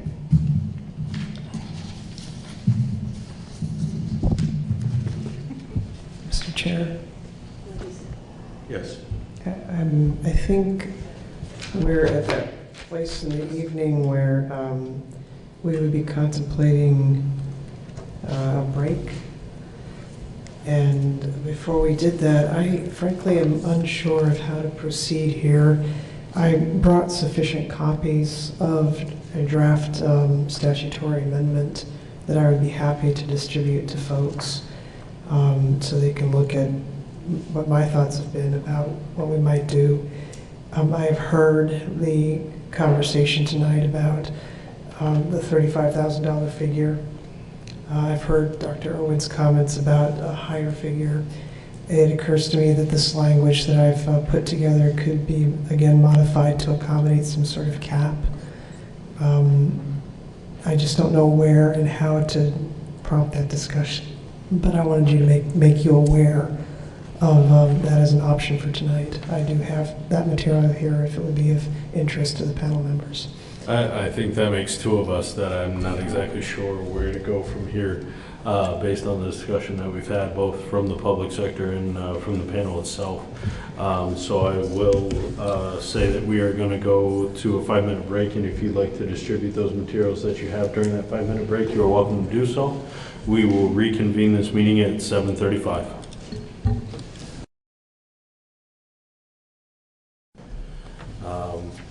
So we are going to head to additional panel discussion on operating cost and funding options. So during the break, Commissioner Tierney put out a proposed amendment to 18 VSA 1700 G6, and I will allow Commissioner Tierney to speak towards that amendment. Thank you, Mr. Chair. As I alluded to earlier in the evening, I had this language has been prepared in order to effectuate the outcome that I would prefer, which was an amendment to 18 VSA 1700 G6, such that North Star bears the costs of hiring experts, contracting for services, and providing for materials and other reasonable and necessary expenses of the panel, as the commissioner, meaning me, may consider appropriate on the request of the panel from time to time. The idea is that by June 30th annually, the department would render a bill basically to North Star that details the amount of monies that have been expended on experts or the contract for services and the like. And in turn, North Star would then pay that bill within 30 days into the special fund that's been established per statute to support the Department of Public Service. It also supports the Public Utility Commission, but that's neither here nor there right now. The language clarifies that the monies so paid by North Star into the special fund would be paid solely to the department, meaning they would not be shared with the Public Utility Commission. And finally, the owners of the Vermont Yankee Station, North Star, would have the right to petition the Public Utility Commission to review and determine, after opportunity for hearing, the necessity and reasonableness of such expenses and may amend or revise such cost assessments is what I put in here, but expenses will be fine too. Based on the conversation tonight, it occurs to me that we could insert a cap in here if the panel thought that was appropriate. And if we did so, I would propose that it be in the second line that is underscored from the top, such that it would now read, the owners of the VYNPS as the Commissioner of Public Service may consider appropriate, comma, not to exceed. The number we've used tonight is 35,000 or whatever other number this panel settles on. And 35,000 would be would reflect what Representative Civilian and Representative Coffey came up with through their research. To be clear again, I have circulated a statement of costs for the panel to date, principally to raise awareness of what costs are invested so far in the operations of this panel, for better or for worse. The Section 1 costs are those logistical costs that I think North Star ought to bear. The Section 2 costs are the PSD staff time that supports NDK. Fair to put that in, but not necessary. Certainly any per diem increase, as suggested by Representative Sibilia and Representative Coffey, would be something that would be fair to include under that $35,000.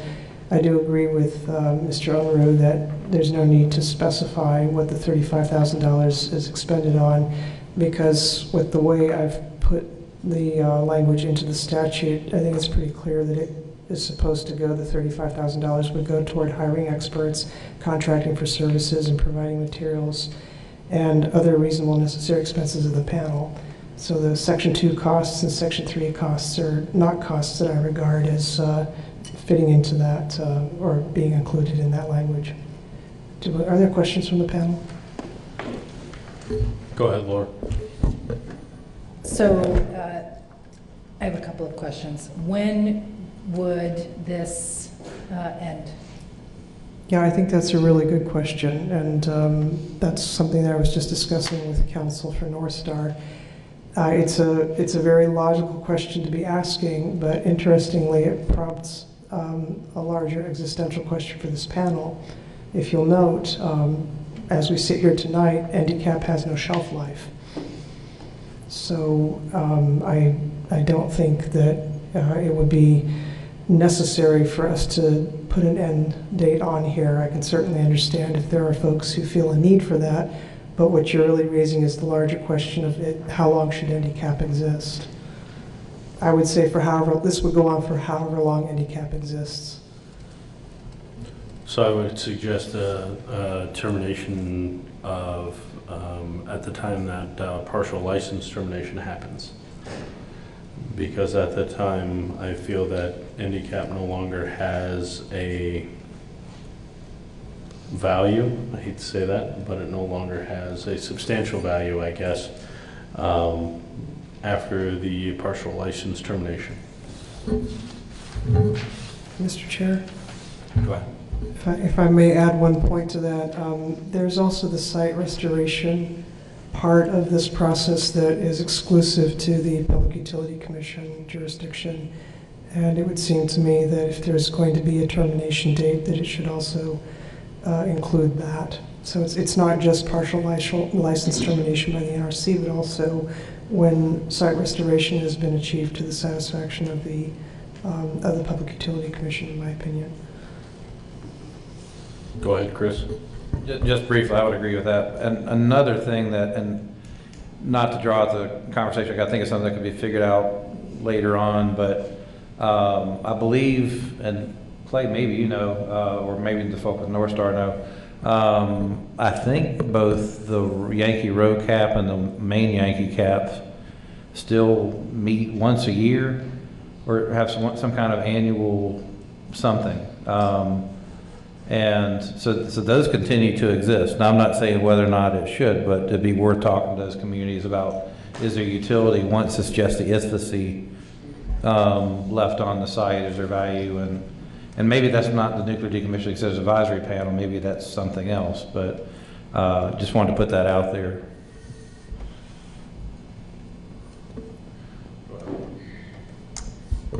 Commissioner, how would you envision the panel accessing funds?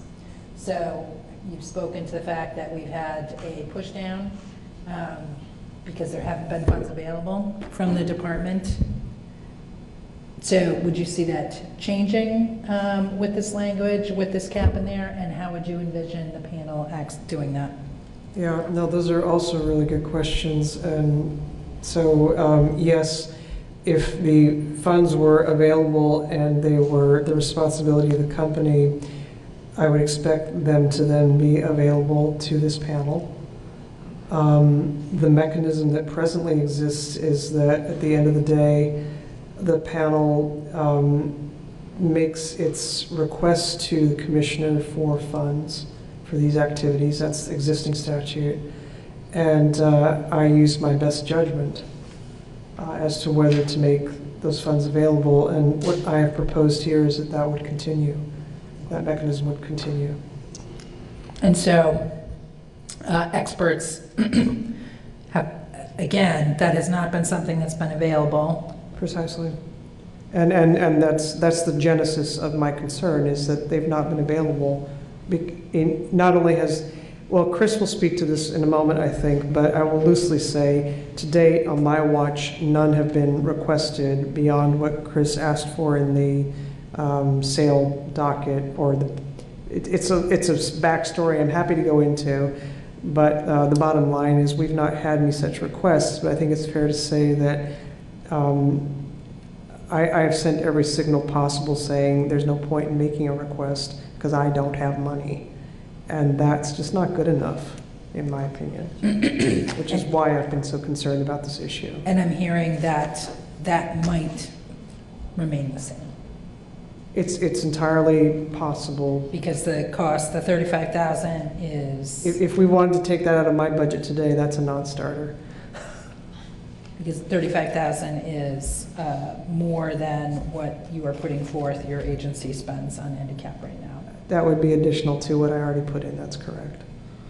So it would not cover what you're currently expending. And I'm not asking to, what I'm looking for is for the company to be responsible for that 4,000 plus for the logistics, and then for whatever is left under this cap, that would be what's available to this panel for hiring experts and contracting for services. For instance, Chris mentioned not too long ago that there was a consensus-seeking process, I think, that my predecessor conducted.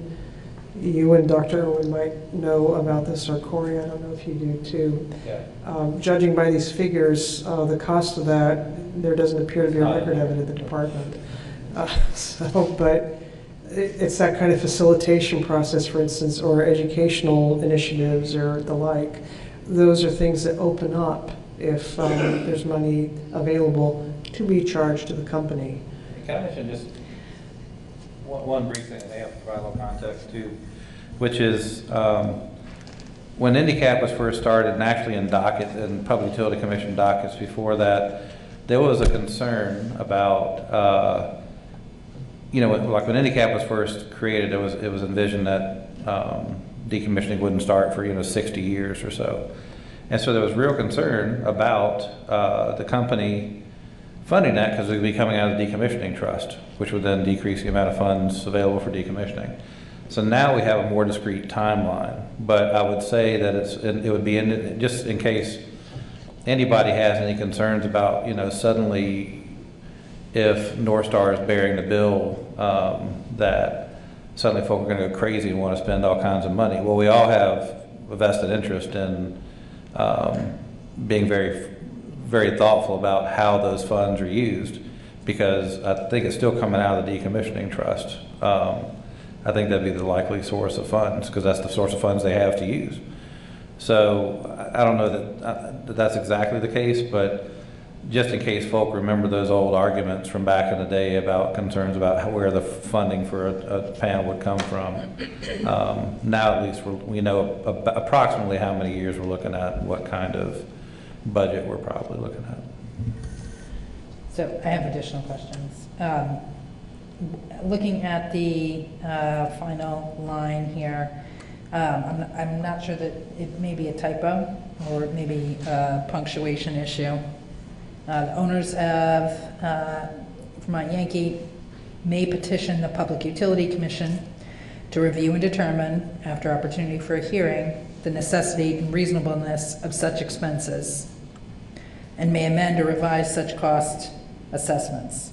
So is that intended to be that the owners of Vermont Yankee may amend or revise such cost assessments?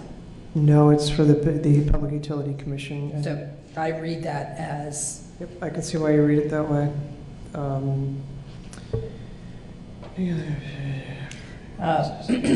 We could simply put a period after such expenses and say the Public Utility Commission may amend or revise such cost assessments. Mr. Chair, I have two other questions, if I may continue. Go ahead. So, Chris, or does anybody recall, my sense is this language for handicap was likely drafted as part of the original settlement between the state and Entergy, 2013-14. I want to say it was 12, but it has. No, but there must have been 13. Must have been 11 or 13. It was not part of the settlement. No, but no, it was not part of the settlement, no, but it was, but I think it came out of the settlement concept. I mean, It was a logical... it was not in the settlement, but it was... It was intended to be a successor to VSNAP, which had its own issues. So my question, larger question is around, I'm guessing that there's probably some negotiation between the advocates and the company and the government. I can't speak to that. No. I just know Mr. Can anybody has speak strong to that? feelings. No? Does anybody recall that? And then, I guess... done quickly. Yeah. And then my last question, and I don't know if this is appropriate or they'll be willing to do so, but does North Star want to weigh in on this at this point? We have panel members here. I'll open it up to North Star members on the panel and or North Star Council. Sure. David Pearson. No. So, well, looks like Mr. DiCarlo's going to step up, so we're going to hand it over to council. Rick DiCarlo, North Star Council. I think this is a potentially workable solution, but we'll have to internally confer and report back. Thank you. Thank you. So, Mr. Chair, I think my final comment would be one that I had suggested to you earlier. If there is consensus on the panel or some place on the panel, and the intention is to try and move this year, I would hope that there would be some consensus on the panel and that the panel itself would engage with the commissioner in moving this legislation forward. Sure. So kind of let me recap everything that we've been discussing since we received this proposed amendment. From what I'm understanding, as a consensus of the panel, please correct me if I'm wrong, I will start at the, looks like the second sentence of the proposed amendment. Funds for this purpose shall come from the owners of the VYNPS, as the Commissioner of Public Service may consider appropriate not to exceed $35,000 annually and to terminate at the time of partial license terminations and site restoration is complete. That kind of seems like the general consensus of the board that $35,000 dollar number is acceptable, and that it is to terminate at the end of partial license termination and site restoration. And then at the bottom of that amendment, there at a period as of reasonableness of such expenses, period, the Public Utility Commission may amend or revise such cost assessments. Now I'm looking for a consensus on those particular terms of this amendment, please.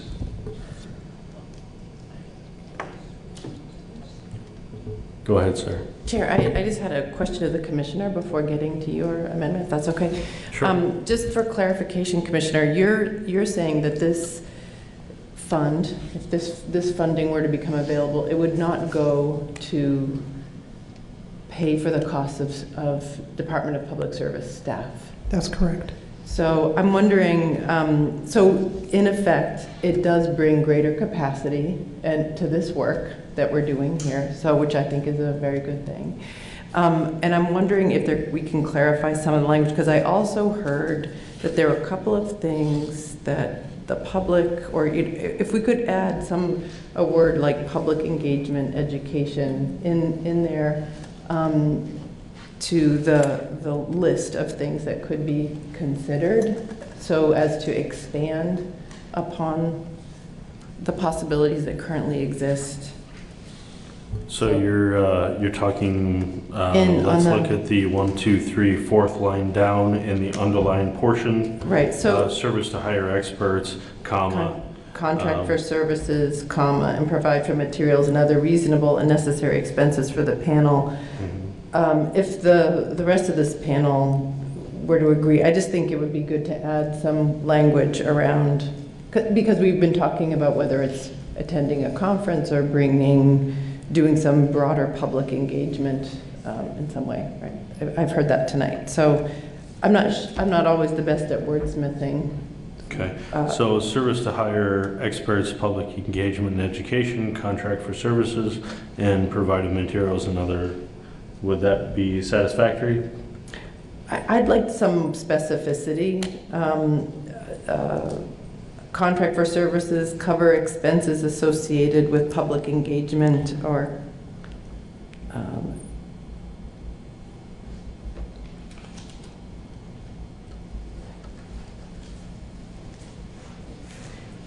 and education. I mean,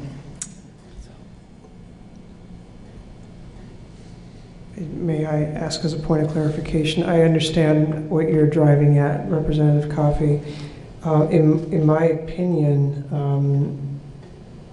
that would constitute a reasonable or necessary expense if the panel decides that's what it wants to do, and the commissioner decides it's appropriate. Is it your concern that you'd like to have it specified such that it's removed from the discretion of the commissioner? And it's okay to say yes, I won't be offended. It's mostly more about the intention of adding this in here to just reflect that. So I don't want to belabor the point. And so my second point is to follow up on the chair's comment about how long this funding would last. If we look at the full statute, I think I would prefer something simpler that said that this would not to exceed $35,000 annually for as long as the handicap or the panel exists. Because I don't think it should be linked to what we think the process is going to be. The rest of the statute doesn't do that. Yeah. So my 2 cents.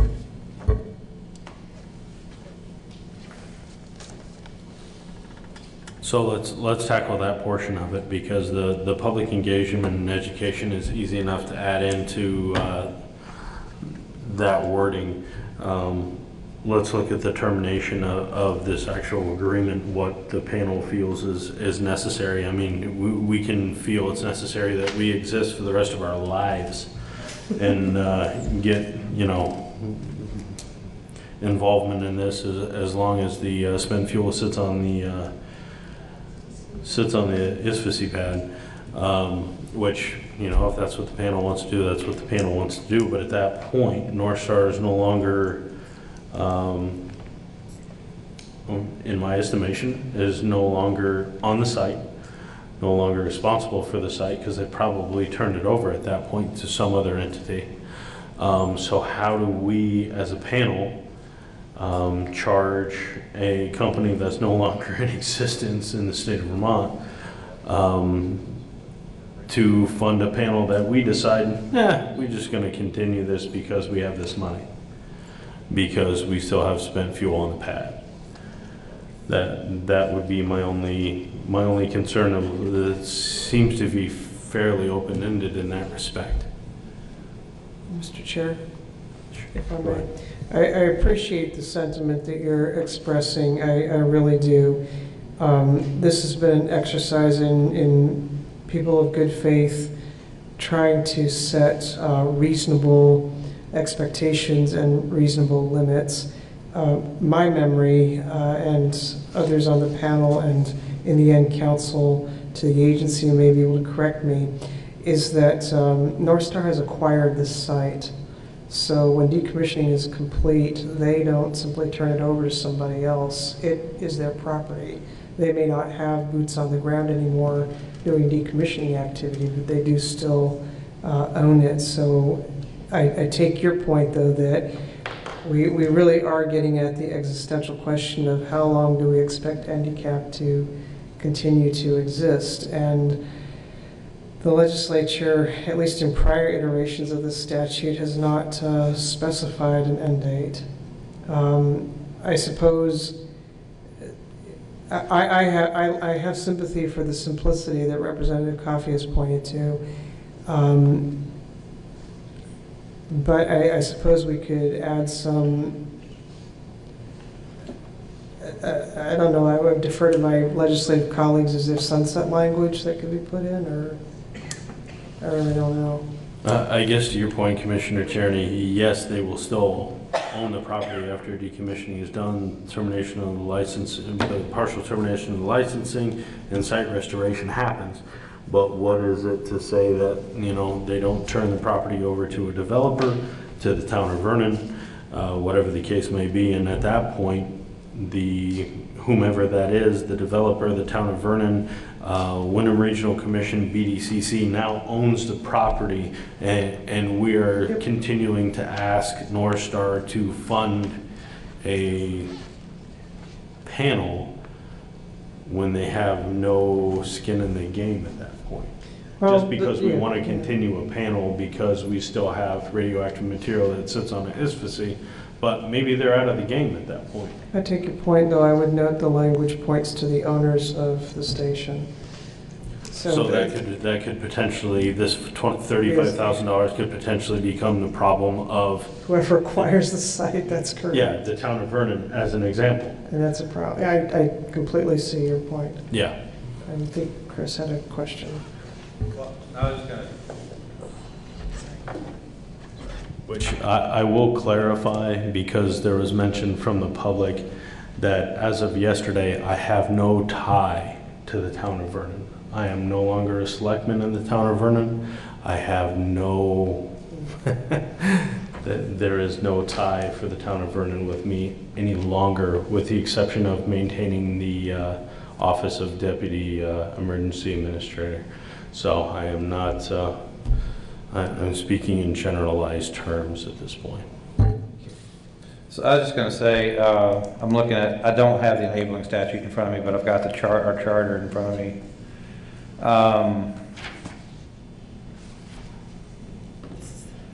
And handicap, says, I think this is parrots the language, handicap shall advise the Governor, General Assembly, and agencies of the state on issues related to decommissioning. That's nuclear. Now, I mean, I would like to see it go through site restoration too, but you could logically say handicap would sunset upon the completion of decommissioning, and then maybe leave an escape clause like this could be reconsidered by the legislature at that time, but that may be the language that you use because that's the actual purpose of the, I mean, it's imperfect to me, and I would defer to the rest of the panel because it seems like it'd be worthwhile for, you know, to have the panel in existence for the completion of the non-radiological decommissioning as well. And maybe that's, and again, I'd have to look into the detail at the enabling statute because maybe it talks about non-radiological. Does it? But anyway, I can, but that may be an approach to take, just reflecting on what it says.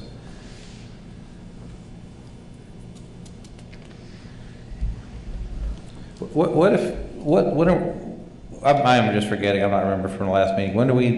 Are we supposed to meet again soon, or is this? God, I hope not. So I'm almost wondering if we agree in concept with what the commissioners put forth And if we've heard from North Star that this seems within the realm of possibility of something they would consider, and you'll take it back to your internal counsel, what if, and what if the Public Service Department, North Star had a conversation, come up with some mutually agreeable language, we wouldn't have to meet but get it back to the panel, but then frankly, the individual panel members could always go testify. Sure. I guess to Representative Sebella's point is that we need to come to a general consensus as a panel tonight on the dollar figure, a termination date if we so desire, and then I think your point is well taken that allow the powers that be go forth in making the agreement based on our suggestions. I guess I'll start with one particular item. I'll look for a consensus of the panel of $35,000. Does that seem to be a good start or the place where we need to be to continue to grow from here as the handicap and get the things that we need to get done? So I'm going to ask for a consensus on that particular section. It is the $35,000 that was brought forth to us by Representative Sebella and Coffee acceptable to the panel as part of the amendment to 18 VSA 1700 G6. But so can you ask those questions? I think the frame that Chris has, like if that's a goal, is for North Star and the department to see if there is something they can agree to with the items that you're asking for consensus. Is that what we're doing, Mr. Chair? Yes, okay. That's exactly what we're doing. Okay. So may I ask for clarification on this, though? Yes. I have tried very hard to avoid being in that very position of it being North Star and department. Go work it out. That's exactly why I prepared this language tonight, so that this panel can decide whether it wants to move forward on this basis or some other basis. If we get consensus on the $35,000, that's a very clear instruction. If we can get consensus on end date being when the handicap, for as long as handicap exists, appreciating there are members on the panel who don't necessarily support that, but if we can get consensus on that, that's clear direction. If we can get consensus on the public engagement piece, that's clear direction. And then I can speak for myself and say that I'm happy to take this amendment, if need be, to the legislature, or our legislative colleagues could put this in if they're willing or not. But I don't see what my speaking with North Star is going to add to this. North Star can certainly testify in the legislature as it sees fit. And I have high hopes that, based on council's comments tonight, that testimony would be largely supportive, but I would leave that to you. I think that distance is healthy, in my opinion. So I guess that's my goal, is to hit those three things: the dollar figure, determination, the language of public engagement, get a consensus on those things. And I think what Representative Sebella was kind of aiming at is that we come to an agreement on how that wording happens between your department and North Star. So the clear direction from the panel for dollar figure, for termination, for how public engagement should happen, and then you guys figure out the legalese between yourselves, because that's not our expertise as panel members, is to make those. That's the part that's making me uncomfortable. Okay. I would love to be able to give you all the legalese to make this thing work, but I don't know. Mr. Irwin, you had a question, comment? Just on the notion of the possibility that another property owner would be potentially saddled with the responsibility for funding the handicap I wonder if changing the language from owners of the VYNPS to owners of the VYNPS license or licenses would help in that regard, because it's either going to be the license for the ISFAC and the plant in decommissioning, which are two different parts of the Code of Federal Regulations, or it'll be just the ISFAC, because the other part of the plant would have been fully decommissioned, license termination would have been completed. That makes a lot of sense to me. I'm not sure about anybody else. Go ahead. I'd like to, correct me if I'm wrong, Corey, and the license won't really be terminated. What will happen is, once North Star has finished the decommissioning and reduced all the contamination to appropriate levels, the property will be released for unconditional use. They would still have the license for the IFAC, but the rest of the property would be released for unconditional use. Am I out of turn there, Corey, or is that pretty close? That's very close. The Part 50 license will sustain until the ISFAC is finally decommissioned. It's all the same license.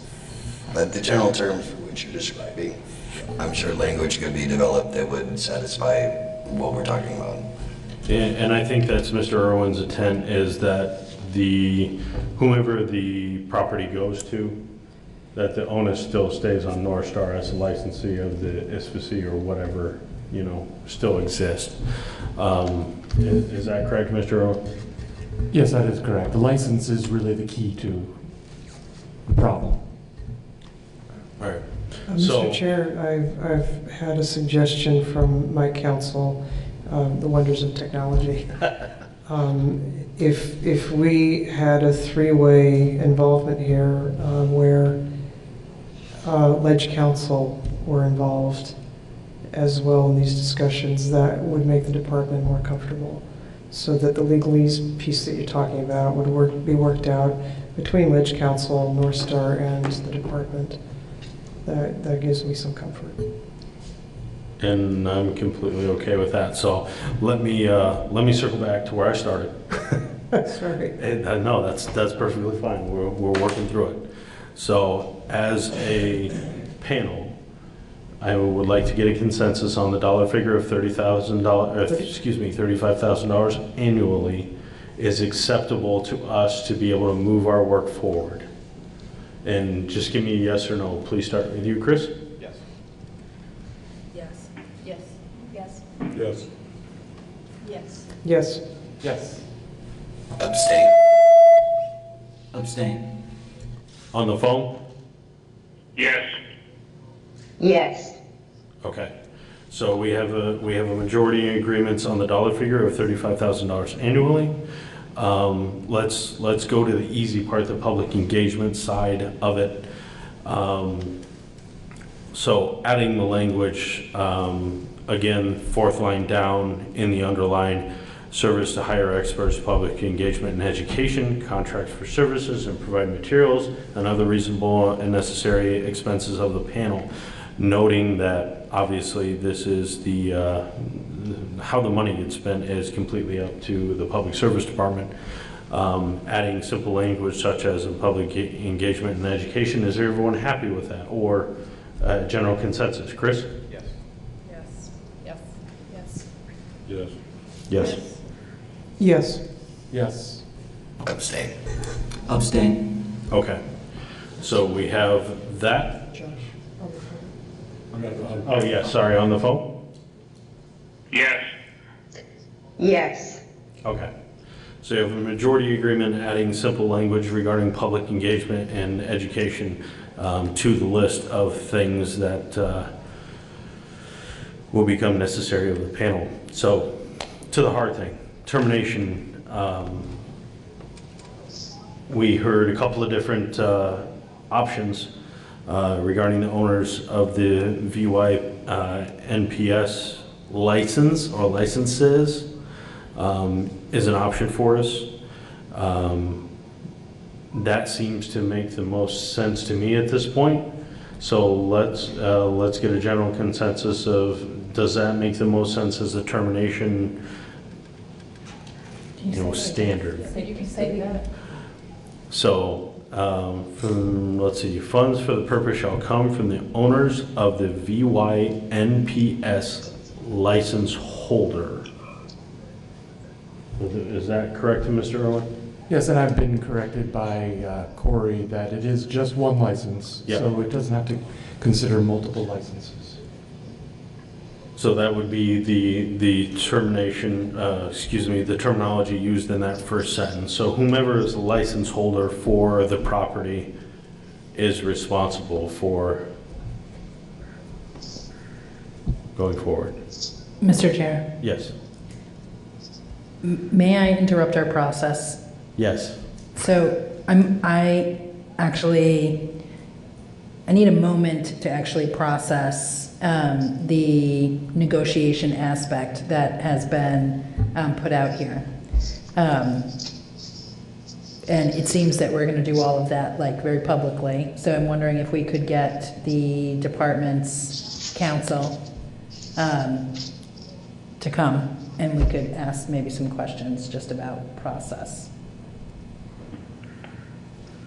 I guess I'm confused. What are you looking The for a department is process on? recommending that, the department council is recommending that rather than having North Star and the department go and kind of fine tune this and bring it to the legislature, that the legislature and the administration and North Star fine tune this. And so I'd just like to ask him to clarify and kind of walk us through that a little bit. Because I've had no time to think about that or ask legislative counsel or anyone. And I'm getting, like we're kind of almost at the bottom of the slide and I'm feeling like, oh, we're going to catch this. Do we want to catch this? So can we ask? I'm certainly happy to ask Mr. Porter to step to the microphone, if that's all right with you, Mr. On the Road. Absolutely. Come on up.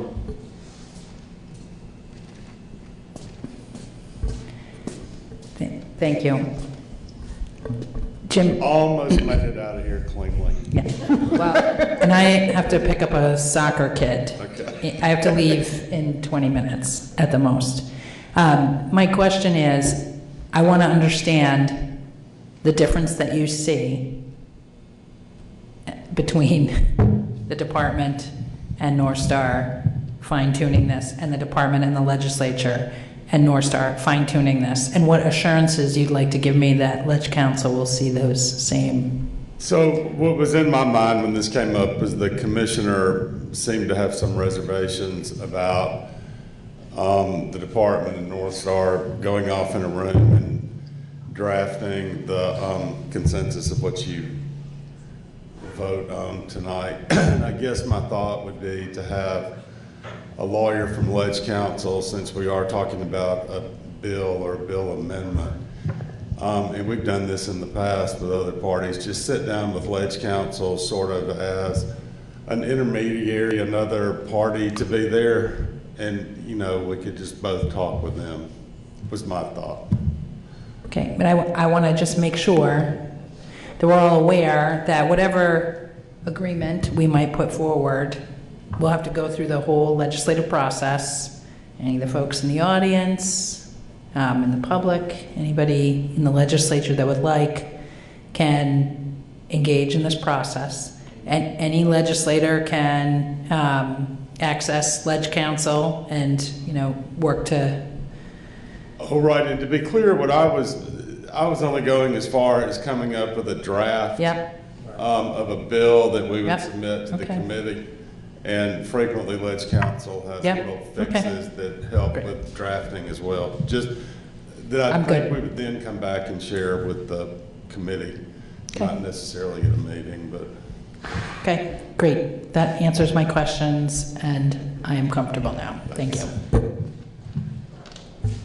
Okay, so let's go back to the. Mr. Chair, it appears North Star's council may have something to say. Absolutely, come on up. Thank you, Greg DiCarlo, counsel for North Star.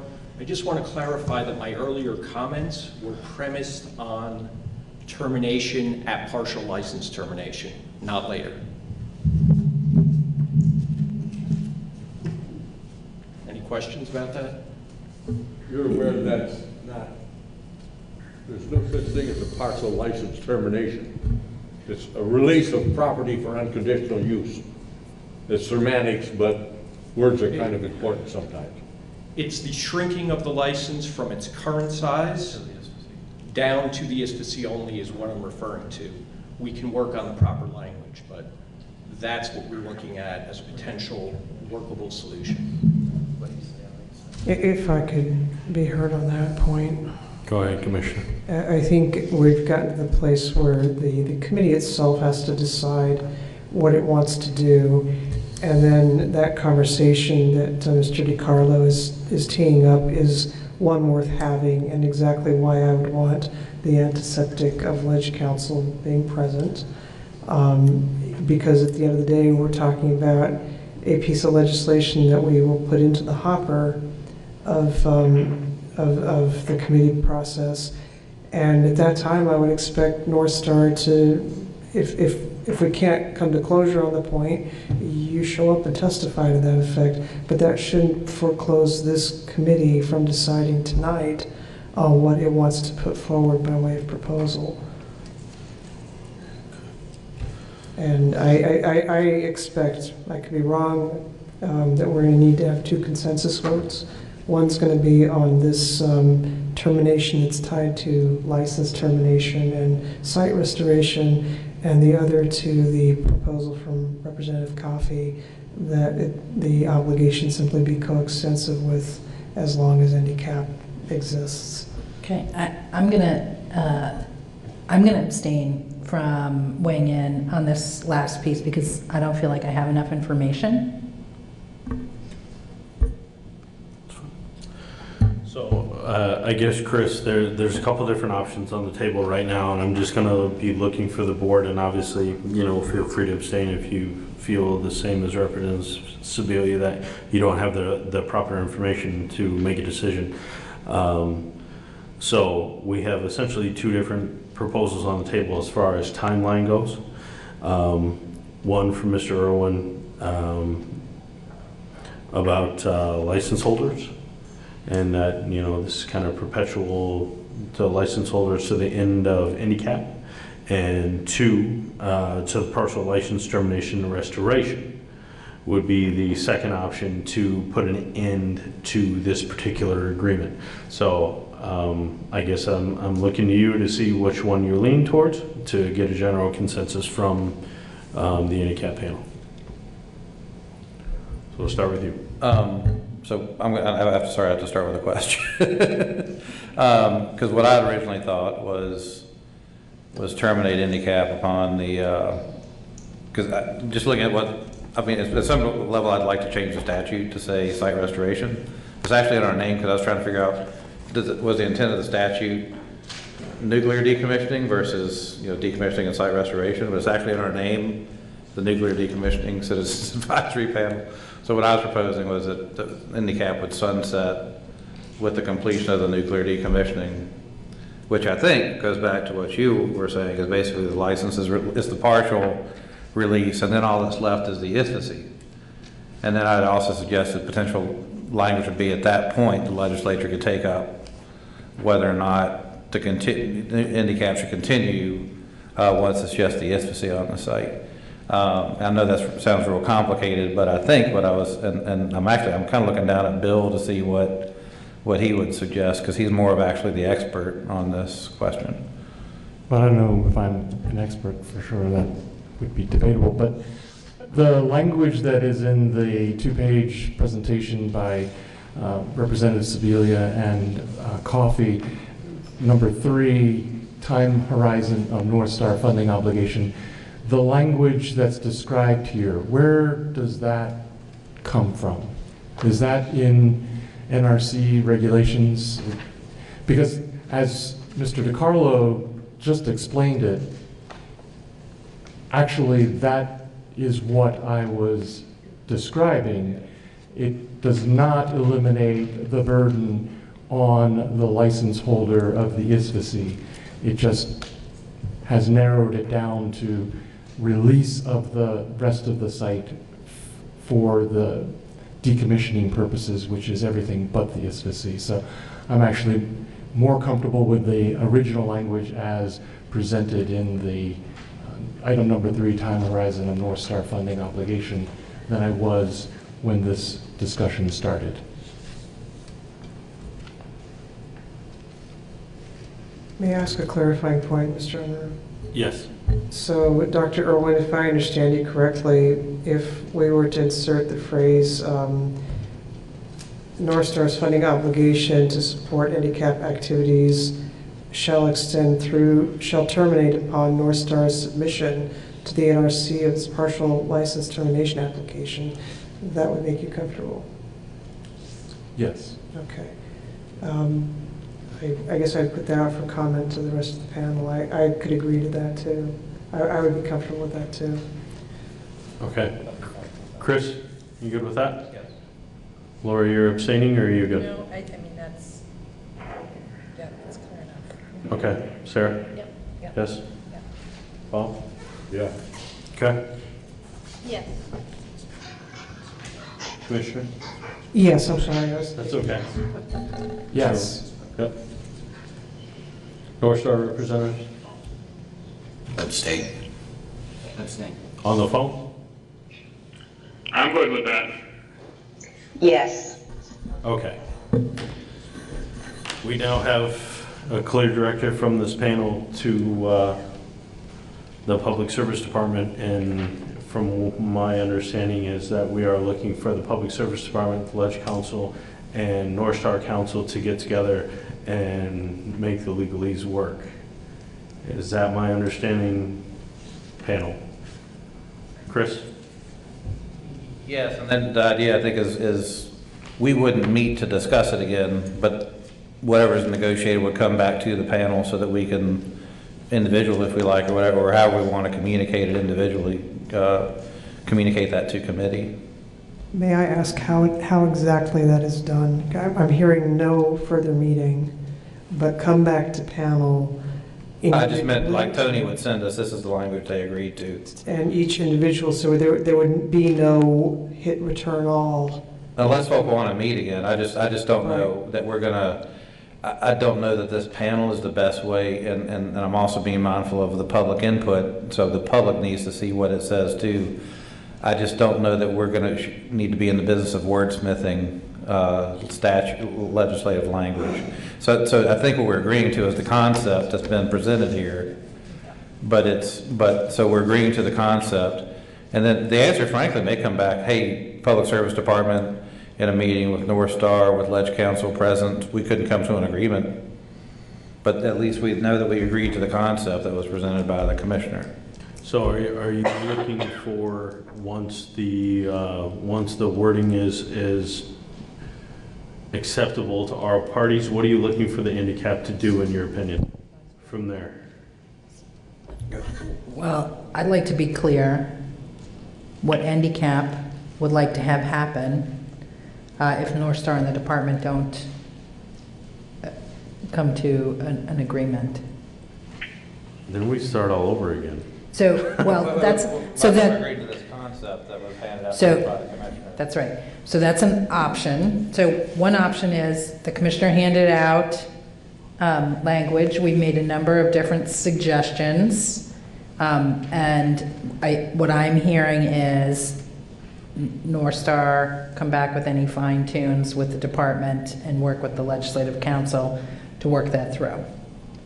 So North Star may come back and say, yeah, no, we're not agreeing to that. So let's get a little bit of clarification right now why we can, and I understand, Mr. Carlo, I'm going to put you on the spot a little bit, and ask, based on what the handicap panel has put forth tonight, what is the general consensus? I know you probably can't give us a clear yes because you need to do your due diligence on your end, but based on what the panel has put forward this evening and kind of the limitations and that kind of thing, what is your general feeling of how North Star will react to a negotiation in towards that end? Well, you're correct that I can't make a final determination tonight because it's ultimately not up to me, but I am very encouraged by what I heard as the end result of the panel's decision, that we will be able to come to an agreement quickly. If in fact what has been discussed here is what ends up in this final draft. Okay. Mr. Chair, just to clarify, I'm not asking, I'm not asking for North Star's permission to proceed, but whether or not the panel would want to proceed or would want to meet again if there was some conflict. That's more what I'm asking. Okay. So, Mr. Chair, I have great faith in the efforts of these three bodies that we've identified here to act on our behalf, given the goals as expressed here tonight. So I don't think that it would be necessary for us to go beyond our individual rights to go to the hearings about this matter and discuss them as individuals or as representatives of agencies in the legislative process. I think that we've made our position known fairly clearly, and I appreciate the language, the efforts that everyone's made here to provide us this really good basis to make these kinds of recommendations. Okay. Mr. Chair, may I? Representative Sibilia, I know we're about to lose you because you're turning into a pumpkin. And Representative Coffey, what is your best estimation as to the time remaining for what we need to accomplish? If the department is able to sit down with a representative of North Star and Ledge Council, say within the week, and if the department is then able to kick back to the members of the panel individually the revised version of the language I've passed out tonight, and if that is posted on the website of the department for public comment for an acceptable period of time, a week perhaps, do you think that is sufficient, that there is still sufficient time to have this then go through the legislative process this session? So the bill will have to, as you know, it will have to go through crossover. So it'll have to be heard in the House. Crossover will be the week after town meeting. And then it will have to go to the Senate. Yeah. And then it will have to, if there are any changes made in the Senate, it will have to come back to the House. The House would have to agree or not, all of that. And then the governor would need to sign. So in terms of moving it through the House, it would have to move through the House by the week after town meeting. So the chair of the Energy and Technology Committee has been kept apprised by Representative Coffey and I of what is being discussed and the possibility for this coming through. It is true, we have some very significant pieces of legislation. So So if the proposition is, what I am stumbling over the mechanics here more than anything else. If we are able to reach the latest, greatest version of this proposed language and get that back to the individual handicap members for their review, and to do so electronically, do we run afoul of any open meeting laws or anything like that? And so if Mr. Unruh gets sign off from all the handicapped members in a manner that is lawful, then, and in the interim, the department has posted this for public comment on the website, it would seem to me we should be able to get this into the legislature in fairly short order. Just for clarification, I don't think it's necessary for the handicap individual members to sign off on anything in particular. Okay. That helps me. Yeah, that's what I'm asking basically. But I think we've all expressed our opinion, and to Mr. Irwin's point, if we wanted to pursue it individually, we have that option. As long as it's clear that the representation that will be made in the legislature is that this final version, subject to the guidance you've been given, is the will of handicap. And I think I feel that we've done that tonight in a public manner. And I'm certain the minutes will be. Reflect as Will much. be, yeah, helpful. And in terms of public notice, Commissioner, I mean, the public can engage on this legislation. It's hanging on the wall right now. Fair enough. So we have the bill that is up on the wall in energy and technology now. What we'll be doing is making changes to that. Okay. So what I'm taking away from this is that the department has a mandate to proceed from NDCAP, meeting with North Star and Ledge Council to get the final version of this and get this thing rolling. Fair enough? That's my feeling as well. Okay.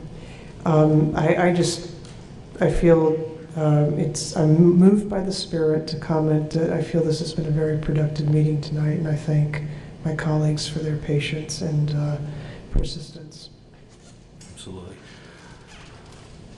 Do we have any additional input from the panel before I turn it over to the general public? Did we agree to this in concept? We should probably do it formally before Representative Sibilia turns into a Because the other ones pumpkin. we've gone through, you've got yes, yes, yes, you want yes on this, what the commissioner gave us? Sure, with revisions, absolutely. So I would agree that yes, well, supporting the concept presented here by the commissioner. With the revisions that were made? Yes. Okay. Is there others? Yes. Yeah. Yes. Yes. Yes. Yes. Yes. Yes. Okay, great.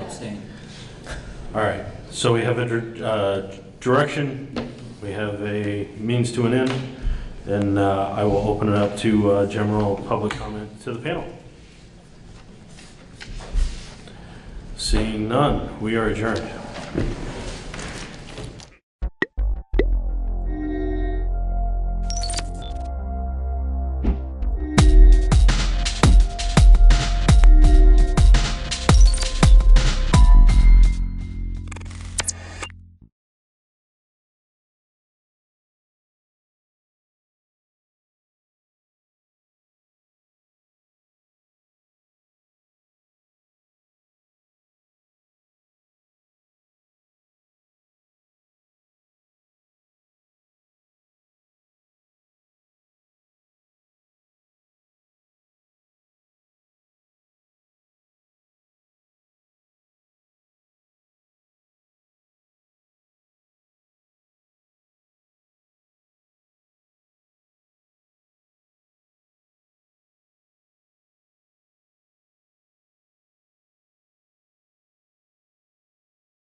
So with that said, Jim, you want to walk us through?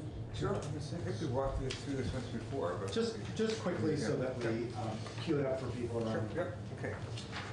So, statement of purpose to allow the commission to allocate premium and out-of-pocket responsibilities between employers and employees based on the ability of the employee to pay these expenses, to permit an arbitrator resolving a dispute for the commission greater latitude in fashioning a resolution, and to establish a process for the commission to request and receive information necessary for the negotiations.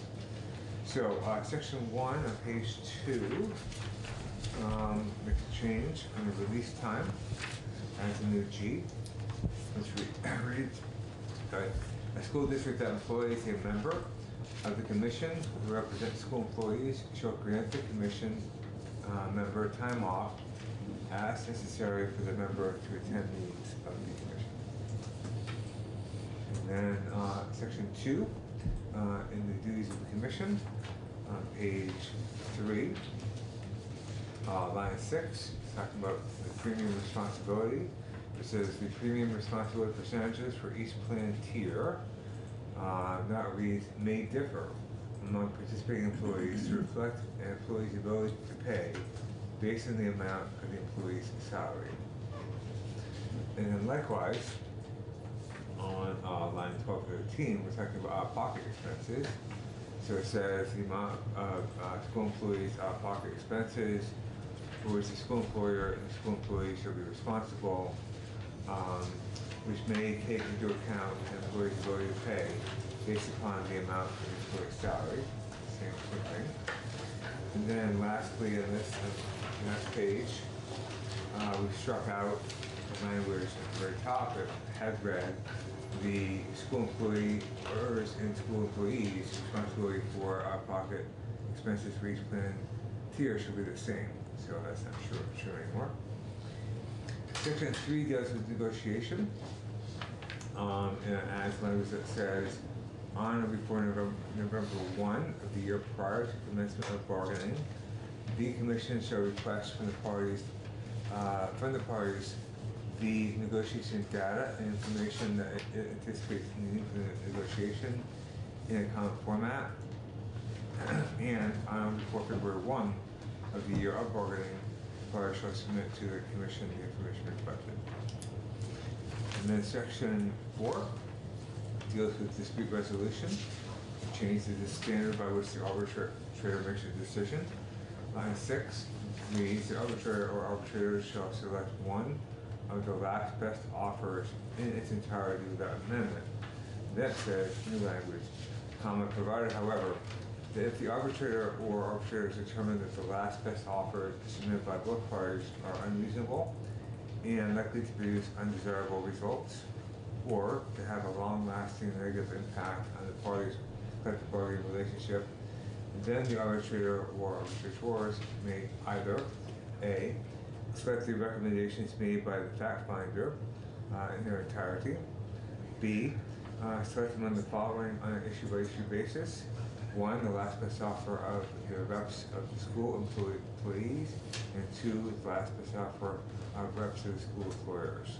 Jim, just to stop you quickly on line 9. Yep. Unreasonable and likely to produce undesirable results. That makes a little more intuitive sense.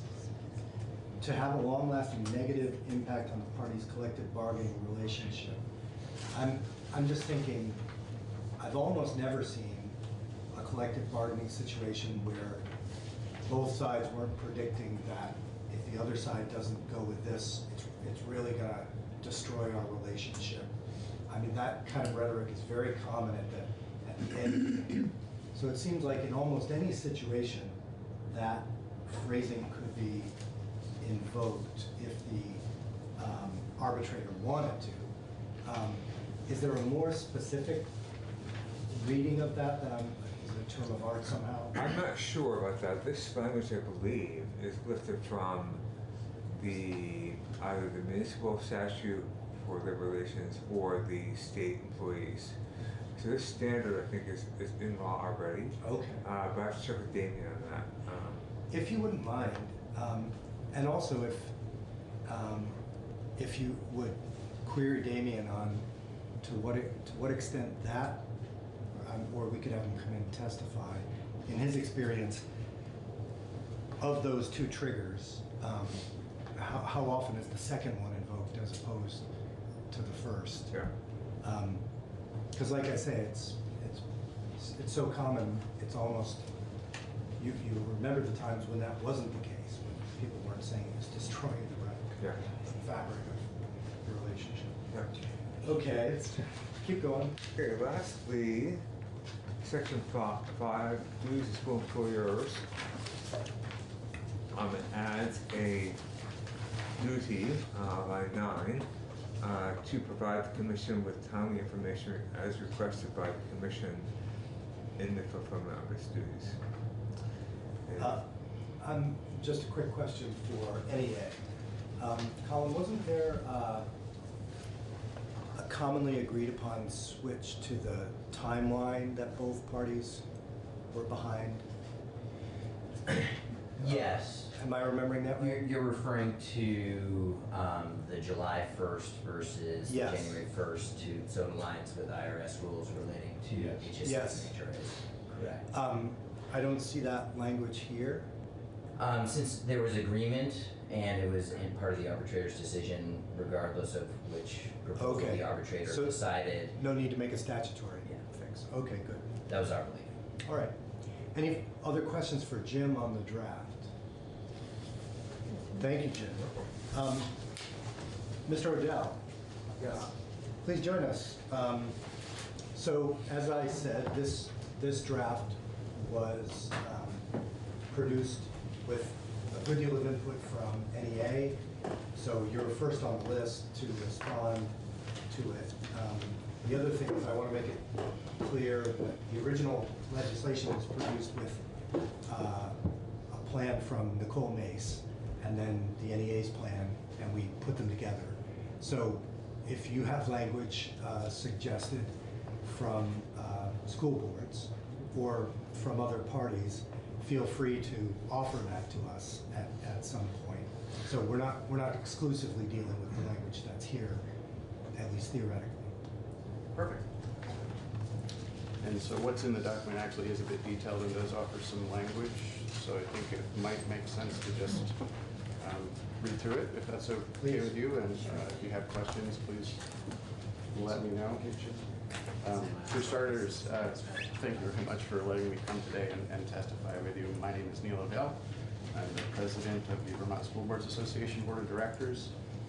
Before I share with you the board's position on S226, I'd like to start with our organization's mission and vision.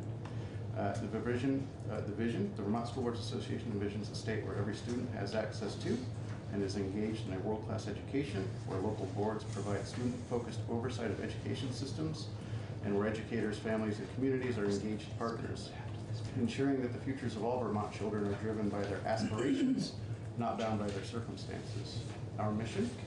The VSBA works to achieve our vision for public education by supporting local and supervisory union boards to be effective trustees for their communities, and by providing a strong collective voice for enhancing the cause of public education in Vermont. Just by way of a little bit of background on the VSBA, we have a 24-member board of directors. I think you saw most of them a couple of weeks ago. A president, immediate past president, and then 22 regional representatives. 2 representatives are elected by school board members from each of 11 regions. The VSBA is governed by bylaws, resolutions, and policies. And in the absence of a resolution on a particular topic, the VSBA board provides guidance to the VSBA staff. Act 11 required the VSBA to appoint 5 representatives of school employers to the Commission on Public School Employee Health Benefits, the employer commissioners. The employer commissioners provided testimony to the Senate Ed Committee, this committee, on January 8th, 2020, through their chief negotiator, Joe McNeil, who reported on suggested modifications to the statewide bargaining process. The items that you'll see in here probably closely align with what Joe had presented earlier. First off, concerns about implications of the arbitrator's decision So for the past 5 years, school boards have been working to bring school employees' health benefits in line with those that are recognizable by other Vermonters. The arbitrator's decision in statewide bargaining reverses that progress and essentially recreates the plan school employees had in the past, causing some serious cost considerations. Most school employees are better off under this award than in 2017. Compared to health care costs that school employees had under the VHT plan, they now have lower premium costs, lower out-of-pocket costs, no more co-pays, no more first dollar out-of-pocket costs, and deductible amounts that have been held level since 2018, and more plan options available. The parent-child plan option is now available. So these are our requested additions to S226. Before you leave, please. I would just point out that last paragraph, I know you mean it to read negatively. It reads very positively to me. And I know you're talking about bringing the benefits in line with those that are recognizable by other Vermonters, but then you go on to frame it as what we all hope will happen with healthcare costs, right? That we're always looking to lower premium costs, out-of-pocket costs, et cetera, and understood that there's a trade-off with taxpayers. And but I'll just note that as you frame it, it's kind of a positive result, it seems. Or do you think it is? It is certainly different than what was available prior to the arbitrator's decision. Well, let me put it this way. Yeah. You say most school employees are better off under this award than in 2017. So the reverse would be most school employees are worse off under this award than in 2017. And I don't think that you would frame your desired outcome that way. I'm sorry, I didn't follow that. So the section is headed concerns about the implications of the decision. Mm-hmm. And as a negative implication, you say most school employees are better off than they were in 2017. That seems to me a positive result of the triggers. If you took that, if you want to segment it, yeah, but at the expense of the employer, or the folks that are paying the taxes in the local towns that are supporting these decisions. I guess right? So, I think at the end of the day, it comes down to trying to strike the right balance here. I agree. I'm just, I guess, pointing out, I don't know who wrote this document, but if I were writing it, I wouldn't have framed it this way, because it seems like what you're arguing is that most school employees should be worse off under this award, and I don't think that's what you really mean to say. It is not. Point noted. Good. Thank you. So as far as requested additions, the VSBA requested the following changes to Act 11, which include the modifications suggested by the employer commissioners and a few additional changes identified by the VSBA. These changes should be incorporated into S226 in order to clarify Act 11 and improve the process. First, under covered employees, amend 16 VSA 21012 to clarify that school employee includes all employees of public schools who meet the eligibility threshold established by the statewide benefit. The current language does not include supervisory, confidential, and certified employees such as business managers, food service directors, and certified therapists. And this has caused confusion about whether these employees' benefits fall within the licensed teachers and administrators or the municipal employees. Secondly, employee representation.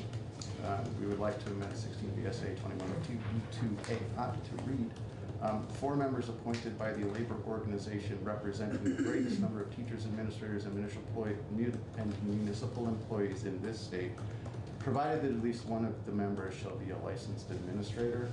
The current language states that licensed administrators are covered under school employees, but it doesn't provide for their representation on the commission. Well, they could be, right? It's just not mandated.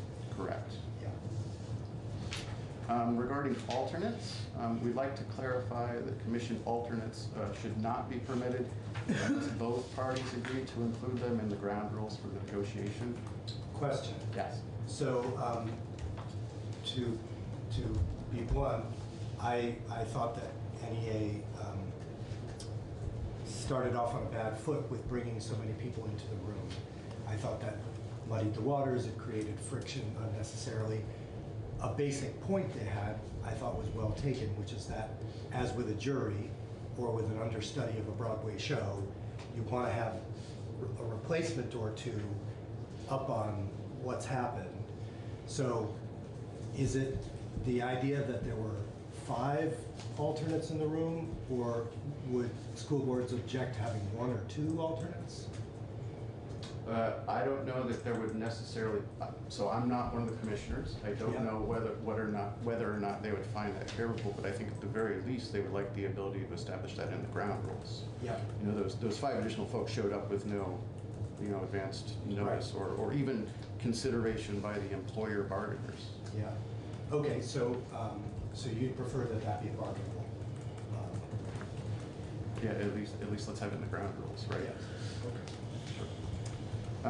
Under commission, we would like to strike provisions D, F, and H of 16 VSA 2102.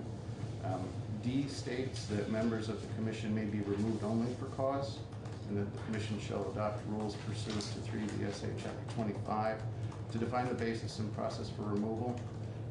Since commissioners are appointed for a 6-year term, which is pretty lengthy, it is important for the appointing bodies to have the ability to remove a member who's just not meeting expectations. Cause is a pretty strict bar to meet. Yeah, so you mean school boards being able to remove their representatives in NEA? Correct. Got it. Yeah. F states that commission members shall be entitled to receive per diem compensation and reimbursement of expenses pursuant to 32 VSA 1010. This entitlement wasn't funded by the legislature, thereby burdening VSBA with the cost. If the legislature is not interested in funding the entitlement, then we feel that it should be removed. And then H states that the commission may adopt rules or procedures or both pursuant to 3 VSA Chapter 25 as needed to carry out its duties. We feel that the language is unnecessary in the case of this commission, which exists for the purpose of collective bargaining, a statewide benefit. It's my understanding 3 VSA 25 applies to agencies of the government, and so I would consider the commission to be separate from that. And I don't think giving the body the ability to adopt rules to carry out their duties would be appropriate. Moving on to scope of bargaining, we would like to amend 16 VSA 2103 by inserting a provision that would require the commission to negotiate a grievance procedure for statewide benefit, as well as cash in lieu of health insurance. Act 11 does not contain a mechanism for resolving grievances relating to the interpretation and enforcement of its resulting award or agreement. Potentially conflicting interpretations arising from district by district grievance decisions should be precluded to avoid confusion. Also, Act 11 does not explicitly set forth cash in lieu of health insurance as within the duties of the commission. There was disagreement about whether or not the commission could address this topic. Clarifying the statute would allow the commission to negotiate cash in lieu of health insurance, which we feel is an important topic to address on a statewide basis when a statewide benefit is being provided. Moving on to timing, we would like to amend 16 VSA 2104A1 to indicate that negotiations shall commence no later than October 15th of the year before the process is required to conclude, and amend 16 VSA 2105B through A to require the arbitrator to hold a hearing prior to August 15th in the year before the agreement is set to expire, and then modify other dates in the Act to conform with this timeline. What we found is concluding this process in mid-December is really too late for board members to effectively work on budgets and get our work done. The timing just, it was really not good. So when you say require the arbitrator to hold a hearing, you mean the arbitrator that worked on the previous contract, on the contract that's in force? Well, no, or do you mean the next round of so if the next round of negotiations goes to arbitration, Okay. Right, we would like that, because this time the arbitrator's hearing was so late in the year that by the time the decision finally came out, you know, boards were pretty much all the way through the budgeting process, and we didn't have time to react then to the cost implications of the agreement. So essentially what we'd like to do is sort of move the whole process up. Yeah. So it gives board members time to incorporate the cost items into their budgets. I think the other benefit too is that it gives the tax commissioner the ability to fold those costs into the December 1st tax letter. So I look around and notice we've lost our quorum. I knew that Corey wasn't going to be here. Or Jim. Didn't know that Jim was gone this morning at the doctor's appointment. And Ruth is in institutions, I believe. So we can continue on. Just we can't vote on anything. Yeah, we can't do any official action, but continue the testimony. Sure. Thank you. Regarding the arbitration panel composition, we would like to amend 16 VSA 2104A3B to require that if the parties cannot agree on an arbitrator, a panel will be created which shall be constituted as follows. One panelist selected by the employer commissioners who is a Vermont resident but is not an employer consultant of the Vermont School Boards Association. One panelist selected by the employee commissioners who is a Vermont resident but is not an employer consultant of the Vermont NEA or AFSCME, and an arbitrator appointed by the American Arbitration Association. I have to say, this one strikes me as odd, because if they can't agree on an arbitrator, it's set up here so that an arbitrator will appoint the arbitrator. No, this panel No. is instead of an arbitrator. Yeah, so the current statute allows that if the parties can't agree on an arbitrator, that they get, that a panel is formed. We're recommending that the composition of that panel. What is it currently? I believe it's an arbitrator selected by the employee bargainers and an arbitrator selected by the employer bargainers, and then a third arbitrator selected by the AAA. I see. So instead of 3 arbitrators picking the arbitrator, we'd here only have 1 arbitrator. No, so correct me if I'm wrong, but my understanding, the current statute allows the employee commissioners to select an arbitrator.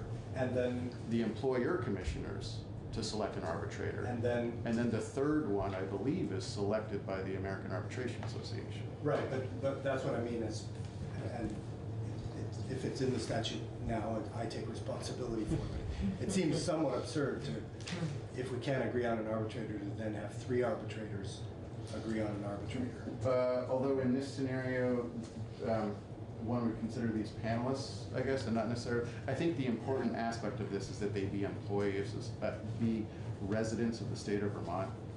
I think it's important that we have folks that are on the panel that understand the conditions in our state, and to have an arbitrator come from, you know, somewhere out in the Midwest with, you know, little to no knowledge of Vermont is not in our best interest. That we ought to have folks that are in tune with the issues Well, so, and again, it's a little confusing, but to make sure I understand. Yep. So we're saying if the parties can't agree on an arbitrator, this panel would be formed.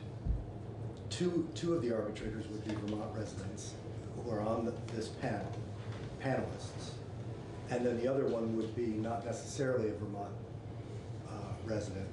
I guess what I'm saying is it's set up so that C, the arbitrator appointed by the American Arbitration Association, seems likely to essentially pick the arbitrator because the other 2 are going to disagree, and so that person is set up as the swing vote, the arbitrator of this dispute.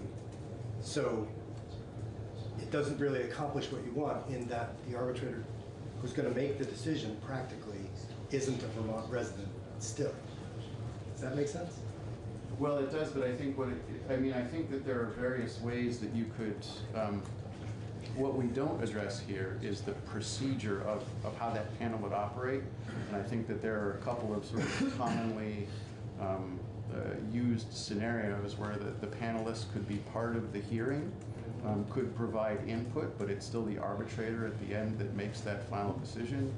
The panelists could, not be part of the hearing, but provide input based on what they've, observed throughout the negotiations.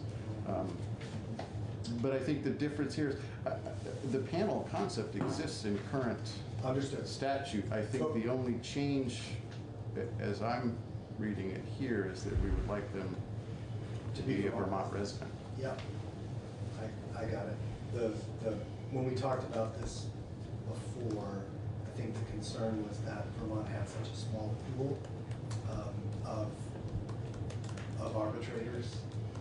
And maybe this is where we might not be, I don't think that we're recommending that these Vermont residents must be licensed arbitrators. Okay. They're panelists, I guess, in this scenario. Okay. All right, let's keep going. Sure. Regarding arbitration process, amend 16 VSA 2105, be as follows.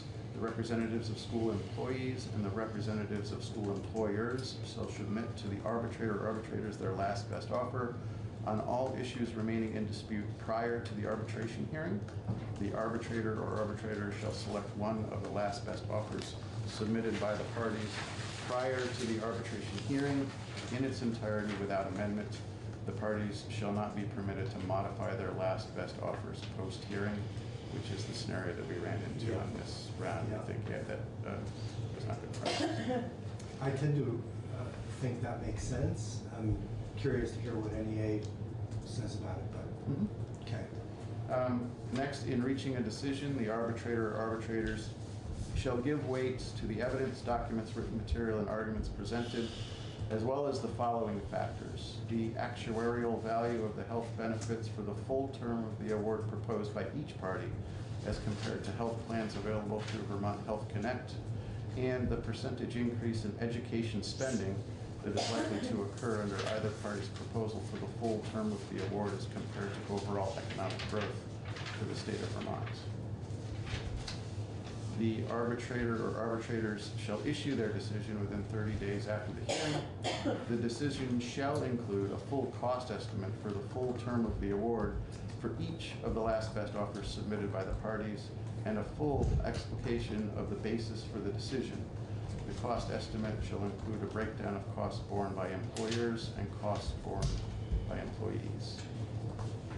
Joe McNeil was very eloquent on his frustration with the arbitrator's report, that there wasn't a great deal of detail. Is this the attempt to hit that? Because it seems like the language could even be a little more, this makes it sound like he can just submit a series of figures, but it seemed like what Joe was talking about was figures, but also rationale for why he made his decision, or she made her decision, which might not be made on the cost estimates. You know what I mean? Could be made on other factors.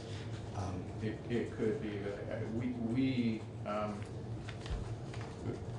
That being one maybe of several things, we want to try to get to a situation where we know that the arbitrator considered these factors. Yeah, I guess when I take B and C together, it would significantly, if I'm the arbitrator and I come in and I'm reading the statute, it would significantly change the focus to which of these saves the most money. Not that that would be the only consideration, but there would be a great deal more direction for that person to decide based on sheer, the language about percentage increase in education spending along with full cost estimate for the full term of the award. And I understand why school boards would want to include that emphasis, but it would be balanced in Act 11, I think, by language related to the benefits to the employees, out-of-pocket costs, etc. See what I'm saying? Yeah, I mean, I think later on current statute does note the items that the arbitrators shall give weight to when they make their decisions. So I mean, I think those items are already there, but I mean, I will say that, I mean, these items are important to board members. They're important to our communities as well. I don't want to downplay that at all. I mean, these are important matters. No, absolutely. It's just a question of what the arbitrator is presented with as the framework introduced by statute into the bargain. This is how they should be looking at it. So my first blush response to this is that it would, if I was an arbitrator, it would suggest to me that the legislature was also maybe most concerned with rise in education spending, say. Yeah, I guess I would be hopeful that I mean, we could pick out these two paragraphs, but if they're in the context of the full statute, then I think it holds different weight. And then just in the process that recently concluded, the arbitrator permitted the parties to change their last best offers post-hearing, but did not require them to provide an economic analysis of their final offers. The above change would ensure that the arbitrator has all of the evidence necessary to consider the factors set forth in 16 VSA 2105. I think that was part of the issue, is that those modified last best offers, the economic analysis didn't apply because they were changed. Item number 9, under legislative intent, we would like to strike subsection A of H 23 of Act 11. It will be confusing for the next arbitrator to have this statement of legislative intent, which was intended to address the first round of statewide bargaining for health benefits. Guidance to the arbitrator should be what is currently set forth under 16 VSA 2105B3B. Subsection A of H23 of Act 11 states that in recognition of the existing disparities in health care benefits between different supervisory unions and school districts and between different categories of employees within the same supervisory unions and school districts, it is the intent of the General Assembly that the Commission on Public School Employee Health Benefits endeavor to transition school employees and school employers to a more equitable health care coverage statewide in a manner that is fair and practicable for all parties involved. You know, I think we've done that, right? The first round of negotiations are now behind us. So we would consider that that paragraph no longer applies, but 16 VSA 2105B3B does. It states, in reaching a decision, the arbitrator or arbitrators shall give weight to the evidence, documents, written material, and arguments presented, as well as the following factors: interests and welfare of the public, the financial ability of the education fund and school districts across the state to pay for the costs of health care benefits and coverage, comparisons of the health care benefits of school employees with the health care benefits of similar employees in the public and private sectors in Vermont, the average consumer prices for goods and services, commonly known as the cost of living, and prior and existing health care benefits and coverage for school employees. Regarding compensation for commissioners and commission expenses, we feel that the legislature should appropriate sufficient funds to cover the cost of this process, including but not limited to the cost of commissioners per diem and expenses, the fiscal analysis, mediator, fact finder, arbitrator, and attorney's fees, all of which are estimated to be about $175,000 for the VSBA. And now it's split costs, right? Between NEA and... No, so my understanding, these costs were the costs that were borne by the VSBA. The split costs were for the analysis that was done for both parties, for the commission as a whole. Oh, I see.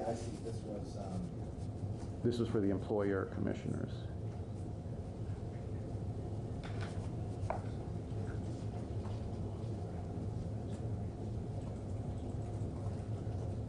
So the VBSA paid for the arbitrator, for example, 100%? No, just clarification. I'm sorry, I didn't see the question. Did the VSBA pay 100% of the arbitrator's fees? No, the arbitrator and mediator, fact finder, those were split between the parties. Yeah, that's but what I this amount that's here includes VSBA's portion. Yes.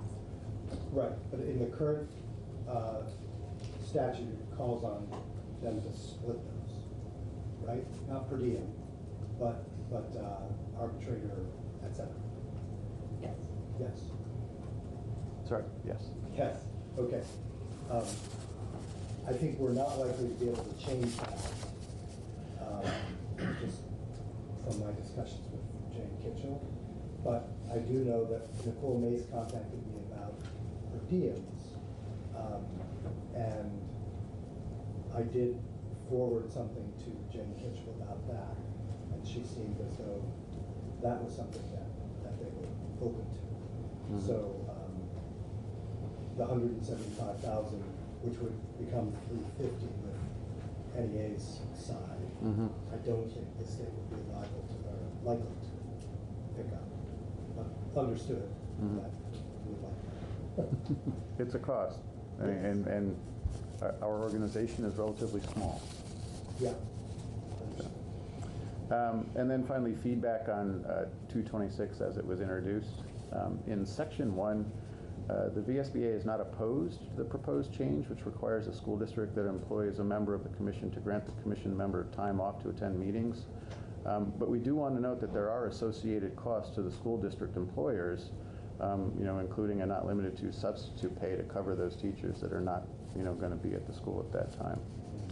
So if the committee is considering this change, then we also think that equal consideration should be given to appropriating sufficient funds to cover the costs of the employer commissioners per diem and expenses. Mm-hmm. In Section 2, the VSBA does not support the proposed change, which would allow premium responsibility percentage for each plan to differ among participating employees based on the amount of the employee's salary. This change would add a new administrative burden to school districts, but furthermore, an employee's salary may not be an accurate indicator of an ability to pay. Section 3, VSBA does not support the proposed change, which would impose strict timelines and reporting orders on school districts, especially in the middle of budget season, which for most of us is late fall to February. There will be no need to impose the reporting requirements in this time period if the timeline change, as we set forth early in the document, is agreed to.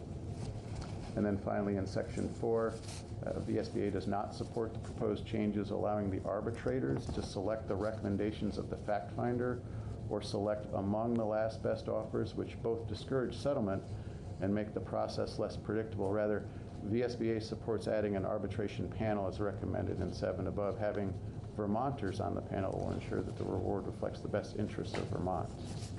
So maybe I was misunderstanding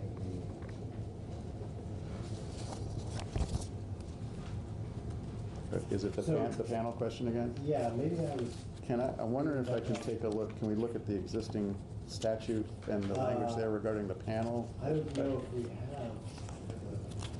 have. Do you mean instead of having a single arbitrator, we would have a panel of 3 that would do the arbitration? Similar to what's in the existing statute, our change, though, is that panel of 3, that 2 of them, the ones that were appointed by the Employee Commission and the ones appointed by the Employer Commission, be Vermont residents. Okay. So I think I understand. So is it fair to say that of the 4 sections of 226, you only support the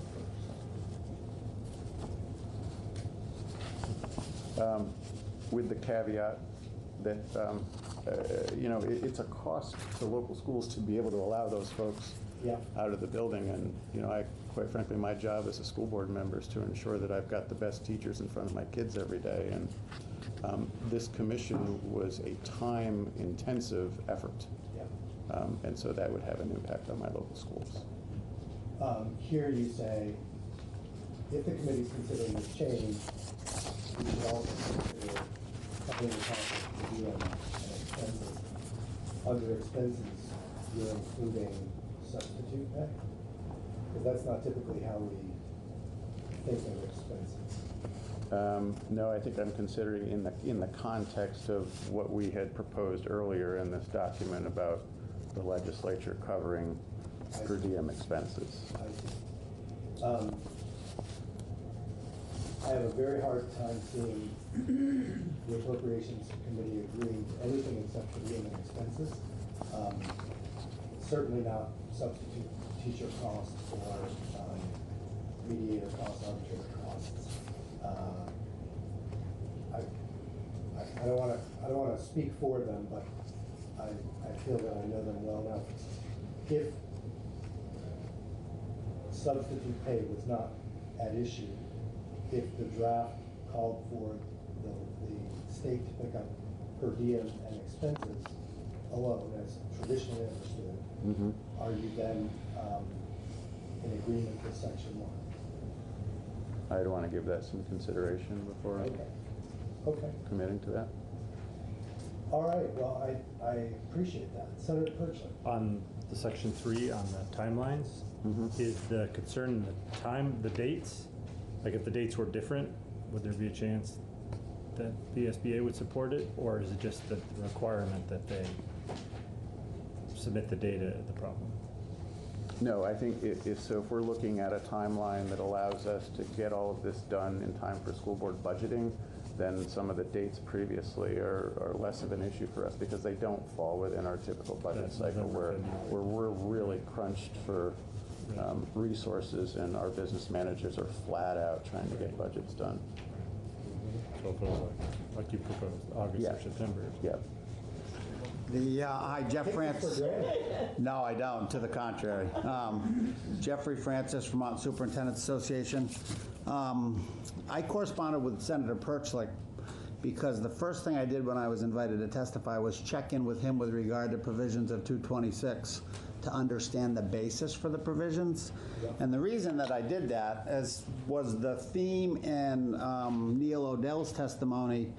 The principal parties of interest here are the employer commissioners as represented by VSBA in general, and the employee commissioners as represented by the Vermont NEA in general.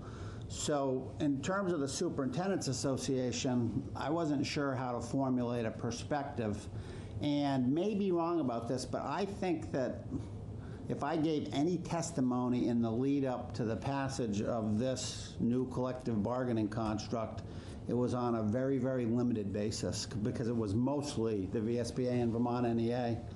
But nevertheless, I thought because I had the bill at hand, it would be useful to at least share some perspectives. And I want to indicate that I have not had the benefit of conferring with VSA members about it, but what I will say is that when the current construct was enacted, I wouldn't say it was confusing to superintendents, but they recognized that they were in a role of supporting management at some level in the negotiations process while they were represented by the employee commissioners. So that was navigable because of the way the law rolled out, but it was something of a role change in terms of how superintendents and some other administrators participate in the collective bargaining process. So I just wanted to open with that.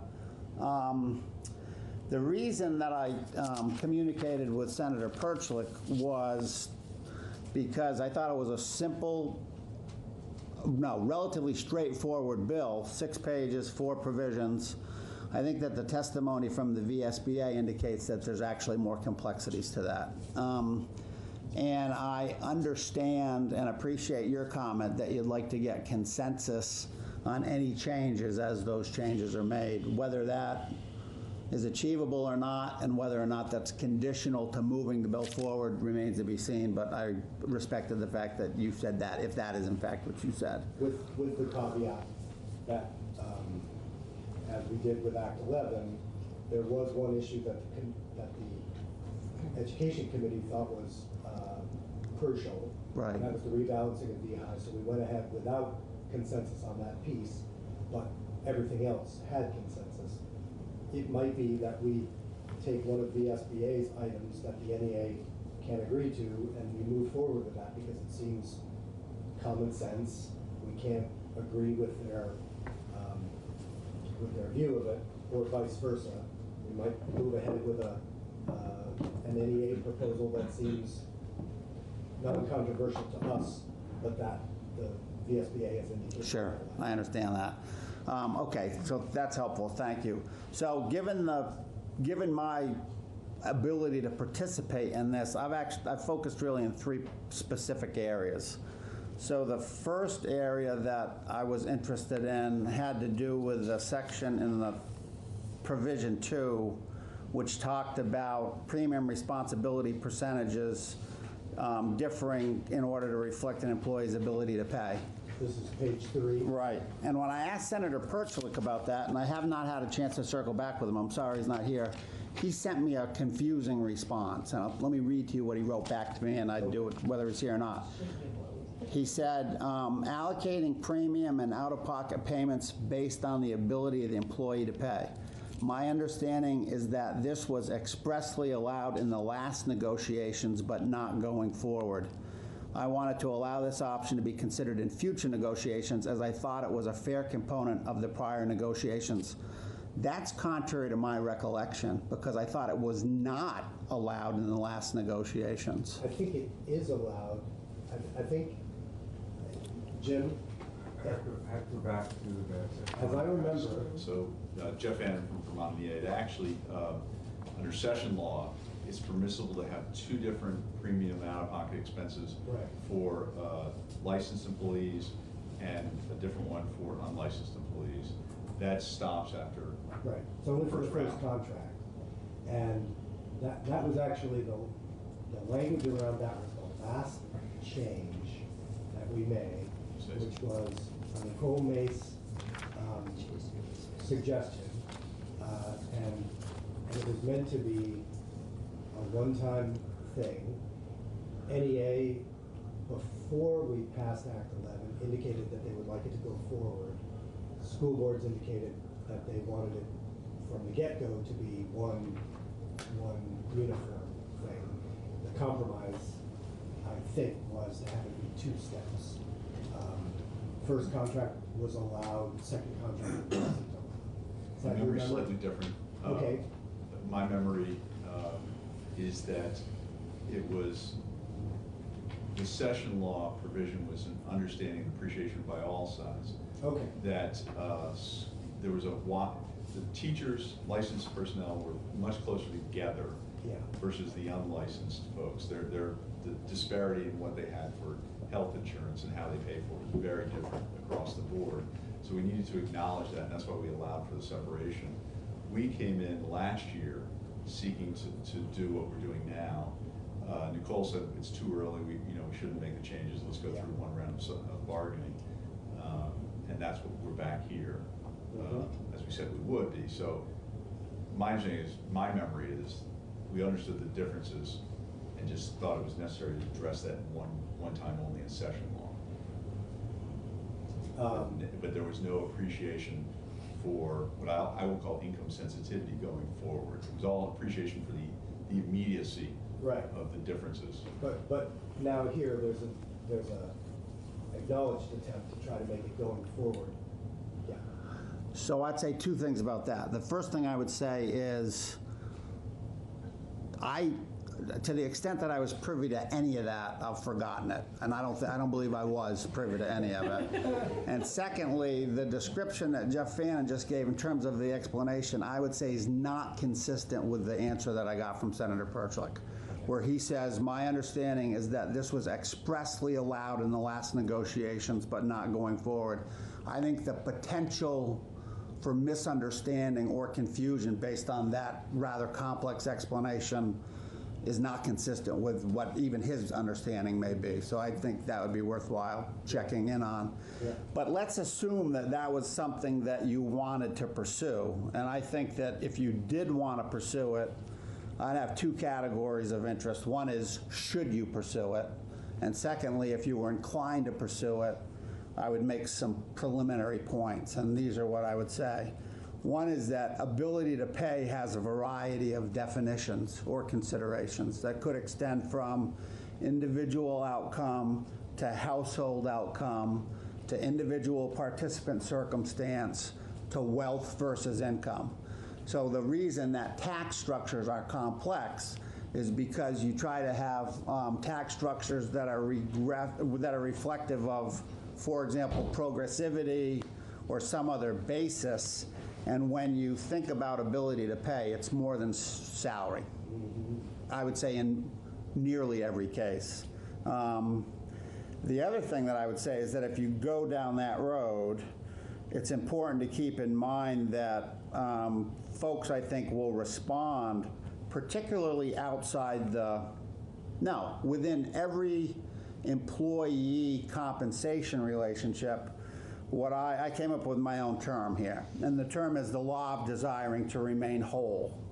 So if you put premiums on a sliding scale, you'd see employees respond in terms of their own individual negotiations or contractual negotiations, trying to not suffer a economic disadvantage on the basis of that calculation, even if the premise was to make health insurance more affordable for those folks who are less well compensated, which may be a laudable goal. But I think in an environment where we have concerns about the cost of education, you would expect that if somebody's premium share increased when they did a salary negotiation, they'd be looking to make that up. I think that's just human nature, something that would need to be considered. And then the third thing that I would suggest, and I'm looking at this in terms of my thought process from an administrator's perspective.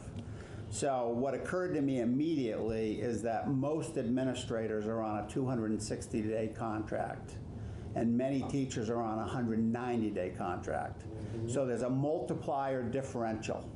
So if you consider 260 days versus 190 days, that multiplier is 1.36. So if you had a teacher who was earning $70,000 and you applied that multiplier, that salary would convert to $95,000. So why do I say that? Not necessarily because I think there's a one-to-one comparison, but when you consider this as a matter of public policy, it is a factor that you need to think about, because it's a factor that will be brought to the contractual salary negotiations for anybody who's affected by this. So it's a long-winded way of saying it's not as straightforward as saying salary is a reflection of ability to pay. So that's the first point I wanted to make. The second point I wanted to make goes to the testimony of the VSBA, and the first thing that I said, which is the VSBA's recommendation that one member of employee representation be a licensed administrator. And I think that the usefulness of that consideration goes to the conversation we just had, which is if there was going to be a negotiation around sliding scale premium payments, I think it would be fair to have an administrator informing the employee side of the conversation with regard to their perspective.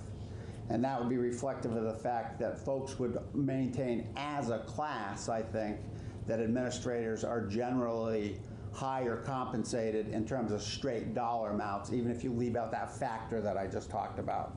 So if we're going to get into that kind of negotiation, and perhaps even if we are not, if there is a subset of the employees who are administrators, then it seems reasonable that one member of employee representation ought to be an administrator. So this is just an endorsement of that concept. So I wasn't around when all of this soup was made, but I didn't realize until we started digging into it a couple weeks ago that administrators were actually included, including superintendents are included in these the negotiations, and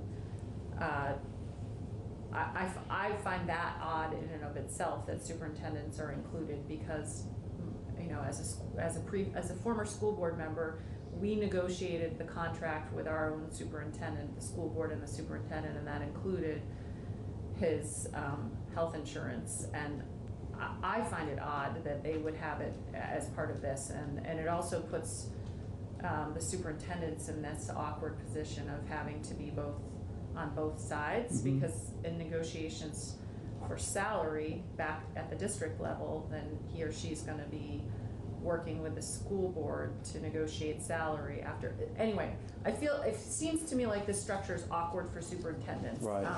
And I'm just wondering if in general you think that is true, or if you think this works.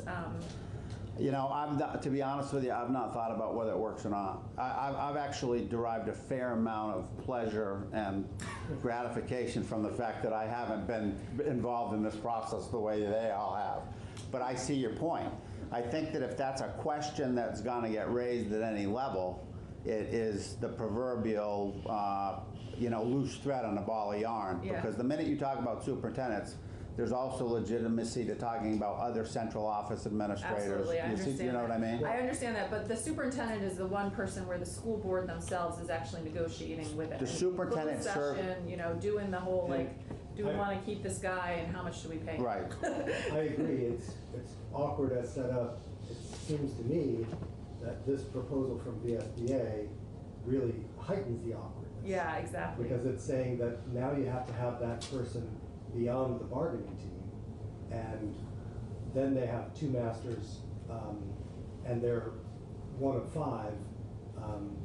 So that, I could be 180 degrees wrong, but I would imagine NEA would have difficulty with this proposal for that reason. Yeah. Because superintendents and school boards often tend to work hand in hand, and, evaluate, the school board evaluates the superintendent, gives salary raises. So it's, Yeah, and that's a little tough to. And I'm not sure where I'm not prepared today to give you, a lot of in-depth thinking on it, but I do appreciate the point. And if I'm not sure where this is going to go, but if you go down that road, then it's going to beg longer conversation. Yeah, I think it's fair to say we're going to produce a bill. It may be a very short bill. Right. But, I think you're right. Senator Perchley produced a compact version. If you look at the SBA's, they have a good deal more than what's in 226. Right. So, but it will depend on how NEA feels about all of those proposals. Right. And then my third point is what I would refer to as my thin ice point.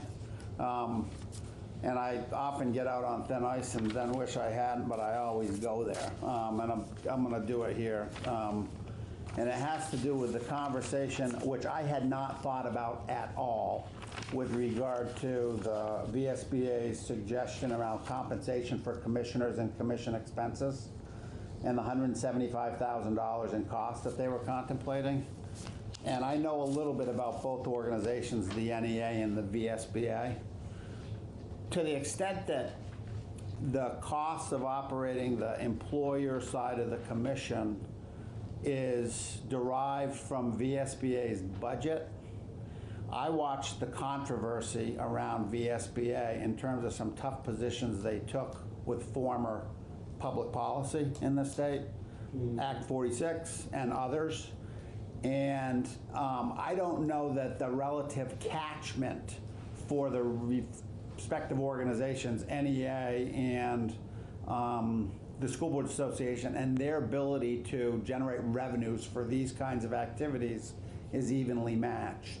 I would just leave you with that thought, because you could probably do a comparison of the economic ability and stability of each association and come to different conclusions about their abilities to absorb costly elements of this activity. So I'm respectful of the Appropriations Committee's position on we don't want to put more operating money into this, but I think to the extent you want level ground with regard to how this is supposed to work moving forward. And a sustainable. That is something you ought to think about. Point well taken. Thanks, Jeff. Okay. So just to state the obvious, VSBA has indicated not a great deal of agreement with the 226 draft. I understand that. You've had very little time to look over a long set of proposals. So know that you can come back. We'll have Mr. Odell back as well. Tell us whatever you want to tell us off the top of your head.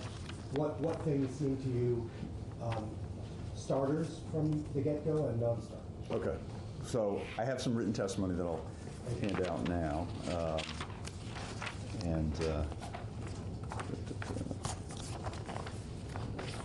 I think I sent to Jeannie already, so maybe up on the website. So first off, thank you very much for allowing me to speak to Senator Perchlik's bill 2296.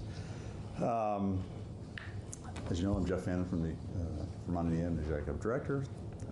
We have about 13,000 members, teachers, sports staff members who work primarily in Vermont's public schools. I think some history, some table setting might be good here.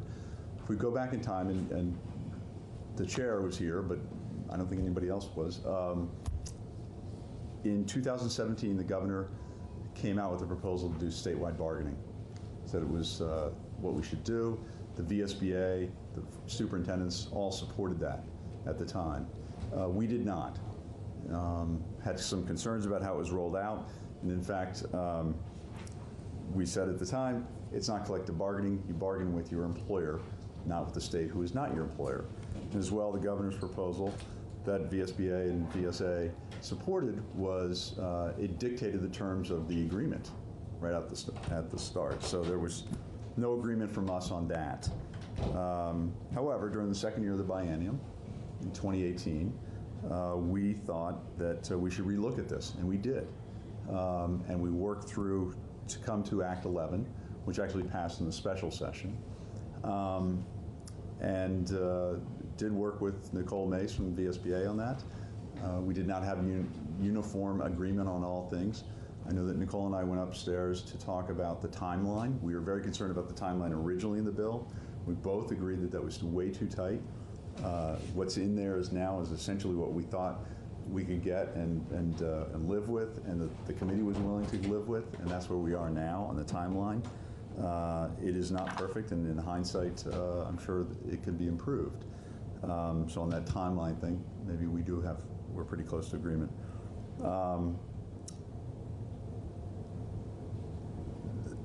The commission is, as it's formed, it's labor and management equally represented, and they were tasked with bargaining health insurance. Health insurance is complicated, very complicated. So they started in earnest, and it ended up with going to an arbitrator in December. Excuse me, in November, the decision in December. And now you can't bargain locally for health insurance, and that's off the table entirely, and that's probably a good thing. We do support these amendments in 226. Largely, they're what we sought last year. Had a conversation with Nicole at the time. She said, substantively, I may not disagree with all these or agree with all these, but I don't disagree with them either. My question and concern is, do we do it now before we've had a round of bargaining? That was her only real concern that she expressed to me. And so she said she took that position, and that carried the day. And we said we would come back, and here we are back with largely the same things we sought last spring, no different, with some tweaks, with understanding that we've gone through one round of bargaining. It's true that the arbitrator did select the employee's position. But it's also true that many educators will experience this as a financial hit. It's a give and take, and that's understood. And we understood that. Schools will feel it differently around the state, as will employees around the state. Act 11, when it passed, also required all educators, all school employees, to be covered by health insurance. And there were hundreds, thousands perhaps, school employees who were not covered by health insurance at all. So of course it was going to cost more money. Covering people for health insurance costs more money. In addition, it required all tiers of coverage. So single, two-person, and family. And a lot of support staff didn't have that prior to the passage of Act 11. So again, it's going to cost money. So we knew, both sides knew or should have known, upon the passage of Act 11, that it was going to cost more money. It was by design going to cost more money, and it was by design going to cover more people and give them more health insurance. That is a good thing that the state, as a matter of public policy, we should applaud, and I think we do. So, indeed, it's really the cost of health care that's the problem. VHI's rates are going up this year 12.9%. That's before the this thing is kicked in, if you will. It's not affecting anybody.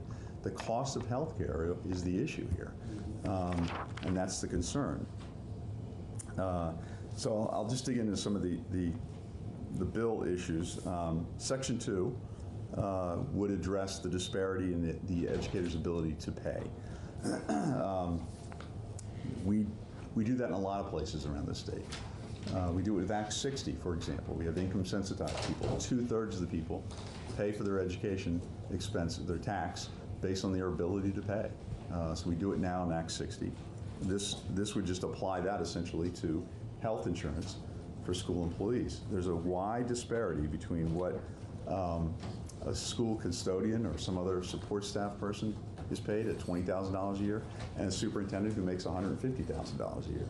I'm not knocking it, but there's no accounting for that. How about the other labor relations acts? Is it in SELRA or? It's not in SELRA, but I will say this, it's found in other places in Vermont. And in fact, it's found in school districts currently in Vermont. Chittenden right now has income sensitivity. So it's done. And it's dealt with and it's worked. No, I get that, and you know, UVM has as you say, there are instances in other places. I was just wondering, since we're paralleling labor relations acts, generally. Jim, do you happen to know? Damien would know. I don't believe there are any other state labor relations provisions that require income sensitivity or ability to pay to be for health insurance. So. Just to clarify, I think one thing that this statute, I believe, does that I believe deviates from SELRA or MELRA is that it prescribes explicitly that in successor agreements after the first agreement, all employees covered shall pay the same amount. Got it. So therefore, that for bargaining.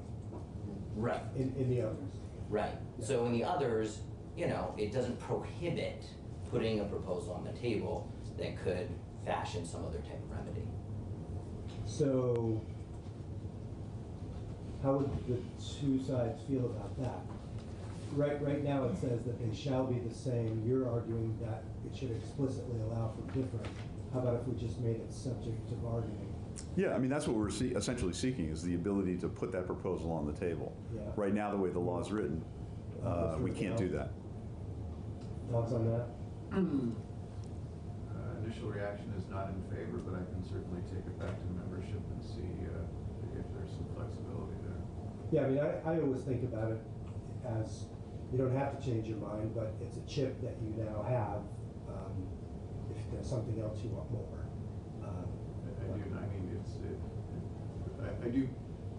I would anticipate an administrative, more work administratively for multiple folks on multiple tiers on multiple premium shares. Yeah. No, I think that's undeniable. Go ahead. So, certainly discussion on that front, but we think it's important to acknowledge that there's a wide difference between folks who are earning salaries in a school and their ability to pay. And as Colin correctly pointed out, this one is unique. This law is unique in that it says everybody shall pay the same amount going forward. So maybe there's room for compromise there. Section 4 of the bill would allow the arbitrator to do what we call fashion a remedy and not force the arbitrator to select one party's last best offer over the others. Instead, the bill would allow the arbitrator to select the fact finder's recommendation or select issue by issue the last best offer of either side to essentially get to a place that makes the most sense and ensure that it's not that one side or the other's position is not unreasonable or unlikely to produce undesirable results or have a long-lasting negative impact on the parties' collective bargaining relationship. Jeff, I just wanted to ask about this because it wasn't until you just reread this that I actually think I understand. So this section on, maybe this is more a question for Jim, but this lines 14 through 18, on an issue per issue basis, they would still have to select from the last best offer. So it could be like the NCAA position on co-pays and the VSBA's position on out-of-pocket expenses or something, or whatever. But it couldn't be, but it could be pieces of each of them, but it would have to be from the last best offer, not from previous. Right. Okay. Yes. Okay. So And not how something would for now. they, and how would they determine what is issue by issue? Is it clear that that there are sectionable issues? You know what I mean? I think the parties did make it very clear to the arbitrator that there were issues as they, I mean, it's out of pockets, premiums, number of hours to work to be eligible So it for is coverage. I mean, there were some distinct, very really distinct clear issues. that these are separable issues, not that you could take like a cafeteria from last best-ish Best-ish. The last best offer. Well, no, I'm laughing because, I mean, there, yes, it would be Okay. issue by issue on the last best offer of each side. Okay. And not from left field. How's that? Just to play out what Senator Hardy's saying, suppose one side in their last best offer forwarded an issue that they believe should be part of the final agreement that the other side did not agree should be, I don't know what it would be. But a lot of times in school board negotiations, one side is really concerned about, usually management, about the contract. And the other side is very concerned about salary benefits. So let's say you have the management side choosing some piece of the contract, like I know at UVM, intellectual property all of a sudden surfaced one year as management really wanted to acquire interests in intellectual property produced by faculty. And faculty never really agreed that that was on the table. Could, under this scenario we're talking about, could one side unilaterally include an issue that the other side had not agreed was even an issue, and could an arbitrator then put that in their final? Does that make sense? Yeah, that's, I mean, that's sort of what I was, like, is it clear that there are 5 issues on both sides and they're the same 5 issues? Right. Or is it, you know, maybe one side has 7 issues and the other one has 5 issues and they're not the same? Right, like you have an arbitrator who happens to have an interest in intellectual property, and they say, well, that should be in every agreement. And they drop it in, is that? Right. So you ask, could that? The answer is yes. I mean, you know, I'm not going to say, but I will tell you that the experience that we had just a few short months ago was that they started nailing down, they started working with the arbitrator before the hearing. There was a lot of phone calls, teleconferences with the arbitrator, Joe McNeil and Suzanne Durmeyer, who testified here a week or two ago, whatever it was. There were a lot of phone calls, a lot of nailing down the issues. So the answer to your question, could there? Yes. Would there be? I think highly unlikely. Okay. And then the question is, if you want to drop something in at the end, it would have to be in one of the offers. yeah, it would. But I mean, I think the scenario that they're painting, I think you go there at your peril, right? You've had multiple conference calls with an arbitrator, and at the last minute you want to drop something in. Make sure it's unreasonable. Yeah. I think you go there. It's not advised. I would not advise somebody to take that course of action. Yeah. But you couldn't drop it in. You couldn't, assuming it's the way the bill's written. If it's written as your last best offer, it could. What Senator the chair is saying is, if it's part of your last best offer, could you drop in something? And well, I guess. I guess one thing I don't like personally about this proposal is last best offer. Both sides are clear. You know, it's this offer or that offer, and we don't want that one, and we want ours, and they want theirs and not ours. It's relatively clear. But each offer is internally consistent with itself, right? So, you know, we've set it up so that my take on premium split goes along with my out-of-pocket. It's all internally consistent. What this allows an arbitrator to do is say, well, maybe you get an arbitrator who says, well, I want to satisfy both sides. So there's 4 issues, I'm going to go 2 and 2. And those 4, when brought together, don't really work, and neither side really likes the package. They're not going to have a chance to say no, so everybody's dissatisfied. I mean, in this world, right. So I think the protection there, though, is it's limited to only when the arbitrator makes a determination that the last best offers are unreasonable and likely to produce undesirable results or have a long-lasting negative impact on the parties' collective bargaining relationship. But that's you were here when I was Right. asking Jim about that earlier.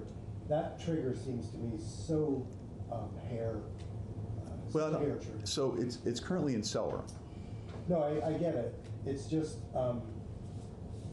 it seems to me that, Low bar. in fact, your arbitrator said if he had the ability to mix and match, Correct. he would. Not the arbitrator, Alan McCausland, selected, jointly selected by both Yeah, sides. sorry, I didn't mean to. No. I just want to make that I meant point. you were in the sense of he was on the last The contract, commissions, on the last negotiation. the commissions arbitrator. Yeah. Yes. He said he would have gone mix and match if he could have. I just think that's what you would, if we made this change, that's what you would wind up with more often than not. It just seems to me, human nature being what it is,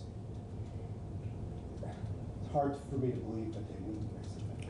The one thing I can see your point there, and one thing, reading the second clause about or to have a long-lasting negative impact, I think that's even easier to come to that conclusion. But the first two, unreasonable and likely to produce undesirable results, one thing, especially after the last arbitrator's lack of explanation, we'd want them to explain what's unreasonable about them both, and what would the undesired results be.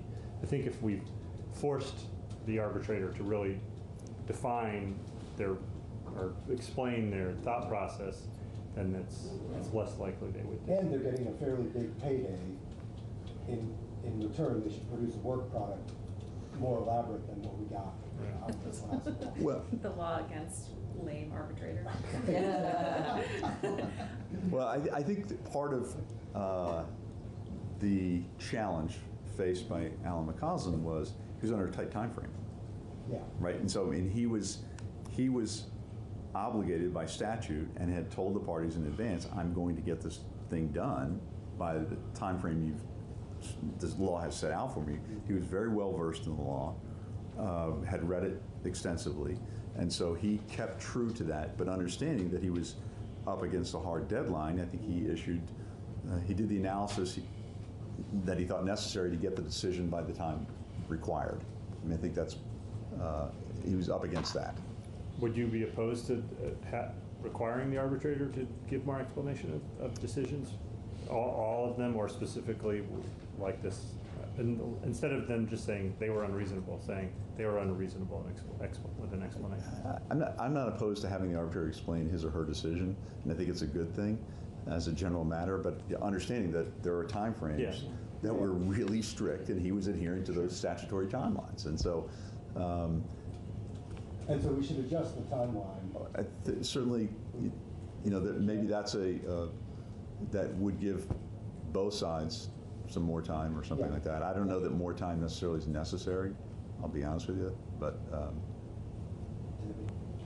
Yeah, I just remember going over this at great length when we were doing this before, and this is, we agreed that it was better to have, because one thing, it would encourage both parties, last best offer, to be a reasonable package that could be accepted, and I still think that. Yeah.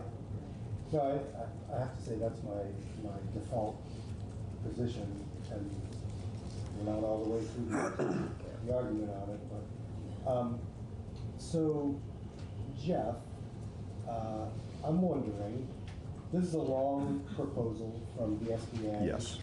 And I'm wondering if it wouldn't make more sense if you are willing, you and Mr. Odell, if the two sides are willing to sit down and see at this point what can be agreed upon and come back to us.